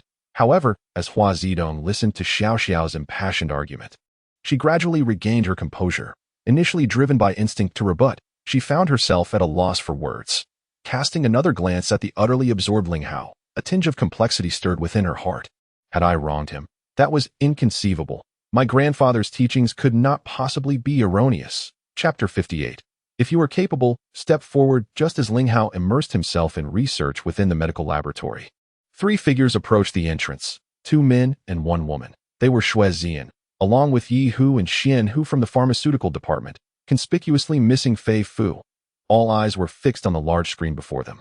Oblivious to the arrival of the trio, the screen displayed the scene of Ling Hao ignoring Hua Zitong while she raged in frustration. A collective sense of mourning for Ling Hao washed over the spectators. To be obstinate was one thing, but to openly offend Hua Zitong, a direct descendant of the esteemed Hua Bowen, president of the Medical Association, was sheer folly. Such audacity. Did he truly believe that a secondary medical laboratory was merely child's play? I am curious as to how he intends to extricate himself from this chaotic situation. Observing Ling Hao's blatant disregard for Hua Zitong's admonition, Yi Hu let out a derisive laugh. That scornful sound immediately drew the attention of the onlookers, who had been holding their breath in anticipation. Only then did they notice the trio's presence, and upon seeing Xue Zian, their expressions shifted to one of astonishment. Among the 20 or so individuals present, they all recognized Xue Zian, the vice president of Xinya Hospital, and had heard the recent rumors concerning his public humiliation. Who would have imagined that he now stands right before me, appearing completely unscathed, still exuding the demeanor of a vice dean? It seems that rumors are ultimately just that, rumors. However, upon encountering Xue Zian, Hong Xiong's expression turned frosty, his lips twitching several times. That a barely concealed fury smoldered in his eyes. How could Hong Xiong not feel enraged at someone who had attempted to poison his son, daughter, and grandson? Yet, due to his status and the fact that they were in the medical laboratory of Xinya Group, he forcibly suppressed his wrath. If he were to discover that, because of Xue Zian, Hong Xiqing was currently teetering on the brink of life and death, he would likely erupt in fury. Xue Zian, however, seemed utterly unfazed, even boldly scanning the crowd. When his gaze met Hong Xiong's, he lingered for a few seconds, filled with disdain. Standing behind him were Yi Hu and Xian Hu, representatives of the Ministry of Medicine of the Great Xia Kingdom. With their support, no one in the medical field of the Great Xia Kingdom could openly oppose him. And when it came to orchestrating schemes in the shadows, Xue Zian was confident that no one could rival him. Thanks to the Wissadimo plan, his medical intellect had soared to an astounding 300 points, equivalent to twice that of a genius in the field. His only prior concern had been Ling Hao, another survivor of the Wissadimo plan. Xue Zian could not discern the extent of Ling Hao's medical intellect, especially after Ling Hao intervened to save Hong Xiqing and Hong Zhu, shattering his meticulously crafted plan. Xue Zian had remained wary. However, at this moment, Ling Hao had assured the Ministry of Medicine of the Great Xia Kingdom that he would not participate in the upcoming competition of medical families. His only remaining apprehension was that, in the realm of medicine, Xue Zian was confident that no one could rival him. Given a little more time, once his medical intellect doubled to 500 points, He would be able to dominate the medical field. At that point, even the old-timers of the medical families would no longer pose a threat. Suddenly, a gas drew everyone's attention from Shuezian to the screen. In the footage, Ling Hao had concluded his intense research and began to detach the connectors of the equipment. The pupils of all present widened involuntarily. They were witnessing an unimaginable scene, yet could hardly believe their eyes.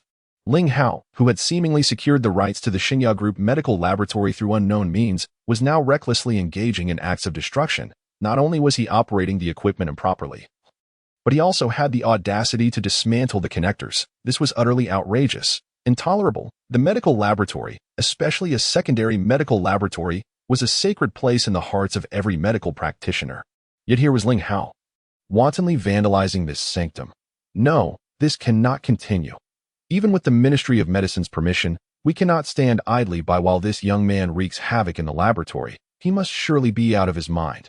Xiao Xiao, hurry and stop him.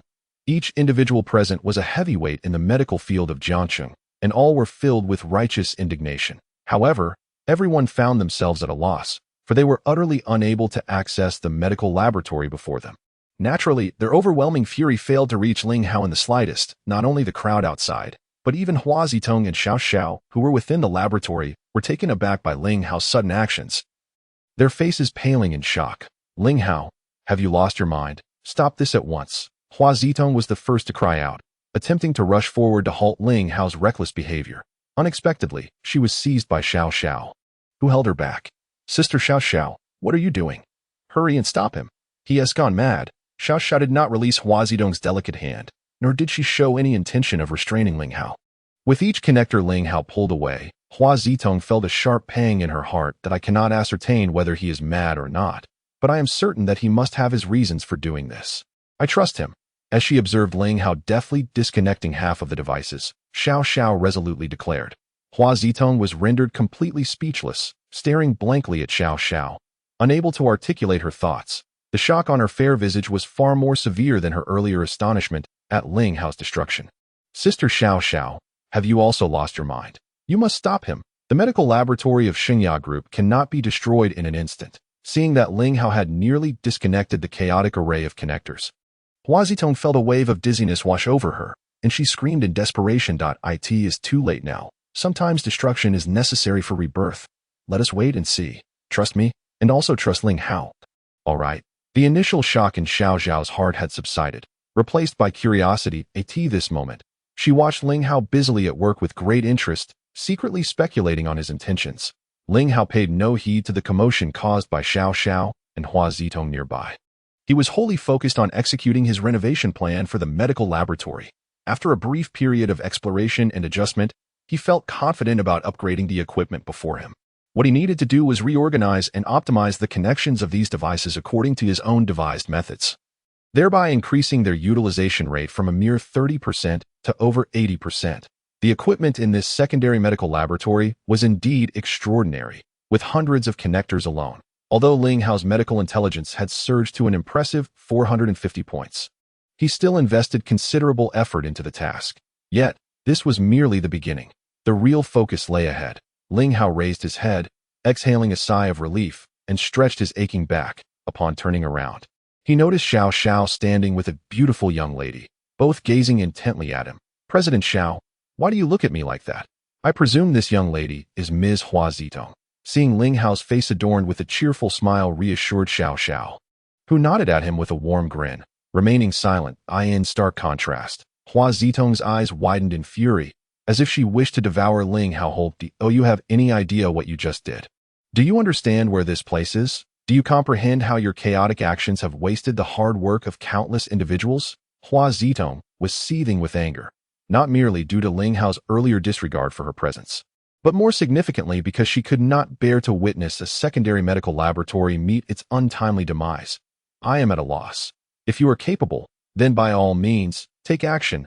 Upon hearing Hua Zitong's unceremonious outburst directed at him, Ling Hao felt a surge of irritation and, with a dismissive wave, opted to sit aside, adopting an attitude of aloof indifference. The moment those words escaped his lips, both Xiao Xiao and Hua Zitong were left utterly dumbfounded. Chapter 59. Such confidence, particularly Hua Zitong, who had been seething with pent-up rage, wishing to reprimand Ling Hao thoroughly to make him realize the gravity of his transgression. Yet, who could have anticipated that Ling Hao's retort would strike her like a heavy blow, rendering her speechless and devoid of any foothold in the argument? If you can do it, then you do it. A phrase that was infuriating, yet undeniably commanding in its audacity. If I were capable, would I allow this medical laboratory to languish here? Hua Zedong huffed in annoyance, turning her head away, refusing to cast another glance at Ling Hao. Xiao Xiao, observing the scene before her, couldn't help but chuckle. The usually assertive Hua Zedong, reduced to a state of utter speechlessness. What a rare occurrence. Her gaze then shifted to Ling Hao, and a flicker of concern stirred within her. She understood Ling Hao's current sentiment. Yet it was precisely his actions that worried her. If he were merely a rogue, such behavior would only incite Hua Zedong's disdain. However, he was not a mere scoundrel. He was a man of exceptional skill. Consequently, such conduct could only lead to Hua Zedong's capitulation. As a woman herself, Xiao Xiao was acutely aware of the formidable allure embedded within Ling Hao's demeanor. It seemed she had similarly succumbed to it. Hadn't she? All right, you should seize the moment. Xiao Xiao was unwilling to witness any further complications arise between Ling Hao and Hua Zedong. She promptly interrupted the awkward atmosphere, stating, "Let us not forget that there is a stunning beauty at home waiting for your assistance." Ling Hao, indeed, heeded her words. Slightly embarrassed by her interjection, he refrained from saying anything further and immediately immersed himself in the upgrade and transformation of the equipment, with hundreds of connectors to be reassembled without any diagrams. He was tasked with reconstructing them according to the visions in his mind, a feat that, even for the most seasoned technician, would border on the impossible. Ling Hao was not a professional technician, and no one believed he could accomplish it, least of all Hua Zedong. Yet, silence enveloped the room, with onlookers merely observing. Some were eager for a spectacle, while others harbored hope for Ling Hao to work miracles. Their thoughts as varied as the individuals themselves. Only Xiao Xiao remained silently focused on Ling Hao. Her lovely face bore no trace of hope or desire. Instead, it radiated tranquility, as she watched him with the calmness of one surveying their entire world. Just like Ling Hao at that moment, he was wholly devoted to pursuing what he deemed necessary and desired. 10 minutes passed.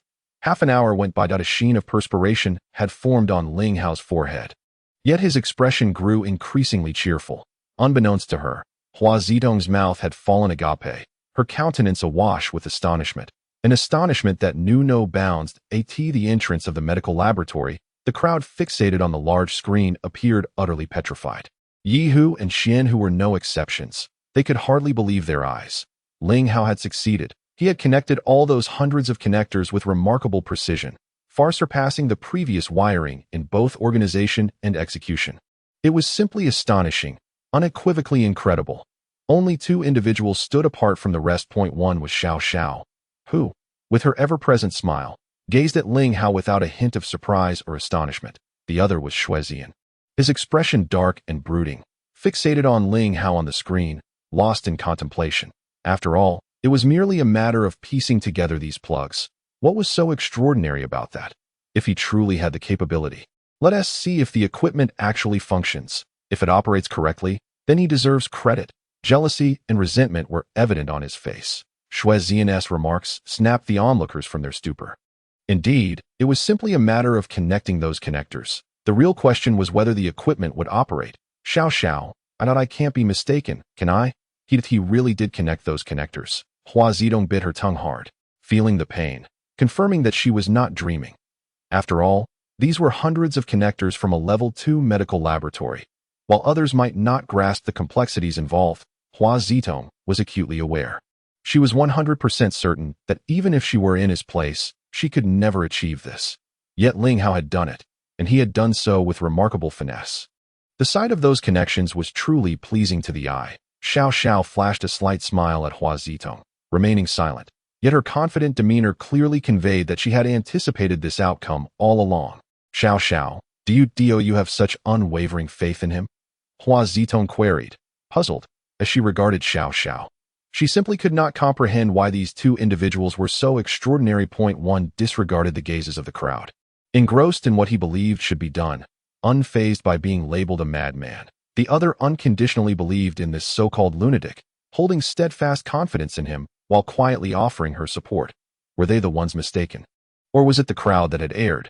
Hua Zedong felt a growing sense of confusion. Meanwhile, Ling Hao exhaled deeply, straightening up and wiping the beads of sweat from his forehead. Finally, it was done. Whether the poison within Si Chun could be neutralized depended on the forthcoming performance of the equipment. Ling Hao muttered to himself as he approached the modified control panel. Ling Hao, wait, Hua Zedong exclaimed, her expression shifting abruptly. Oh, what insight do you possess?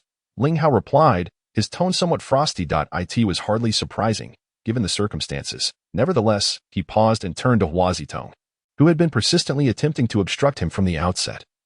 And naturally, he would not offer her a warm demeanor. Hua Zedong, ever sensitive, had already sensed Ling Hao's indifference.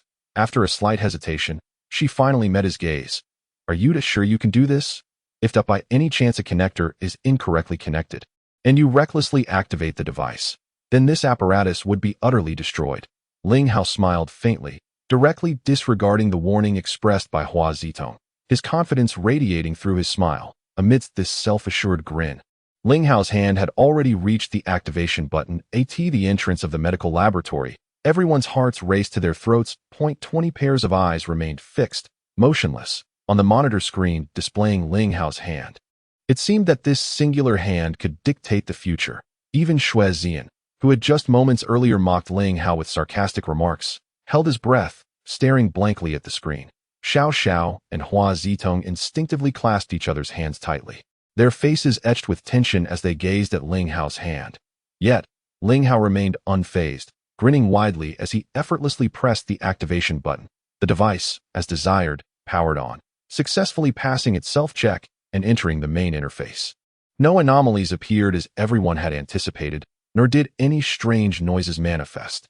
This indicated that, regardless of Ling Hao's previous actions, the apparatus had indeed remained unscathed, since he was not sabotaging the equipment. It was clear he had a purpose. With the device now functioning properly, did that not mean his objective was about to be realized? Impossible, unthinkable. A simultaneous gasp of astonishment echoed both inside and outside the medical laboratory. One gasp came from Hua Zedong, who stood behind Ling Hao, her eyes wide with disbelief as she alternated her gaze between him and the device, her expression brimming with wonder. The other gasp emanated from the onlookers fixated on the screen. There was a mix of surprise, awe, and resentment. No one could accept such an outcome, for they all clearly witnessed Ling Hao's actions moments ago.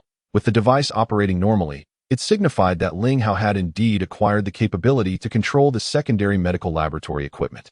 Did this not imply that his medical intelligence was at least above 200 points? Moreover, considering he had essentially dismantled and reassembled the apparatus, his medical intelligence must exceed 260 points. Such a score would be beyond that of a genius. Once the device powered on, Ling Hao once again immersed himself in his work, entirely oblivious to the astonishment of those around him. 2 vials of blood, taken from Hong Shao and himself, were placed into their corresponding positions within the device. After a series of retrieval sounds, the enormous machine commenced its intense calculations. The whirring of the machinery resonated with the hearts of all present. Chapter 60, an upgrade? He can actually fully control a secondary medical laboratory? How is this even possible? Watching Ling Hao, Hua Zedong found herself somewhat bewildered. His actions had far exceeded her comprehension. Initially, she believed Ling Hao was merely tinkering aimlessly, but to her astonishment, he had connected all the hundreds of connectors together. One thing was certain, those connectors were no longer in their previous sequence. Logically, such an outcome could only lead to one result. If the device were activated, it would instantly be destroyed.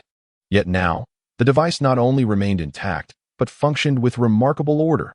Could anyone achieve this without possessing the ability to fully master a secondary medical laboratory? More terrifyingly, Ling Hao, who was orchestrating all of this, appeared utterly unfazed, exuding an air of ease and confidence. Not only was Hua Zedong taken aback, but the crowd gathered at the entrance of the medical laboratory shared the same sentiment.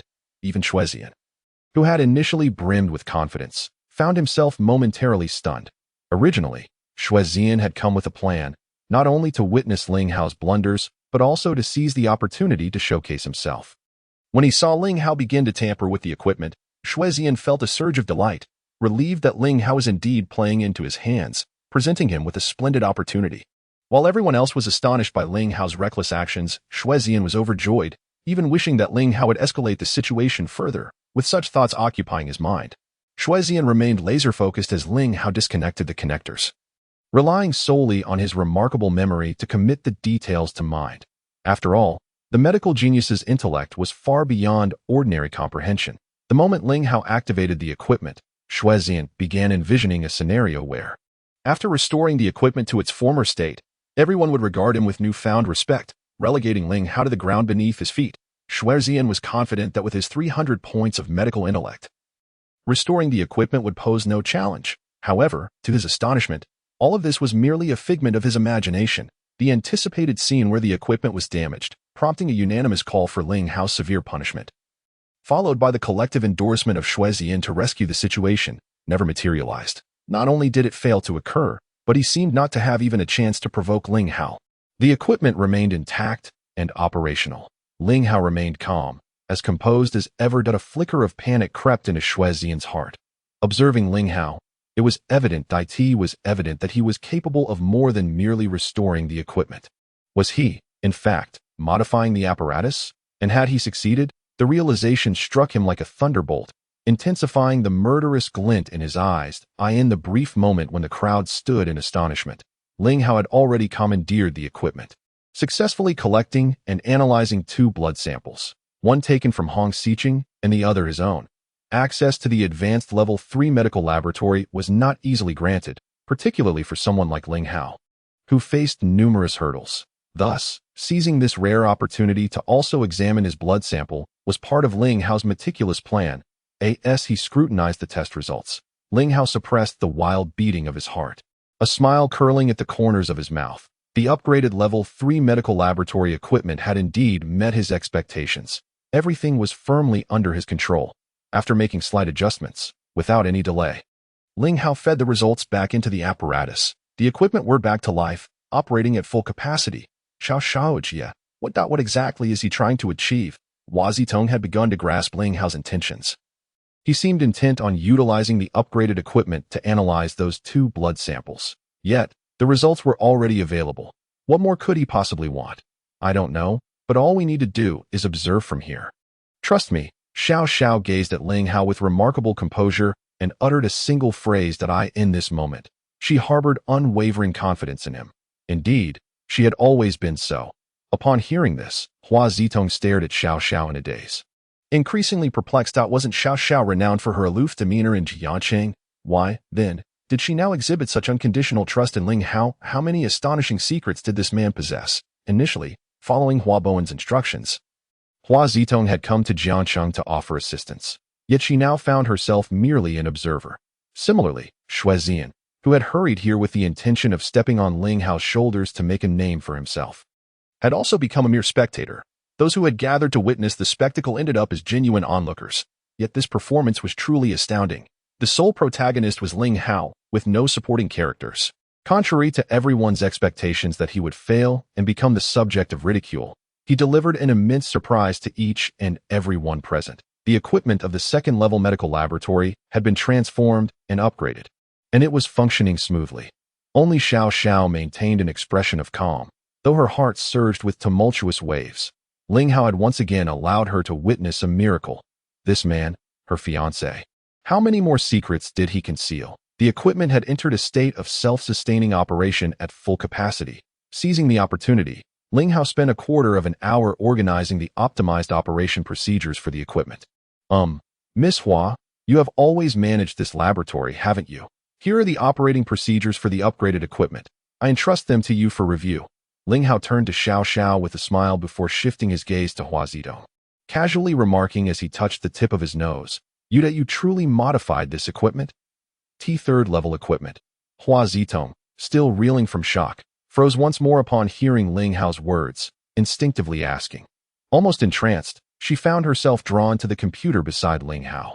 After merely a glance, she became utterly captivated. Forgetting everything else, she leaned over the computer, voraciously absorbing the information before her. As time ticked by, Hua Zitong's delicate visage flushed with excitement, entirely enthralled by the document. In the meantime, Ling Hao approached Xiao Xiao. Congratulations. However, you genuinely had me worried for a while. Xiao Xiao's eyes shimmered like autumn waters as she replied with a gentle smile. Yes, I finally didn't cause you any trouble. I can fulfill my obligations, right? Ling Hao touched his forehead, a smile gracing his lips. Then, both pairs of eyes turned toward Hua Zitong. The procedure was not particularly lengthy, comprising about 10 pages, yet Hua Zitong perused it for a full quarter of an hour. Reading it twice, still yearning for more, the crowd waiting at the entrance of the medical laboratory exchanged glances, astonished to see Hua Zitong so completely engrossed in an operational procedure. Each person speculated what could possibly be on that computer that captivated the air of the esteemed Hua Bowen so intensely. Sister Xiao, you absolutely must purchase this operating procedure. No matter the cost, it must be acquired. The tone was not one of suggestion, but of undeniable insistence. Purchase it? Xiao Xiao was taken aback. Yes, it must be bought. This document, paired with the modified equipment, meets the standards of a Level 3 medical laboratory. Hua Zitong stated with utmost seriousness that a Level 3 medical laboratory. Upon hearing Hua Zitong's words, not only did Xiao Xiao gasp in astonishment, but even those gathered at the entrance, watching the large screen and listening to the external broadcast, collectively inhaled sharply. It seems that, to date, the Great Xia nation has never had a publicly recognized Level 3 medical laboratory. Has it? Xue Zian was utterly bewildered, his expression darkening to an unprecedented degree. In a span of just 2 hours, a set of Level 2 medical laboratory equipment had, under Ling Hao's expertise, transformed into the standard of a Level 3 medical laboratory. According to conventional research timelines, transitioning a medical laboratory from Level 2 to Level 3 typically requires a top-tier team, at least 5 years, if not longer, for theoretical research alone. Remarkably, Ling Hao accomplished this feat single-handedly within 2 hours. Is such an occurrence truly possible? This world must be mad. Chapter 61. A generous offer. Sister Xiao Xiao, trust me, this equipment along with the document is absolutely worth purchasing for Xinya Group. Hua Zitong, noticing Xiao Xiao's surprised gaze upon her, assumed she doubted her claims and hastily added a clarification. Xiao Xiao glanced at Ling Hao, unable to suppress a smile. Ling Hao rubbed the tip of his nose and chuckled as well. Hey, Sister Xiao Xiao, what are you laughing at? I am not joking with you. Hua Zitong was genuinely anxious. Having managed the medical laboratory of Xinya Group for several years, she certainly understood the value of the equipment Ling Hao had modified. Equipment that meets the standards of a Level 3 medical laboratory. In the Great Xia nation, while it may not be unique, it is undoubtedly among the exceedingly rare. As a close friend of Xiao Xiao, she naturally did not wish to miss this opportunity that could provide Xinya Group with an additional ace up their sleeve. What left Hua Zitong distraught was that, despite her eagerness to assist Xiao Xiao, the latter appeared lighthearted and unperturbed, laughing alongside Ling Hao. Miss Hua, I am not selling this document. Ling Hao, realizing that Hua Zitong had misinterpreted the shared laughter between him and Xiao Xiao, but acknowledging her genuine intention to help, promptly wiped the smile from his face and stated seriously. The slight discomfort he felt due to her initial interruption had vanished entirely. What? You're not selling? Selling to Xinya Group would undoubtedly be beneficial for you. Besides, if you don't sell it to Xinya Group, it holds no value elsewhere. It's a case of having a price, but no market. Hua Zitong was momentarily taken aback, then quickly comprehended that the other party intended to raise the stakes. However, she still clung to a glimmer of hope and earnestly pleaded, Well, I truly am not selling.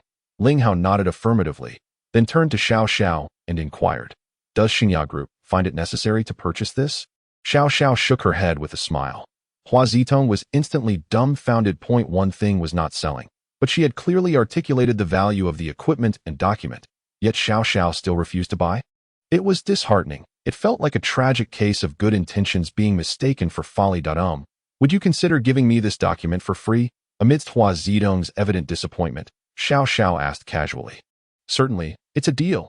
Hua Zitong touched her forehead, confirming she was not feverish. Once more, she pinched her own arm, feeling a slight sting. It was no mere illusion. Xiao Xiao leaned closer to Ling Hao, linking her arm with his. All right, Zitong, no need to be puzzled any further. I forgot to introduce him earlier. This is my fiancé. He is entirely mine. Do you think I need to buy anything else? Hua Zitong's mouth fell agape, her eyes widening like a pair of bronze bells. What? He is. Oh dear. Why didn't you tell me sooner? You made me worry for nothing all this time. 3 years ago, she had heard that Xiao Xiao announced her engagement to a man named Ling Hao. But regrettably, she had never had the chance to meet him. On her way to Jiangcheng this time, she had been contemplating that she must see the man who had captured the heart of this icy, elegant CEO. Now that she had finally met him, however, the situation was rather awkward, to say the least. Hua Zitong felt her cheeks flush. Well, she had to concede that Xiao Xiao indeed had exquisite taste. A man capable of effortlessly transforming a secondary medical laboratory's equipment into a tertiary standard was, without a doubt, extraordinary. His medical prowess must surely exceed 300 points, eclipsing the so-called medical geniuses by leaps and bounds. He was truly a prodigious presence. The key point was that she had seemingly just regarded him as a scoundrel trying to raise prices. What a tremendous embarrassment. Ah, so you are the one who has captured Sister Xiao Xiao's heart? What a pleasure to meet you.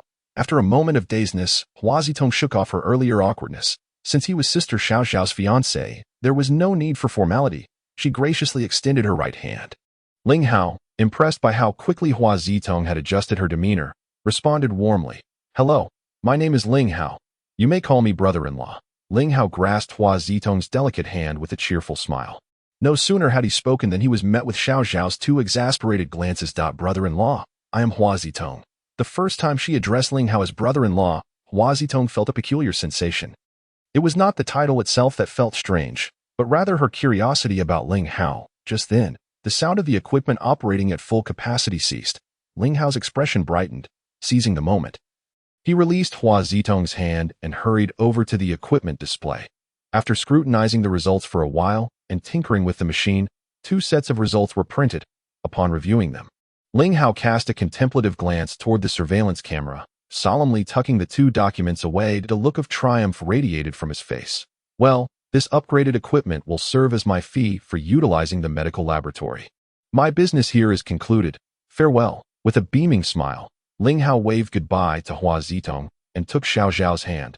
Leading her out, the heavy doors of the medical laboratory opened and closed behind them. All eyes of those waiting at the entrance fixated on Ling Hao, and among the gazes exchanged, surprise mingled with an unmistakable glimmer of something unusual. This peculiarity stirred unease in both Xiao Xiao. Standing beside Ling Hao and Hua Zitong, standing behind her, Ling Hao rubbed the tip of his nose, his smile unwavering. He was well aware of the intentions lurking behind those scrutinizing eyes. How is it that you all do not feel it necessary to grant us a passage? In response, there was nothing but silence. No one moved an inch, remaining steadfastly obstructive before Ling Hao and Xiao Xiao. The intent could not have been clearer. To leave this place, one must relinquish that outcome. Yihu and Xianhu exchanged glances, then signaled Shuezian with a knowing look. Understanding the implication, Shuezian nodded and stepped forward, positioning himself 2 meters away from Ling Hao. Facing him directly, the smile on Ling Hao's face faded, replaced by a hint of coldness and a glimmer of murderous intent. Ling Hao, with the result you possess, I believe you would not refuse a trade for your safety. Would you? The words were delivered casually, as though discussing mundane matters, in a tone that brooked no argument and allowed for no negotiation. Shuezian calculated that, under these circumstances, Ling Hao had no other recourse but to surrender the report. Rather than let the outcome fall into the hands of others, it would be wiser to acquire it under the auspices of the medical department. Ling Hao raised an eyebrow, remaining silent while Yihu stepped forward. Ling Hao, the results you obtained using the equipment of Shengya Group must remain within Shengya Group. His words were equally resolute, leaving no room for discussion. The crowd outside, having waited for over 2 hours, was filled with curiosity upon witnessing Ling Hao's profound understanding of the secondary medical laboratory and his successful upgrades. Each individual yearned to uncover the secrets contained within the document that Ling Hao had solemnly kept close. Thus, upon hearing Shuezian and Yihu, everyone displayed an expression of expectation, their gazes towards Ling Hao tinged with interest and a hint of greed. Only Hong Xiong, Xiao Xiao, and Hua Zitong remained exceptions. Ladies and gentlemen, since young Master Ling utilized the medical laboratory of Shengya Group with the approval of the medical department and your consent, and he has now left the upgraded equipment and operational techniques with Shengya, it seems unnecessary to insist on further demands, Hong Xiong stated calmly, yet his tone was equally authoritative. The once restless crowd fell into silence. Although Hong Xiong's voice was not loud, it carried significant weight. The mere title of head of Jiangcheng's foremost family compelled everyone to reconsider their stance. Seeing this, Shuezian and Yihu exchanged glances, silently communicating. Shuezian, maintaining his composure, addressed Hong Xiong. Your words are misguided, Mr. Hong. With that single remark, expressions shifted across the faces of the crowd. A thin veneer of frost appeared on Hong Xiong's countenance. The medical laboratory of Shengya Group did not belong to any single individual, but was a collective asset of Jiangcheng and the entire medical community. Therefore, Shuezian spoke with utmost sincerity and righteousness. The individuals present were all of high standing. To engage in such underhanded acquisition required merely a grandiloquent justification. So, he would provide them with that rationale. Let us see if Ling Hao would yield. Chapter 62. Do you truly desire the outcome? Shuezian's words were akin to a stone cast into a still pond, sending ripples through the crowd. They were already a pile of kindling, merely awaiting the spark. Now, Shuezian had providentially delivered that spark in an instant. The situation erupted into a conflagration. Young Master Shui is correct. The medical laboratory belongs to Shengya. What is the outcome? It must be disclosed for all to know. As members of Shengya, we have the right to be informed. Amidst the bustling crowd, a singular sentiment prevailed. Ling Hao must present that result. The inaugural outcome from the triad of equipment, meticulously upgraded by Ling Hao himself. You are being utterly unreasonable. Ling Hao has generously assisted us in elevating the medical laboratory from a secondary to a tertiary level, which is already commendable. Do not be so greedy. Before Ling Hao could utter a word, Hua Zitong, unable to contain herself any longer, took a bold step forward, positioning herself between Ling Hao and Shuezian.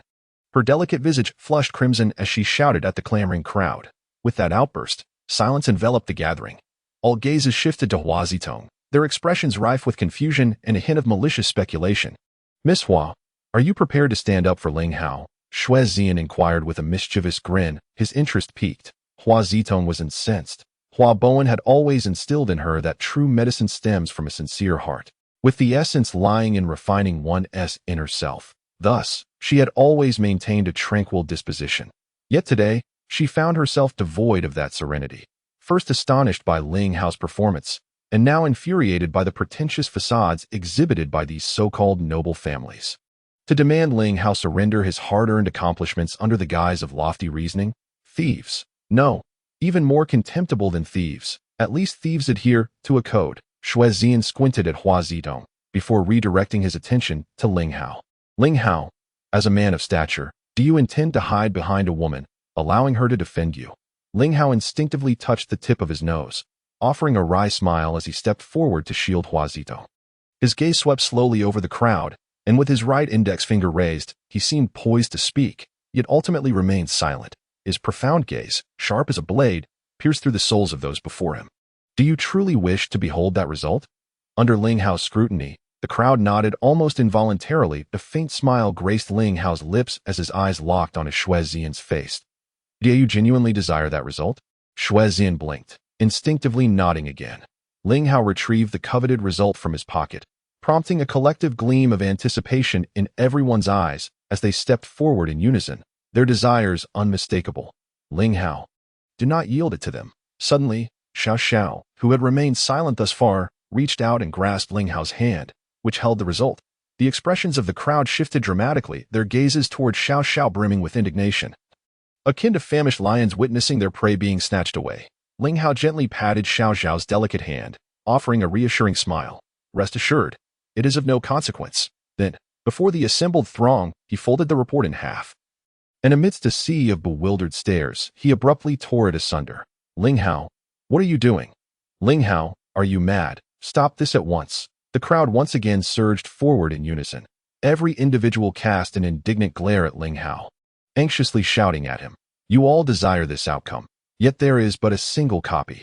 Thus, I shall have no choice but to tear it to shreds. Let those with the capability take it.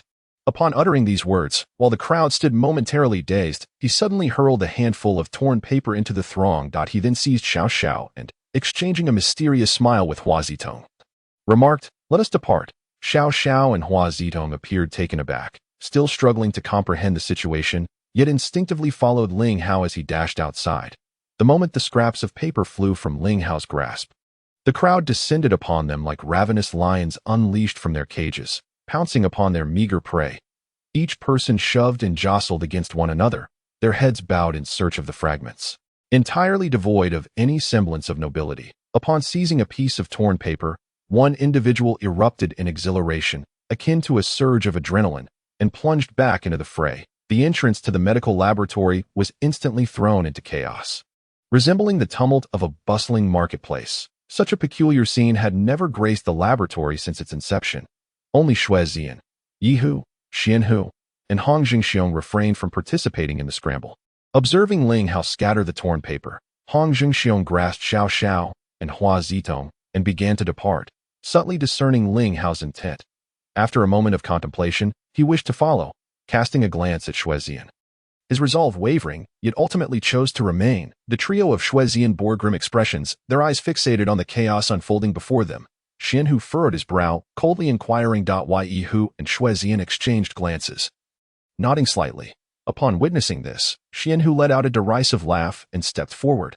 Cease this at once. His thunderous roar erupted like a bolt from the blue. The crowd, momentarily stunned, halted their frenzied grasping. The scraps of paper had already coalesced in the hands of 5 or 6 quick-witted individuals. Hand over the paper. Xianhu's face darkened, his gaze sweeping over the faces of those clutching the fragments. His tone icily resolute. Hand it over? On what grounds? One among them, inflamed by Xianhu's demeanor, retorted furiously on the grounds that if you do not comply, I shall ensure you regret it. The previously chaotic crowd suddenly united. Each person now warily eyeing Xianhu, with a few robust individuals displaying signs of willingness to engage. Xianhu paid them no mind. Utterly dismissive of their presence, he advanced a few steps. Standing directly in front of a middle-aged man who was staring intently at him, Xingbonian eye in his hands, he clutched 3 squares of paper, each approximately the size of a palm. Handed over. Xianhu bluntly extended his right hand toward Xingbonian, his words laced with frost. Xingbonian's expression turned frigid. This was an outright affront. How could someone of his stature, well known in the medical field, endure such public disdain? When had the medical department begun to act with such impunity in Jiangcheng? He was convinced that, in front of so many witnesses, the medical department would not dare to act recklessly. The individuals present essentially represented the might of Jiangcheng's medical community. Could the medical department truly afford to antagonize the entire medical establishment of the city? Xianhu chose not to utter another word. The initial results from the tertiary medical laboratory hold profound significance, not only for Jiangcheng but for the entire medical community of the Great Xia Kingdom. The Ministry of Medicine is resolute in its pursuit. Following a sharp, resounding crack of bone, a heart-wrenching wail pierced the air. His right arm was mercilessly broken. The fragments of paper naturally found their way into Xuanhu's hands. Witnessing this scene, the faces of all present turned ashen in an instant. He truly took action. The Ministry of Medicine actually dared to act, and with such ferocity, they rendered Xingbonian's arm useless with a single blow. You belong to the Marshall family, someone stammered, their voice trembling. Subsequently, all the pieces of paper inevitably fell into Xuanhu's possession. Hu and Xuezian, overwhelmed with elation, immediately began to piece together the torn fragments. Only a single line of text emerged, gazing upon this line. The expressions of Xuezian and his companions were a volatile mixture of rage and embarrassment, their teeth nearly grinding to dust. Chapter 63, a performance that incites envy. Ling Hao, accompanied by Xiao Xiao and Hua Zitong, exited the medical laboratory and drove away from the new technology park. How could you so casually hand over something so crucial to them? Hua Zitong exclaimed, her brows furrowed in discontent. The mere thought of the faces of those people from earlier left her feeling quite irked. Yet, Ling Hao had simply relinquished his hard-earned to those individuals. Surely, he must be unwell. Ling Hao merely shook his head with a smile, opting for silence. Xiao Xiao similarly chuckled and shook her head. Hey, I must say, you two are remarkably heartless. While it's one thing to gift your own technological achievements to Xingya Group, to simply give it away to those people. Hua Zidong genuinely believed these two were out of their minds. It was one thing to be coerced into surrendering the fruits of their labor after toiling for an entire morning, but to appear so indifferent was beyond her comprehension. The crucial point was that it seemed she was the only one here growing anxious. While they maintained an air of nonchalance, is it true that the emperor is not anxious, but the eunuchs are? Zitong, why are you so worked up? I recall you vehemently opposing Ling Hao when you first arrived at the medical laboratory. Why the sudden defense of him now? Xiao Xiao inquired with evident curiosity, a smile gracing her lips. Hua Zidong's heart skipped a beat, momentarily taken aback. Indeed, when had she aligned herself with Ling Hao? More importantly, when had she begun to view his actions as justified? I say, Sister Xiao Xiao, I am merely speaking out for justice. Moreover, at that time, I was unaware that he was my brother-in-law, so please don't misunderstand. Ling Hao observed the expressions of Xiao Xiao and Hua Zitong through the rearview mirror, a slight smile playing on his lips. You both should cease your conjectures. Let me tell you the truth. In reality, That result is not what you think it is. It consists solely of a single line of text. What? A single line of text? Xiao Xiao and Hua Zitong were rendered speechless by Ling Hao's revelation. What's the matter? Are you shocked? Did you honestly believe those individuals rushed over just to witness my humiliation? Ling Hao teased, brushing the tip of his nose, a smirk dancing on his lips. They'll think they could effortlessly seize the first achievement from the tertiary medical laboratory from me. They must still be dreaming. This is the outcome you desired, the mere line of text, yet it rendered the faces of Shuezian, Yihu, and Xian who as if a great toad had crawled upon them. Glancing at one another, their visages were filled with indignation. How could they have been so easily outwitted by Ling Hao? Ling Hao, how dare you toy with me? Yihu and Xian who promptly departed, leaving the bewildered crowd frozen in place. By the time they regained their composure, Shuezian, Yihu, and Xian who had already vanished, the crowd surged forward, eagerly collecting the scattered pieces of paper, piecing them together once more. This time, there was an unprecedented sense of unity, devoid of the previous cutthroat competition. However, upon reading that line, they exchanged perplexed glances, which soon erupted into uproarious laughter, unrestrained mirth. Witnessing Shuezian's misfortune brought forth a joyous guffaw. Following that, a torrent of invective ensued, as they began to hurl insults at the medical department for their shamelessness and condemned Shuezian's tyranny. Only Hong Shao, after reading that line, bowed his head in contemplation before turning to leave. Ling Hao, I never imagined you possessed such a knack for mischief. I can only surmise that those impeccably dressed individuals are in utter disarray now, their faces akin to that of having swallowed a fly. What a delightful thought. After hearing Ling Hao's explanation, Hua Zitong could not contain her laughter, nearly shedding tears. If someone seeks to seize by trickery, we must afford them a glimmer of hope. We must uphold the principle that a thief never leaves empty-handed. Ling Hao, feeling rather at ease, joked in response. Xiao Xiao addressed Ling Hao. All right then, my beautiful Xiao. Ling Hao cheerfully replied. A fleeting doubt flickered across Hua Zitong's face, quickly dissipating. Zitong, if you have no pressing matters, would you assist him, please? Xiao Xiao gently implored, grasping Hua Zitong's hand. It was the first time Hua Zitong witnessed Xiao Xiao request assistance for a man, leaving her perplexed, yet ultimately agreeing with a nod. After all, she had come at the behest of her grandfather, Hua Bowen, to aid Ling Hao, and her curiosity regarding Ling Hao's elaborate endeavors to upgrade the medical laboratory was piqued, leaving no room for hesitation. After escorting Xiao Xiao to the Xingya group, Ling Hao and Hua Zitong proceeded to the molecular biology department of Xingya Hospital. Upon entering, Ran Xiaomei and Tong Feifei approached them. Upon seeing Hua Zitong beside Ling Hao, both their eyes lit up, and they exchanged knowing glances with Ling Hao, smiling thoughtfully. What delightful news do you two have? Your smiles are so radiant. Are you not a tad too idle? Ling Hao, fully aware of the implications in their gazes, opted to smile and not elaborate. Director, your heart is rather callous, is it not? This is a quintessential case of exploitation. You bring such a beauty with you, and yet fail to introduce us? Tong Feifei, ever eloquent, deftly redirected the attention towards Hua Zitong. How could I forget? This is, Ling Hao scratched his nose, feeling somewhat embarrassed. Just as he was about to introduce her, Hua Zitong interjected. Oh, Xiaomei, Feifei, you two have grown increasingly audacious. Daring to tease me, do you not fear that I might take offense and retaliate? Ran Xiaomei and Tong Feifei had already rushed to Hua Zitong's side, each grasping one of her hands, affectionately calling her sister with warmth.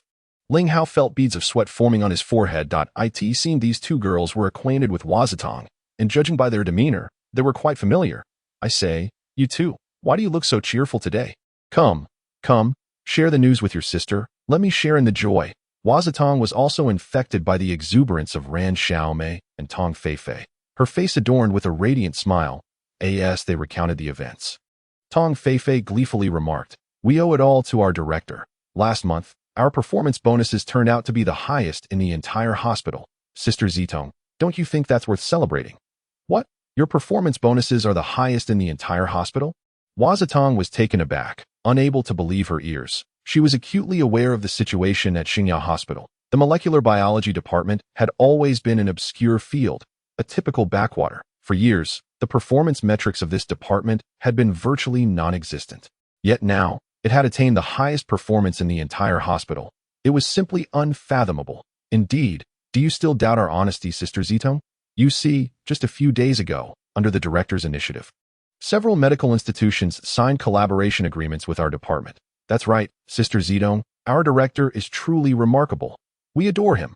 Ran Xiaomei and Tong Feifei excitedly recounted the events to Huazitong. The more Huazitong listened, the more astonished she became, until finally, her smile faded completely, leaving only disbelief etched on her face. Could what they were saying really be true?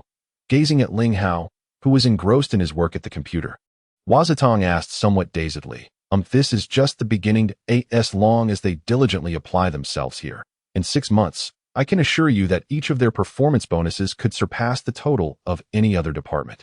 Ling Hao casually remarked, as if it were a matter of course, entirely unworthy of surprise. Really? That's fantastic. Director, we will certainly work hard, exclaimed Ran Xiaomei and Tong Feifei with delight, before turning to Huazitong and saying, Sister Zitong, we must get back to work now, but let us gather after we finish. With that, they dashed off. It was evident that they genuinely respected Ling Hao and held an earnest trust in him. Chapter 64. High-tech guidance and alchemy. So, what are your plans next? I assume you didn't go to such lengths merely for amusement. After hearing what Ran Xiaomei and Tong Feifei had said, Huazitong had completely altered her perception of Ling Hao. Now, her heart was filled with admiration and curiosity. Alchemy and saving lives. Alchemy? How is alchemy related to a medical laboratory? Huazitong inquired, her confusion evident. After all, in her understanding, alchemy was simply alchemy and had little connection to medical laboratories. Although a number of medical institutions had begun to employ modern technological equipment for alchemical processes, those devices were hardly related to medical laboratories at all. However, at this moment, Ling Hao expressed something astonishing. By the way, did he really claim that alchemy is meant to save lives? His relentless efforts to elevate the Xingya Group's medical laboratory from a secondary to a tertiary level were all for the sake of saving people?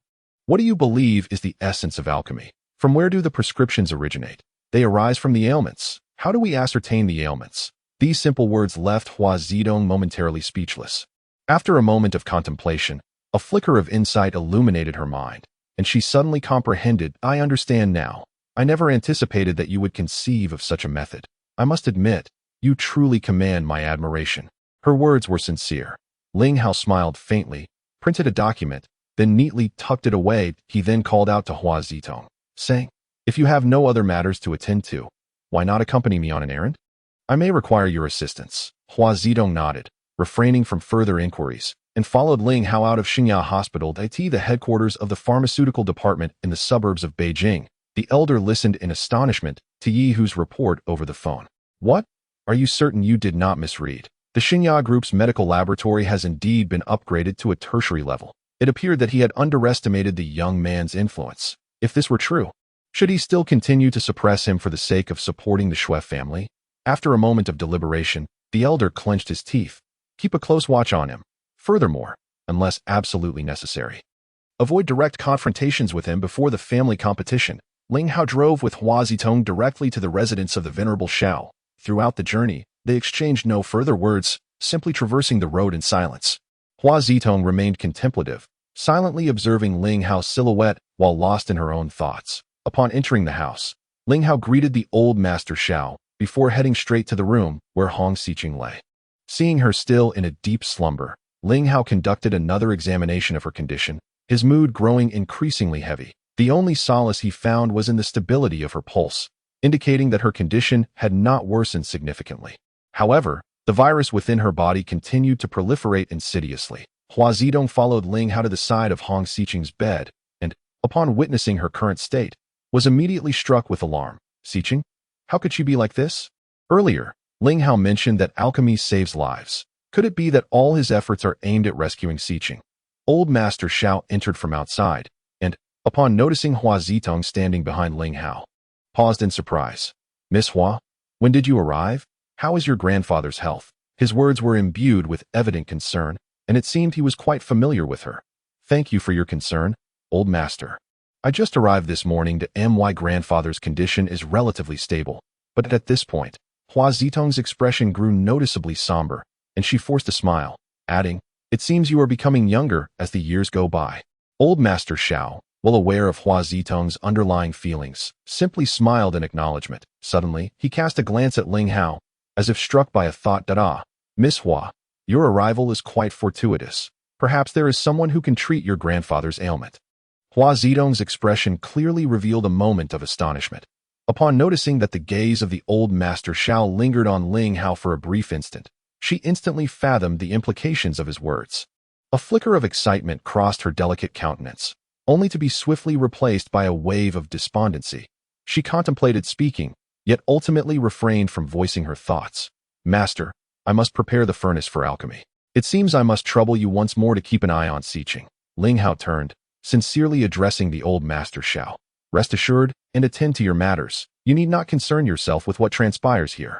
Master Xiao responded with his characteristic forthrightness. Nodding in acknowledgement, Ling Hao then made his way to the small courtyard. Could it be that he truly possesses the skill to concoct elixirs, using the results derived from the third-tier medical laboratory equipment to create potions? Hua Zitong felt a surge of curiosity and promptly followed Ling Hao, eager to unveil the mystery. Ling Hao retrieved a freshly printed document from his pocket, revealing a prescription densely filled with various herbal names. Subsequently, he produced an alchemical furnace from his spatial ring and set it before him. Upon seeing this set of alchemical equipment, Hua Zitong's brow furrowed slightly. After a moment's hesitation, she approached Ling Hao and gently proposed, "If you do not mind, I could lend you a superior set of alchemical furnaces." Ling Hao raised an eyebrow in intrigue, gazing at Hua Zitong as he inquired, "Oh, you possess the art of alchemy as well?" Hua Zitong shook her head, replying, "I do not practice alchemy, but I do have a set of alchemical furnaces that appear to be of slightly better quality than yours." As she spoke, she retrieved a set of alchemical furnaces from her spatial ring and placed them before Ling Hao. Ling Hao was taken aback to discover that Hua Zitong also owned a spatial ring. When his gaze fell upon the furnaces, his eyes immediately lit up. A high-quality alchemical furnace. It surpassed his ordinary-grade furnace by a considerable margin. The difference was indeed substantial. Ling Hao caressed the exquisite furnace, unable to part with it. Alchemical furnaces are categorized by quality, ranging from ordinary to exquisite. Legend has it that the higher the quality, the greater the accompanying benefits in the alchemical process, and the likelihood of producing high-quality elixirs increases correspondingly. For a physician aspiring to master the art of alchemy, possessing a high-grade furnace is akin to gaining wings. Ling Hao had longed to find a furnace of superior quality, as his current ordinary-grade furnace offered no enhancements and rendered the chance of creating high-quality elixirs virtually non-existent. "You seem rather fond of this furnace?" Hua Zitong observed Ling Hao's demeanor, momentarily taken aback, and curiously inquired. This set of furnaces had remained in her spatial ring for several years, and she had never encountered anyone who recognized its worth. Ling Hao was the first. "Indeed," Ling Hao replied, a hint of excitement in his voice. "This furnace is truly a timely boon for me. It is magnificent, and I am immensely grateful to you." However, after careful observation, Hua Zitong expressed her concern, "But given my earlier assessment, it appears that relying solely on these ordinary medicinal concoctions may yield little effect in treating Xiqing's ailment." Yet, Ling Hao flashed a mysterious smile at Hua Zitong, reassuring her, "Worry not. With this prescription and the exquisite furnace, I shall surely work wonders. Of course, my own skills will also play a crucial role." After Ling Hao finished speaking, he quietly added a phrase in his heart and immediately commenced the alchemical process. At the outset of his endeavor, Ling Hao immersed himself wholly in the task, completely oblivious to his surroundings, with his focus narrowed solely to the alchemical furnace and the herbs before him. He dared not afford even a moment of distraction, for each herb required the invocation of the Shen-known classic, channeling the essence of millennia-old herbs into these seemingly ordinary botanicals. Time slipped away, second by second, and Ling Hao's expression grew increasingly grave. Beads of sweat began to form on his forehead. His medicinal intellect had now stabilized at an impressive 450 points, effortlessly invoking the corresponding essences of the herbs. Yet, the elixir he was concocting was derived from a formula meticulously calculated by the equipment of a third-tier medical laboratory, demanding precise measurements of each herb and specific requirements regarding their age. The prolonged concentration began to weigh heavily on Ling Hao. Meanwhile, Hua Zitong, who quietly observed Ling Hao's alchemical work, transitioned from initial curiosity to astonishment, ultimately culminating in disbelief. How could this be possible? How did he achieve this? Chapter 65. Are they acquainted? The exquisite alchemical furnace devoured each herb infused with the essence of ancient botanicals, releasing a rich and profound aroma. A disciple of Hua Bowen, the esteemed president of the Medical Association. Hua Zitong could easily discern the uniqueness of this fragrance, leaving him utterly speechless. The scene mirrored the first time monk Buyun witnessed Ling Hao's alchemical prowess. What appeared to be mere common herbs emanated an unmistakable aura of millennia. For an ordinary person, the value of even a single ancient herb would be staggering in days. One stood awestruck, while the other was wholly absorbed in the alchemical process, both fixated on the bubbling furnace. With a medicinal intellect of 450 points, combined with the formula derived from the third-tier medical laboratory's precise calculations, Ling Hao's alchemical venture proceeded exceptionally smoothly. Indeed, it was almost effortless. The invocation of the herb essences from the Shinnong classic became considerably easier than before. Though selecting and controlling the dosage and age of the herbs required some meticulous attention, Ling Hao's ease, however, did not translate to Hua Zitong's experience. The unfolding scene utterly shattered her previous understanding of alchemy. Could a formula be so precisely calculated by the equipment of a third-tier medical laboratory? Could ordinary herbs exude the essence of millennia? It was unfathomable, incredible. Perhaps this year's medical competition would unveil a remarkable spectacle. Once she steadied her astonishment, Hua Zitong let out a soft sigh, her gaze towards Ling Hao now shimmering with a hint of anticipation. "Miss Hua, could you do me a favor?" Ling Hao turned to the dazed Hua Zitong and said, Zitong, the elixir will be ready shortly. Could you please fill the bathtub with hot water and place Siken in it?" He scratched his head, his face slightly flushed as he asked Hua Zitong for assistance. "Leave it to me." Hua Zitong readily acquiesced, exhibiting no signs of surprise, nor did she inquire why Ling Hao chose to act in such a manner. After all, having followed Hua Bowen and received profound teachings, she was well aware of the formidable poison residing within Hong Xicheng. Thus she harbored no confusion regarding this method of detoxification through immersion. At that moment, the courtyard door was abruptly thrust open. A figure slowly entered. Upon seeing the newcomer, Ling Hao narrowed his eyes slightly. Hua Zitong was also momentarily taken aback. The visitor was none other than Xue Zian, a visage marred by anger. "Oh, what a coincidence to find the eldest daughter of the Hua family here." Upon entering, Xue Zian's eyes darted around, quickly fixating on Hua Zitong, scrutinizing her without restraint. Hua Zitong's expression shifted noticeably, and she coldly inquired, "What brings you here?" Xue Zian surveyed the alchemical furnace where the potion was being refined, then cast a mocking glance towards Ling Hao.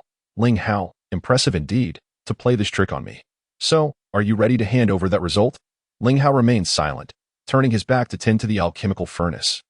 Disregarding Xue Zian entirely, not uttering a single word, seeing Ling Hao's blatant disregard, Xue Zian's lips twitched involuntarily, her anger flaring within.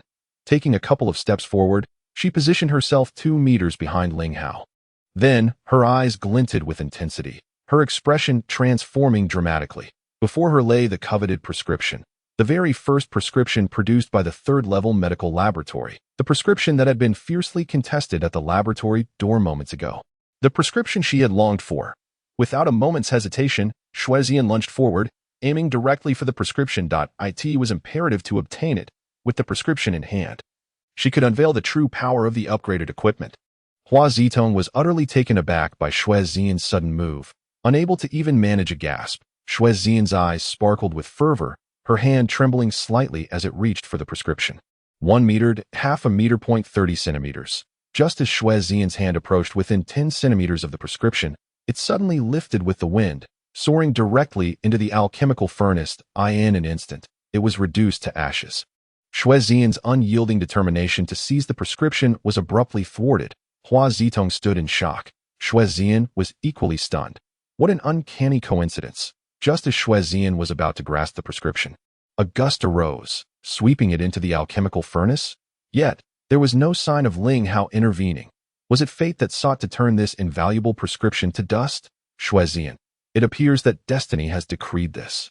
This prescription is ultimately beyond your reach, so it would be wise to abandon all hope. Ling Hao offered a slight smile, gazing at the exasperated Xue Zian with a hint of pity, and calmly uttered a remark. Xue Zian's countenance turned an extreme shade of embarrassment. She was seething with suppressed rage, unable to express it. Her intuition informed her that the prescription could not have simply been consumed by flames without reason. Staring at the ashes of the prescription, Xue Zian was thoroughly dumbfounded. "Ling Hao, do not revel in your triumph. I will remember this debt. Let us see how this unfolds." With a cold retort, Xue Zian spun on her heel and stormed away in a huff.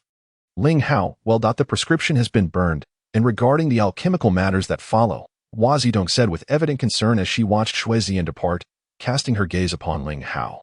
Ling Hao touched the tip of his nose, raised his right hand before Hua Zitong, and smiled. Upon closer inspection, Hua Zitong could not help but burst into laughter. The silver thread, as fine as a cow's hair, was conspicuously tied around his right index finger. Had one not looked closely, it would have gone entirely unnoticed. All right, this will be ready shortly. You should hurry and prepare for a bath, then place Si Chen in. Ling Hao's smile faded as he spoke earnestly. Before resuming his vigil beside the alchemical furnace, patiently awaiting the completion of the elixir. Yet, he was deeply puzzled. How could Xue Zian not have sensed the unusual aura emanating from the elixir within the furnace?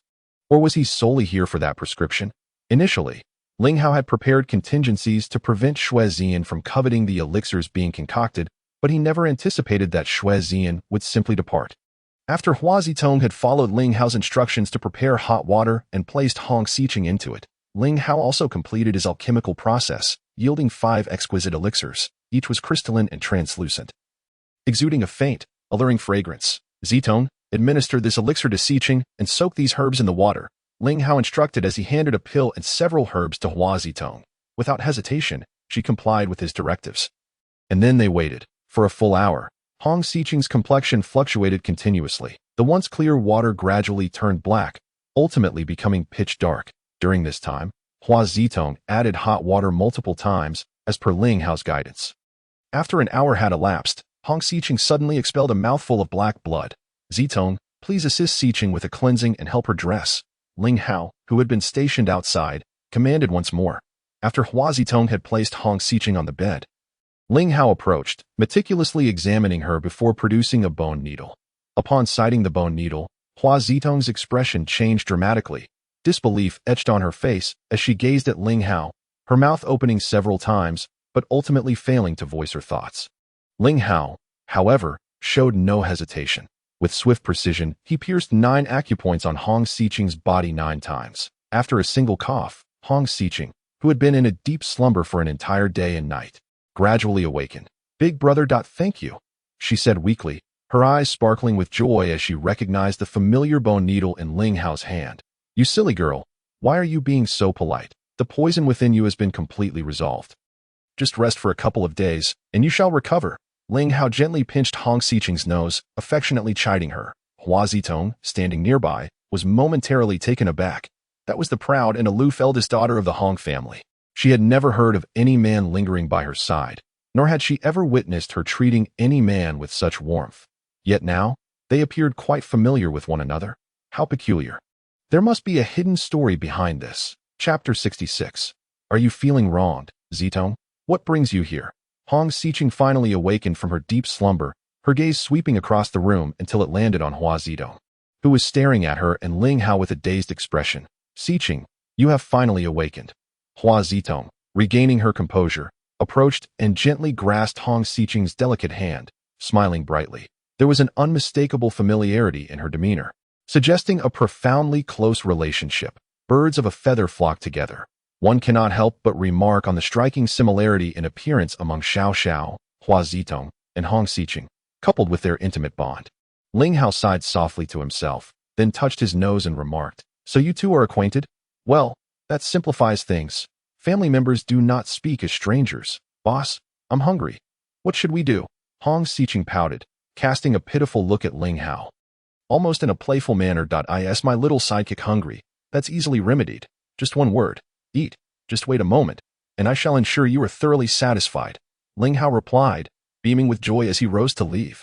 Seeing that Hong Xiqing had completely recovered from her affliction, he felt a deep sense of happiness that his efforts had not been in vain. By the way, Xiqing, what exactly is your relationship with Ling Hao?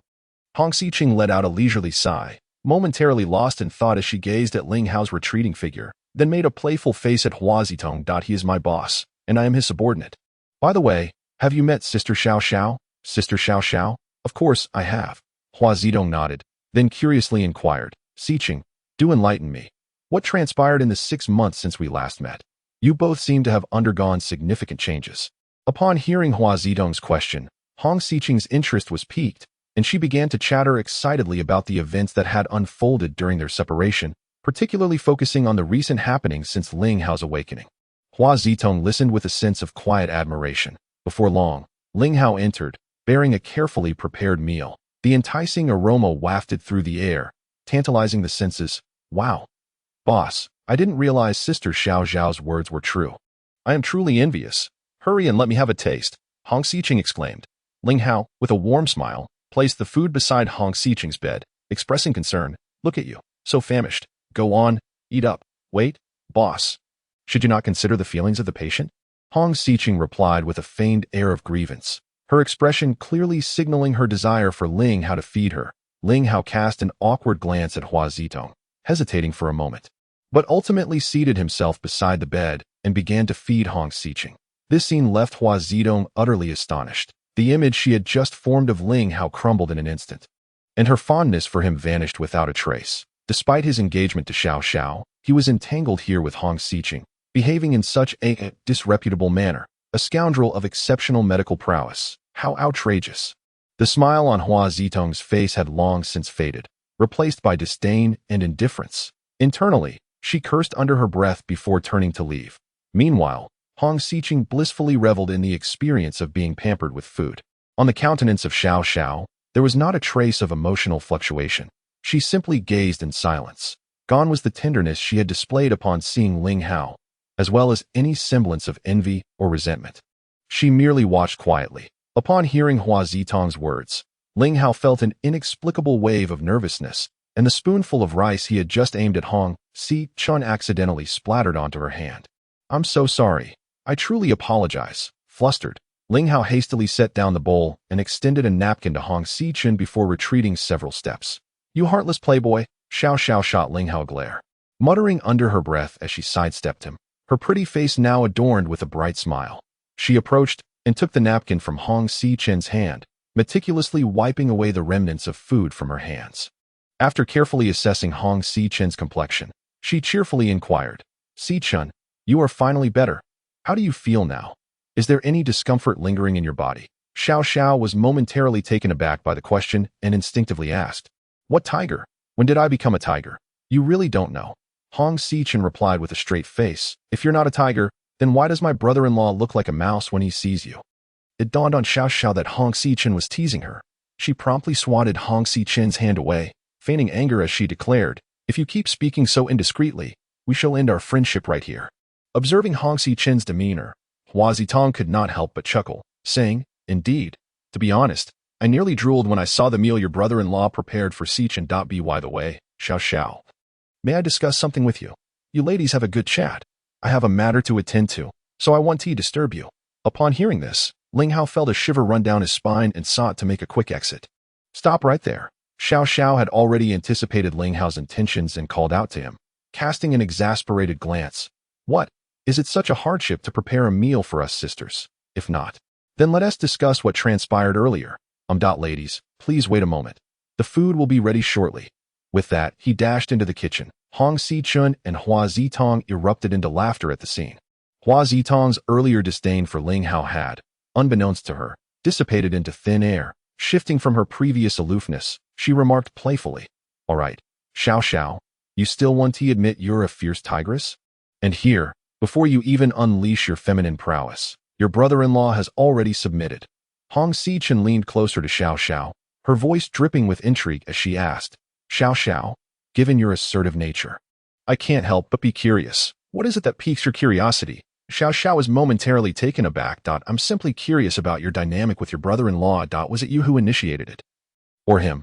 Xiao Xiao swatted away the hands of both Hong Xiqing and Hua Zitong, her cheeks flushed with embarrassment, feigning indignation as she exclaimed, You little rascal, if you continue to speak so thoughtlessly. Just wait until I deal with you. The three stunning beauties gathered together, their laughter and banter filling the air. Meanwhile, Ling Hao hummed a cheerful tune as he busied himself in the kitchen. While he was quite indifferent to what was being prepared, he relished the process of cooking, much akin to how he had been captivated by the world of medicine from the moment he encountered it. In the past, one could only rely on commonplace ingredients to create various culinary delights. However, ever since Ling Hao experienced his awakening, A new avenue of exploration emerged, given that the spirits of medicinal herbs, which have existed for hundreds or even thousands of years, are inexhaustible. Would it not be an egregious waste not to incorporate them into exquisite dishes? Moreover, many of these herbs are, in their own right, exceptional ingredients. It is precisely Ling Hao's audacity that allows him to squander such treasures. Should others discover that he is utilizing age-old medicinal materials to prepare meals, they might very well be driven to murderous rage. Before long, a rich and enticing aroma enveloped the entire courtyard. One must admit, the tantalizing fragrance of these meticulously processed herbs transformed into culinary creations was enough to make anyone salivate uncontrollably. Observing Ling Hao's silhouette, Xiao Xiao's lips curled into a slight smile, her eyes blinking thoughtfully. The once lively conversation among Xiao Xiao and her companions had ceased, as they exchanged looks of surprise and anticipation directed towards the kitchen. Chapter 67. You must save me. When the meticulously prepared dishes by Ling Hao were finally served, an audible gasp escaped the lips of everyone present. Even the venerable old master Xiao could not contain his praise. Except for Xiao Xiao, who maintained her characteristic calmness, betraying that she had already anticipated such an outcome. Just as everyone began to indulge in the feast, a sudden roar erupted from outside the courtyard, as if Ling Hao had committed an unspeakable crime. Old Master Xiao narrowed his eyes slightly, yet his smile remained intact. Xiao Xiao and Hong Xiqing's expressions grew cold, and they instinctively set down their chopsticks and cups. Ling Hao, however, remained unfazed, leisurely enjoying his meal, seemingly indifferent to the thunderous outburst, as if it were not directed at him at all. The voice was familiar. Xing Yuan's voice that it belonged to the very same Xing Yuan who had been subdued by Ling Hao's poison at Xingya Group, only to be cast aside by Xue Zian. Now, he had come seeking Ling Hao. A wheelchair slowly rolled in from outside, occupied by a visibly enraged Xing Yuan. Behind him stood a middle-aged man with a square face, thick eyebrows, and prominent eyes, his balding forehead accentuating his furious expression, which drew considerable attention. The middle-aged man pushed Xing Yuan to a halt at the entrance of the dining area. Are you Ling Hao? Are you the one who harmed my son? Two piercing gazes, sharp as blades, bore down on Ling Hao, cold and haughty. Under the pressure of the middle-aged man's imposing demeanor, the expressions of everyone shifted. Even old Master Xiao's smile faded into silence. Yet, Ling Hao remained undeterred. Elegantly, he picked up a morsel of food, chewed thoughtfully, and after swallowing, nodded slightly before responding nonchalantly. What is this? You've come to defend him? Before the middle-aged man could utter a word, Xing Yuan, unable to contain himself, coldly interjected, Lin, aren't you quite capable? Let me inform you, if you obediently detoxify me today and bow an apology, I might consider sparing you, just for now. His tone was brash to the extreme, and his expression radiated unshakable confidence. Reminiscent of the moment he had slapped Ling Hao twice, that it was as if he envisioned the next moment. I have yet to seek retribution from you. Yet here you are, boldly presenting yourself at my doorstep. You speak so arrogantly, unaware that the winds may yet twist your tongue. Alas, my esteemed Miss Hong, fortune seems to favor you, allowing you to escape a calamity. However, there is no need for you to raise your voice at me. I am no longer a member of the Hong family. Should you continue to flaunt such an attitude, I would not hesitate to permit you a few more days of repose. Xing Yuan cast a contemptuous glance at Hong Xiqing, tauntingly uttering a remark. Hong Xiqing's ire intensified, and as she abruptly rose to her feet, poised to unleash a torrent of invective upon Xing Yuan, she found herself momentarily blinded, her body swaying perilously due to her recent awakening and the surge of emotion. Fortunately, Ling Hao, with remarkable swiftness, steadied Hong Xiqing, gently patting her shoulder to indicate she should remain calm. After dabbing at his mouth with a napkin, he gradually rose and strolled out of the dining room, approaching Xing Yuan from a position of superiority. An air of authority, strikingly incongruous with his youth, suddenly emanated from him. The tension released by the middle-aged man and Xing Yuan dissipated into silence. You just mentioned wanting me to remedy your condition. Under the pressure of Ling Hao's commanding presence, Xing Yuan found himself momentarily stunned, instinctively nodding in acquiescence. The middle-aged man's expression shifted subtly as he stepped forward, positioning himself beside Xing Yuan, his eyes fixed intently upon Ling Hao, veins prominently visible on his hands. Ling Hao maintained a slight smile, seemingly oblivious, as he continued to regard Xing Yuan. You also demanded that I kneel and apologize. The oppressive demeanor of Ling Hao rendered Xing Yuan somewhat breathless. Just as he was about to respond, a hearty laughter echoed from outside. interrupting the tension. Old Xiao, your establishment is particularly lively today. I have come uninvited, so I hope you will not take offense. A figure entered, none other than Hong Xiao. Upon witnessing the scene before him, especially spotting his daughter Hong Xiqing, Hong Xiao hesitated momentarily. With a myriad of doubts swirling in his mind, he approached the dining area. Xiao, why the formalities with me? Come, do sit down and taste the culinary skills of my granddaughter's husband. The elder Zhao's face brimmed with warmth as he heartily welcomed Hong Xiao to take a seat. Wholly disregarding Xing Yuan and the middle-aged man. Please, old Xiao, do not be so courteous. My unexpected visit today is driven by a request for young Master Ling. Hong Xiao glanced at Xing Yuan, then at Ling Hao, before turning to the elder Xiao with a hint of embarrassment on his face. All eyes were on Hong Xiao. Curiosity piqued. He had come seeking a favor from Ling Hao? Ling Hao merely touched his nose and smiled faintly, saying, Mr. Hong, I fear the matter you wish for me to undertake may be beyond my capabilities. Upon hearing this, Hong Xiao appeared momentarily taken aback. Pausing before continuing, young Master Ling, do you know the purpose of my visit? The implication could not be clearer. Hong Xiao's expression shifted once more, and with an awkward smile towards the gathering, he turned to Ling Hao with a serious demeanor. To be frank, I have come today concerning Xing Yuan. Although he has crossed young Master Ling before, his situation is indeed. Before Hong Xiao could finish his thought, Ling Hao interjected, Mr. Hong, do you not wish to inquire why he has become such a state? Upon hearing that Hong Xiao had come to plead on behalf of Xing Yuan, Xiao Xiao and Hong Xiqing's expressions instantly shifted. As Ling Hao continued speaking, their delicate faces flushed with righteous indignation. Particularly Hong Xiqing, whose gaze upon Xing Yuan was filled with an almost visceral desire to rend him asunder.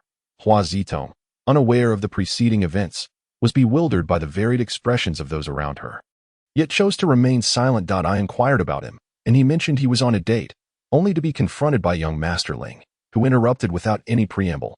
Hong Xiao, cunning and astute, sensed the unease among the group and felt a pang of anxiety. Yet he steeled himself to relay what he had gleaned from Xing Yuan. Upon hearing this, Hong Xiqing's fury ignited once more, but he was restrained by Ling Hao's hand. Mr. Hong, did you not inquire about the identity of the lady he was with? Or where exactly I confronted him? Ling Hao maintained a serene smile, casually altering his form of address. This left Hong Xiao momentarily speechless.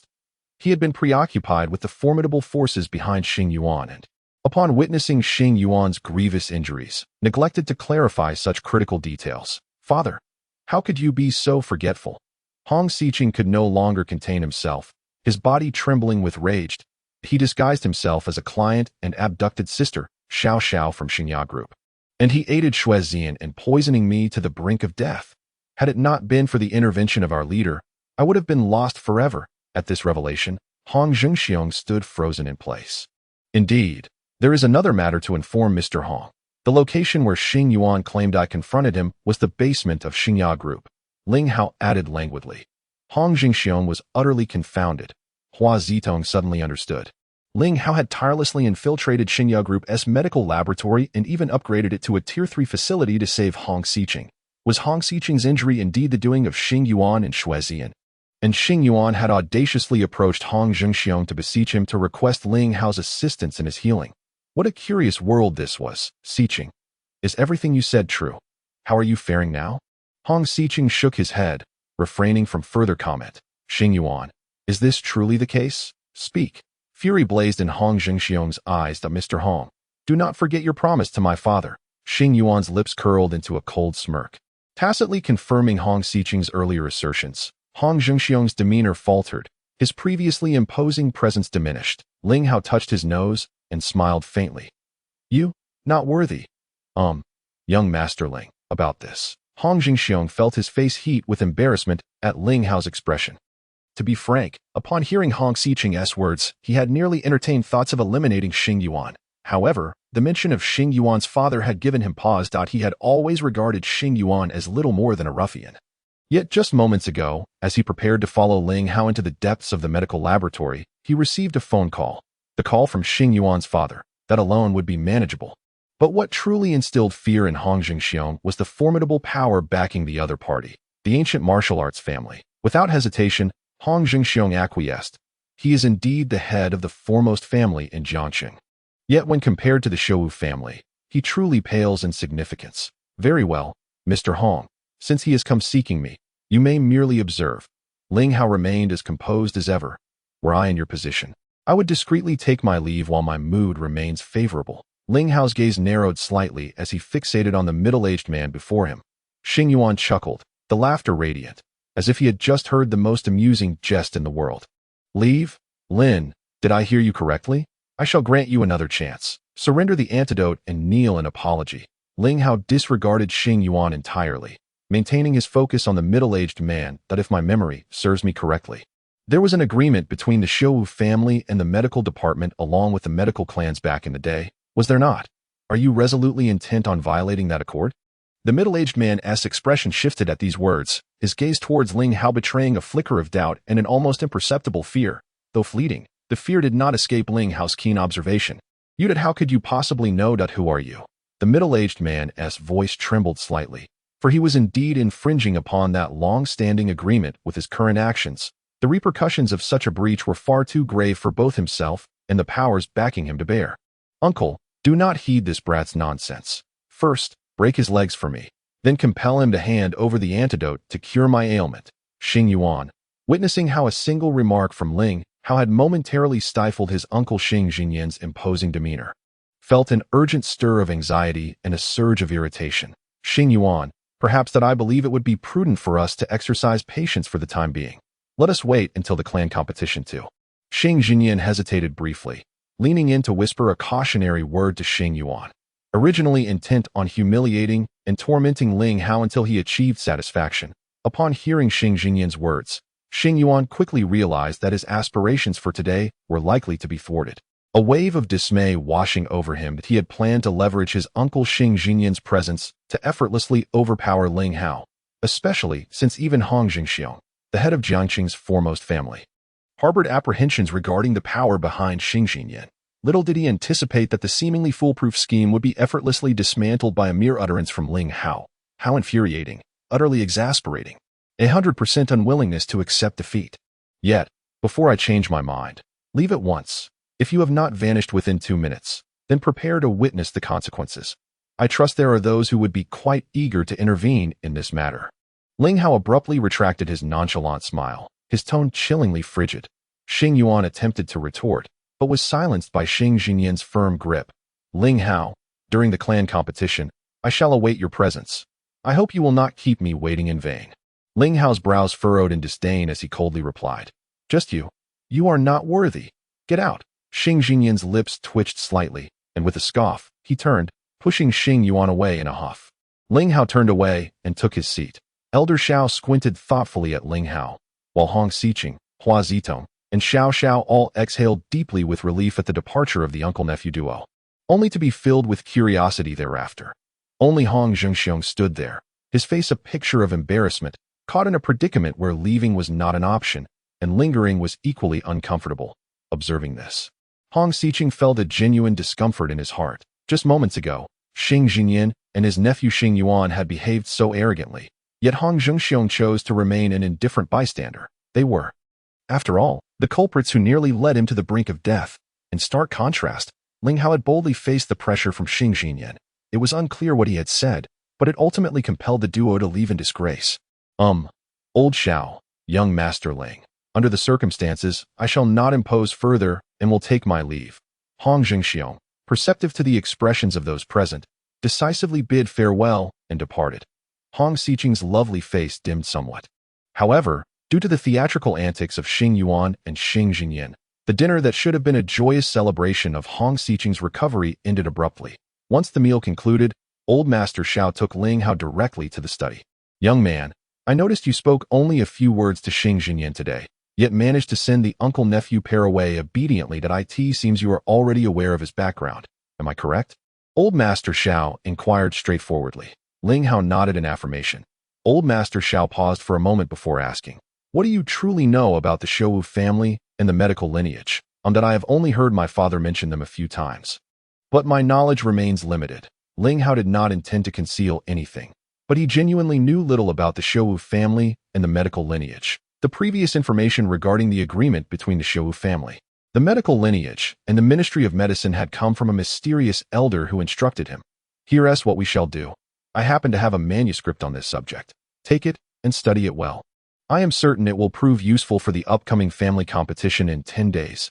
Old Master Xiao declared, retrieving a slightly yellowed, unassuming booklet from a corner of the bookshelf and handing it to Ling Hao. Ling Hao received the manuscript with both hands. Examining it closely, he was thrilled to see the words Family Chronicles written in fine script on the cover. That it felt like a timely gift, akin to rain in a long drought. By the way, young man, I know you will undoubtedly participate in the family competition, and your medical skills have surpassed those of ordinary practitioners by leaps and bounds. However, I must remind you, there are always greater talents, Old Master Xiao said earnestly to Ling Hao. Ling Hao was momentarily taken aback, contemplating for a while before suddenly asking, Old Master, do you know about my parents' past? Upon hearing this, Old Master Xiao's eyes widened in surprise as he fixed his gaze on Ling Hao for a long moment before finally letting out a heavy sigh. To be honest, I am not entirely clear about your parents' situation, but it seems their past may be connected to the Xiao girl as parents. Ling Hao was utterly astonished, incredulously asking, Old Master, are you saying my parents and Xiao Xiao as parents? Indeed, Old Master Xiao affirmed with a nod, continuing, if you truly wish to uncover the truth, pay close attention to the Xiaowu family. The revelation that this matter was related to the Xiaowu family left Ling Hao's heart racing, and he felt a dryness in his throat. 20 years have passed, a full 2 decades.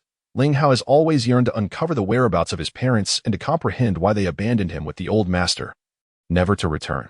Yet, he has consistently found himself devoid of any clues. At last, he has stumbled upon a lead. How can he not be exhilarated? Together with your esteemed elder, we have diligently sought the truth of this matter for 20 years. However, aside from discerning connections to the Xiaowu family, we have been unable to unearth any further information. At this juncture, Old Master Xiao's expression turned somber. Rest assured, my dear elder, now that we have this clue, the subsequent matters shall be entrusted to me. I vow to uncover the truth. After a moment of silence, Ling Hao resolutely declared, Indeed, I have faith that you will surely unveil the truth. Old Master Xiao nodded, patting Ling Hao's shoulder with a heavy hand twice, then added, By the way, do not disclose this matter to Xiao Yadu for the time being. Fear not, elder, I shall handle this, Ling Hao readily assured him. Furthermore, should you encounter Hua Bowen during the family competition, if possible, lend him a helping hand. Old Master Xiao sighed once more. Chapter 69. The predicament at St. Ya Hospital. With all matters settled, Ling Hao departed in his vehicle. In the passenger seat sat Xiao Xiao, her brows slightly furrowed. In the back, Hua Zitong and Hong Xiqing sat hand in hand, gazing at the two in front with smiles illuminating their faces. Ling Hao maintained a calm facade, yet tumultuous waves surged within him. The volume of information was indeed substantial, leaving him somewhat overwhelmed, particularly with the sudden revelation regarding his parents, which left him genuinely astonished. It appears that certain actions must be undertaken. Xiqing, take a good rest at home over the next few days, and do keep an eye on the preparations for the family competition. He dropped off Hong Xiqing and Hua Zidong at the Hong family villa. He made a point to remind them. Hong Xiqing nodded, replying, Rest assured, boss, I will contact you if there are any updates. Hua Zitong cast a contemplative glance at Ling Hao, nodded in acknowledgement, and then departed with Hong Xiqing.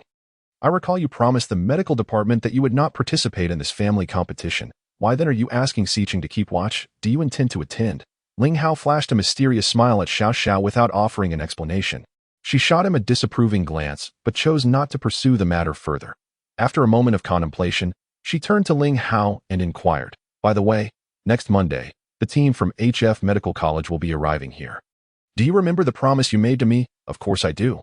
You need not worry about this matter. As long as you are willing, HF Medical College's partner here in the Great Xia Kingdom will undoubtedly be the Xingye Group, and their list of partners will contain only your name. Ling Hao spoke with utmost seriousness and confidence. Upon hearing this, Xiao Xiao appeared momentarily taken aback, gazing at Ling Hao in disbelief, her words hanging on the tip of her tongue. Given HF Medical College's current stance, their visit to Jiangcheng seems solely intended for amicable discussions regarding the preliminary research report Xiao Xiao had previously issued. Naturally, one cannot dismiss the possibility of underlying market assessment intentions. However, Ling Hao so readily concluded that he was confident in persuading HF Medical College to seek a partner. Moreover, is it certain that a collaboration with the Xingye Group is imperative? No, It seems he mentioned that the only partner for HF Medical College in the Great Xia Kingdom could solely be her. Once again, she was taken aback, yet lacked the courage to question it. Could it be that he is about to bestow upon her yet another miracle? This fellow, it appears, has never gone back on his word. Has he? Although she found it difficult to believe, Xiao Xiao ultimately chose to have faith. She believed that Ling Hao would not disappoint her. Are you feeling uneasy? Do you suspect that I am here merely to comfort you with empty words? Ling Hao perceptively sensed Xiao Xiao's doubts and inner turmoil, and with a slight smile, he jestingly inquired. Xiao Xiao shook her head and candidly replied, "No, I trust you. It's just that what you said caught me off guard. So you can consider me a little rascal." Ling Hao laughed heartily, choosing not to pursue the topic further. Yet, in his mind, he was contemplating how to persuade the people at HF Medical College to willingly collaborate with the Xingya group. Relying solely on Xiao Xiao's research report was evidently insufficient. It seemed that he should also test the true capabilities of that 450 points of medical intelligence. Upon returning to Xiao Xiao's residence, she mentioned having some matters to attend to and directly proceeded to her study. Having been entangled in various affairs over the past few days, she had scarcely found time to continue her studies. Now presented an excellent opportunity. With her medical intelligence elevated to 450 points, the numerous medical texts she had previously struggled to comprehend could finally be explored. This time, Ling Hao selected a manuscript left behind by a legendary physician at the pinnacle of the medical realm, immersing himself in its contents. Meanwhile, in the study, Xiao Xiao was fixated on her computer screen, her chin resting on her hands, her delicate brows slightly furrowed. The computer page lingered on the Xinglin ranking. In just a few days, there had been some fluctuations in the rankings, and it appeared rather intriguing. Two unfamiliar names, previously unheard of, had entered the top 10, while the names that had originally occupied the 9th and 10th positions were pushed out. Among the top 10, 5 individuals hailed from the 5 great medical families, while the rest, like Xiao Xiao, were not from medical lineages, but had sustained their rankings through sheer talent. Naturally, there were also enigmatic figures like Isaac, whose identities remained a mystery. Each individual's points were steadily increasing, as everything was gearing up for the impending family competition. If only she could ascertain who had signed up for the contest. Xiao Xiao muttered to herself before closing the Xinglin ranking page and began to busy herself. The past few days had been devoted to facilitating Ling Hao's activation of the Xingya Group Medical Laboratory, resulting in a backlog of matters that needed attention. Neglecting them could lead to complications, particularly concerning with Xingya Hospital, where Vice President Xue Zian, who could once manage some affairs, had now openly opposed Ling Hao, aligning himself against Xiao Xiao and choosing to abandon his responsibilities at the hospital. Everyone was awaiting the outcome of the family competition, with the president of the Medical Association, Hua Bowen, gravely ill. It was naturally impossible for him to continue his role at Xingya Hospital, meaning that the victor of this family competition would essentially become the next president. After all, those eligible to participate were all exceptionally talented individuals in the field of medicine. A true genius must have abundant resources to fully realize their potential. It is not merely financial support that is essential. The most crucial aspect lies in the inheritance and accumulation of medical knowledge. Those who can provide such support are typically members of esteemed medical families. The once promising Xingya Hospital now finds itself lacking direction. Fortunately, the robust management system established over the years has prevented the institution from descending into chaos. However, those with discerning eyes can see that beneath the seemingly stable surface of Xingya Hospital, turbulent currents are stirring. Are you troubled by the affairs of Xingya Hospital? Ling Hao had silently approached Xiao Xiao from behind and, noticing her lost in thought while examining the recent reports from various departments of the hospital, he inquired. Indeed, with the departure of the director and the unreliability of the vice director, what was once a leading entity under the Xingya Group has now become a site of significant risk. Companies that initially sought to collaborate with Xingya Group are now merely observing. Xiao Xiao furrowed her brows tightly, yet she did not conceal anything, divulging the challenges currently faced by Xingya Hospital to Ling Hao in a rush. Even she could not comprehend why the situation had deteriorated so, yet she spoke without hesitation. There was even a hint of anticipation, hoping that Ling Hao might offer a solution to extricate Xingya Hospital from its current predicament. She fervently wished for Ling Hao to assume the role of director.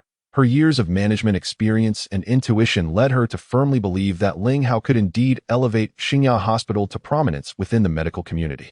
However, the regulations were clear. If Ling Hao did not participate in the family competition and emerge victorious, he would struggle to earn the trust of others, particularly the recognition of esteemed medical families. As the director of Xinya Hospital, lacking both the position of president of the Medical Association and the endorsement of these distinguished families would render his efforts exceedingly difficult. The scorn of the masses alone would be sufficient to stifle him. Wouldn't it? Ling Hao instinctively touched the tip of his nose, nodding thoughtfully. After a moment of contemplation, he suddenly declared, "Leave this matter to me. I can assure you that no disturbances will arise at Xinya Hospital before the results of the family competition are announced."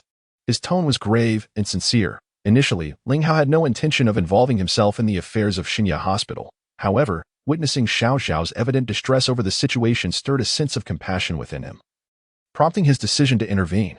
After all, it was merely a matter of lending a hand, since both he and Xiao Xiao were destined to participate in the family competition.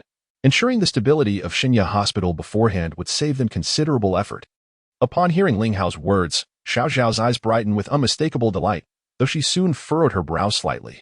"What? You don't believe me?" Ling Hao smiled warmly at Xiao Xiao, his gaze filled with admiration. With a glance and a smile, he captivated all. Xiao Xiao shook her head. "I believe in you. It's just that, given the current state of Xinya Hospital, I suspect someone is deliberately setting a trap. Yet I have no concrete evidence." Ling Hao unceremoniously helped Xiao Xiao rise from her seat in front of the computer, saying meaningfully, "It's late. We should rest." Chapter 70. Konglu Rehabilitation Center. Shuezian looked at the dejected Xing Yuan before him with a sense of frustration, his heart heavy with discontent, in his relentless pursuit to seize control of the medical laboratory within the Xingya group. He exerted tremendous effort, yet time and again, at critical junctures, he found his plans thwarted by Ling Hao's timely interventions. As the scion of the Shui family from the Donghai region, belonging to the Xiaowu clan, he was unable to practice martial arts due to health constraints, a feeling of being regarded as worthless that he had endured far too long. Thus, he immersed himself in the study of medicine, unwaveringly participating in the Wizadimoem project, and tirelessly striving to gain dominion over the medical laboratory. His sole aim was to discover a means to refine his body, enabling him to practice martial arts like others. His journey had been smooth thus far. His medical skills were steadily advancing, and he fortuitously became the sole success of the Wizadimoem project. He envisioned the directorship of Xinya Hospital rightfully belonging to him, and the medical laboratory within the Xinya group beckoning him. Ling Hao's unexpected emergence altered everything. "Ling Hao, once I triumph in the medical family's grand competition, I shall ensure your demise is most ignoble," Shuezian declared with vehement intensity, nearly grinding his teeth to dust. Xiao Xiao was roused from her slumber, stirred by the insatiable cravings within her.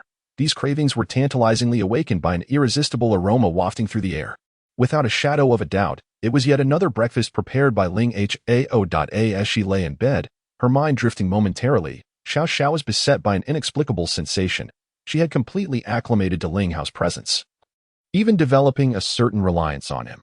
However, the thought that Ling Hao harbored numerous secrets from her, or perhaps things she remained unaware of, filled her heart with discontent, especially when considering exquisite girls like Hong Xiqing and Hua Zito, who, upon merely encountering Ling Hao, were utterly captivated. Xiao Xiao felt a wave of unease wash over her. "Ling Hao, you are mine. You cannot escape," she murmured resentfully as she rose to freshen up. "That tea must be said." This feeling of having meals served to her was undeniably endearing, even for the icy-cold CEO Xiao Xiao. "Today, let us venture somewhere together," she said nonchalantly, sipping on the fragrant porridge. "Is there any way I can decline?" Ling Hao replied, his reluctance palpable as he touched his nose. Xiao Xiao stood gracefully, gliding over to Ling Hao's side, leaning in to softly blow a breath near his ear and teasingly asked, "Am I not worthy of your consideration, accompanied as I am by such beauty?" Ling Hao's body stiffened instantly, inwardly cursing himself for the predicament, but he obediently nodded in acquiescence. "That's more like it. Hurry and change your clothes." Xiao Xiao beamed at his agreement. Rising to tidy herself, Ling Hao was left utterly perplexed by Xiao Xiao's sudden and bewildering behavior, completely at a loss as to what she intended to do. "If anyone dares to call her an ice princess again, I shall surely give them a good thrashing. Who can withstand such flirtation?" Ling Hao wiped his brow, muttering to himself before finally getting up to prepare. When Xiao Xiao drove Ling Hao to their destination, he felt a slight tremor in his heart and cast her a peculiar glance. Unbeknownst to her, Xiao Xiao parked the car and exited first. "What's the matter? Are you unwilling to get out? Would you like me to carry you?" she inquired earnestly upon noticing Ling Hao remained seated. As Ling Hao was about to alight from the vehicle.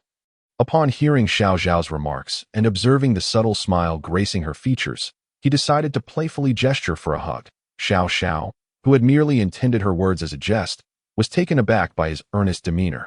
Her cheeks flushing a delicate shade of crimson. With a light scoff, she turned on her heel and walked away. Is this how you wish to play? How naive of you. Ling Hao chuckled mischievously before descending from the car at a leisurely pace. Before him stood one of Jiangcheng's largest sanatoriums, the Kongla Sanatorium, renowned for its care of patients whose ailments had proven resistant to treatment. The defining characteristic of the Kongla Sanatorium was that it only admitted patients who had endured over 2 years of conventional therapies without achieving recovery. With typical treatments having lost their efficacy. In simpler terms, it was a place where one awaited the arrival of death or fate. Consequently, Kongla Sanatorium frequently appeared on the task list of the Xinglin ranking. In this world, while many impoverished individuals could not afford medical care, there were also numerous wealthy individuals who remained unwell despite their means. The Xinglin ranking thus became a beacon of hope for such people. Though Ling Hao had never visited this establishment, he was well acquainted with the name Kongla Sanatorium. In essence, every aspiring physician seeking to ascend the Xinglin ranking or earn bounties through its assignments was familiar with this institution. Could it be that this young lady had taken on a task in hopes of enhancing her standing in the Xinglin ranking? If that were the case, she would certainly require assistance. Observing Xiao Xiao make her way toward the sanatorium, Ling Hao's brows knitted slightly. Upon entering the Konglu Sanatorium, Xiao Xiao did not linger, but proceeded directly to the director's office. Welcome, Miss Xiao," greeted a man in his 30s, sporting glasses, who had been waiting at the door. The moment he laid eyes on Xiao Xiao, he approached her with enthusiasm, his gaze swiftly flicking to Ling Hao. "Ah, this is my fiancé, Ling Hao." Xiao Xiao, perceptive of the inquiry in the man's eyes, promptly introduced, "This is Director Pang Qiong of the Konglu Sanatorium." "Ah, Ling Hao is it, to have won the heart of the esteemed Miss Xiao. You must indeed be quite exceptional. Welcome." Director Pang Qiong warmly grasped Ling Hao's hand. Recognizing the familiarity between Pang and Xiao Xiao, Ling Hao reciprocated with a genial smile. "You flatter me, Director Pang. It is a pleasure to meet you. By the way, Miss Xiao, you are here regarding the previous matter, I presume. My father has been unwell recently, hence I was instructed to await your arrival here," Pang Qiong explained as he ushered Xiao Xiao and Ling Hao into the office. "Director Pang, since we are already acquainted, let us dispense with the formalities. Please take me directly to the relevant area." Xiao Xiao smiled gently at Pang Qiong and made her request known. "Since Miss Xiao has given instructions, I shall certainly comply. Please, follow me." Pang Qiong responded without hesitation, gesturing for them to proceed, leading the way to the inpatient department while engaging in warm conversation with Xiao Xiao and Ling Hao along the way. It must be stated that the Konglu Sanatorium, frequently mentioned in this list of tasks from the Xinxin ranking, is undeniably first-rate in both its environment and facilities. One glance reveals that those fortunate enough to receive treatment here are undoubtedly individuals of considerable means. Under the guidance of Pang Qiong, the trio swiftly arrived at the door of a patient room in the inpatient department. "Xiaozong, you are well aware of the rules here, so I shall refrain from entering. Wishing you the best of luck." Pang Qiong paused at the entrance, turning to face Xiao Xiao with an apologetic smile. "I appreciate your assistance, Director Pang. We shall trouble you later." Xiao Xiao nodded in gratitude, watching as Pang Qiong and Ling Hao exchanged farewells before departing. This Konglu Sanatorium is a subsidiary of the Xingya Group, originally managed by Pang Qiong's father, Pang Shujun. 2 years prior, when Pang Shujun encountered health issues, he entrusted the operation to Pang Qiong. Xiao Xiao provided Ling Hao with this explanation before gently knocking on the door of the patient room. After a considerable pause, there was no response from within, nor any sign of movement. If anticipating this outcome, Xiao Xiao gently pushed open the door, exchanging a knowing glance with Ling Hao before stepping inside. Upon entering the room, Ling Hao was immediately enveloped by a mingling aroma of traditional Chinese herbs and medicinal essence. His expression subtly shifting, a flicker of doubt crossing his brow. On the bed lay a young man, appearing to be around 17 or 18, his complexion haggard as he slept soundly. Beside him, on a cabinet, rested a bouquet of fresh roses and a selection of washed fruits. Xiao Xiao stood at the bedside for a moment before turning her gaze toward Ling Hao. He was surveying the room's arrangement, and upon meeting Xiao Xiao's look, he was momentarily taken aback. "Could you do me a favor? I have been eager to undertake this task for a year, yet I have remained at a loss." "So," Xiao Xiao spoke with genuine sincerity, so heartfelt that it stirred something within Ling Hao. There was something peculiar about her today. She first enticed him into agreeing to come here, and now she was speaking so softly, it was rather strange. Chapter 71. The sweep task. Do you think I am feigning politeness to solicit your assistance in completing this task for the sake of elevating our ranking in the Xinxin list? Upon observing Ling Hao's expression, Xiao Xiao's countenance darkened, and she retorted with irritation, feeling unjustly wronged. So, you perceive me as someone driven solely by profit. I swear to the heavens, I have never thought that way. I merely found your demeanor today rather unusual, and it took me by surprise. Realizing that Xiao Xiao had misunderstood, Ling Hao hastily clarified, then feigned ignorance and asked, curiously, have you accepted a task from the Xinxin list? Identity? Ling Hao raised an eyebrow at her question, then scrutinized the young man on the bed, pondering, he appears to be a martial artist. Could he possibly belong to some martial arts family? Just as Xiao Xiao was about to respond, the door to the patient room was abruptly pushed open, and 5 individuals surged in, 2 elderly and 2 youths, with Pang Qiong trailing behind. The 2 older individuals appeared to be in their golden years, while the 2 younger ones seemed to be in their early 20s. Upon entering, 4 pairs of eyes immediately fixated on Ling Hao and Xiao Xiao, radiating palpable disdain and contempt. Ling Hao distinctly sensed the hostility directed at both himself and Xiao Xiao, and his eyes instinctively narrowed slightly. As Pang Qiong was about to speak, she was abruptly interrupted by a youth with striking features. You 2 have received a mission. Who are you? How dare you entertain such thoughts? His imposing demeanor rendered Ling Hao and Xiao Xiao as insignificant as ants. It's all a misunderstanding.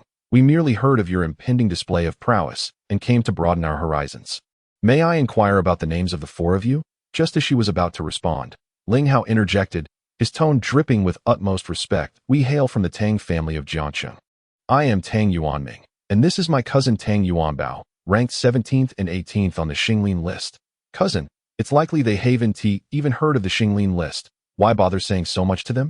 Tang Yuanbao complained to Tang Yuanming, then turned to Ling Hao and said, Hey, kid, if there's nothing going on, you'd better leave quickly. Don't delay our important matters. Xiao Xiao and Ling Hao exchanged glances, both amused. They were from the Tang family, a branch of the esteemed Zhang family of the Central Plains in the field of medicine. It was evident they possessed some pedigree. Otherwise, how could these 2 young men possibly attain such notable ranks on the Xinglin list? Ling Hao squinted, assessing Tang Yuanming and Tang Yuanbao, contemplating the affairs of the Tang family. The elderly man standing beside Tang Yuanming had been scrutinizing Ling Hao and Xiao Xiao, and upon witnessing their unchanged expressions upon hearing the Tang family name, he couldn't help but feel surprised. Following the elder's remarks, the previously arrogant Tang Yuanming fell silent, casting a disdainful glance at Ling Hao before proceeding to examine the unconscious man on the bed, his tone exceedingly domineering, almost impervious to rejection. Xiao Xiao's expression turned icy. Yet, Ling Hao, with a gentle smile, took Xiao Xiao's hand and said softly, Let us go. Since they do not welcome us, we shall explore elsewhere. That's more like it. You should have recognized your place long ago. To think you could pry into the medical arts of the Tang family is truly a delusion. Tang Yuanbao scoffed as he watched Ling Hao and Xiao Xiao depart together.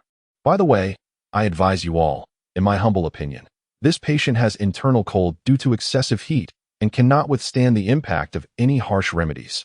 Tang Yuanming, who was examining the patient, let out a cold laugh upon hearing Ling Hao's words. Once Ling Hao had left, he refrained from further mocking. Xiao Xiao was led out of the hospital ward by Ling Hao.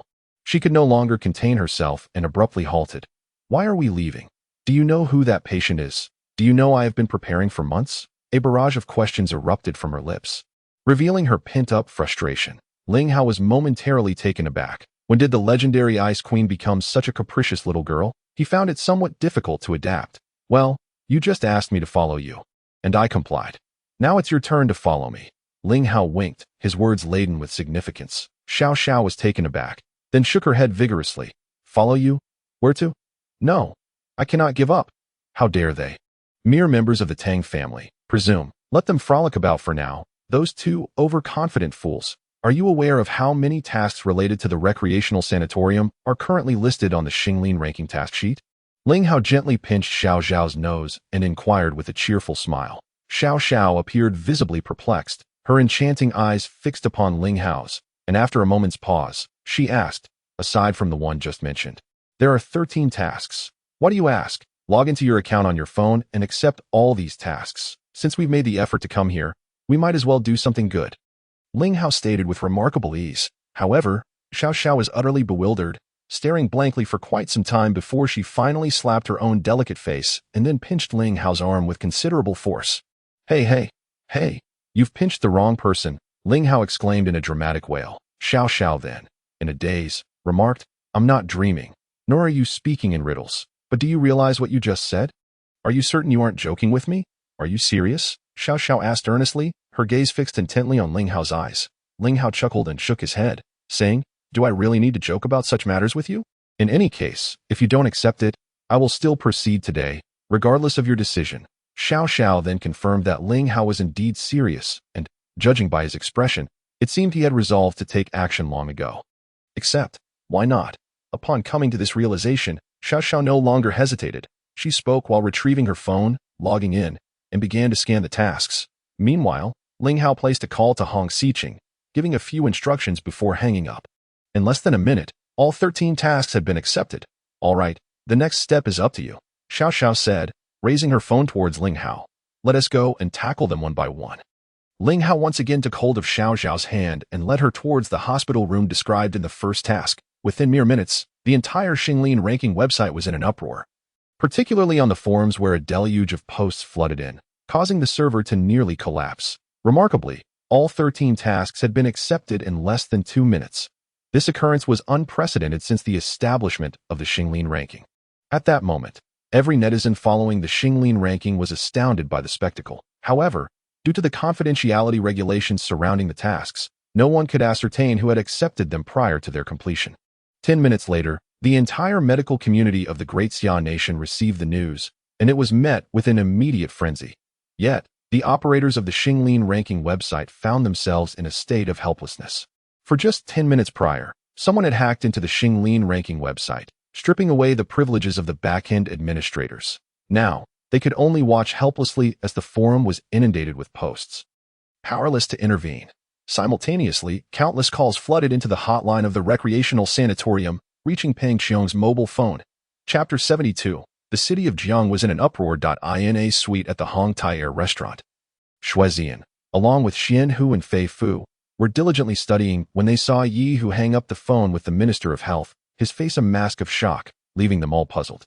When Yi Hu had heard the elder mention this matter over the phone, he initially thought he had misheard, repeating it 3 times before confirming that the elder was not joking, nor had he misunderstood. Yi Hu's remarks extinguished Shuezian's intention to make a phone call, yet ignited the curiosity of those present. Without further ado, they rose and headed towards the outside. It was imperative to reach the Konglu Rehabilitation Center in the shortest time possible. They had to ascertain what precisely had transpired there at the earliest opportunity. This sentiment propelled not only Shuezian and his companions towards the Konglu Rehabilitation Center, anyone in Jiangcheng, especially those within the medical field or concerned with the Xinglin rankings, surged towards the center like a tidal wave at the same moment, with merely a week remaining until the grand competition among medical families. The sudden emergence of an individual capable of sweeping the Xinglin rankings was akin to a comet colliding with Earth in terms of its impact on the medical community. 13 tasks. Not to mention that successfully completing them could potentially catapult one into the top 10 of the Xinglin rankings. The mere audacity and resolve to undertake such a daunting number of tasks was enough to pique everyone's curiosity. Shortly thereafter, traffic data managers noticed a significant increase in vehicle flow on major roads leading to the Konglu Rehabilitation Center, with some intersections experiencing severe congestion, ignorant of the underlying reasons. These data managers promptly reported this peculiar phenomenon to their superiors. The entire Jiangcheng was abuzz with excitement. In contrast, Ling Hao and Xiao Xiao remained in a tranquil atmosphere, having completed 5 tasks. It meant that within the half hour since Xiao Xiao had taken on 13 tasks, which had caused a commotion throughout Jiangcheng, Ling Hao had already healed 5 individuals. All 5 were patients suffering from chronic ailments that could not be eradicated, and had reluctantly transferred to the best rehabilitation center in Jiangcheng for treatment. Yet, in a mere half hour, Ling Hao had completely cured them. Xiao Xiao, following in Ling Hao's wake, was rendered speechless by the astonishing sight. Observing the ease with which Ling Hao operated, she suddenly felt that this man, who shared her days and would eventually become her husband, seemed so unfamiliar, despite her own commendable medical qualifications. Having secured the 6th position on the Xinglin rankings in her early 20s, she had been troubled by a single task on the list for months, only daring to attempt it after thorough preparation. Even then, she had no certainty of success. Yet, Ling Hao, in a state of utter unpreparedness, had accomplished 5 tasks within 30 minutes. Each case he handled was executed with confidence. Every action seemed effortless. She had already placed him on a pedestal of unparalleled genius, yet his performance was a stark reminder of her own limitations. Such a being was almost superhuman. Was the disparity between the 1st and 6th places on the Xinglin rankings truly so vast? Why are you staring at me? Do you think I'm particularly handsome? Causing you to harbor secret affections? Ling Hao playfully tapped Xiao Xiao's forehead, who was lost in thought. Come on, we've completed the 5 most complex tasks. Next, we shall wrap up the remaining 10 within 10 minutes. And then head over to the Tang family to witness the spectacle. Ling Hao spoke with an air of nonchalance. Xiao Xiao was left in stunned disbelief. What? Those were the most complex 5? We're supposed to finish the next 10 in 10 minutes? And still have time to watch a show? She felt utterly despondent. The blow to her morale was overwhelming. Meanwhile, within the confines of the Hong family's villa, Hua Zitong, who was drawing closer to Hong Xiqing, fixed her gaze upon her phone, her expression unusually perplexed. Upon glimpsing the interface of Hong Xiqing's computer, she was momentarily taken aback. Xiqing, what on earth are you doing? Just now, the boss called me and instructed that I should control the back-end management of this website for an hour. The boss truly must be indulging himself. Why bother with such trivial websites? Hong Xiqing grumbled without lifting his head, oblivious to Hua Zitong's demeanor. Hua Zitong was utterly bewildered. Was it really Ling Hao who had tasked Hong Xiqing with the issues surrounding the Xinglin Bang website? A site that was so meticulously safeguarded was, in Hong Xiqing's eyes, merely child's play. What sort of trick was Ling Hao up to? The matter concerning the Kangal Sanatorium stemmed from Ling Hao. Xiqing, come, we must go to the Kangal Sanatorium. Hua Zitong suddenly rose, grasping Hong Xiqing's arm and pulling him towards the exit. Wait, in this sweltering heat, what do we need to go there for? Moreover, the boss instructed that. Hey, why are you snatching my computer? Give it back. Amidst Hong Xiqing's complaints, Hua Zitong seized her computer and dashed outside. At that moment, the director of the Kangal Sanatorium, Pang Qiong, sat in her office, utterly bewildered. Had someone just taken on every task related to the Kangal Sanatorium from the Xinglin Bang task list all at once? Was this some kind of madness? This was undoubtedly a rumor, an outright fabrication intended to mock the Kangal Sanatorium. At the very least, it was a prank aimed at the Xinglin Bang website. Today, the Kangal Sanatorium was as tranquil as ever, aside from Xiao Xiao from Xingya Group arriving with her fiancé for a long-scheduled task. And the 4 members of the Tang family also coming to claim that same task. There were no other anomalies whatsoever. Who could possibly be playing such a joke? Could it be the 2 brothers from the Tang family? How could I have nearly forgotten? Such a significant matter must be reported to the higher-ups immediately. After a moment of stunned silence, Pang Qiong suddenly slapped her forehead, muttering to herself, just as she picked up the phone. She recalled that Xiao Xiao was present, and set the phone down once more. They say that those close to the water enjoy the moonlight first.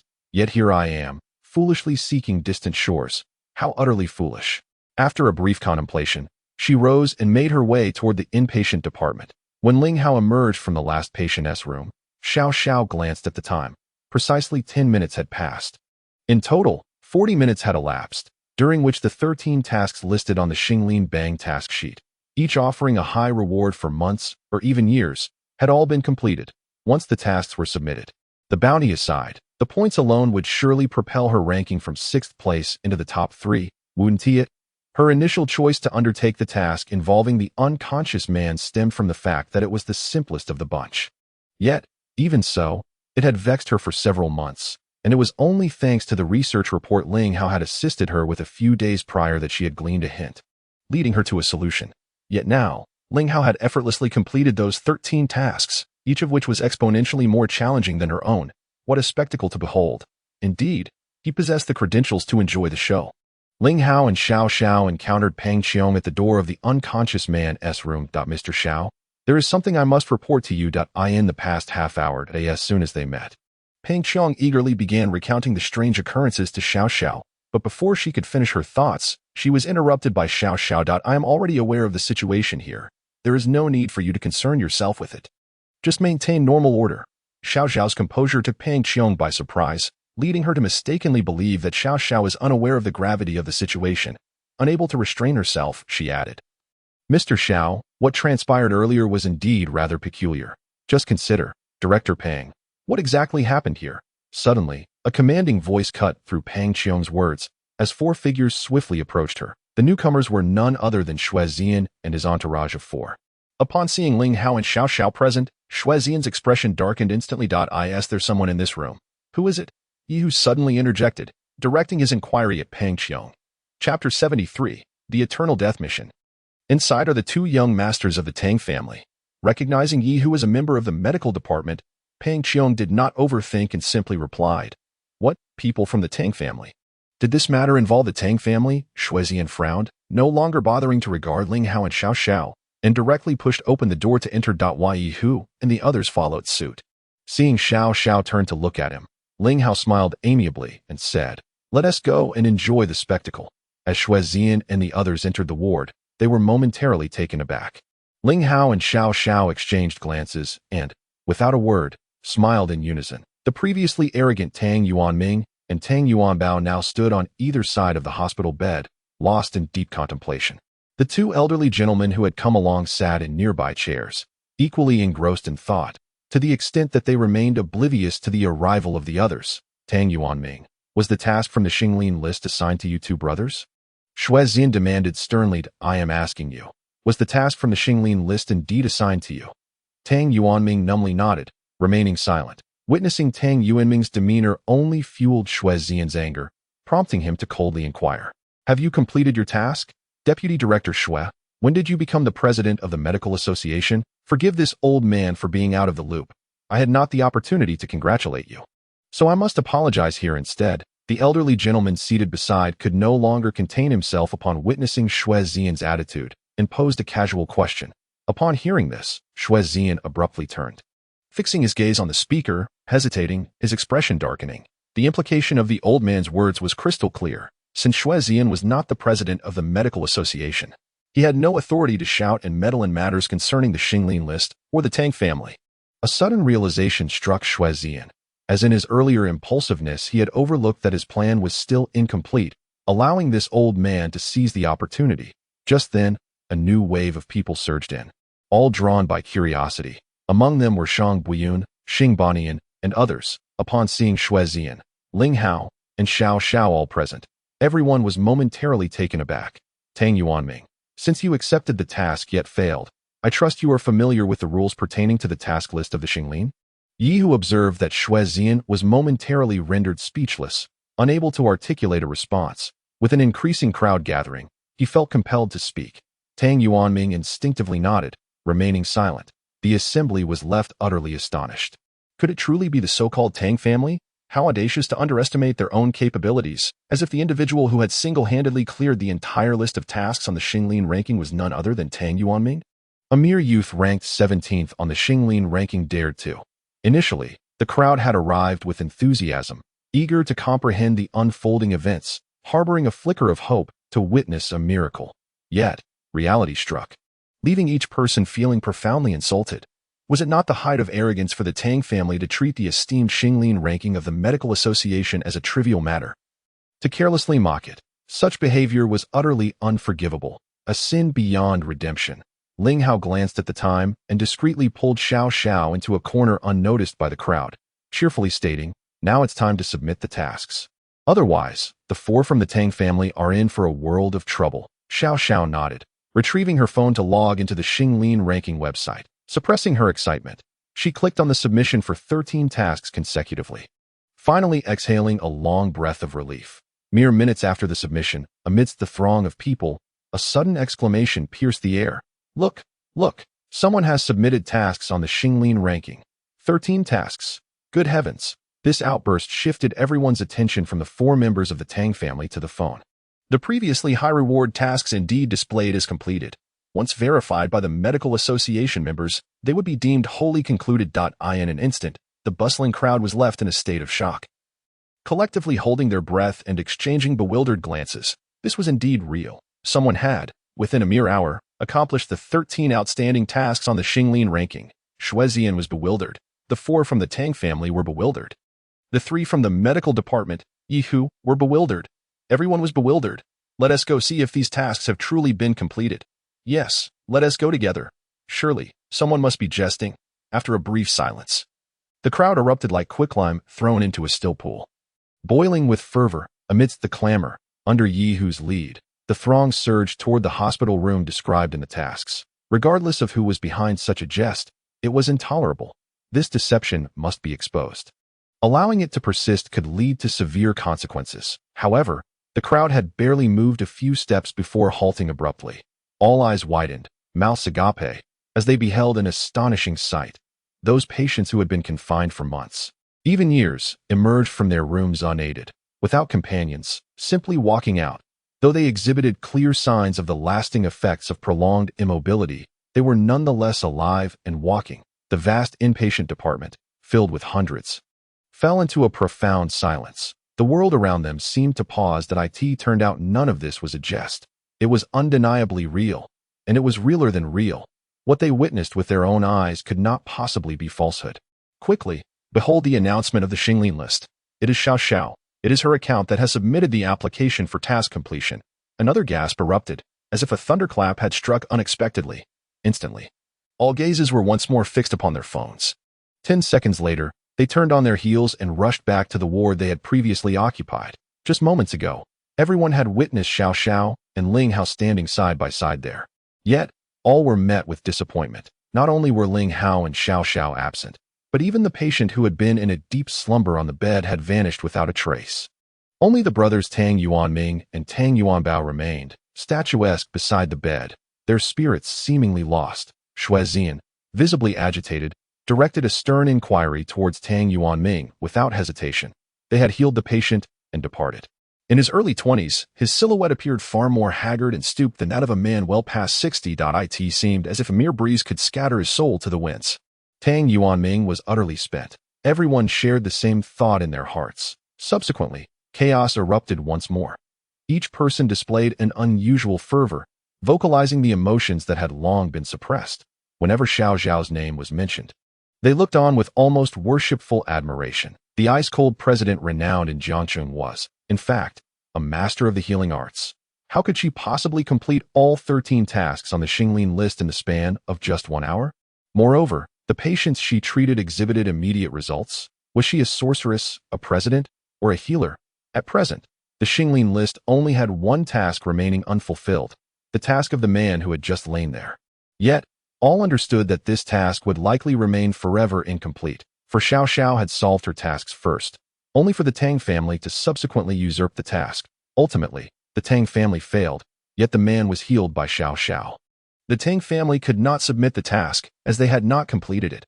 Xiao Xiao, too, was unable to submit hers, for she had never accepted the task. Thus, a dead task was permanently inscribed on the Xinglin list.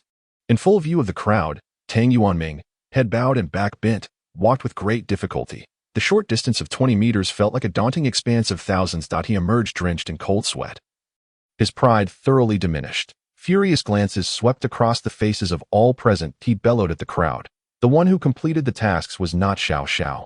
It was that scoundrel Ling Hao. Chapter 74. Do you like her?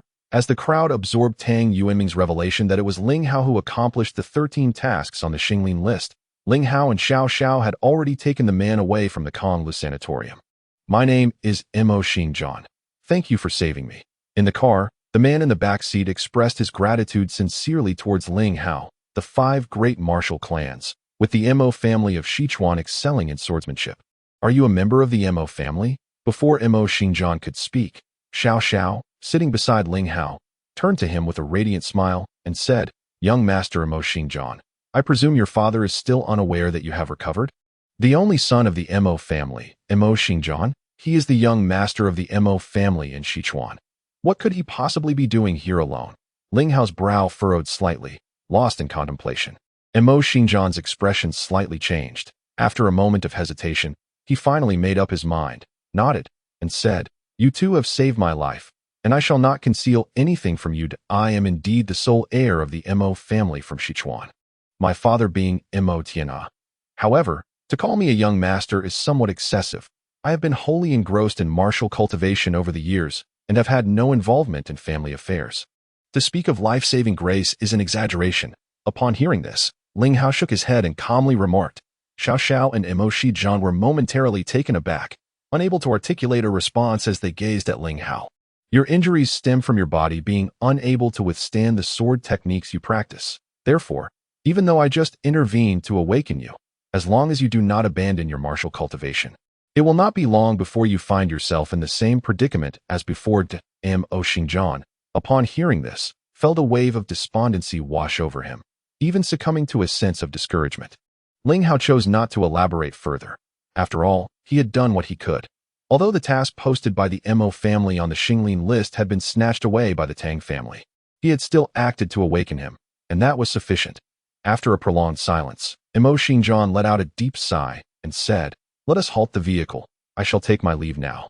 Ling Hao remained silent, applying the brakes and stopping by the roadside.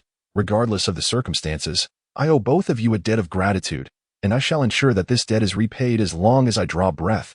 After solemnly bidding farewell to Ling Hao and Xiao Xiao, Mo Shijian exited the vehicle and departed. Once the car was in motion again, neither Ling Hao nor Xiao Xiao spoke. Neither took particular notice of Mo Shijian.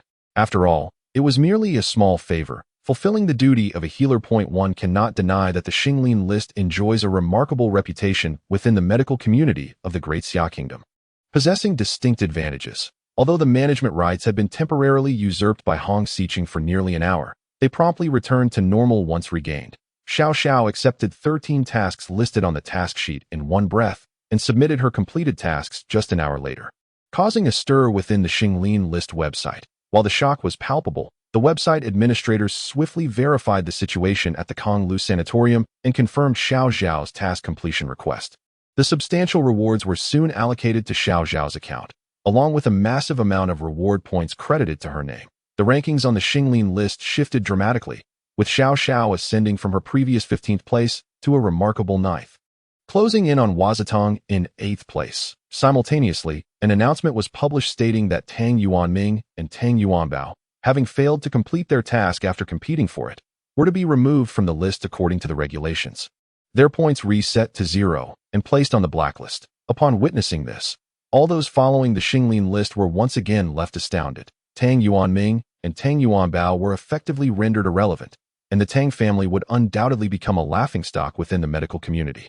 What struck fear into the hearts of many was Xiao Xiao's ranking on the Xinglin list. The rankings updated tirelessly, yet those placed within the top 20 seldom experienced significant shifts. The top 10 positions were particularly stable, as rankings, in a sense, also reflected an individual's medical skill level. Hence, tasks from the Kongla Sanatorium had long gone unclaimed. Thus, Xiao Xiao and the members of the Tang family have set their sights on the relatively straightforward task of awakening the Mo Xing sword. At this moment, Xiao Xiao has astonishingly completed 13 tasks in the span of just 1 hour, propelling her to the 3rd position on the leaderboard, an almost miraculous feat. Has she perhaps encountered some fortuitous opportunity? Or has she been deliberately concealing her true capabilities all along? Although Tang Yuanming claimed at the Kongla Sanatorium that it was not Xiao Xiao but Ling Hao who completed the tasks, no one believed him. Everyone leaned towards the notion that Tang Yuanming was merely attempting to save face after his defeat by belittling Xiao Xiao's abilities. Who is Ling Hao, after all? A nameless individual on the Xinglin leaderboard completing 13 tasks in one go? Absurd. As Huazitong and Hong Xicheng drove towards the Konglu Sanatorium, they too were taken aback by the series of upheavals on the Xinglin leaderboard, so much so that Huazitong, who had initially been eager to investigate further, found herself stopping the car by the roadside. Zitong, Xiao Xiao truly is remarkable. When she finally makes a move, it is nothing short of astonishing. Had it not been for the other task being snatched away by the Tang family, her ranking would likely have surpassed yours. Hong Xicheng exclaimed, his excitement evident as he clutched his laptop. Hua Zidong remained silent, still grappling with the reality of the situation. Xicheng, can you take me to find Xiao Xiao and Ling Hao? Based on her previous understanding of Xiao Xiao, it was highly probable that Ling Hao was behind this turn of events. However, Hong Xicheng blinked thoughtfully at Hua Zitong. She was already aware that Ling Hao was the top contender on the Xinglin leaderboard. Isuk Ruepu. Now, with Ling Hao assisting Xiao Xiao to elevate her ranking to 9th place, it was entirely within reason. What puzzled her was why Ling Hao had chosen to elevate her ranking to 9th without jeopardizing Hua Zidong. Was it mere coincidence or a deliberate act? Moreover, As Hua Zedong focused solely on finding Xiao Xiao and Ling Hao, one could not help but wonder how she would react upon discovering the truth. Would she harbor any feelings towards Ling Hao? Most importantly, the thought that Ling Hao had previously rejected her confession, yet was now so devotedly assisting Xiao Xiao, felt like a thorn in Hong Xiqing's heart, shaking her head to dispel such thoughts. She retrieved her phone and dialed Ling Hao's number. "Boss, where are you? Zedong wants to see you and your sister-in-law." As soon as Ling Hao answered the call, Hong Xiqing bluntly stated her purpose. On the other end, Ling Hao paused for a moment, but then readily disclosed his current location before hanging up at Xiao Hospital. Once the call was terminated, Xiao Xiao gazed thoughtfully into his eyes and inquired, "How do you plan to explain this to Zitong and Xiqing?" Ling Hao rubbed the tip of his nose, hesitating. There was no need to explain anything to Hong Xiqing. She was already aware of his other identity and could naturally deduce that everything was likely connected to him. The crucial matter lay with Hua Zedong. How should he articulate the situation to her? Should he conceal the truth or be forthright? If he chose honesty, would it bring trouble to Xiao Xiao? After all, Hua Zedong had the backing of the Hua family and the president of the medical association, Hua Bowen. Although Xiao Xiao and Hua Zedong share a close sisterly bond, the significance of the rankings inevitably intertwines with matters of family and honor. A moment's carelessness could very well lead to a rift born from emotional imbalance. Observing Ling Hao's demeanor, Xiao Xiao couldn't help but cast him an exasperated glance and inquire, "Do you have feelings for Zitong?" Ling Hao, taken aback, stared at Xiao Xiao for a moment before shaking his head and replying, "She is indeed a lovely girl, but compared to you, she falls just a tad short, so you need not worry about that." "How vain and self-indulgent," Xiao Xiao retorted softly, her cheeks tinged with a blush. "Oh dear, big guy, if you dare to say that in front of Zitong, you are doomed." Hong Xiqing's voice suddenly echoed from outside, causing Ling Hao's expression to shift dramatically. Chapter 75. Taking you as my mentor. Hua Zitong and Hong Xiqing entered the office where Ling Hao and Xiao Xiao were situated. Walking side by side, Hong Xiqing covertly glanced at Hua Zitong, relieved to see that her expression remained unchanged despite Ling Hao's previous comment. "Sister Xiao Xiao, I've come to seek your brother-in-law's advice on something." "You wouldn't object, would you?" Hua Zitong stated directly, deliberately enunciating the term brother-in-law. Xiao Xiao responded with a charming smile, gesturing towards Ling Hao. "He is right here. Feel free to ask." Hua Zitong's gaze shifted to Ling Hao, sharp and tinged with a hint of melancholy. After posing her question, she fixed her expectant gaze upon him, eagerly awaiting his response. Ling Hao remained internally conflicted. Hua Zitong, perceptive to his hesitation, earnestly declared, "I wish to hear the truth. If you find it inconvenient to share, then let it be. Very well. I can divulge that I was responsible for the matters concerning the Xing Lin rankings today. And I also had a hand in the rehabilitation center's affairs, all while adhering to the foundational principles of medicine and lending Xiao Xiao a helping hand." Ling Hao exhaled in one breath, then settled onto the sofa. Observing Hua Zitong with a composed demeanor to his surprise, Hua Zitong's lovely face displayed little astonishment. She merely stared at him in a daze for a while before shifting her gaze to Hong Xichun. "Xichun, you mentioned you had become his sidekick. Is that true?" Hong Xichun, momentarily stunned, nodded in affirmation. Hua Zitong then turned to Xiao Xiao, resolutely asking, "Sister Xiao Xiao, given our many years of sisterhood, could you assist me with a favor?" Xiao Xiao was taken aback, uncertain of Hua Zitong's intentions, yet she stepped forward to grasp her hand, smiling brightly as she inquired, "Speak up. What assistance do you seek from your sister?" "I wish to take my brother-in-law as my mentor. He will undoubtedly refuse, so you must help me." Xiao Xiao's response was firm. Both Hong Xichun and Xiao Xiao were momentarily stunned, their gazes fixed on Hua Zitong, unable to process her request. The moment Hua Zitong had asked Hong Xichun about being a sidekick, Ling Hao had already sensed something amiss. Now, upon hearing her desire to take him as her mentor, he felt overwhelmed. Xiao Xiao, equally incredulous, instinctively turned to Ling Hao. "No, I cannot agree to this. Sister Xiao Xiao, please help persuade your husband." Hua Zitong suddenly donned a pitiful expression, her tone imbued with an extraordinary gentleness. Ling Hao felt a shiver run down his spine. Hua Zitong was truly a master at playing with emotions. Xiao Xiao was rendered speechless, astonished by the scene before her. To act coy, indeed, a privilege reserved for the most enchanting of beauties. Especially when someone as stunning as Hua Zitong displayed such charm, it could be utterly disarming.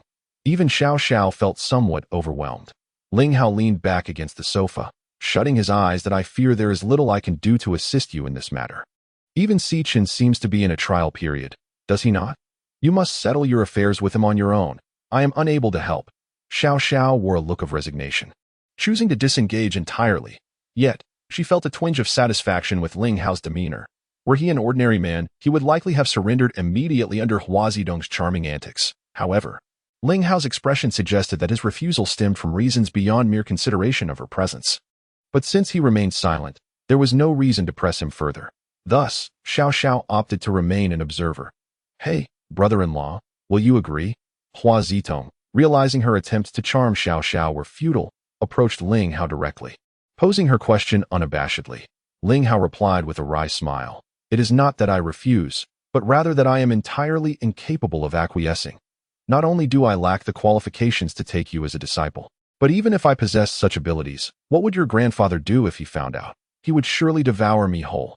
Therefore, it is out of the question. Hua Zidong's face fell, her eyes glistening with unshed tears. As the eldest daughter of the Hua family, she had been cherished since childhood and had never encountered such a blunt refusal. The sense of grievance surged within her like a tidal wave. Since you and Xiao Xiao are close friends, then you and I are also good friends.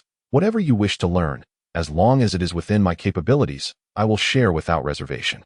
Would that be acceptable? Ultimately, Ling Hao could not withstand the poignant appeal of Hua Zitong's distress and proposed a compromise. All right, it is settled. Hua Zitong had eagerly awaited Ling Hao's words, her face lighting up with joy. Observing the swift transformation of Hua Zitong's expression, Ling Hao felt as though he had unwittingly fallen into a trap she had meticulously set. Xiao Xiao glanced at Ling Hao in surprise, hesitating to speak but ultimately choosing silence. Even Hong Xiqing, who had been quietly observing the unfolding events, was momentarily taken aback. Are you planning to participate in the grand competition of medical families? Hua Zidong inquired, her delight palpable upon hearing Ling Hao's agreement to teach her medical skills. I would indeed like to partake, but as you know, the competitors in the grand competition of medical families are either heirs to medical lineages or must rank within the top 10 of the Xinglin list. Someone of my humble caliber is unlikely to qualify. Ling Hao wore a look of helplessness, and even Hong Xiqing and Xiao Xiao were almost convinced by his words, unaware of Ling Hao's other identity. Hua Zitong accepted his statement as the truth and did not exhibit excessive surprise. After gazing at him thoughtfully for a moment, she suddenly remarked, "It would be such a pity if you do not participate." Ling Hao raised an eyebrow, an unusual glimmer flashing in his eyes as he asked meaningfully, "What would be so regrettable? Is there a reward beyond the customary practice of the victor joining the medical association?" Hua Zitong shook her head, hesitating for a moment before speaking. Although this competition is merely a preliminary round, the Hua family, as the host, has decided to offer the precious dragon saliva ice as the reward for the first place, along with the privilege of entering the wild dragon valley. Upon hearing this, Ling Hao and Xiao Xiao exchanged glances, their expressions shifting dramatically. Ling Hao's pupils involuntarily widened as he fixed his gaze on Hua Zitong, asking, "Are you certain the reward includes dragon saliva ice, and that we will also have the opportunity to enter the wild dragon valley?" Hua Zitong, taken aback by Ling Hao's unusual demeanor, paused briefly before nodding and responding. Though it has not been officially announced yet, it is practically confirmed. Realizing he had overreacted, Ling Hao cleared his throat to mask his embarrassment. After Hua Zitong spoke, a hint of sadness appeared on her delicate face. Ling Hao, Xiao Xiao, and Hong Xiqing were momentarily taken aback. After a brief silence, Hua Zitong nodded and continued, "You are aware that my grandfather has been bedridden for 3 years now, and his health has been deteriorating." At this point, tears glistened in her enchanting eyes. Ling Hao's heart stirred slightly, recalling a conversation with Elder Xiao not long ago. "Zitong, Xiqing, why don't you both come to my house tonight? Let us have a good gathering among us sisters." Xiao Xiao invited eagerly. Before Hua Zitong could respond, Hong Xiqing clapped his hands in delight. "Wonderful. I was worried about how to persuade Sister Xiao to let me join for a meal. And here you are, suggesting it. Join for a meal?" Hua Zitong, puzzled by Hong Xiqing's comment, found it hard to comprehend why dining at Xiao Xiao's house would pose such a challenge. Hong Xiqing cast a mischievous glance at Ling Hao, choosing not to elaborate further. Realizing both Xiao Xiao and Hong Xiqing were looking at him, Ling Hao knew he could not evade the situation any longer, and thus declared, "Since you are all good friends of my dear Xiao Xiao, I shall treat you to dinner." Chapter 76. Staying at my place temporarily, as it was Saturday, neither Xiao Xiao nor Ling Hao had pressing matters to attend to, so after lingering for a while at Xinghua Hospital, they decided to leave early. "Isn't the brother-in-law treating us?" Why are we at the supermarket? Hua Zitong queried, perplexed, as she watched Ling Hao park the car in the underground garage of the supermarket. Upon hearing her question, Hong Xiqing and Xiao Xiao could hardly contain their laughter, especially Hong Xiqing, who burst into hearty guffaws. Ling Hao, displaying an air of nonchalance, began walking toward the supermarket while Hua Zitong looked on. Bewildered at Xiao Xiao and Hong Xiqing, you can't treat without first buying ingredients, can you? Come on, tonight you'll be with Sister Xiao, and I guarantee you'll taste exquisite delights. Hong Xiqing pulled Hua Zitong along. Following Ling Hao into the supermarket while speaking mysteriously, are you suggesting that if brother-in-law is treating, he will personally cook for us? Are you sure his cooking is edible? Hua Zitong finally pieced together the situation, questioning why, despite Ling Hao's claim of treating, they were still at the supermarket to buy groceries. Yet, looking at Ling Hao, a strapping young man, she found it hard to envision whether his culinary skills would be satisfactory. And even as she noticed Hong Xiqing's devilish grin, doubts began to creep in about whether this was all just a prank at Ling Hao's expense. Alas, Zitong, you ought to refrain from such fanciful musings. However, should we visit Sister Xiao Xiao's abode, it may very well intrude upon her private life. Hong Xiqing cast a knowing glance at Xiao Xiao, murmuring suggestively, you mischievous girl, if you continue to speak so indiscreetly, beware that your dinner may be ruined. Upon hearing Hong Xiqing's playful banter, Xiao Xiao's fair complexion flushed crimson, and she shot her a glare. Hua Zitong, noticing the unmistakable shyness on Xiao Xiao's face, could not suppress her curiosity and inquired, has Sister Xiao Xiao already moved in with her brother-in-law? What are you thinking? Don't listen to Xiqing's nonsense. He is merely staying at my place temporarily. Xiao Xiao's cheeks grew even rosier at Hua Zitong's question. She wished to explain, but felt her words would only worsen the situation. So she opted for silence. Oh, so it's just a temporary arrangement at your place. Hong Xiqing and Hua Zitong exchanged glances and simultaneously emphasized the words staying at your place with a pronounced emphasis. Xiao Xiao was rendered speechless, shaking off Hua Zitong's hand in irritation, striding forward a few steps to walk alongside Ling Hao. Behind them, Hong Xiqing and Hua Zitong erupted into laughter without restraint when Ling Hao presented the meticulously prepared dinner at the table. Hua Zitong was utterly astonished. Even Xiao Xiao and Hong Xiqing, who had previously sampled Ling Hao's culinary skills, were taken aback by the array of dishes he had conjured. Boss, I suddenly feel that fate is exceedingly unjust. Hong Xiqing complained while devouring her meal with gusto. Oh, really? Ling Hao observed the three beauties indulging themselves without reservation, feeling a genuine sense of joy, although he was quite confident in his culinary prowess. The affirmation from others was a distinctly different sensation. Of course it is. Hong Xiqing nodded earnestly, then sighed dramatically, adopting a tone of a wronged woman. Why is it that Sister Xiao Xiao is so fortunate, having such a wonderful man whisked away by you? Ling Hao is utterly speechless. Just eat. Such exquisite food should not be silenced by your chatter. Xiao Xiao promptly thrust a morsel of food into Hong Xiqing's mouth. Hua Zitong, with a graceful smile, suddenly interjected, well, Sister Xiao Xiao, after this meal with your brother-in-law, we may find ourselves lacking an appetite for anything else, perhaps when you see me again in a few days. I shall be utterly famished. What shall we do then?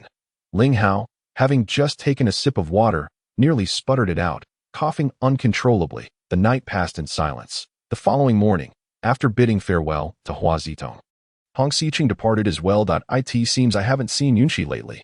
Where has she gone? Ling Hao suddenly asked Xiao Xiao. Xiao Xiao shot Ling Hao a sidelong glance. Why, do you miss her after just a few days? She has gone to Sichuan to assist with the arrangements for the noble family's competition. You shall see her very soon. Ling Hao was momentarily at a loss for words, unsure of how to respond. Meanwhile, Xiao Xiao poured a glass of water and handed it to Ling Hao. There's something I need to tell you, but please do not be upset.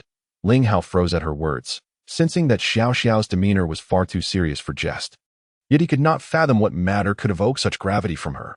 Ling Hao could not help but smile, as all his doubts dissipated in an instant. He gently remarked, if it has been given, then so be it. After all, while the Tianwang life-protecting pill is indeed precious, it must serve its purpose in a couple of days. I shall concoct a few more for you. Upon hearing this, Xiao Xiao felt her previous worries vanish. Yet she hesitated and asked incredulously, you can now refine the Tianwang life-protecting pill? When Ling Hao shook his head, Xiao Xiao finally breathed a sigh of relief. However, the next words from Ling Hao left her utterly astounded. The effects of the Tianwang life-protecting pill are not ideal enough. I shall prepare a few with better efficacy for you. Ling Hao was not merely boasting to curry favor. ever since his medical intelligence stabilized at 450 points. Concocting pills such as the Tianwang life-protecting pill had become a trivial matter, as it only required medical intelligence around 300 points. Yet, prior to the alchemical process, he was still concerned about another matter. To his surprise, Xiao Xiao shook her head. Observing Ling Hao's puzzled expression, she calmly stated, "I will participate in the medical family grand competition, but not as a contestant." Ling Hao was even more bewildered, gazing at Xiao Xiao with a look of confusion, awaiting her further explanation. "All along, my commitment to managing the Xingya group while diligently studying medicine, and even striving to complete the tasks of the Xinglin list, was not driven by the pursuit of fame or fortune, but rather to validate my own capabilities." Xiao Xiao spoke with tranquility yet unwavering conviction. "Your dedication to medical research is merely a hobby. Then why did you accept the task from the Xinglin list yesterday, if not to enhance your ranking and secure a place in the competition?" Ling Hao was thoroughly taken aback by Xiao Xiao's words. Struggling to grasp the implications, the rankings on the Xinglin list not only represented each individual's medical prowess but also signified fame and fortune. Yet, Xiao Xiao, despite her relentless pursuit of medical knowledge, was not motivated by such aspirations. Gaining qualification for the medical family grand competition would undeniably elevate her status in the medical community, regardless of the outcome. Yet Xiao Xiao seemed indifferent to this. Just the day before, he had been contemplating assisting her in improving her ranking to ensure her participation, only to realize he had misinterpreted her intentions. How embarrassing. Noticing the rapid changes in Ling Hao's expression, Xiao Xiao seemed to catch a glimpse of his thoughts and suddenly grasped his hand. "How? I understand that all you do is to assist me, and for that, I am truly grateful. So please, do not blame yourself. Rather, I feel it is imperative that I participate in this grand competition." Ling Hao felt the delicate smoothness of Xiao Xiao's hand, which sent his heart racing, and it took him a while to regain his composure. Recognizing that Xiao Xiao was indeed intent on participating in the medical family grand competition, he soon found solace after a brief moment of daze. Although Xiao Xiao was determined to take part, she became invigorated upon hearing Ling Hao mention a collaboration with HF Medical College. "Are you so certain that the expert team from HF Medical College will indeed come to negotiate a partnership with Xingya Group?" Her question was laced with palpable disbelief. Ling Hao, however, responded with a mysterious smile, saying, "Rest assured about this matter. I know those old fellows all too well. If it weren't for the sake of seeking collaboration, they would not come running here." Upon hearing this, Xiao Xiao slightly furrowed her delicate brows, and, gazing intently into Ling Hao's eyes, inquired, "Those old fellows, are you quite familiar with them? Do you already know who is coming?" Chapter 77, The Athena Project. Ling Hao, realizing that Xiao Xiao had discerned a flaw from his mere words, couldn't help but let out a bitter smile, that he awkwardly replied, "Well, didn't I just hear you mention it the day before yesterday?" Xiao Xiao scrutinized Ling Hao for a moment, and upon hearing his response, understood that he was still reluctant to reveal the truth to her, so she decided not to press further. However, despite his verbal dismissal, Ling Hao did not underestimate the gravity of the situation. Once Xiao Xiao stepped out, he swiftly slipped into the study. First, he called Hong Shao, requesting her to gather information on the members of the HF Medical College expert group who were set to visit. After hanging up, Ling Hao accessed a website from memory, logging in with a string of credentials, and began to peruse the information at a rapid pace. He immersed himself in this task for an entire day, neglecting even to prepare lunch. Around 2 in the afternoon, Hong Shao sent over a compressed file and, after notifying Ling Hao of its arrival, hung up without further inquiries. Upon decompressing the file, Ling Hao was taken aback. It was a staggering 3 gigabytes. As he examined the contents, a confident smile crept across his face. When Xiao Xiao returned, she found Ling Hao engrossed in his computer in the study. She approached quietly, and Ling Hao, oblivious to her presence, had already lost the smile that had lit up his face earlier. His brows were now tightly knit, a visage of solemnity. Upon noticing Ling Hao's expression, Xiao Xiao felt a sudden jolt of surprise and shifted her gaze to the computer screen. Instantly captivated by the displayed information, "Where did you obtain this data?" she asked, unable to contain her curiosity and astonishment any longer. "Take a look at these documents. They may prove beneficial for our future collaboration with HF Medical College." After a lengthy pause, Ling Hao replied evasively, "Moreover, please keep this information confidential, especially from the pharmaceutical department, for it could potentially incite a tempest in the medical community." Xiao Xiao was taken aback by the seriousness of Ling Hao's words. After stealing a glance at him, she refrained from probing further and instead settled into the chair he had recently vacated. Engrossed in her examination, Ling Hao stood behind her, observing her somewhat frail form. A pang of heartache washing over him as he felt an urge to embrace her. Yet, as he opened his arms, hesitance held him back. They both paused momentarily, caught in the moment. Why don't you take a look first? I'll go prepare some dinner. Ling Hao awkwardly chuckled, seizing an opportunity to excuse himself. Xiao Xiao watched Ling Hao's retreating figure, her heart racing with tumultuous emotions. What was he truly concerned about? Was he afraid that I might become a burden? What troubles does he harbor that he cannot share with me? By the time Ling Hao prepared dinner, Xiao Xiao remained absorbed in the materials. You don't have to exert yourself so much. Do you? Let's eat first. Ling Hao firmly shut the screen, unceremoniously pulling Xiao Xiao to the dining table. They dined on the nourishing meal prepared by Ling Hao. Xiao Xiao was suddenly overcome by an inexplicable sense of gratitude. Thank you, she said earnestly, her eyes glistening with unshed tears as she looked at Ling Hao. Only after perusing the materials did she faintly discern the concerns lingering in Ling Hao's heart. Relying on her intuition, Xiao Xiao was nearly certain that with these documents in hand, the prospect of establishing a collaborative intention with HF Medical College was no longer a distant aspiration. However, from the same materials, Xiao Xiao also uncovered some significant information. HF Medical College appeared to be undertaking a project related to the modification of human genes, yet, for reasons unknown, this initiative was currently in a state of suspension. This revelation troubled her greatly. She believed Ling Hao must have already been aware of this, yet he had never broached the subject with her. Do we still need to say thank you between us? After all, you are my fiancée. Ling Hao chuckled lightly. There are certain matters I wish to shoulder alongside you, rather than allowing you to bear the burden alone. Do you see me as a hindrance in your life?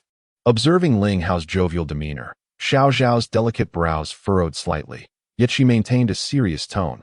Ling Hao's smile faded, and his expression shifted. He understood all too well how deeply hurtful it must be for a strong woman like Xiao Xiao to perceive herself as a burden.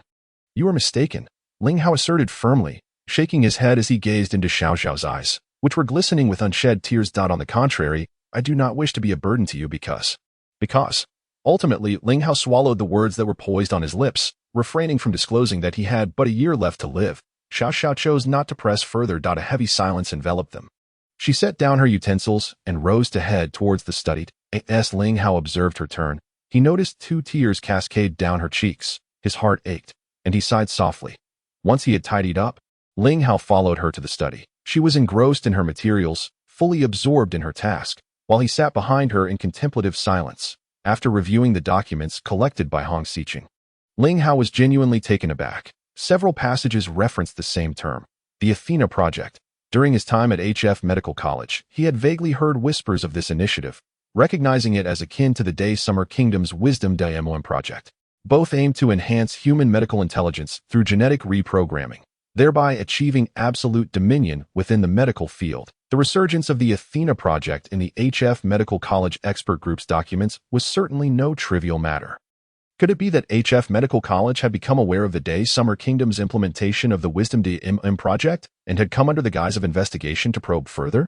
Ling Hao found himself uncertain, as the information he possessed regarding the Athena Project was still far too limited. By the time Xiao Xiao finished reviewing all the materials, it was approaching midnight.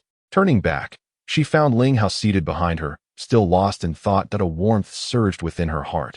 It was indeed a comforting thought that a man would choose to accompany her in such a manner. Let us take a rest, Xiao Xiao said softly as she rose to Good night.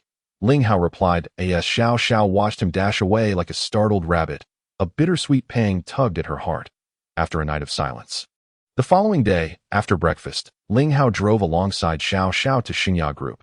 According to their prior discussions, the expert team from HF Medical College was scheduled to arrive at 9:30. Before that, Xiao Xiao had several matters to attend to, and naturally, Ling Hao also needed to make some preparations. After all, with old friends traveling across oceans to be here, it would be insincere not to make adequate arrangements. Just as Ling Hao was finishing his preparations, his phone suddenly rang.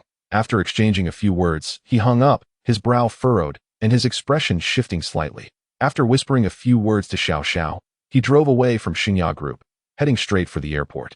Upon his arrival at the airport and stepping out of the vehicle, Ling Hao had completely transformed, now resembling a mixed-race individual with red hair, blue eyes, and yellow skin, catching sight of Shui Zian and Yi Hu waiting at the exit. A cold smile crept across Ling Hao's face as the aircraft carrying the HF Medical College expert team descended slowly as the team leader, Smith, emerged from the cabin. A beautiful flight attendant greeted him with a warm smile. Speaking in fluent English, "Hello, Mr. Smith. There is an old friend here who wishes to meet you." With that, she waved her right hand in front of Smith, causing his expression to change instantly. Chapter 78. Ambushed Smith. The team leader of the HF Medical College whispered a few instructions to his deputy before following the charming flight attendant. At the airport exit, Xiao and the four others finally spotted the HF Medical College experts. And a wave of exhilaration washed over them. Without a moment's hesitation, they rushed forward, exchanging enthusiastic pleasantries before ushering the 5 experts into the waiting vehicle and departing. The vice president, Xiao Xiao, who was assigned by Xiao Group to receive them, was taken aback, realizing that the experts had already been taken by someone else. Stunned, he stood there in disbelief. When Xiao Xiao received Xiao Xiao's call, her heart raced with shock. The expert team had been intercepted? It appeared to have been meticulously planned. Otherwise, they wouldn't have managed to act before Xiao Xiao and his team even realized what was happening. Memories of Ling Hao's earlier admonition surfaced in her mind. No matter what news was received, remain calm and proceed according to the original plan. Could it be that he had anticipated this outcome all along? Where could he possibly be now? After much internal conflict, Xiao Xiao suppressed the urge to call Ling Hao and resolved to follow his advice and continue her preparations. This decision was quite uncharacteristic of Xiao Xiao. Yet thinking of Ling Hao, she chose to trust him, believing he would not jest with her and that he would deliver a miracle. Xiao Xiao recognized that she had indeed succumbed completely. When had her trust in Ling Hao grown so profound? At the largest conference center in Jiangcheng, one side was occupied by the HF Medical College expert team led by Wilson as the deputy leader, while on the other side sat Yihu, Shuezian, and Xianhu Feibat. Shuezian began to express his warm welcome to the expert team, voicing his admiration for HF Medical College and his aspirations for the collaboration between Xiao Hospital and HF Medical College. Under the leadership of Wilson, the 5 expert group members listened with rapt attention, savoring fine tea with an air of elegance and satisfaction, occasionally responding with enthusiasm that it was a delightful meeting, with both parties appearing thoroughly pleased. Shuezian finally concluded his lengthy discourse and turned his expectant gaze towards Wilson. In fluent English, Wilson expressed his gratitude towards Shuezian and others, his admiration for the great Xian nation, and his anticipation for collaboration with the Xiao Group. At that moment, everyone was taken aback. Shuezian felt a wave of frustration. He had invested considerable effort into his preparations, hoping to gain an advantage by securing a partnership with HF Medical College before Xiao Xiao. After all, although Xiao Hospital was under the aegis of the Xiao Group, the two entities had little overlap. Shuezian was convinced that if he could establish a cooperative intention with HF Medical College, even with Xiao Xiao controlling the majority shares of Xiao Hospital, he would find a way to have her relinquish them. With the support of the Ministry of Health of the Great Xian Nation and his nearly 300 points of medical intelligence, he was confident in his ability to achieve this goal. Wilson, on the other hand, was incensed. He had accompanied Mr. Smith on this lengthy journey to Jiangcheng specifically to establish preliminary cooperation with the Xiao Group. According to Xiao Xiao's previous research report, the Xiao Group was likely to offer substantial support for HF Medical College's Athena project. Yet, Mr. Smith had dashed off upon landing, and he was warmly received not by the Xiao Group but by Xiao Hospital instead. This was utterly outrageous. I demand that you take us to the Xiao Group immediately, or we shall file a protection request with the relevant authorities. Wilson asserted his demands with righteous indignation. Shuezian pondered for a moment before solemnly stating, "Mr. Wilson, I will arrange for you to be taken to the Xiao Group, but before we depart, I would like to pose a question." Upon hearing Shuezian's promise to escort him to the Xiao Group, Wilson's expression softened, signaling him to proceed with his inquiry. With a slight smile, Shuezian inquired, "Might I ask if Mr. Wilson has any interest in our great Xian nation's wisdom and plan?" At these words, the expressions of Wilson and his 4 companions shifted markedly. While Yihu and the other 2 looked at Shuezian in astonishment, Yu Feifu could hardly contain his urge to reprimand Shuezian. However, Shuezian completely disregarded the expressions of Yihu and the others. Resolutely addressing Wilson, "If you find this topic intriguing, I hope we can find a place to sit down and discuss it in detail. What do you think?" Wilson exchanged glances with his fellow experts, and they nodded in agreement.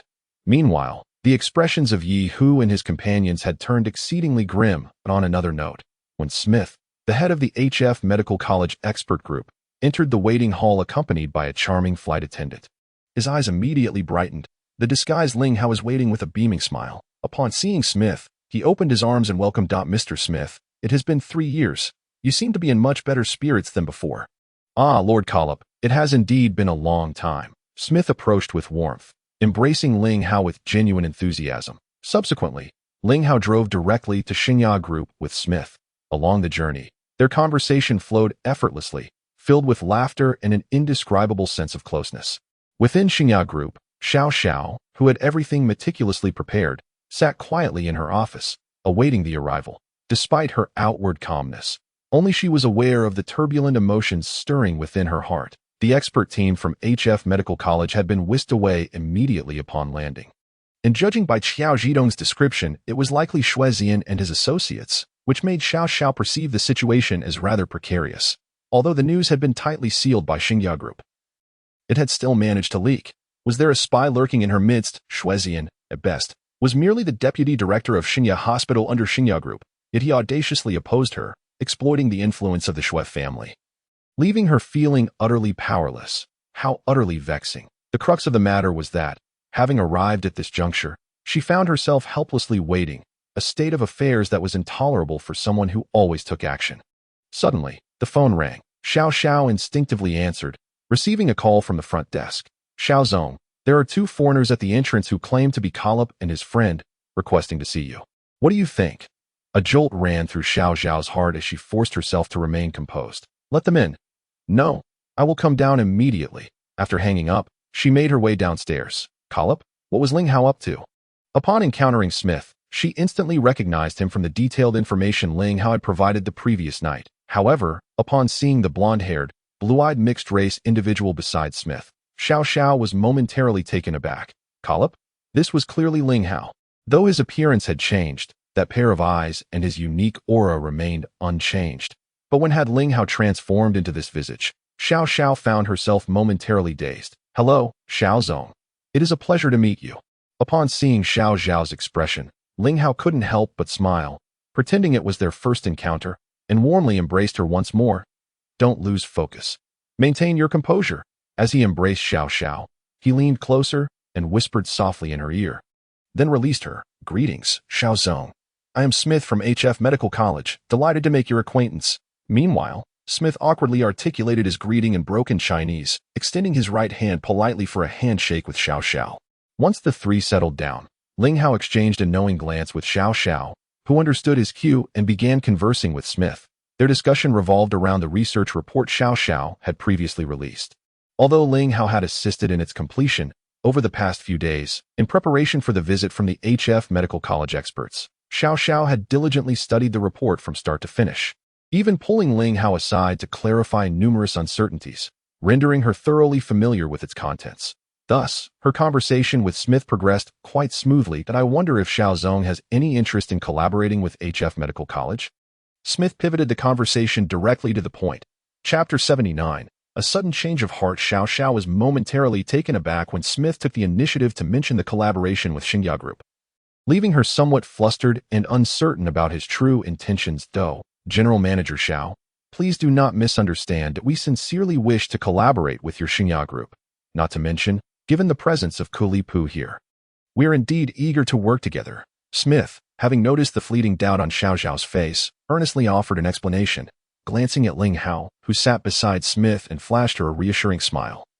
Xiao Xiao finally relaxed. For the next half hour, Smith and Xiao Xiao engaged in discussions regarding the collaboration between HF Medical College and Xingya Group, reaching a preliminary agreement.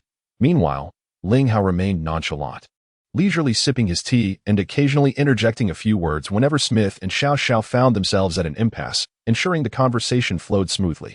Had it not been for the materials Ling Hao had provided her the previous day, Xiao Xiao could have confidently asserted that there was little chance of Xingya Group and HF Medical College reaching a collaborative intention so swiftly. At the very least, Xingya Group would not possess such an advantage. Seizing the moment while Smith excused himself to the restroom, Xiao Xiao voiced her concerns to Ling Hao. There are 6 of them, yet only Smith is here to discuss collaboration with us. Doesn't that seem a bit unreliable?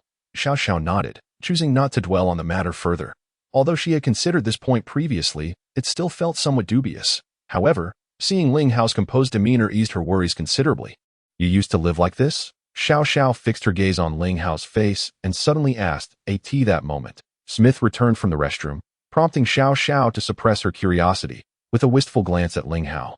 She invited Smith to proceed with the predetermined itinerary for the tour. Ling Hao, feeling the intensity of Xiao Xiao's gaze, shivered slightly and then shrugged with a resigned smile. "Just wait for me. Don't think you can get away with this." The meaning behind her look was unmistakable to Ling Hao. Accompanying him were 5 experts from HF Medical College, including Wilson. Upon seeing Smith, Wilson and the others exchanged knowing glances. Smith, understanding their unspoken communication, suggested that the expert group hold an internal meeting first, even foregoing lunch. Xiao Xiao vaguely suspected that Xuezian was once again up to something behind the scenes. Yet she could only politely acquiesce to Smith's request for the expert group's meeting.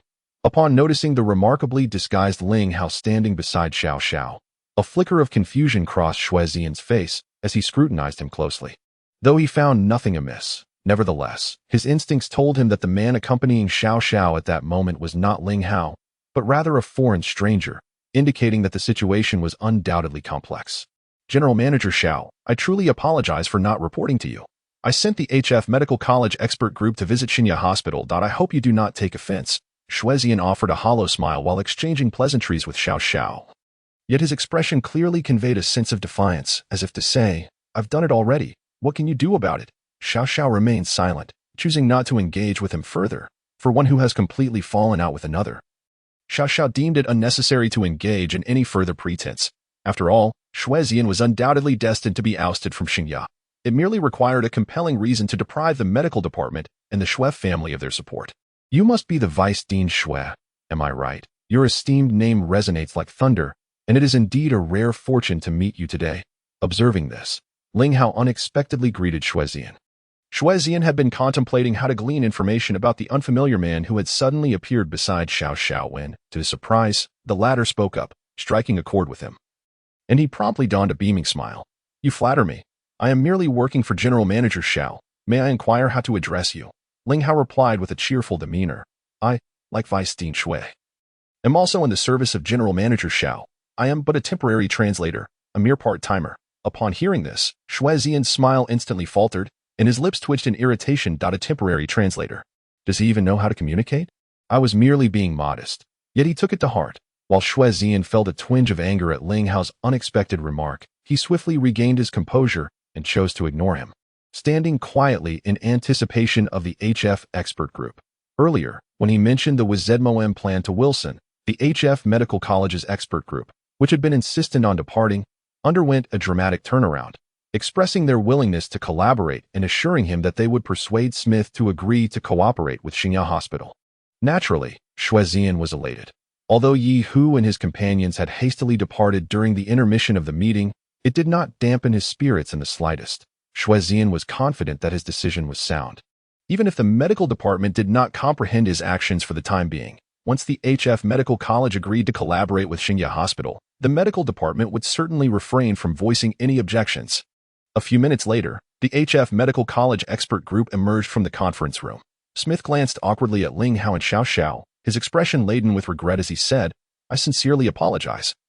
Both of you. After our expert group's deliberations, we believe that further discussions regarding collaboration with Xinya Group are necessary. For today, this will suffice. We will conduct further investigations in Jiangcheng over the next few days before finalizing our partners." "I am truly sorry." After speaking, as Smith's gaze swept over Ling Hao's face, he winked at him before preparing to take his leave. Xiao Xiao was momentarily taken aback, struggling to process the information. Meanwhile, Xuezian wore an expression of triumph, casting a provocative glance at Xiao Xiao before approaching the expert group with a radiant smile. As for Ling Hao, he instinctively touched the tip of his nose, pondering for a moment, and then, with a smile, accompanied Smith and his team to Xuezian's vehicle, watching them depart. What benefits had Xuezian offered the HF Medical College expert group? Why had they suddenly changed their stance? In the president's office, Xiao Xiao sat quietly, her delicate brows furrowed, yet devoid of any semblance of anger, appearing remarkably composed, though a trace of sorrow lingered on her exquisite visage. You wish for Xuezin to be entirely expelled from Xinya? After pondering for a while, Ling Hao suddenly inquired of Xiao Xiao. Currently, Xuezin is supported by two formidable forces, the medical department and the Xue family. If we were to forcefully oust him from Xinya, it would likely have a significant impact on the institution. Xiao Xiao articulated her concerns and apprehensions. Ling Hao touched his nose, offering a nonchalant smile as he replied, "In truth, these 2 points are not formidable at all. The reason Xuezin dares to be so arrogant, and why the medical department has been so tolerant, can be traced back to a singular cause." What? Xiao Xiao's curiosity was immediately piqued. The Wizard M project.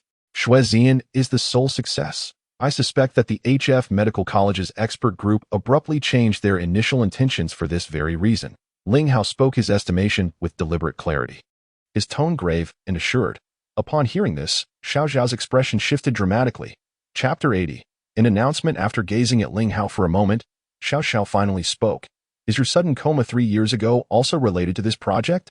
Could you elaborate?" Ling Hao nodded, contemplating for a moment before responding. "My coma 3 years ago indeed correlates with the Wizard M project, for I, like Xuezin, was one of its test subjects. However, Xuezin has been serving as the deputy director of Xinya Hospital for the past 3 years, seemingly unaffected by any repercussions." Xiao Xiao had already harbored vague suspicions about these matters, yet hearing Ling Hao articulate them left her in a state of profound shock. There were 15 individuals who participated in this project, all of whom were prodigies within the medical field. Xuezin should be the only one who succeeded. Ling Hao spoke with a calm demeanor, as if recounting a tale detached from his own life. Upon hearing this, Xiao Xiao's complexion paled, finding it hard to accept. "The only one? Are you implying that the other 14 individuals have succumbed to a coma like you?" Ling Hao shook his head, pausing momentarily before stating, "I consider myself fortunate. The majority have departed forever." "What? Departed forever?" The implications of Ling Hao's words far exceeded Xiao Xiao's expectations. The failure rate and severity of such circumstances were truly staggering. 14 prodigies of the medical realm. 14 vibrant lives, most of whom simply vanished 3 years ago. 3 years ago. If my memory serves me right, Zitong's grandfather also departed from Xinya Hospital 3 years ago due to health issues. Could it be? Suddenly, an image of Hua Bowen flashed in Xiao Xiao's mind. He had left abruptly due to health concerns, and shortly thereafter, Ling Hao, who had fallen into a coma, was admitted to Xinya Hospital. Was this mere coincidence? Or did Hua Bowen also partake in the Wizard M project? Ling Hao shook his head and replied, "I cannot claim to possess that knowledge." During the program, those who participated did not meet one another, nor were they aware of the identities of their fellow participants. However, those whose genes were altered would undoubtedly sense each other's presence. Xiao Xiao had cared for the comatose Ling Hao for 3 long years, and only today did she finally uncover the reason for his years of unconsciousness. Her heart ached at the revelation, and her gaze towards Ling Hao now brimmed with even more tenderness and compassion than before. "Can you tell me why you felt compelled to partake in such a high-risk endeavor? Surely, you must have anticipated the potential outcomes, correct? No one would willingly gamble with their life, myself included. Yet, some actions are unavoidable. My participation was motivated by 2 factors. Firstly, our Ling family owed a debt to the Ministry of Health, and secondly, it was for the advancement of the medical field in the Great Xia nation." Xiao Xiao felt a heavy sorrow envelop her, unsure of how to articulate her thoughts. Despite her multitude of questions, she found herself at a loss for where to begin, her heart aching further for Ling Hao. In truth, the results of the experiment were not as dire as one might envision. The subsequent catastrophic outcome stemmed from an insidious infiltration of the medical laboratory by an unknown party, which ultimately sabotaged the entire project. Sabotaged the entire project. So that was the reason you... Xiao Xiao felt her heart constrict with anxiety. "Oh, you have any idea who was responsible for the sabotage? What was their motive?" Ling Hao shook his head, offering a bitter smile. He feared that revealing his suspicions would be too much for Xiao Xiao to bear, so he refrained from elaborating. After a moment of silence, Ling Hao smiled faintly and said, "Let us not dwell on the past. Our immediate concern is to ascertain what benefits Xuezin has conferred upon those old fellows at HF Medical College. Do you recall the Athena project mentioned in the materials you provided me yesterday? I suspect that Xuezin's most likely bait is his status as the sole successful participant of the Wisdom Demon M project." Xiao Xiao, having regained her composure from the shock, immediately connected the dots with the materials Ling Hao had shared, boldly making a conjecture. "Yes, I believe that must be the case." Ling Hao nodded in agreement. With only a few days remaining until the grand competition for medical families, Let Xuezian make his moves for now. Once the preliminary rounds conclude, I shall ensure he is thoroughly expelled from Xingya. However, the forces behind him are not to be underestimated. Xiao Xiao furrowed her brow in concern, weighed down by apprehension. While she yearned for Xuezian, the ambitious man, to vanish from her sight, the two formidable factions supporting him were a source of considerable anxiety. Ling Hao, however, laughed dismissively. Severing Xuezian's ties to those two factions is not an impossible task. Leave this matter to me. Despite her lingering doubts, Xiao Xiao ultimately nodded, choosing not to voice any further objections. Additionally, regarding our collaboration with HF Medical College, let us adopt a strategy of retreating to advance that we shall refrain from engaging with them for the next few days. Ling Hao raised an eyebrow, a mischievous grin suddenly breaking across his previously stern visage. Xiao Xiao gazed in perplexity, yet from her recent acquaintance with Ling Hao, she discerned that he was undoubtedly concocting some scheme. Tomorrow, may I borrow 2 rooms on the first floor of your office building? We shall ensure that those individuals regret their actions thoroughly before we engage in further discussions. Ling Hao responded with a mysterious smile, stretching languidly before reclining comfortably on the sofa opposite Xiao Xiao. Very well, I shall heed your counsel. Xiao Xiao readily acquiesced, though her curiosity was piqued, pondering what trickery Ling Hao might be planning. By the way, a multitude of people will gather at Xingya Group tomorrow morning. It would be prudent to bolster security arrangements. Ling Hao did not linger long at Xiao Xiao's side, exchanging only a few light-hearted words before taking his leave. Collop, Isiculip, Ling Hao as Xiao Xiao bid farewell to Ling Hao. Her thoughts swirled in a tumultuous dance. Her cheeks flushed involuntarily as she murmured to herself, regardless of the identity you assume, you shall never escape this fate in this lifetime. Accept your destiny. Before long, an announcement on the Xinglinbang website sent shockwaves through the entire medical community of Jiangcheng. The invitation of Xingya Group. The once revered medical deity Isiculip would be offering free consultations tomorrow morning. All task issuers associated with Jiangcheng on the Xinglinbang task list were welcome to bring patients for treatment. A mere few sentences delivered a seismic impact upon the Jiangcheng medical realm. Akin to a tempest of magnitude 10, soon, every task issuer on the Xinglinbang list received this news, their spirits soaring with elation. The announcement rapidly traversed the entirety of the medical community across the Great Xian nation.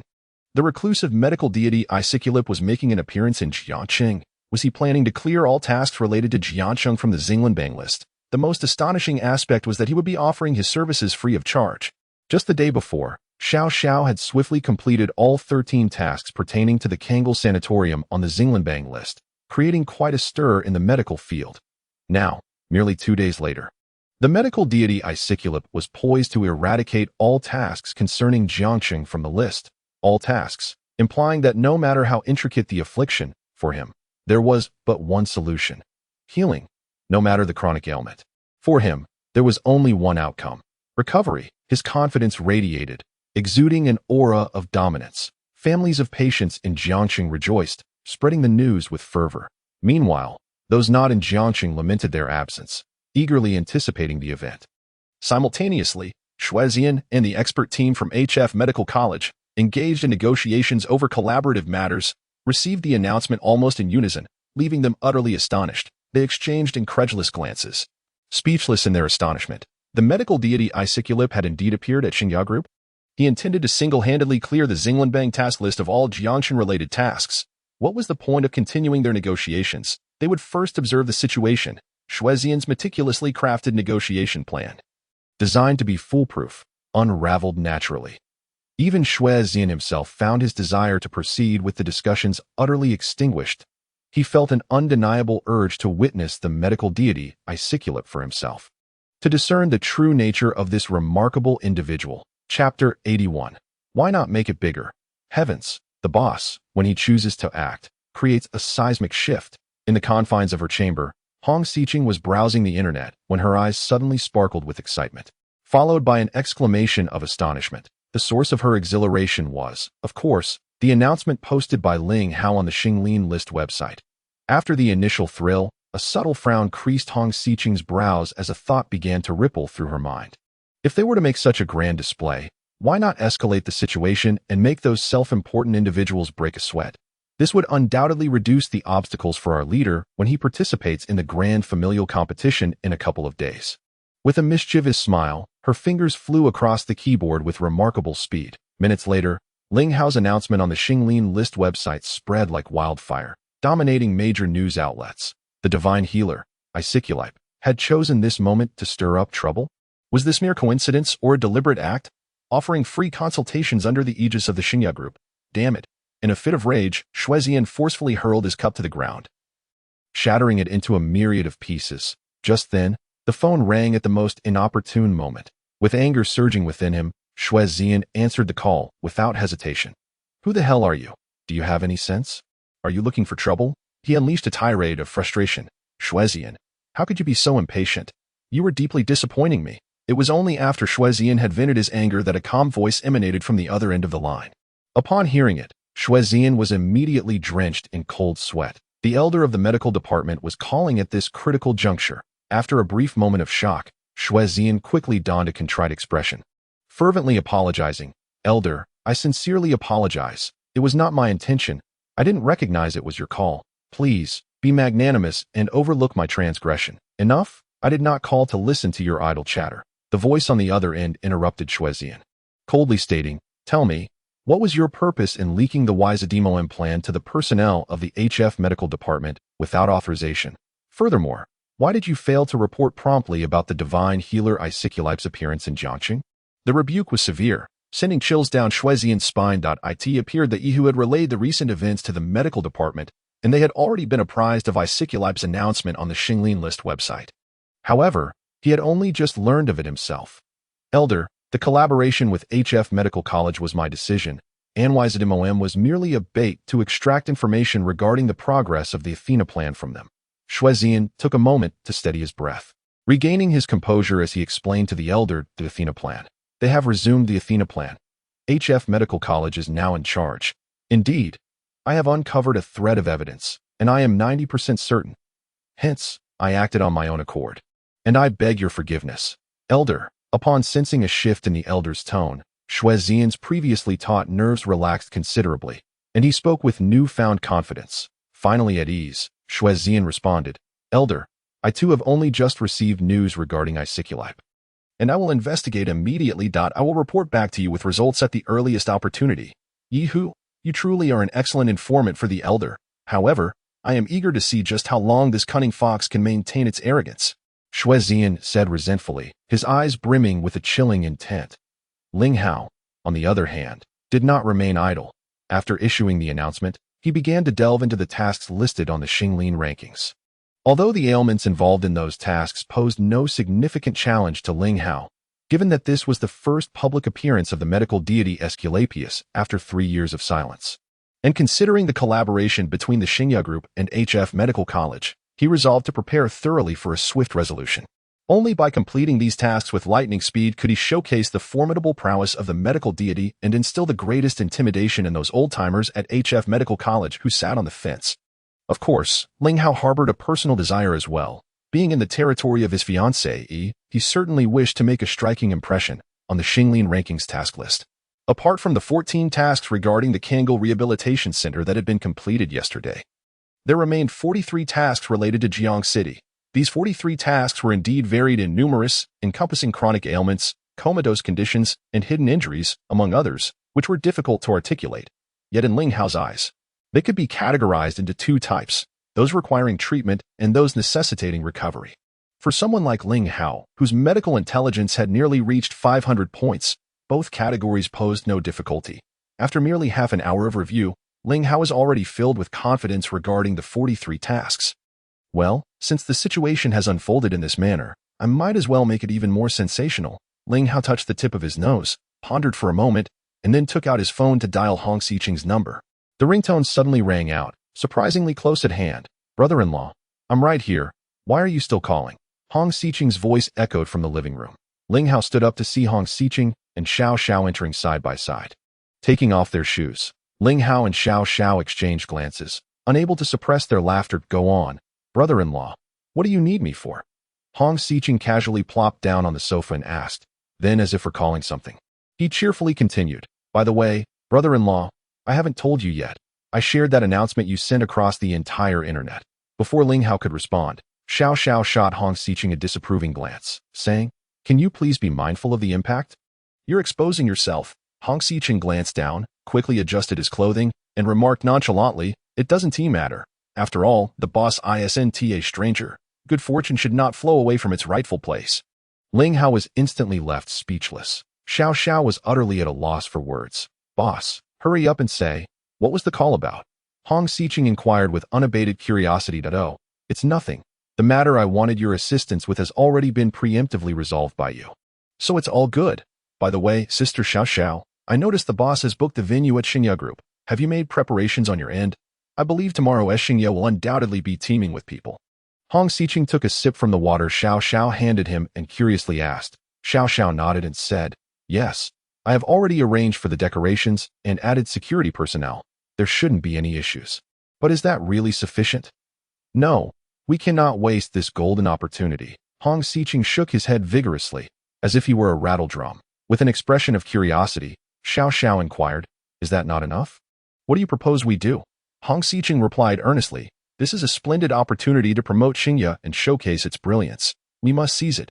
Allow me to assist you further." Before Xiao Xiao could respond, Hong Xiqing strode directly into the study.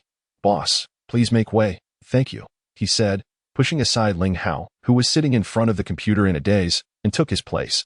Chapter 82. Xiqing's concerns. Ling Hao wore a resigned expression. This girl truly treated him, her superior, as if he were no different from anyone else. Hong Xiqing was quick on his feet, swiftly contacting several media outlets to finalize the specific time and location. "Is there anything else you need from Xingye Group?" Xiao Xiao looked at Ling Hao, and the feeling of being worlds apart surged within her once more.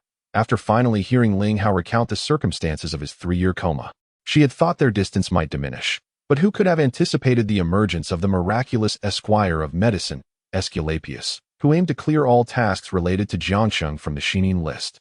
Gazing at the man before her, who still wore a smile, Xiao Xiao suddenly felt a wave of trepidation wash over her, a weighty, invisible pressure settling heavily upon her heart. 3 years ago, when she had seen him fall into a coma and be taken to Xingye Hospital, she, out of selfishness, had revealed that he was her fiancé. Now, 3 years later, as he awakened, she attempted to embrace this man out of habit. Yet now, Ling Hao was presenting her with miracle after miracle, leaving her in awe and making her realize that any advantages she once held before him had vanished entirely. "Don't overthink it. No matter what, you cannot escape." Ling Hao seemed to perceive Xiao Xiao's sense of loss and anxiety. Stepping closer to softly comfort her, Xiao Xiao's heart trembled unexpectedly. She glanced at Ling Hao and softly murmured in response. But within her mind, she thought, "Who said anything about escaping? It is you who cannot escape." All right. Having completed all his tasks, Hong Xiqing turned around just in time to witness the tender scene between Xiao Xiao and Ling Hao. For some inexplicable reason, a sharp pang pierced his heart, evoking a feeling of wanting to weep. However, he merely paused momentarily before adopting a carefree demeanor. "Oh dear boss, could you two refrain from exchanging glances and indulging in sweet nothings? Just to be clear, I intend to stay here tonight, so don't even think about kicking me out." Xiao Xiao and Ling Hao exchanged helpless smiles. "You two relax at home. I need to step out for a bit," Ling Hao called out before departing from Xiao Xiao's residence. Without stating his intentions, Xiao Xiao, understanding without needing to ask, refrained from inquiring further. Instead, Hong Xiqing, noticing Ling Hao's sudden departure, curiously looked at Xiao Xiao and asked, "Sister Xiao Xiao, aren't you going to ask where he is going out at this late hour? Aren't you worried he might be sneaking around behind your back?" Xiao Xiaoqian furrowed her brows and playfully pinched Hong Xiqing's nose, saying, "As long as I keep an eye on you, this little rascal won't have the chance to wander off, will he?" Hong Xiqing blinked a few times and replied, "Well, that's true. It seems I can't see you too often in the future. I should give the boss a chance, right?" Such unrestrained remarks naturally earned him an unapologetic roll of the eyes from Xiao Xiao, in the luxurious private room of Hong Tai'er restaurant. Ling Hao, adorned in a Kelly Poo outfit, sat quietly, savoring some fine by Luo Chun tea while awaiting a guest. Before long, a man wearing a hat and sunglasses was escorted to Ling Hao's side by a waiter. Upon greeting him, the man took a seat. "I say, you old rascal, what kind of antics are you up to? Hurry up and take off that disguise." Ling Hao looked at the man across from him with exasperation and poured him a cup of tea. As the man removed his sunglasses, it was none other than Smith, the leader of the HF Medical College expert group, who had just parted ways with Ling Hao. "I had no choice. Who knew I would be targeted by that brat upon my arrival?" I suppose I have to play along with him and put on a show, which will help ease your burden, won't it? Smith expressed his helplessness, took a sip of tea, and his eyes lit up as he gave Ling Hao a thumbs up. Now, tell me, what exactly is the purpose of your visit this time? Also, when will the person responsible for the cooperation matters from HF Medical College arrive? Ling Hao inquired directly, his tone quite casual. In contrast, Smith displayed an air of caution with every gesture, seemingly holding Ling Hao in high regard. The person handling the cooperation is your old friend, the vice president of HF Medical College. Tagelin. He has already arrived but is currently unable to make an appearance. He plans to discuss cooperation with your little darling after the family competition concludes. Ling Hao listened to Smith's words with an air of nonchalance. As if everything was anticipated. Tagelin actually came in person? Quite the stealthy one. Very well, you all should cooperate with that brat and enjoy the sights of Daxia. Once the family competition is over, I will host a banquet to welcome Tagelin and your team. Don't forget what you promised us back then. We traveled a great distance to be here, primarily because we knew you were around. Otherwise, who would willingly play along with that brat? Smith remarked, looking at Ling Hao with a hint of hesitation. Ling Hao smiled calmly, patting Smith on the shoulder. You still have that temperament. Rest assured, once everything is settled, not only will I fulfill my promises, but I will also give you a grand surprise. This is what you requested. I have prepared double portions of everything. Smith handed a box to Ling Hao, then raised his teacup and downed it in one go, nodding at Ling Hao. I appreciate your straightforwardness. I'll take my leave now. I wouldn't want that brat to grow suspicious, as it would spoil the fun of our little performance. Ling Hao stood up, watching as the fully disguised Smith departed from Hong Tai Air restaurant. I say, Xiao Xiao, are you genuinely worried about him frolicking outside? A phone call would clarify everything, wouldn't it? Must you keep going back and forth over this? Hong Xicheng gazed at Xiao Xiao with great interest and, with a smile, uttered a remark.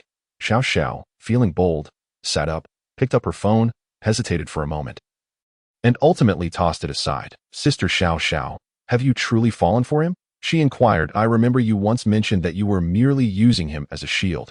Observing Xiao Xiao's expression, Hong Xicheng had already discerned her thoughts and joined her in sitting up. Xicheng, did you and he know each other long ago? Can you share with me his past? Xiao Xiao looked at Hong Xicheng, her sincerity palpable.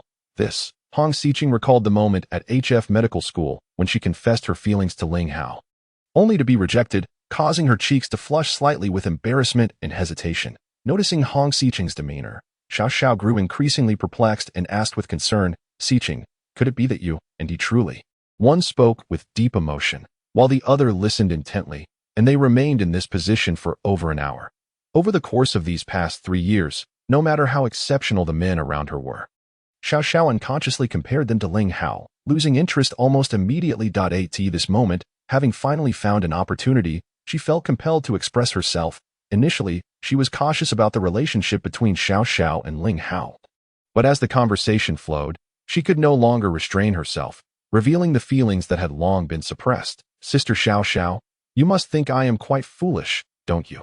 To fall for someone unattainable and still be unable to forget him. In the end, Hong Xicheng revealed a hint of a smile and, feeling lighthearted, asked a question, staring blankly at Hong Xicheng. Xiao Xiao's heart was a tumult of emotions, leaving her momentarily at a loss for words. But you need not worry. My association with the boss is not for entanglements of the heart. I shall not interfere with your relationship. When the right person comes along, I shall marry, the next morning. Xiao Xiao and Hong Xicheng were roused from their slumber by an enticing aroma. Upon rising and heading to the living room, they discovered Ling Hao had just placed a prepared breakfast on the dining table. Seeing his cheerful expression, Xiao Xiao felt a sudden pang in her heart, turning abruptly to retreat into the bathroom. Wow, boss, today marks your grand appearance and showcase, yet you still find the time to prepare breakfast for Sister Xiao Xiao? I am utterly in awe. What an impressive feat. Hong Xicheng exclaimed as she leaned closer to the dining table, her admiration evident, while giving Ling Hao a thumbs up. Ling Hao, however, inquired with curiosity, did you two not sleep well last night? Why does each of you have a pair of panda eyes? Xicheng, you little rascal, what nonsense are you spouting? After having tidied herself up, Xiao Xiao emerged from the bathroom just in time to hear Hong Xicheng's remark, her expression darkening as she retorted. Hong Xicheng made a face at Ling Hao and, without further ado, dashed off to freshen up. Xiao Xiao, I was just. Ling Hao, sensing that Xiao Xiao might genuinely be upset with him, felt a twinge of guilt and was about to explain himself, And no matter how busy you are, you must take care of your health. You look exhausted. Come, let us eat together. Xiao Xiao interrupted him before he could finish. Gently serving him porridge, Xiao Xiao refrained from saying more. She simply smiled radiantly at Ling Hao before immersing herself in her porridge. After breakfast, Xiao Xiao and Hong Xiqing made their way to Xinya Group. While Ling Hao busied himself in his room, meticulously grooming before leisurely departing to drive to Xinya Group. Following Ling Hao's announcement yesterday regarding the miraculous healer Aesculapius providing free consultations at Xinya Group, throngs of people were eager to witness his prowess. Early in the morning, individuals began arriving at Xinya Group, all vying for a prime spot to observe the extraordinary skills of the healer Aesculapius. By the time it was not yet 8 o'clock, all 43 task issuers listed on the Xinglin board related to Jiangcheng had arrived with their patients at Xinya Group, according to Xiao Xiao's previous arrangements. They were guided by designated receptionists to a predetermined room on the first floor of the Xinya Group office building. Meanwhile, the onlookers were directed by security personnel to the designated areas marked overnight. Several media outlets, coordinated by Hong Xiqing, were also positioned in their assigned spots, with an array of equipment set up as if a grand production were about to commence. Those who arrived late found no space to stand and were left hoping for a glimpse of the healer Aesculapius upon his arrival. The atmosphere was electric yet serene. The entrance to the Xinya Group office building was packed with people, yet each individual stood in hushed anticipation, devoid of clamor, jostling, or vitriol. They exhibited an unprecedented level of decorum, all in eager expectation of witnessing the miraculous presence of Aesculapius. When Xiao Xiao and Hong Xiqing finally reached Xinya Group, they found the entrance utterly congested, necessitating their entry through a dedicated passage to the underground parking garage, from which they ascended directly to the 13th floor executive office via the elevator. Exiting the elevator, Xiao Xiao cast a glance into the conference room and was momentarily taken aback. Prominent stakeholders of Xinya Group, including figures like Hong Zhengxiong and members of the medical association in Jiangcheng, such as Xing Banian and Shang Buyun, were already gathered within. It appeared that although Aesculapius had been elusive for 3 years, his renown remained undiminished. Xiao Xiao couldn't help but exclaim in admiration, one ought to marry such a man. You were truly fortunate, Xiao Xiao. Hong Xiqing sighed in agreement. Xiao Xiao playfully poked Hong Xiqing in the side. Teasing, you little rascal, what are you daydreaming about in broad daylight? Hong Xiqing giggled and dodged away to AT-850. Xiao Xiao accompanied the prominent stakeholders of Xinya Group and members of the medical association downstairs to take their seats in the prepared audience area. Everyone was awestruck by the grandeur of the occasion, their anticipation for the healer Aesculapius heightened. Across from Xinya Group, in a hotel, Shuezian and Yi Hu, among others, held high-powered binoculars, fixated on the activities at Xinya Group. I am genuinely curious about who this healer Aesculapius is. I have only heard his name, but never seen his visage, which is indeed puzzling, Shuezian remarked, a faint smirk playing on his lips as he spoke. Yi Hu cast a peculiar glance at Shuezian, hesitating to speak. Although she had clearly reported to the Minister of Medicine regarding Shuezian's unauthorized disclosure of the Wisdomorem plan to the HF Medical College Expert Group, Shuezian stood unfazed before her. This alone instilled a trace of trepidation within Yi Hu. However, to attempt to outshine me right under my nose was destined to remain a mere fantasy. Shuezian paid no heed to Yi Hu's gaze and muttered to himself once more, continuing to observe the activity in front of the Xinya Group office building. At precisely 9 o'clock. The time of the divine Dr. Aesculapius's appearance, a taxi pulled up at the entrance of Xinya Group, instantly capturing everyone's attention. The previously tightly packed crowd parted like the waters, creating a clear passage. A boy, seemingly no older than 13 or 14, emerged from the vehicle, casually touching his nose before flashing a faint smile as he walked towards Xinya Group. That a flurry of astonished glances converged on this youthful boy, who carried a backpack and bore an innocent visage. His presence at this juncture and locale was undeniably peculiar. The boy paid no mind to the myriad questioning gazes, striding directly along the pathway to the designated area prepared for Aesculapius by Xiao Xiao. Xiao Xiao, initially taken aback, couldn't help but smile knowingly upon seeing the boy's eyes and his playful gesture of touching his nose. This fellow, to employ such a tactic, was truly unexpected. That a glance at Hong Xiqing beside her revealed a similar smile, indicating she too had grasped the situation. The boy, appearing to be no more than 13 or 14, was indeed the divine Dr. Aesculapius, also known as Ling Hao. Where did this child come from? How dare he swagger in here? Could he possibly be the divine doctor's apprentice? Surely, he must be mad. The previously stunned crowd began to murmur softly among themselves. Yet, Xiao Xiao did not delay further. She waved to the designated staff, signaling them to bring forth the first batch of patients. When the initial 5 patients were brought before Ling Hao, astonishment swept through the crowd, many casting puzzled looks at Xiao Xiao. The divine doctor had yet to appear, yet she had already summoned the patients. What was the meaning of this? Xiao Xiao, undeterred, addressed the boy in front of everyone with grace. Your Excellency, the divine doctor. Please proceed. At her words, the crowd erupted in a cacophony of disbelief. This boy was Aesculapius? The divine doctor Aesculapius was merely 13 or 14. Surely this was a jest. Shan Buyun, seated not far from Xiao Xiao, lowered his voice and cautioned, Xiao girl, such jokes are ill-advised. Let us wait for the divine doctor to arrive before we proceed. Several members of the medical association and shareholders of Shengya Group nodded in agreement with Shan Buyun's words. However, Xiao Xiao smiled gently and replied, Dear esteemed guests, you are merely here to witness the spectacle. Please feel free to observe quietly. As for other matters, I kindly request you refrain from unnecessary chatter. Her tone was soft, yet the underlying firmness rendered the crowd speechless, leaving them unable to oppose. Ling Hao inclined his head in a gesture of respect towards the crowd, then retrieved a box from the bag he carried.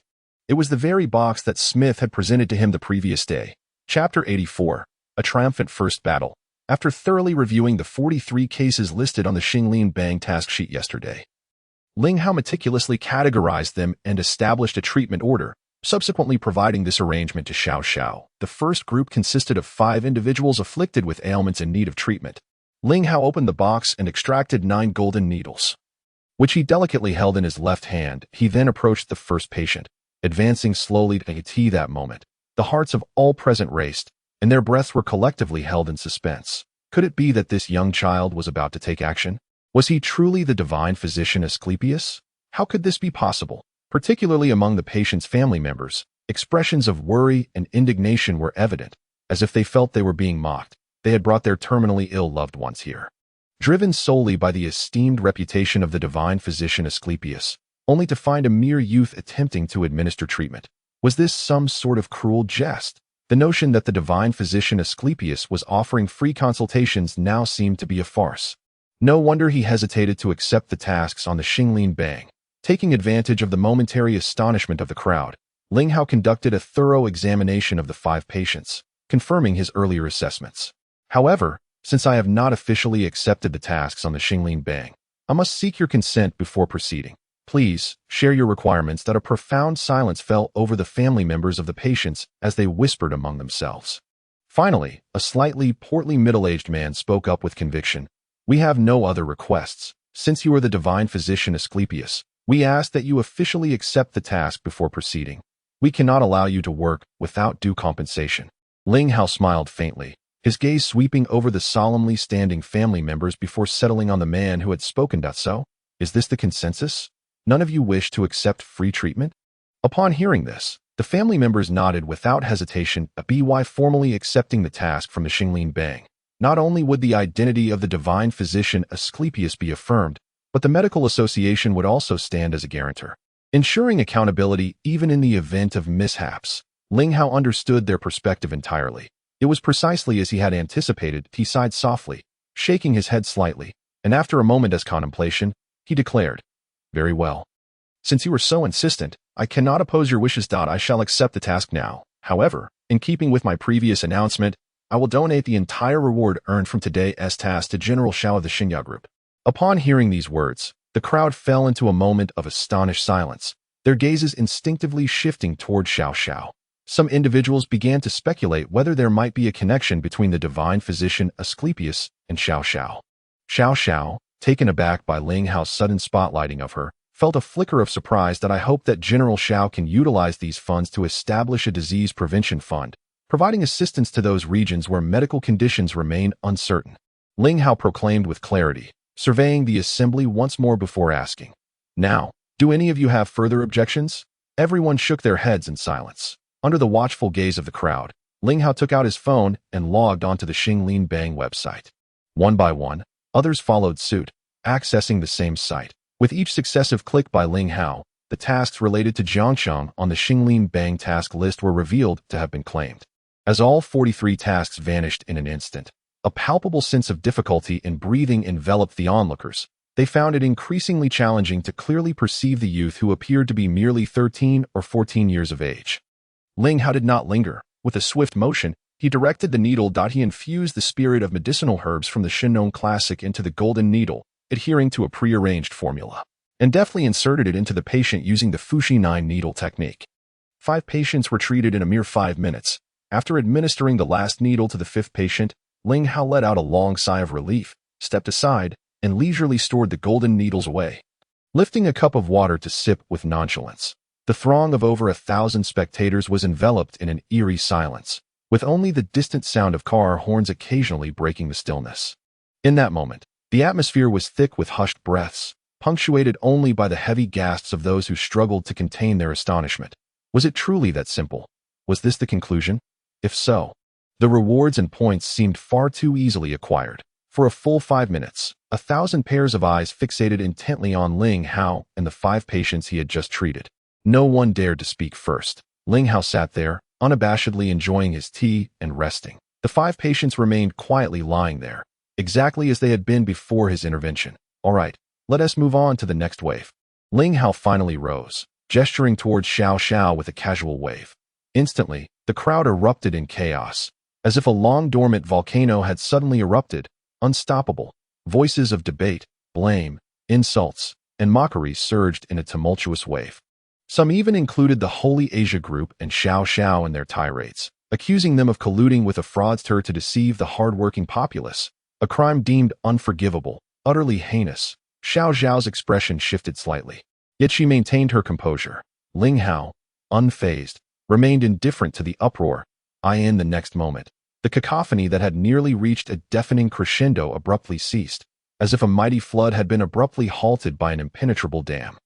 In the eyes of the crowd, disbelief took hold. On their faces, expressions of incredulity remained. The 5 patients, once motionless, had inexplicably sat up. Among them were those who had been comatose for months and others paralyzed for years, now struggling to rise on their own. A collective gasp echoed through the crowd, a spontaneous expression of astonishment. The gazes directed at Ling Hao were stripped of prior mockery and doubt, replaced solely by admiration. As if beholding a true deity, the healer of the unhealable, the savior of the seemingly hopeless, truly a god of medicine. Under Xiao Xiao's direction, the 5 patients were swiftly assisted to a designated room prepared in the office building for rest. The next wave of 7 patients was brought before Ling Hao. The crowd fell into an unexpected silence. Those who had previously hurled insults at Xiao Xiao and the Holy Asia Group now sat upright, transformed into the most ardent supporters of Ling Hao. In the expansive open area, a multitude of individuals once again turned their attention to Ling Hao. In the gazes of all present, a flicker of fervent anticipation shone brightly. Everyone began to yearn for yet another miracle. Ling Hao remained composed and unflustered as he approached each of the 7 patients to assess their conditions. This time, his brows furrowed slightly, and his eyes narrowed as he scanned the crowd, as if in search of someone.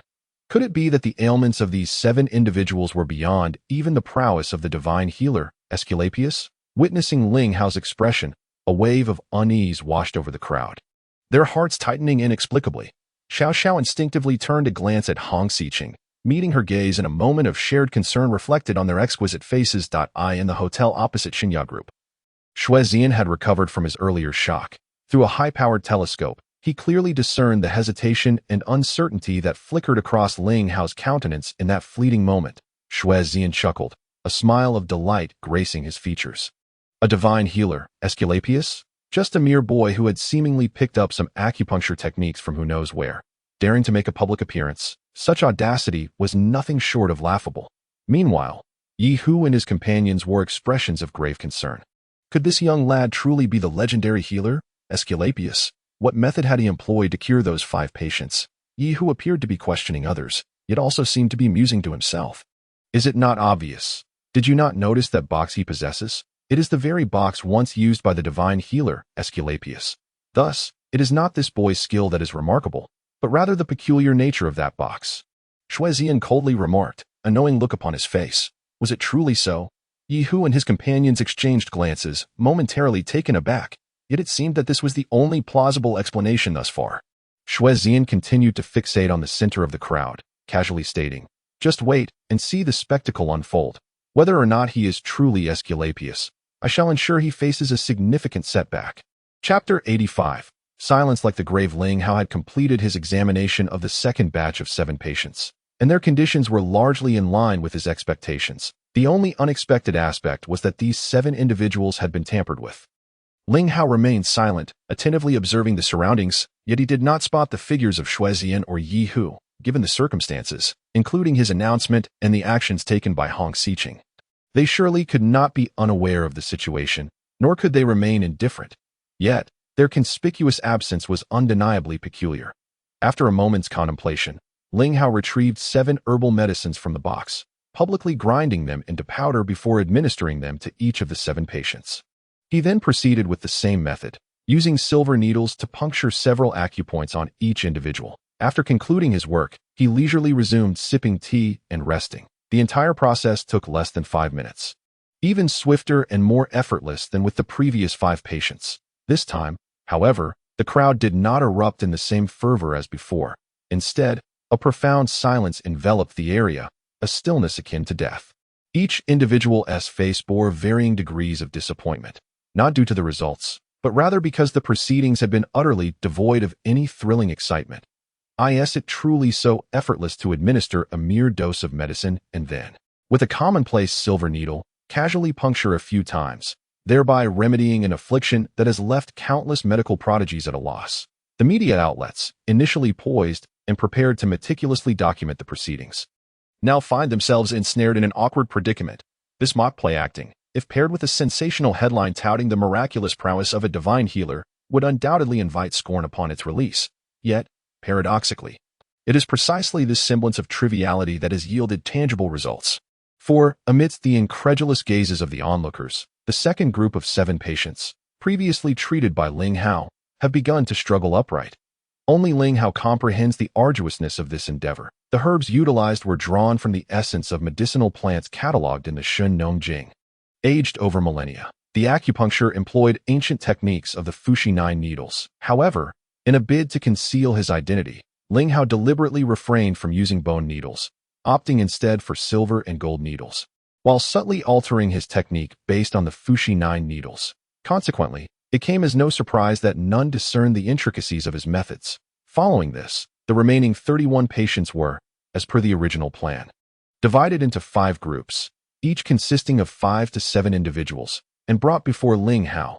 Among the crowd, the earlier astonishment had dissipated, replaced by a fervent anticipation, with all eyes wide open, eager to witness the unfolding spectacle. Everyone had grown accustomed to this predictable healing process. Only the family members of those cured by Ling Hao stood by, overwhelmed with joy, often expressing their heartfelt gratitude through tearful words that an hour later. All patients had undergone Ling Hao's treatment. Under the watchful gaze of the crowd, Ling Hao retrieved his phone once more and submitted a task completion request. He then packed his belongings and departed in silence. No one attempted to stop him, nor did anyone voice dissent. After bidding farewell to Ling Hao's graceful exit, all attention shifted to the members of the local medical association present at the scene. According to the regulations of the Xinglin list, upon the completion of a task and submission of an application, the medical association must promptly dispatch members to verify the situation, subsequently dispersing rewards and points at the swiftest pace. Since many members were present on site, the Xinglin list website responded rapidly, forming a verification team immediately. While none of the association's members could cure the 43 cases, assessing the patient's conditions posed no challenge for them. A task review team, comprising 5 seasoned experts, including Xing Banian and Shang Buyun, conducted thorough examinations of the 43 patients. Meanwhile, Xiao Xiao adhered to the original plan, arranging for medical staff from Xiao Hospital, waiting on site, to draw blood samples immediately after Ling Hao completed each group of treatments, ensuring swift delivery for analysis. Yet, this ordeal seemed to evoke a certain pleasure, surpassing even the earlier, drama-free treatments administered by Ling Hao. An hour and a half later, the task review team of 5 experts concluded their evaluations of the 43 cases. The results of the blood test for the 43 samples, which Xiao Xiao had arranged for analysis, were also delivered to the scene, placed before Shang Buyun and his colleagues. Thousands of eyes fixated on this moment. "Elder Shang, might you be so kind as to announce the results?" Xiao Xiao inquired. addressing Shang Buiyun with a clear voice. Upon hearing this, Shang Buiyun and Xing Banian, along with others, meticulously examined the test results for a considerable duration. Finally, they exchanged glances and shared their opinions. Based on our verification of the results, all 43 applications for task completion have been approved. The voice was not loud, yet it resonated like the thunderous beat of a drum, striking at the hearts of everyone present. Has success truly been achieved? Could it be that this mere boy of 13 or 14 has indeed accomplished these 43 tasks? In just 1 hour, at such a tender age, the name of the medical deity, Aesculapius, weighed heavily upon everyone. Akin to a colossal stone, leaving them breathless, the 43 perplexing medical cases, which had daunted countless prodigies in the field, were effortlessly resolved by this youth. Over 1,000 individuals began to disperse, and no one uttered a word as they silently departed. Each person felt that no matter what they said or did, it could not adequately express the astonishment and incredulity swelling within them. It seemed that apart from quietly dispersing, there was no more fitting course of action. Before long, only a few shareholders from Xiao Group and several senior members of the medical association remained. Shang Buiyun and his companions appeared disheveled and embarrassed, unable to even glance in Xiao Xiao's direction. It was utterly humiliating. Initially, they had eagerly attended, not only to witness the so-called medical deity, Aesculapius, but also with ulterior motives. They could not fathom that anyone could so effortlessly cure these 43 patients. And thus, they sought to seize the opportunity to showcase themselves, elevating their own notoriety when Aesculapius inevitably faltered. While they lacked confidence in curing the patients, they were assured of their ability to stabilize their conditions. Yet, reality delivered a resounding slap to their faces. It turned out that someone could indeed resolve these medical enigmas with such ease, curing these chronic ailments in the span of just a couple of hours. They found themselves relegated to mere spectators, utterly devoid of any means to contribute. They remained clueless about how the opponent managed to heal these 43 patients or what methods were employed. All they could discern were the golden and silver needles and the most ordinary of herbs. No one had ever envisioned that these elements, when combined, could yield such remarkable efficacy. After awkwardly greeting Xiao Xiao, Shang Buiyun and his companions quietly left. Meanwhile, the shareholders of Xiao Group wore expressions of delight. Though no words were spoken, each harbored profound admiration for Xiao Xiao's audacity and determination. The news of the medical deity, Aesculapius, appearing at Xiao Group and curing 43 complex medical cases with a mere wave of his hand would undoubtedly be monumental good fortune for the group. Every individual departed with smiles, fully satisfied, envisioning their bulging wallets. Only Xiao Xiao and Hong Xiqing remained, grasping each other's slightly chilled yet perspiring delicate hands, gazing at one another in astonishment. Despite having prepared themselves psychologically and believing they understood Ling Hao sufficiently, the earlier scene had nearly caused their hearts to cease beating. "Hey, two stunning ladies, don't just stand there. It's lunchtime." Suddenly, a familiar voice emerged from behind Xiao Xiao and Hong Xiqing. Following this, a smiling face appeared before them. It was Ling Hao, who had shed his disguise. "Boss, just now." Hong Xiqing could not restrain himself from inquiring, but Ling Hao gestured for silence. "Let us find a place to eat and chat. I shall treat you for lunch today." As he spoke, he unceremoniously took hold of Xiao Xiao's hand and headed towards the parking lot. Chapter 86.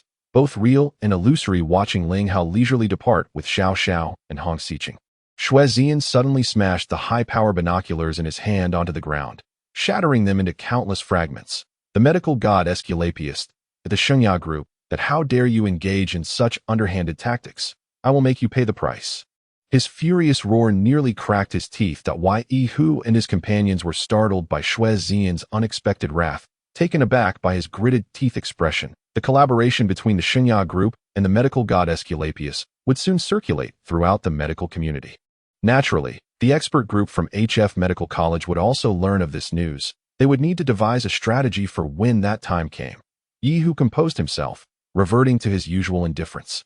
Initially, he had believed that Xue Zian was composed and had everything under control, but the ensuing panic revealed that his earlier confidence was nothing but a farce.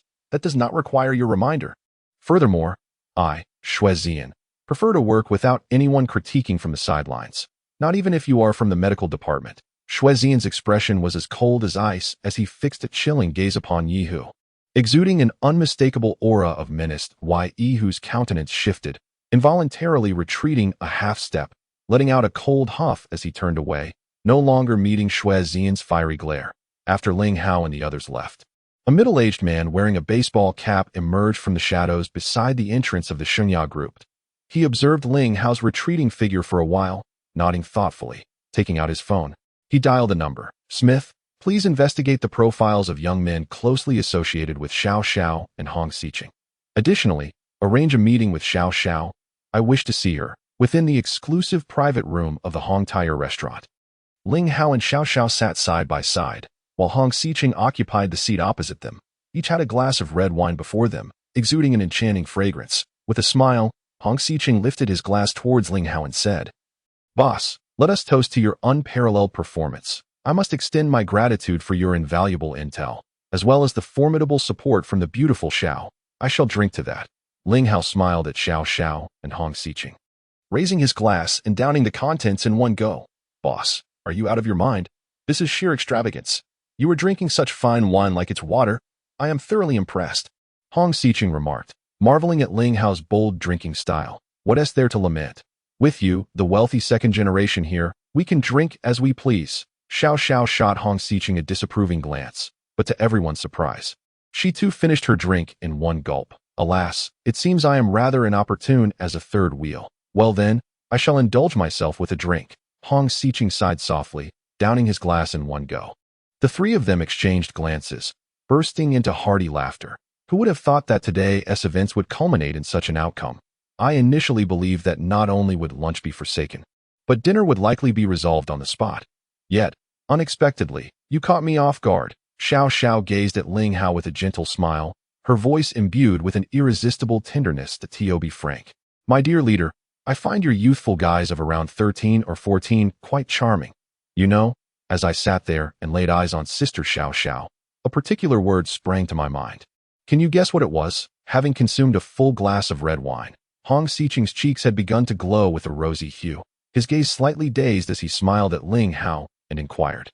Before Ling Hao could respond, the flushed-faced Xiao Xiao playfully pinched Hong Xicheng's cheek and teased, "Is there really a need to guess? You must be thinking that I'm an old cow grazing on tender grass, right? You little rascal, it seems I am not the only one who thinks this way. However, that outfit of our leaders is simply too dashing.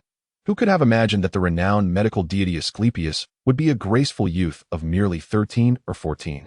As he spoke, Hong Xicheng raised his glass once more, toasting to Ling Hao and himself, his countenance radiant with mirth, rendered even more captivating by the effects of alcohol.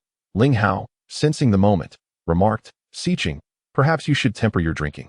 We have matters to attend to this afternoon." Yet Xiao Xiao lifted her glass and clinked it gently against Hong Xicheng's, declaring, "You little minx, if you wish to drink, I shall accompany you. But let me make myself clear. Abandon any notions of feigning intoxication to take advantage of him. I am well aware of your limits. 1 glass, and you're already like this, originally appearing to be a lightweight." Hong Xicheng, upon Xiao Xiao's words, promptly shook off his subtle inebriation, straightened his posture, and downed another glass, casting a somewhat melancholic look at Xiao Xiao as he said, "I merely wish to test my brother-in-law's composure." Speaking so bluntly, how can one maintain any semblance of decorum? Ling Hao, with a head full of black lines, realized that the earlier delicate demeanor of this girl was merely an act. He could only shake his head in a wry smile and down his drink as well. What man could withstand the charms of such a captivating beauty, let alone when she is genuinely trying to seduce him? I have little confidence in him. Xiao Xiao set down her empty glass, casting a sidelong glance at Ling Hao, almost as if to issue a warning to Hong Xicheng. "Ahem. Well, shall we proceed to our meal?" Ling Hao felt as though he were sitting on pins and needles, inwardly lamenting. At that moment, Xiao Xiao's phone rang. Glancing at the screen, her expression momentarily faltered as she instinctively looked towards Ling Hao. People from HF Medical College. Ling Hao seemed to have anticipated this. "It's Wilson," Xiao Xiao nodded. "Answer it and inform them that we are currently unavailable for the next couple of days. After all, aren't they planning a week-long assessment? Just tell them we are preparing to go abroad next week for our own investigations." Without a second thought, Ling Hao articulated the strategy. Xiao Xiao obediently nodded in agreement, paused for a few seconds, and then finally answered the call. As anticipated by Ling Hao, the other party expressed a desire to further discuss collaboration with Xiao Group. Xiao Xiao Huan exchanged a few pleasantries and, adhering to Ling Hao's guidance, politely declined their request, exchanging a couple of courteous remarks before ending the call. Do you know what their bottom line is? Xiao Xiao inquired curiously, looking at Ling Hao. Ling Hao, however, smiled knowingly and replied, "Rest assured, the big fish of HF Medical College will not escape our grasp. Isn't Shuezian eager to reel in this big catch? Let us take our time and wait until this fish breaks its line before we make our move." "Oh," Xiao Xiao responded, grasping Ling Hao's intentions to a large extent and refraining from further discussion. After a brief pause, she shifted the topic and asked, "By the way, is it true that you mentioned establishing a foundation this morning?" "Of course, it is true. Is there any doubt about that?" Ling Hao affirmed earnestly, nodding his head. "However, I genuinely have no interest in the management and operation of the foundation, which is why I considered entrusting this task to Xingya. Boss, you should have mentioned it earlier. I will take care of this foundation for you." "How does that sound, Xiao Xiao?" Upon hearing Ling Hao's words, Hong Xiqing's eyes lit up with excitement, and he turned to Xiao Xiao with eager anticipation. "You, Xiqing, while managing such matters can yield positive outcomes. A single misstep could lead to being at the center of controversy. So you..." Ling Hao hesitated. After a moment of contemplation, Xiao Xiao said, "I think it would be best to entrust it to Xiqing. At the very least, I can assist him in the endeavor. After all, it is a commendable undertaking, and Xiqing's personality is well suited for this task." "Xiao Xiao, you are too kind. I adore you," Hong Xiqing exclaimed, leaping up in excitement and rushing to Xiao Xiao's side to plant a hearty kiss on her cheek. "Tell me, if you truly wish to pursue this, do you really lack the funds?" Ling Hao remarked, slightly taken aback by Hong Xiqing's enthusiasm. "Boss, you simply don't understand. While I previously had no shortage of money, that was all my father and brothers. It's not like it is now."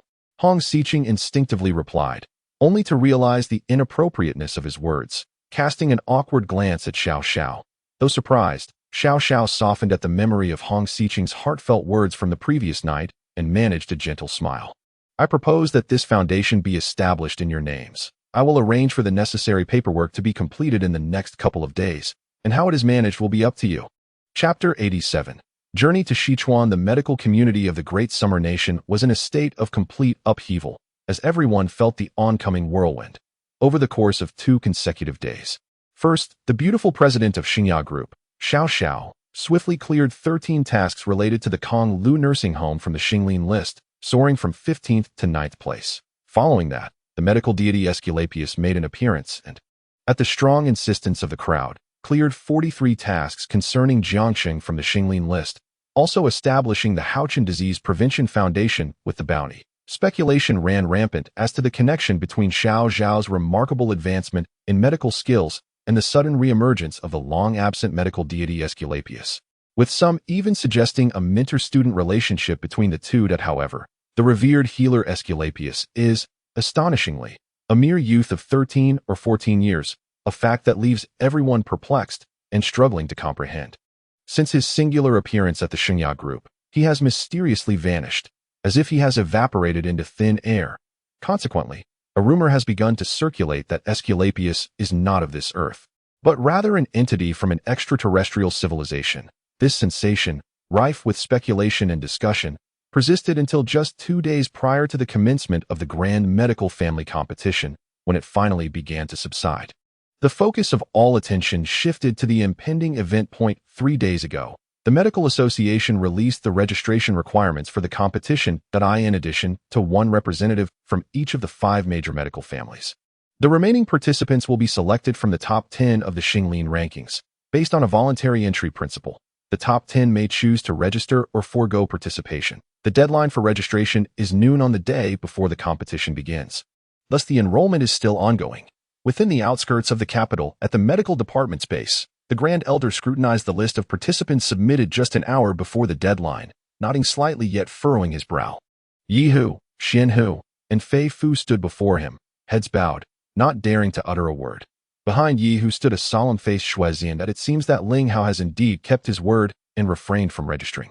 However, why has Xiao Xiao, ranked 9th on the Xinglin list, not yet signed up?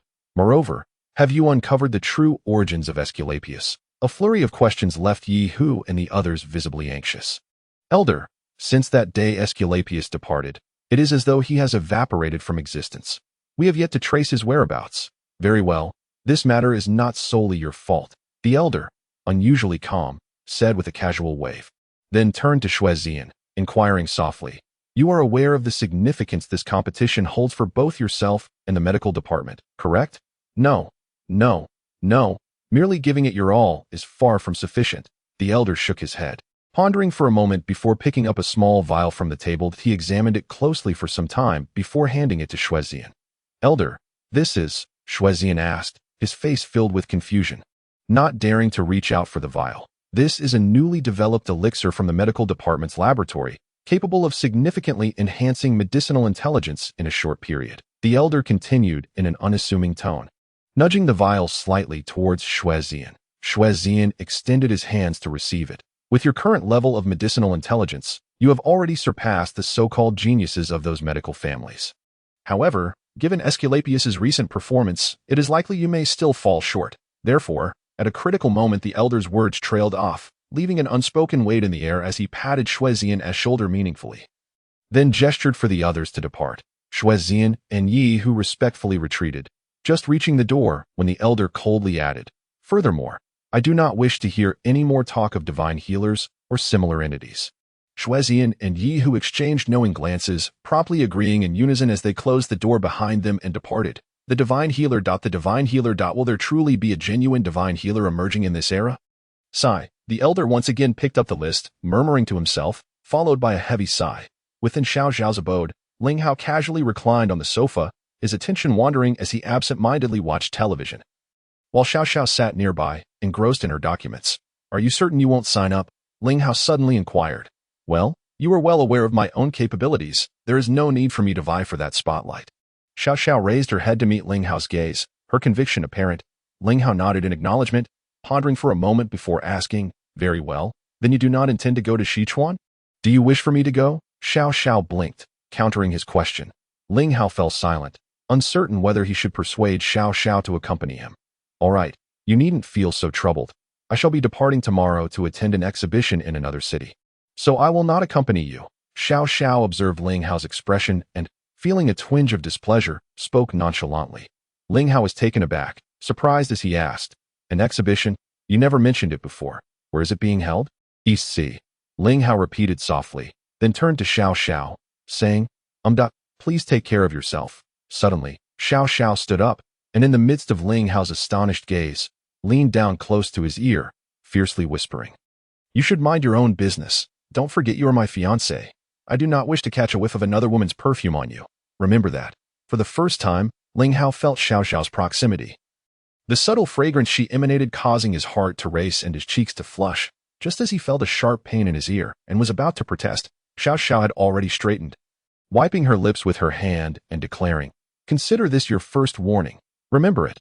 Ling Hao mused to himself, surprised that such an icy, formidable so would resort to biting as a tactic. Truly, she was an enigma. He pondered for a moment, his gaze narrowing as he looked at the closed door, muttering softly, "East Sea, the Qin family of the East Sea medical lineage, the Shui family of the East Sea martial clan. I hope my worries are unfounded." The next morning, Ling Hao rose early to prepare a sumptuous breakfast for Xiao Xiao. It must be said that since Ling Hao awakened from his slumber and took residence here, he had taken it upon himself to manage breakfast and dinner whenever time allowed. On one hand, it was his way of expressing gratitude for Xiao Xiao's 3 years of care. On the other hand, he simply relished the act of cooking, especially when the recipient of his culinary skills was such a stunning beauty as Xiao Xiao. A source of accomplishment he found irresistible. After breakfast, Ling Hao assisted Xiao Xiao in packing her luggage, then handed her a delicate little vial. "Take this with you. If you encounter any emergencies, it may just save your life. Hopefully, I am merely being overly cautious. However, it is better to be prepared," Ling Hao said, touching his nose as he made the suggestion, then promptly lifted Xiao Xiao's suitcase, stating, "Let us go. I will drive you to the airport." Xiao Xiao refrained from saying anything further and followed Ling Hao out the door. Throughout their journey, an oppressive silence enveloped the two, with neither uttering a word. Yun Shi and Hong Yuanfang had already arrived in Sichuan. Should you require anything upon your arrival, do not hesitate to contact them. As Ling Hao observed Xiao Xiao's graceful silhouette, a wave of melancholy washed over him, and after a prolonged silence, he murmured to himself, "The Grand Medical Family Competition is set to commence the day after tomorrow. It seems it is time to embark on our journey to Sichuan. Chapter 88. Coincidences in Literature. The prestigious medical family competition is hosted in rotation by the 5 esteemed medical families: the Qin family from Donghai, the Hua family from Sichuan, the Sun family from Beidi, the Li family from Nangu, and the Zhang family from Zhongtu, occurring every 5 years and divided into preliminary and final rounds. This year's competition is organized by the Hua family of Sichuan, with the venue selected in the mountainous city of Sichuan, situated 1,500 kilometers away from Jiangcheng. Upon stepping outside, he spotted Hong Xiqing standing with a suitcase, a cheerful smile adorning his face. "Xiqing, are you embarking on a distant journey?" Ling Hao inquired, momentarily caught off guard by the sight. "Please, boss, I'm carrying my suitcase. Am I not supposed to be going far? Should I instead move in with you?" Hong Xiqing replied, his expression tinged with exasperation, as if questioning Ling Hao's intellect. Ling Hao, momentarily at a loss for words, felt a wave of embarrassment wash over him. "That I know you're heading to the mountain city. Sister Xiao Xiao specifically called to instruct me to keep an eye on you," Ling Hao explained. Observing Ling Hao's forlorn expression, Hong Xiqing couldn't help but chuckle, waving his phone. "Let us go. I've already purchased the tickets. We'll just make it in time. Xiao Xiao specifically asked you to keep an eye on me." Ling Hao rubbed his nose and shook his head, then promptly followed Hong Xiqing. The two hailed a taxi, heading straight for the station, where they successfully boarded the high-speed train to Sichuan Mountain City. Initially, Hong Xiqing had intended to book a flight to the mountain city along with Ling Hao, but the thought of having never traveled by high-speed train with company before led him to hesitate. After careful consideration, he ultimately decided to take the train instead. Throughout the journey, Hong Xiqing gazed out the window with great enthusiasm, eager to share heartfelt conversations with Ling Hao, yet he found himself at a loss for words, opting instead for silence. "Xiqing, why does it feel like you're fleeing from something? Didn't you ask the driver to see you off?" Ling Hao asked, curiosity piqued by Hong Xiqing's reticence. Hong Xiqing's expression darkened as he sighed, and, after a moment of contemplation, replied, "Don't even mention it. I truly did escape from something." Ling Hao was taken aback by this revelation and, with a playful grin, inquired, "What's the matter? You look so burdened. Is someone pressuring you into marriage?" Ling Hao's intent was merely to tease Hong Xiqing, hoping to lift her spirits. To his surprise, his words struck a chord, and Hong Xiqing stared at him in astonishment. "Boss, you truly have a knack for this. How did you know my parents are pressuring me to marry?" Hong Xiqing asked incredulously, followed by a contemplative murmur. "Strange, it seems no one else is aware of this." Ling Hao was left utterly speechless. "I never expected such a melodramatic plot to unfold in my own life. I merely mentioned it in passing. Yet I inadvertently guessed the reason behind Hong Xiqing's departure from home. You are no longer a child. If you encounter a suitable match, you should consider marrying," Ling Hao kindly suggested. Little did he know. Upon hearing Ling Hao's words, Hong Xiqing immediately sulked and retorted, "Are you implying that you are particularly eager for me to marry soon, just to alleviate your own guilt? I wonder, is that truly how you perceive your elder?" Ling Hao sighed in exasperation.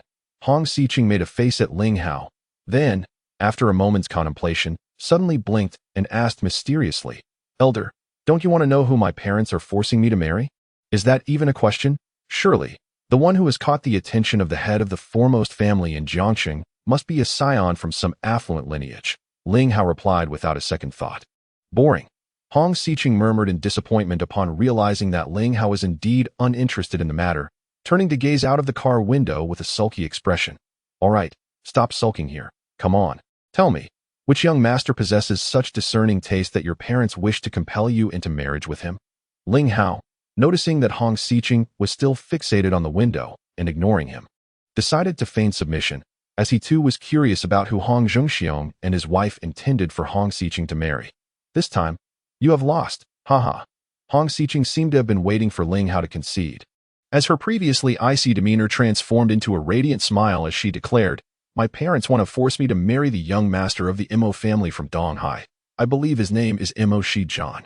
Mo Shijian. Upon hearing this name, Ling Hao raised an eyebrow, unable to suppress a murmur, feeling that it sounded familiar. He paused, then inquired, "Are you saying that your parents are insisting you marry the young master of the Mo family from Donghai?" The martial arts family, Mo, Hong Xiqing, taken aback by Ling Hao's reaction, could only nod in confusion. Is it really him?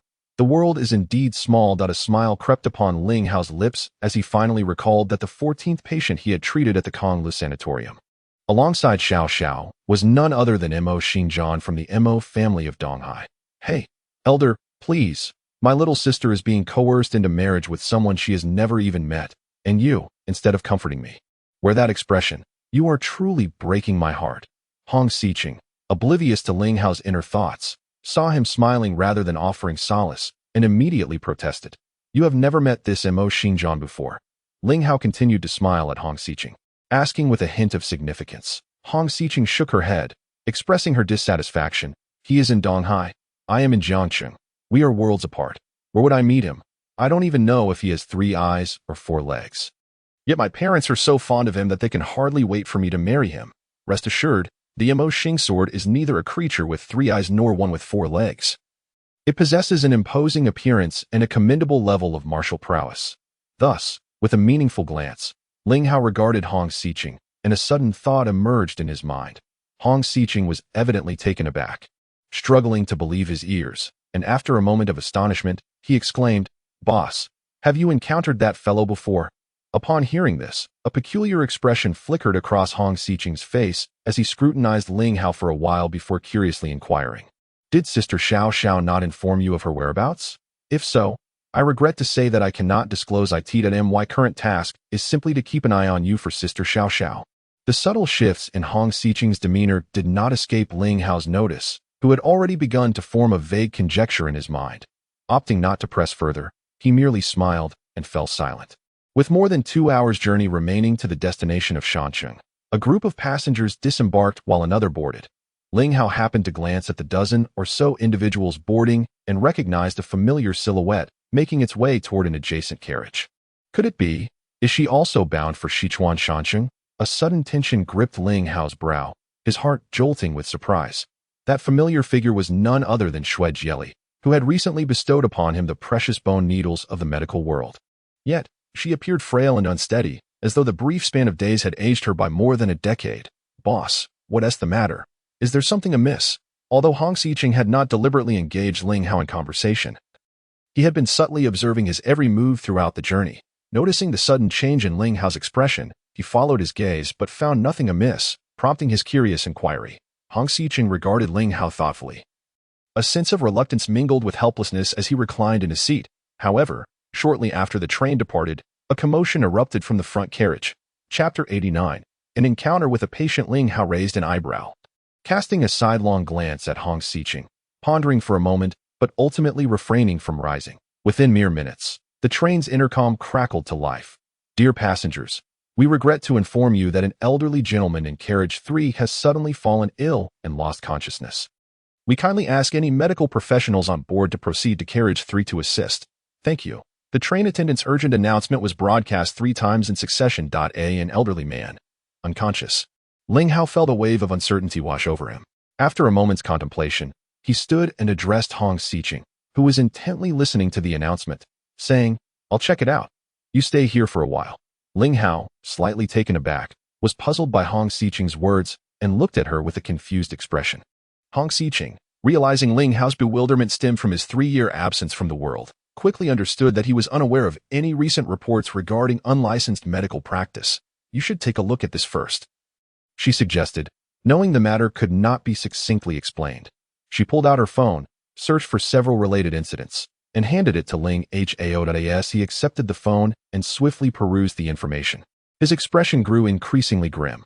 After a brief moment, the phone was returned to Hong Xiqing, who squinted slightly and inquired, "Are you and I short on funds?" Hong Xiqing was taken aback, shook his head, and asked, "But do you possess a medical license?" This time, it was Ling Hao who shook his head, but he quickly countered, "Do you believe I am incapable of saving that patient? Is the act of saving a life contingent upon possessing a certificate?" This was the question that lingered in Ling Hao's mind. Conversely, it was a source of inner conflict for Hong Xiqing. The urgent announcement crackled through the speakers once more, indicating that no one had yet come to assist. Observing Ling Hao's resolute demeanor, Hong Xiqing offered a wry smile and said, "Since you are so adamant, I shall accompany you to take a look."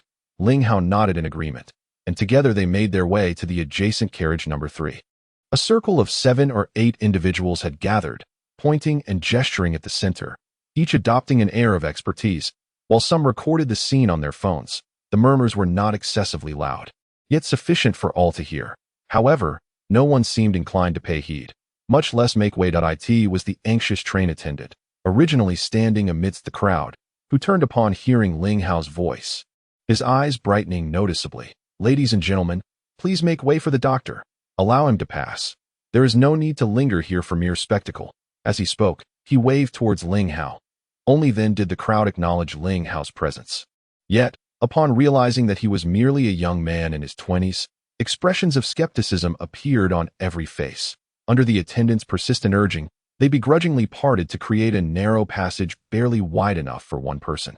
Ling Hao squeezed through, and upon glancing at the elderly woman slumped in her seat, his heart sank. Indeed, it was Xiao Xiao. Her already frail body was now half-sitting, half-lying, eyes tightly shut, with her lips twitching rhythmically. Without hesitation, Ling Hao bent down to lift Xiao Xiao from her seat. "You cannot simply move the patient like that. What if something goes wrong? Are you truly a doctor? Let me tell you, human life is paramount. This is not the moment for you to seek attention," exclaimed a voice from the crowd. "I have encountered similar symptoms before. All she needs is to lie down for a while, and she will be fine. Your actions may inadvertently harm her." What had been a mere murmur of speculation suddenly erupted like cold water splashing into hot oil, as everyone collectively pointed at Ling Hao, as though they had already determined him to be a murderer. Some even retrieved their phones to record him, narrating, "Look, on this train, an elderly person has fallen ill, yet a young upstart is here pretending to everyone. Take a good look. This fraud has actually used a hairpin to stab the patient. My heavens. This is an attempt to endanger life for profit." The man who has been recording the video now accompanies it with a voice filled with panic. And then, unable to contain himself, he hastily uploads it. Xiao Xiao coughs a couple of times and slowly opens her eyes. Upon recognizing Ling Hao's figure, she is instantly taken aback and exclaims, "Is it you? How did you end up here? Were you the one who saved me just now?" Seeing that Xiao Xiao has miraculously regained consciousness, the crowd, who were previously admonishing Ling Hao, are left speechless, their faces etched with disbelief. The man who just posted the video gapes in astonishment, even pinching himself hard. Did this elderly lady truly awaken? Is this 20-something fraud genuinely a doctor? The charlatan actually saved the old woman?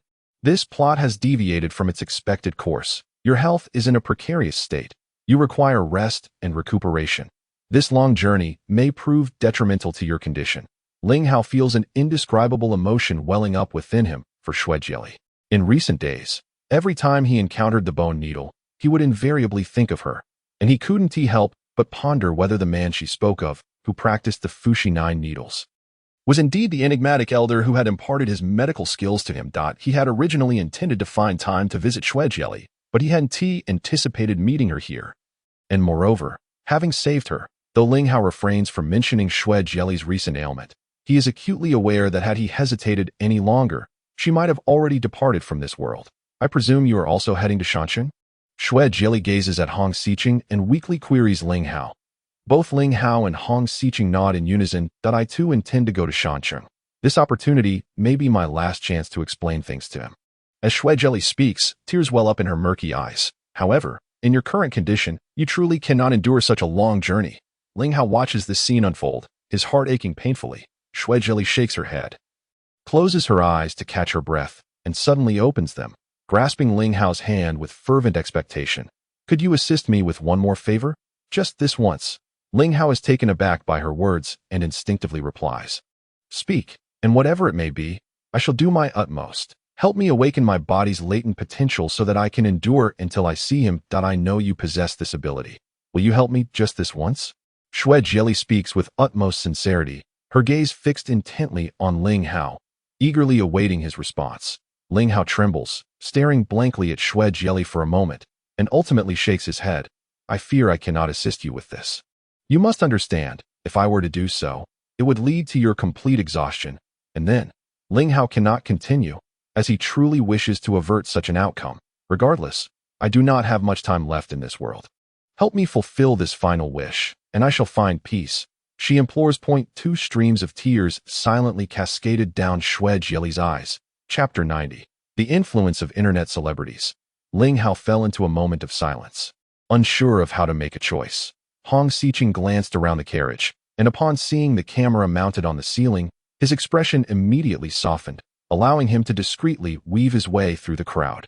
At that moment, the train suddenly slowed down, making an unscheduled stop at a small station. The emergency personnel, who had been waiting on the platform, swiftly boarded the train and made their way to Shuejieli, maneuvering through the path cleared by the onlookers. "You can leave the patient to us.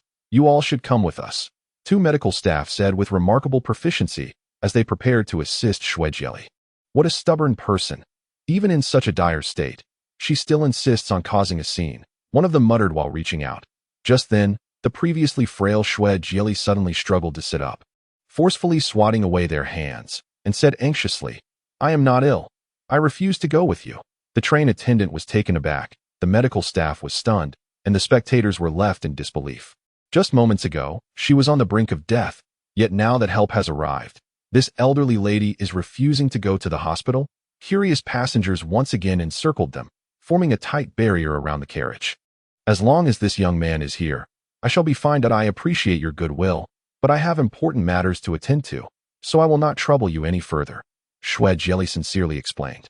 It was better not to explain. With this clarification, all eyes immediately turned to Ling Hao. Could he truly be a fraud? It seemed he had successfully brainwashed this elderly lady, in broad daylight. To openly deceive an old woman was simply outrageous. "No need for your assistance. We can take her to her destination ourselves. Thank you," Ling Hao calmly replied, disregarding the indignant crowd, and took a seat beside Shuejieli. Upon hearing Ling Hao's words, Shuejieli's previously tense expression relaxed, and she smiled at him with gratitude. "How can this young man be so oblivious? Are you a doctor? Do you possess a medical license? What gives you the assurance that this elderly lady will be fine throughout the journey?" The train attendant, seeing the elderly lady's stubbornness and Ling Hao's defiance, could not help but frown and questioned with righteous indignation. Ling Hao remained silent, merely sitting beside Shuejieli with an air of indifference to the accusations. What an ungrateful person. After a few minutes of stalemate, the medical staff muttered a curse and exited the train. The train resumed its journey. A few moments later, an eerie atmosphere suddenly enveloped the carriage. Two-thirds of the passengers, who had been engrossed in their phones, lifted their heads and turned their gazes towards Ling Hao. Both Ling Hao and Shuejieli sensed the attention directed at them. Momentarily bewildered, it was better if they did not look. Now that they did, it was as if they had been struck by lightning, their faces expressing sheer astonishment. Just a few minutes ago, Shuejieli, who appeared gravely ill, was now sitting there, radiant and engaged in conversation with Ling Hao. There was not a hint of illness about her. She seemed like a robust elderly lady. Were they acquaintances? Were they conspiring in a performance to elicit sympathy? How detestable. It was utterly infuriating. In a swift moment, the countenances of all present transformed into expressions of ire. Every gaze directed at Ling Hao and Shuejieli was imbued with disdain and contempt. Save for one individual. The man who had previously recorded and uploaded the video to the internet rose excitedly, his face alight with the thrill of discovery, as he aimed his phone towards Ling Hao. While filming, he began to narrate, and in the blink of an eye, the elderly lady had returned to her usual self. What secrets lay hidden within this scenario? Ling Hao regarded the man with a frosty demeanor. His eyes narrowing slightly, he was now certain that the peculiar glances directed at him were orchestrated by this individual's antics online. Huang Xiqing furrowed her delicate brows and glanced at Ling Hao. Upon witnessing her expression, Ling Hao surmised the unfolding events and furrowed his own brows in response, nodding subtly at her. Huang Xiqing gently tapped the screen of her notebook and resumed her conversation with Ling Hao and Shuejieli, as if nothing had transpired. While Huang Xiqing engaged in light-hearted banter with Ling Hao, her notebook was swiftly processing information. There was no voiceover, no editing, just the unadulterated footage captured by the train's surveillance cameras. Moments later, the fervent calls to condemn Ling Hao and Shuejieli began to wane, giving rise to posts filled with skepticism that a fierce battle of words commenced. Was someone deliberately targeting me? Where did this complete video come from? A flurry of questions surged within, yet the user Nightcat remained unfazed. He held ample confidence in his fanbase. Huang Xiqing glanced at the results with satisfaction, nodding before approaching the man, her voice icy as she inquired, "I shall confirm once more. Will you delete the video and apologize, or not?" The man was taken aback for a moment, then responded with a broad grin, fully convinced that she was merely attempting to intimidate him. Regrettably, her threats lacked substance. "My dear lady, I am a stranger to you, and I do not comprehend your words, so kindly refrain from disturbing me. If you please, thank you." With that, he turned away, closing his eyes in a posture of self-satisfaction. Since he is ungrateful, let him be a pariah, Ling Hao remarked coolly. Very well, let us proceed with a grand exposure. Huang Xiqing nodded and began to manipulate her laptop with intent. Ling Hao sat quietly beside her, keenly observing as her slender fingers danced across the keyboard, his eyes reflecting admiration. Meanwhile, Nightcat beamed with pride as he witnessed an explosive surge in his engagement metrics. The opposing factions in this verbal duel had now clearly delineated their victor. Thanks to his substantial fanbase, the side supporting him soon overwhelmed the opposition, achieving a temporary triumph. Ling Hao was on the brink of being nailed to the digital pillory, while Nightcat's notoriety soared, hinting at an impending pinnacle of fame.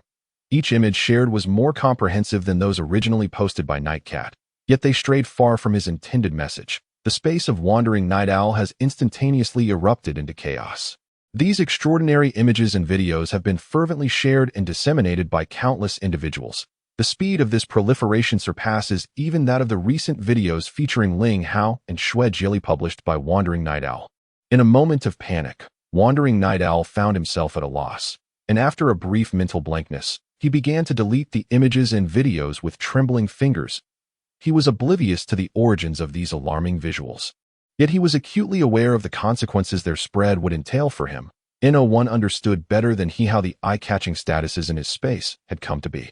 At this moment, what once delighted him with overwhelming clicks and shares had transformed into daggers piercing his heart. This time, there were no debates or conflicts, only a chorus of inquiries regarding the authenticity of these suddenly surfaced images and videos. Along with posts that starkly contrasted his own, Wandering Night Owl's face turned ashen, his body shook, and sweat poured from him.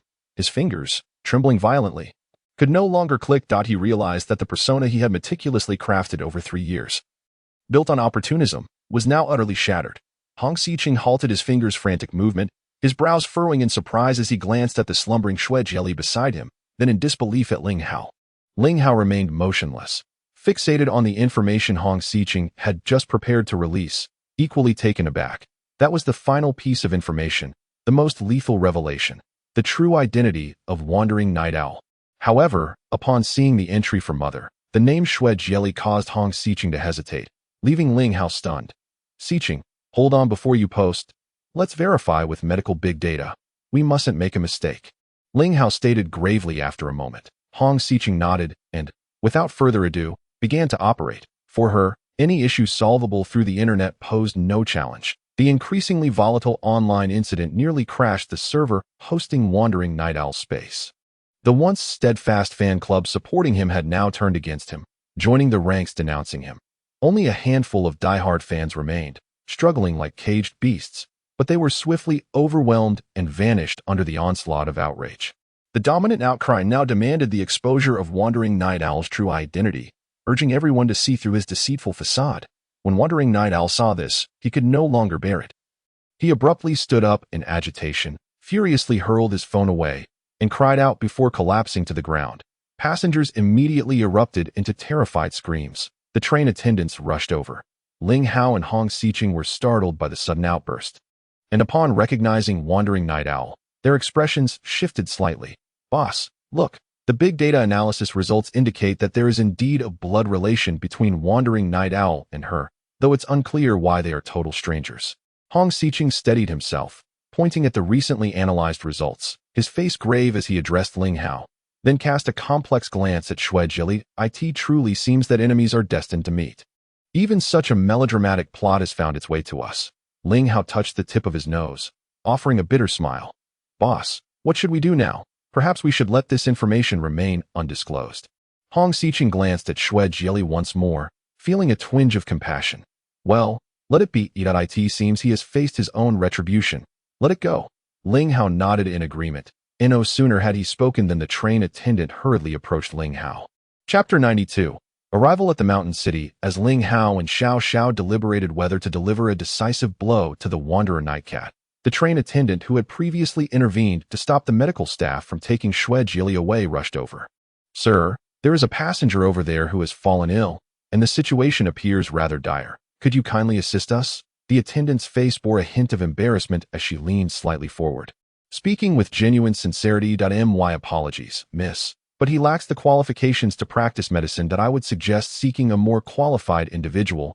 Hong Xiqing replied. The attendant's face flushed crimson, having previously questioned Ling Hao's actions.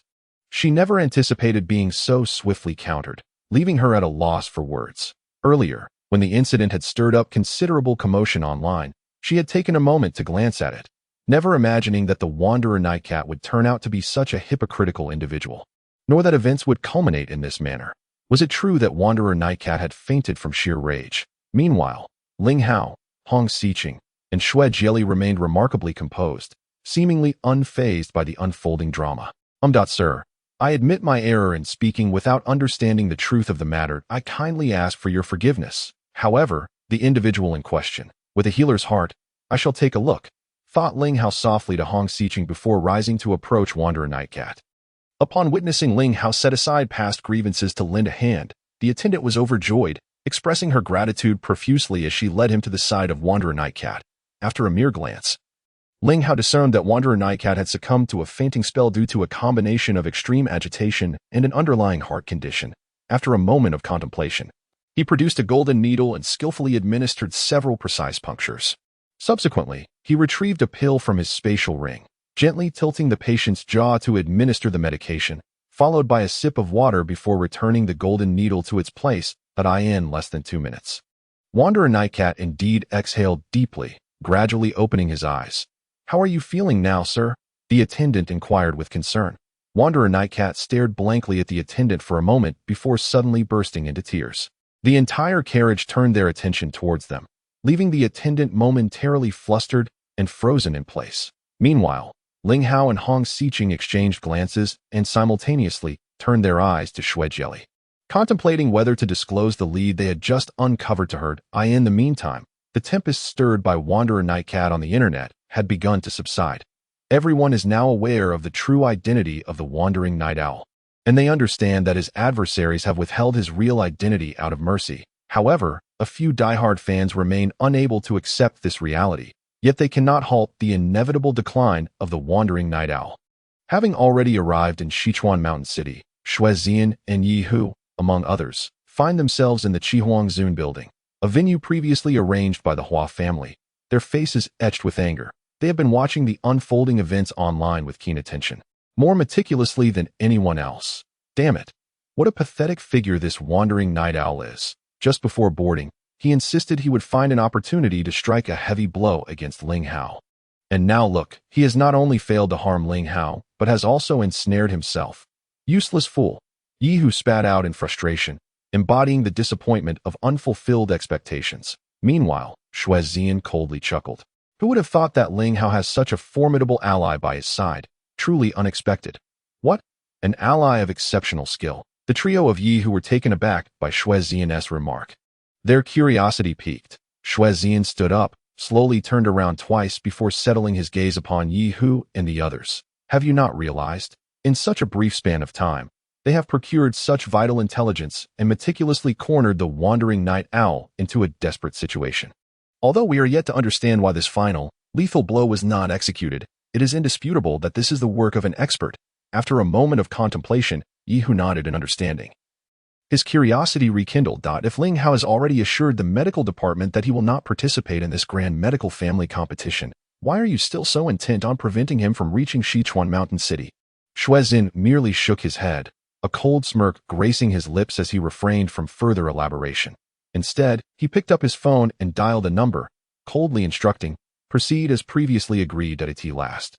The vehicle arrived at the Mountain City station. Ling Hao and Hong Xiqing assisted Xue Jieli as they disembarked, paying no heed to the nearly shattered Wandering Night Owl. The moment they stepped out of the vehicle, Ling Hao called Xiao Xiao, and upon learning that she had settled in Donghai, a sense of relief washed over him, since Ling Hao had not registered for the competition and he and Hong Xiqing had arrived quietly.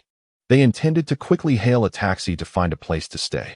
However, just as they exited the station, a familiar figure approached them, grasping Hong Xiqing's delicate hand with a playful intimacy, exclaiming, "Xiqing, brother Ling, how could you come here without informing me?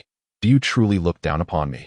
The newcomer was none other than Hua Zitong, who had just departed from Jiangcheng City a couple of days prior.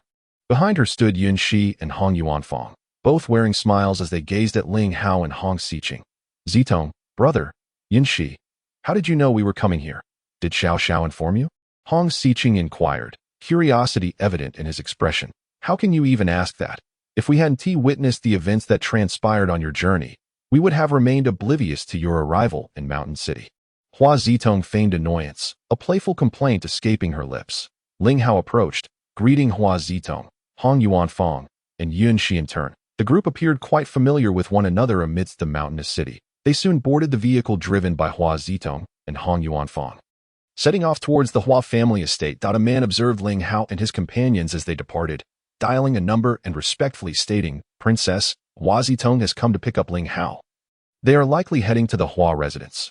Along the way, Hua Zitong and Hong Xiqing chattered animatedly about recent events, while Ling Hao succinctly explained the situation regarding Shui Jelly to Hong Yuanfang, requesting him to inquire further. Following Ling Hao's specific instructions, neither Hua Zitong nor Hong Yuanfang disclosed to anyone that he had already arrived at the Hua family estate, ensuring they were settled in a separate courtyard there. That evening, Hua Zitong arranged a sumptuous banquet to welcome Ling Hao and Hong Xiqing at AS for her good friend Hong Xiqing. Hua Zitong had nothing but admiration, and her esteem for Ling Hao had grown genuinely profound. Hong Yuanfang and Yun Shi shared similar sentiments. Ever since Ling Hao had repeatedly come to their aid, resolving crises, they had resolved to cultivate a friendship with him. Their naturally warm and straightforward natures made it easy for them to connect with Ling Hao. "Brother Ling, I heard you chose not to register for the competition this time. What a pity. Otherwise, the first place would undoubtedly have been yours," Hua Zitong remarked with a touch of regret as their conversation grew more intimate. Hong Yuanfang, however, regarded Ling Hao with a knowing look and said meaningfully, "I imagine you must have made arrangements for that long ago, brother. Otherwise, how could you be here enjoying a drink with us?" Ling Hao smiled faintly, neither confirming nor denying, and after a moment's contemplation, he suddenly inquired, "You two have been busy preparing for this grand competition these past few days. Why not enlighten us about the participants and broaden our horizons?" Upon hearing this, Hua Zitong's expression brightened, and she spoke earnestly, "Speaking of the competitors, this year's family competition is indeed unprecedented in scale. In addition to the top 10 from the Xinglin list, many prominent heirs from the Qihuang list have also registered to participate.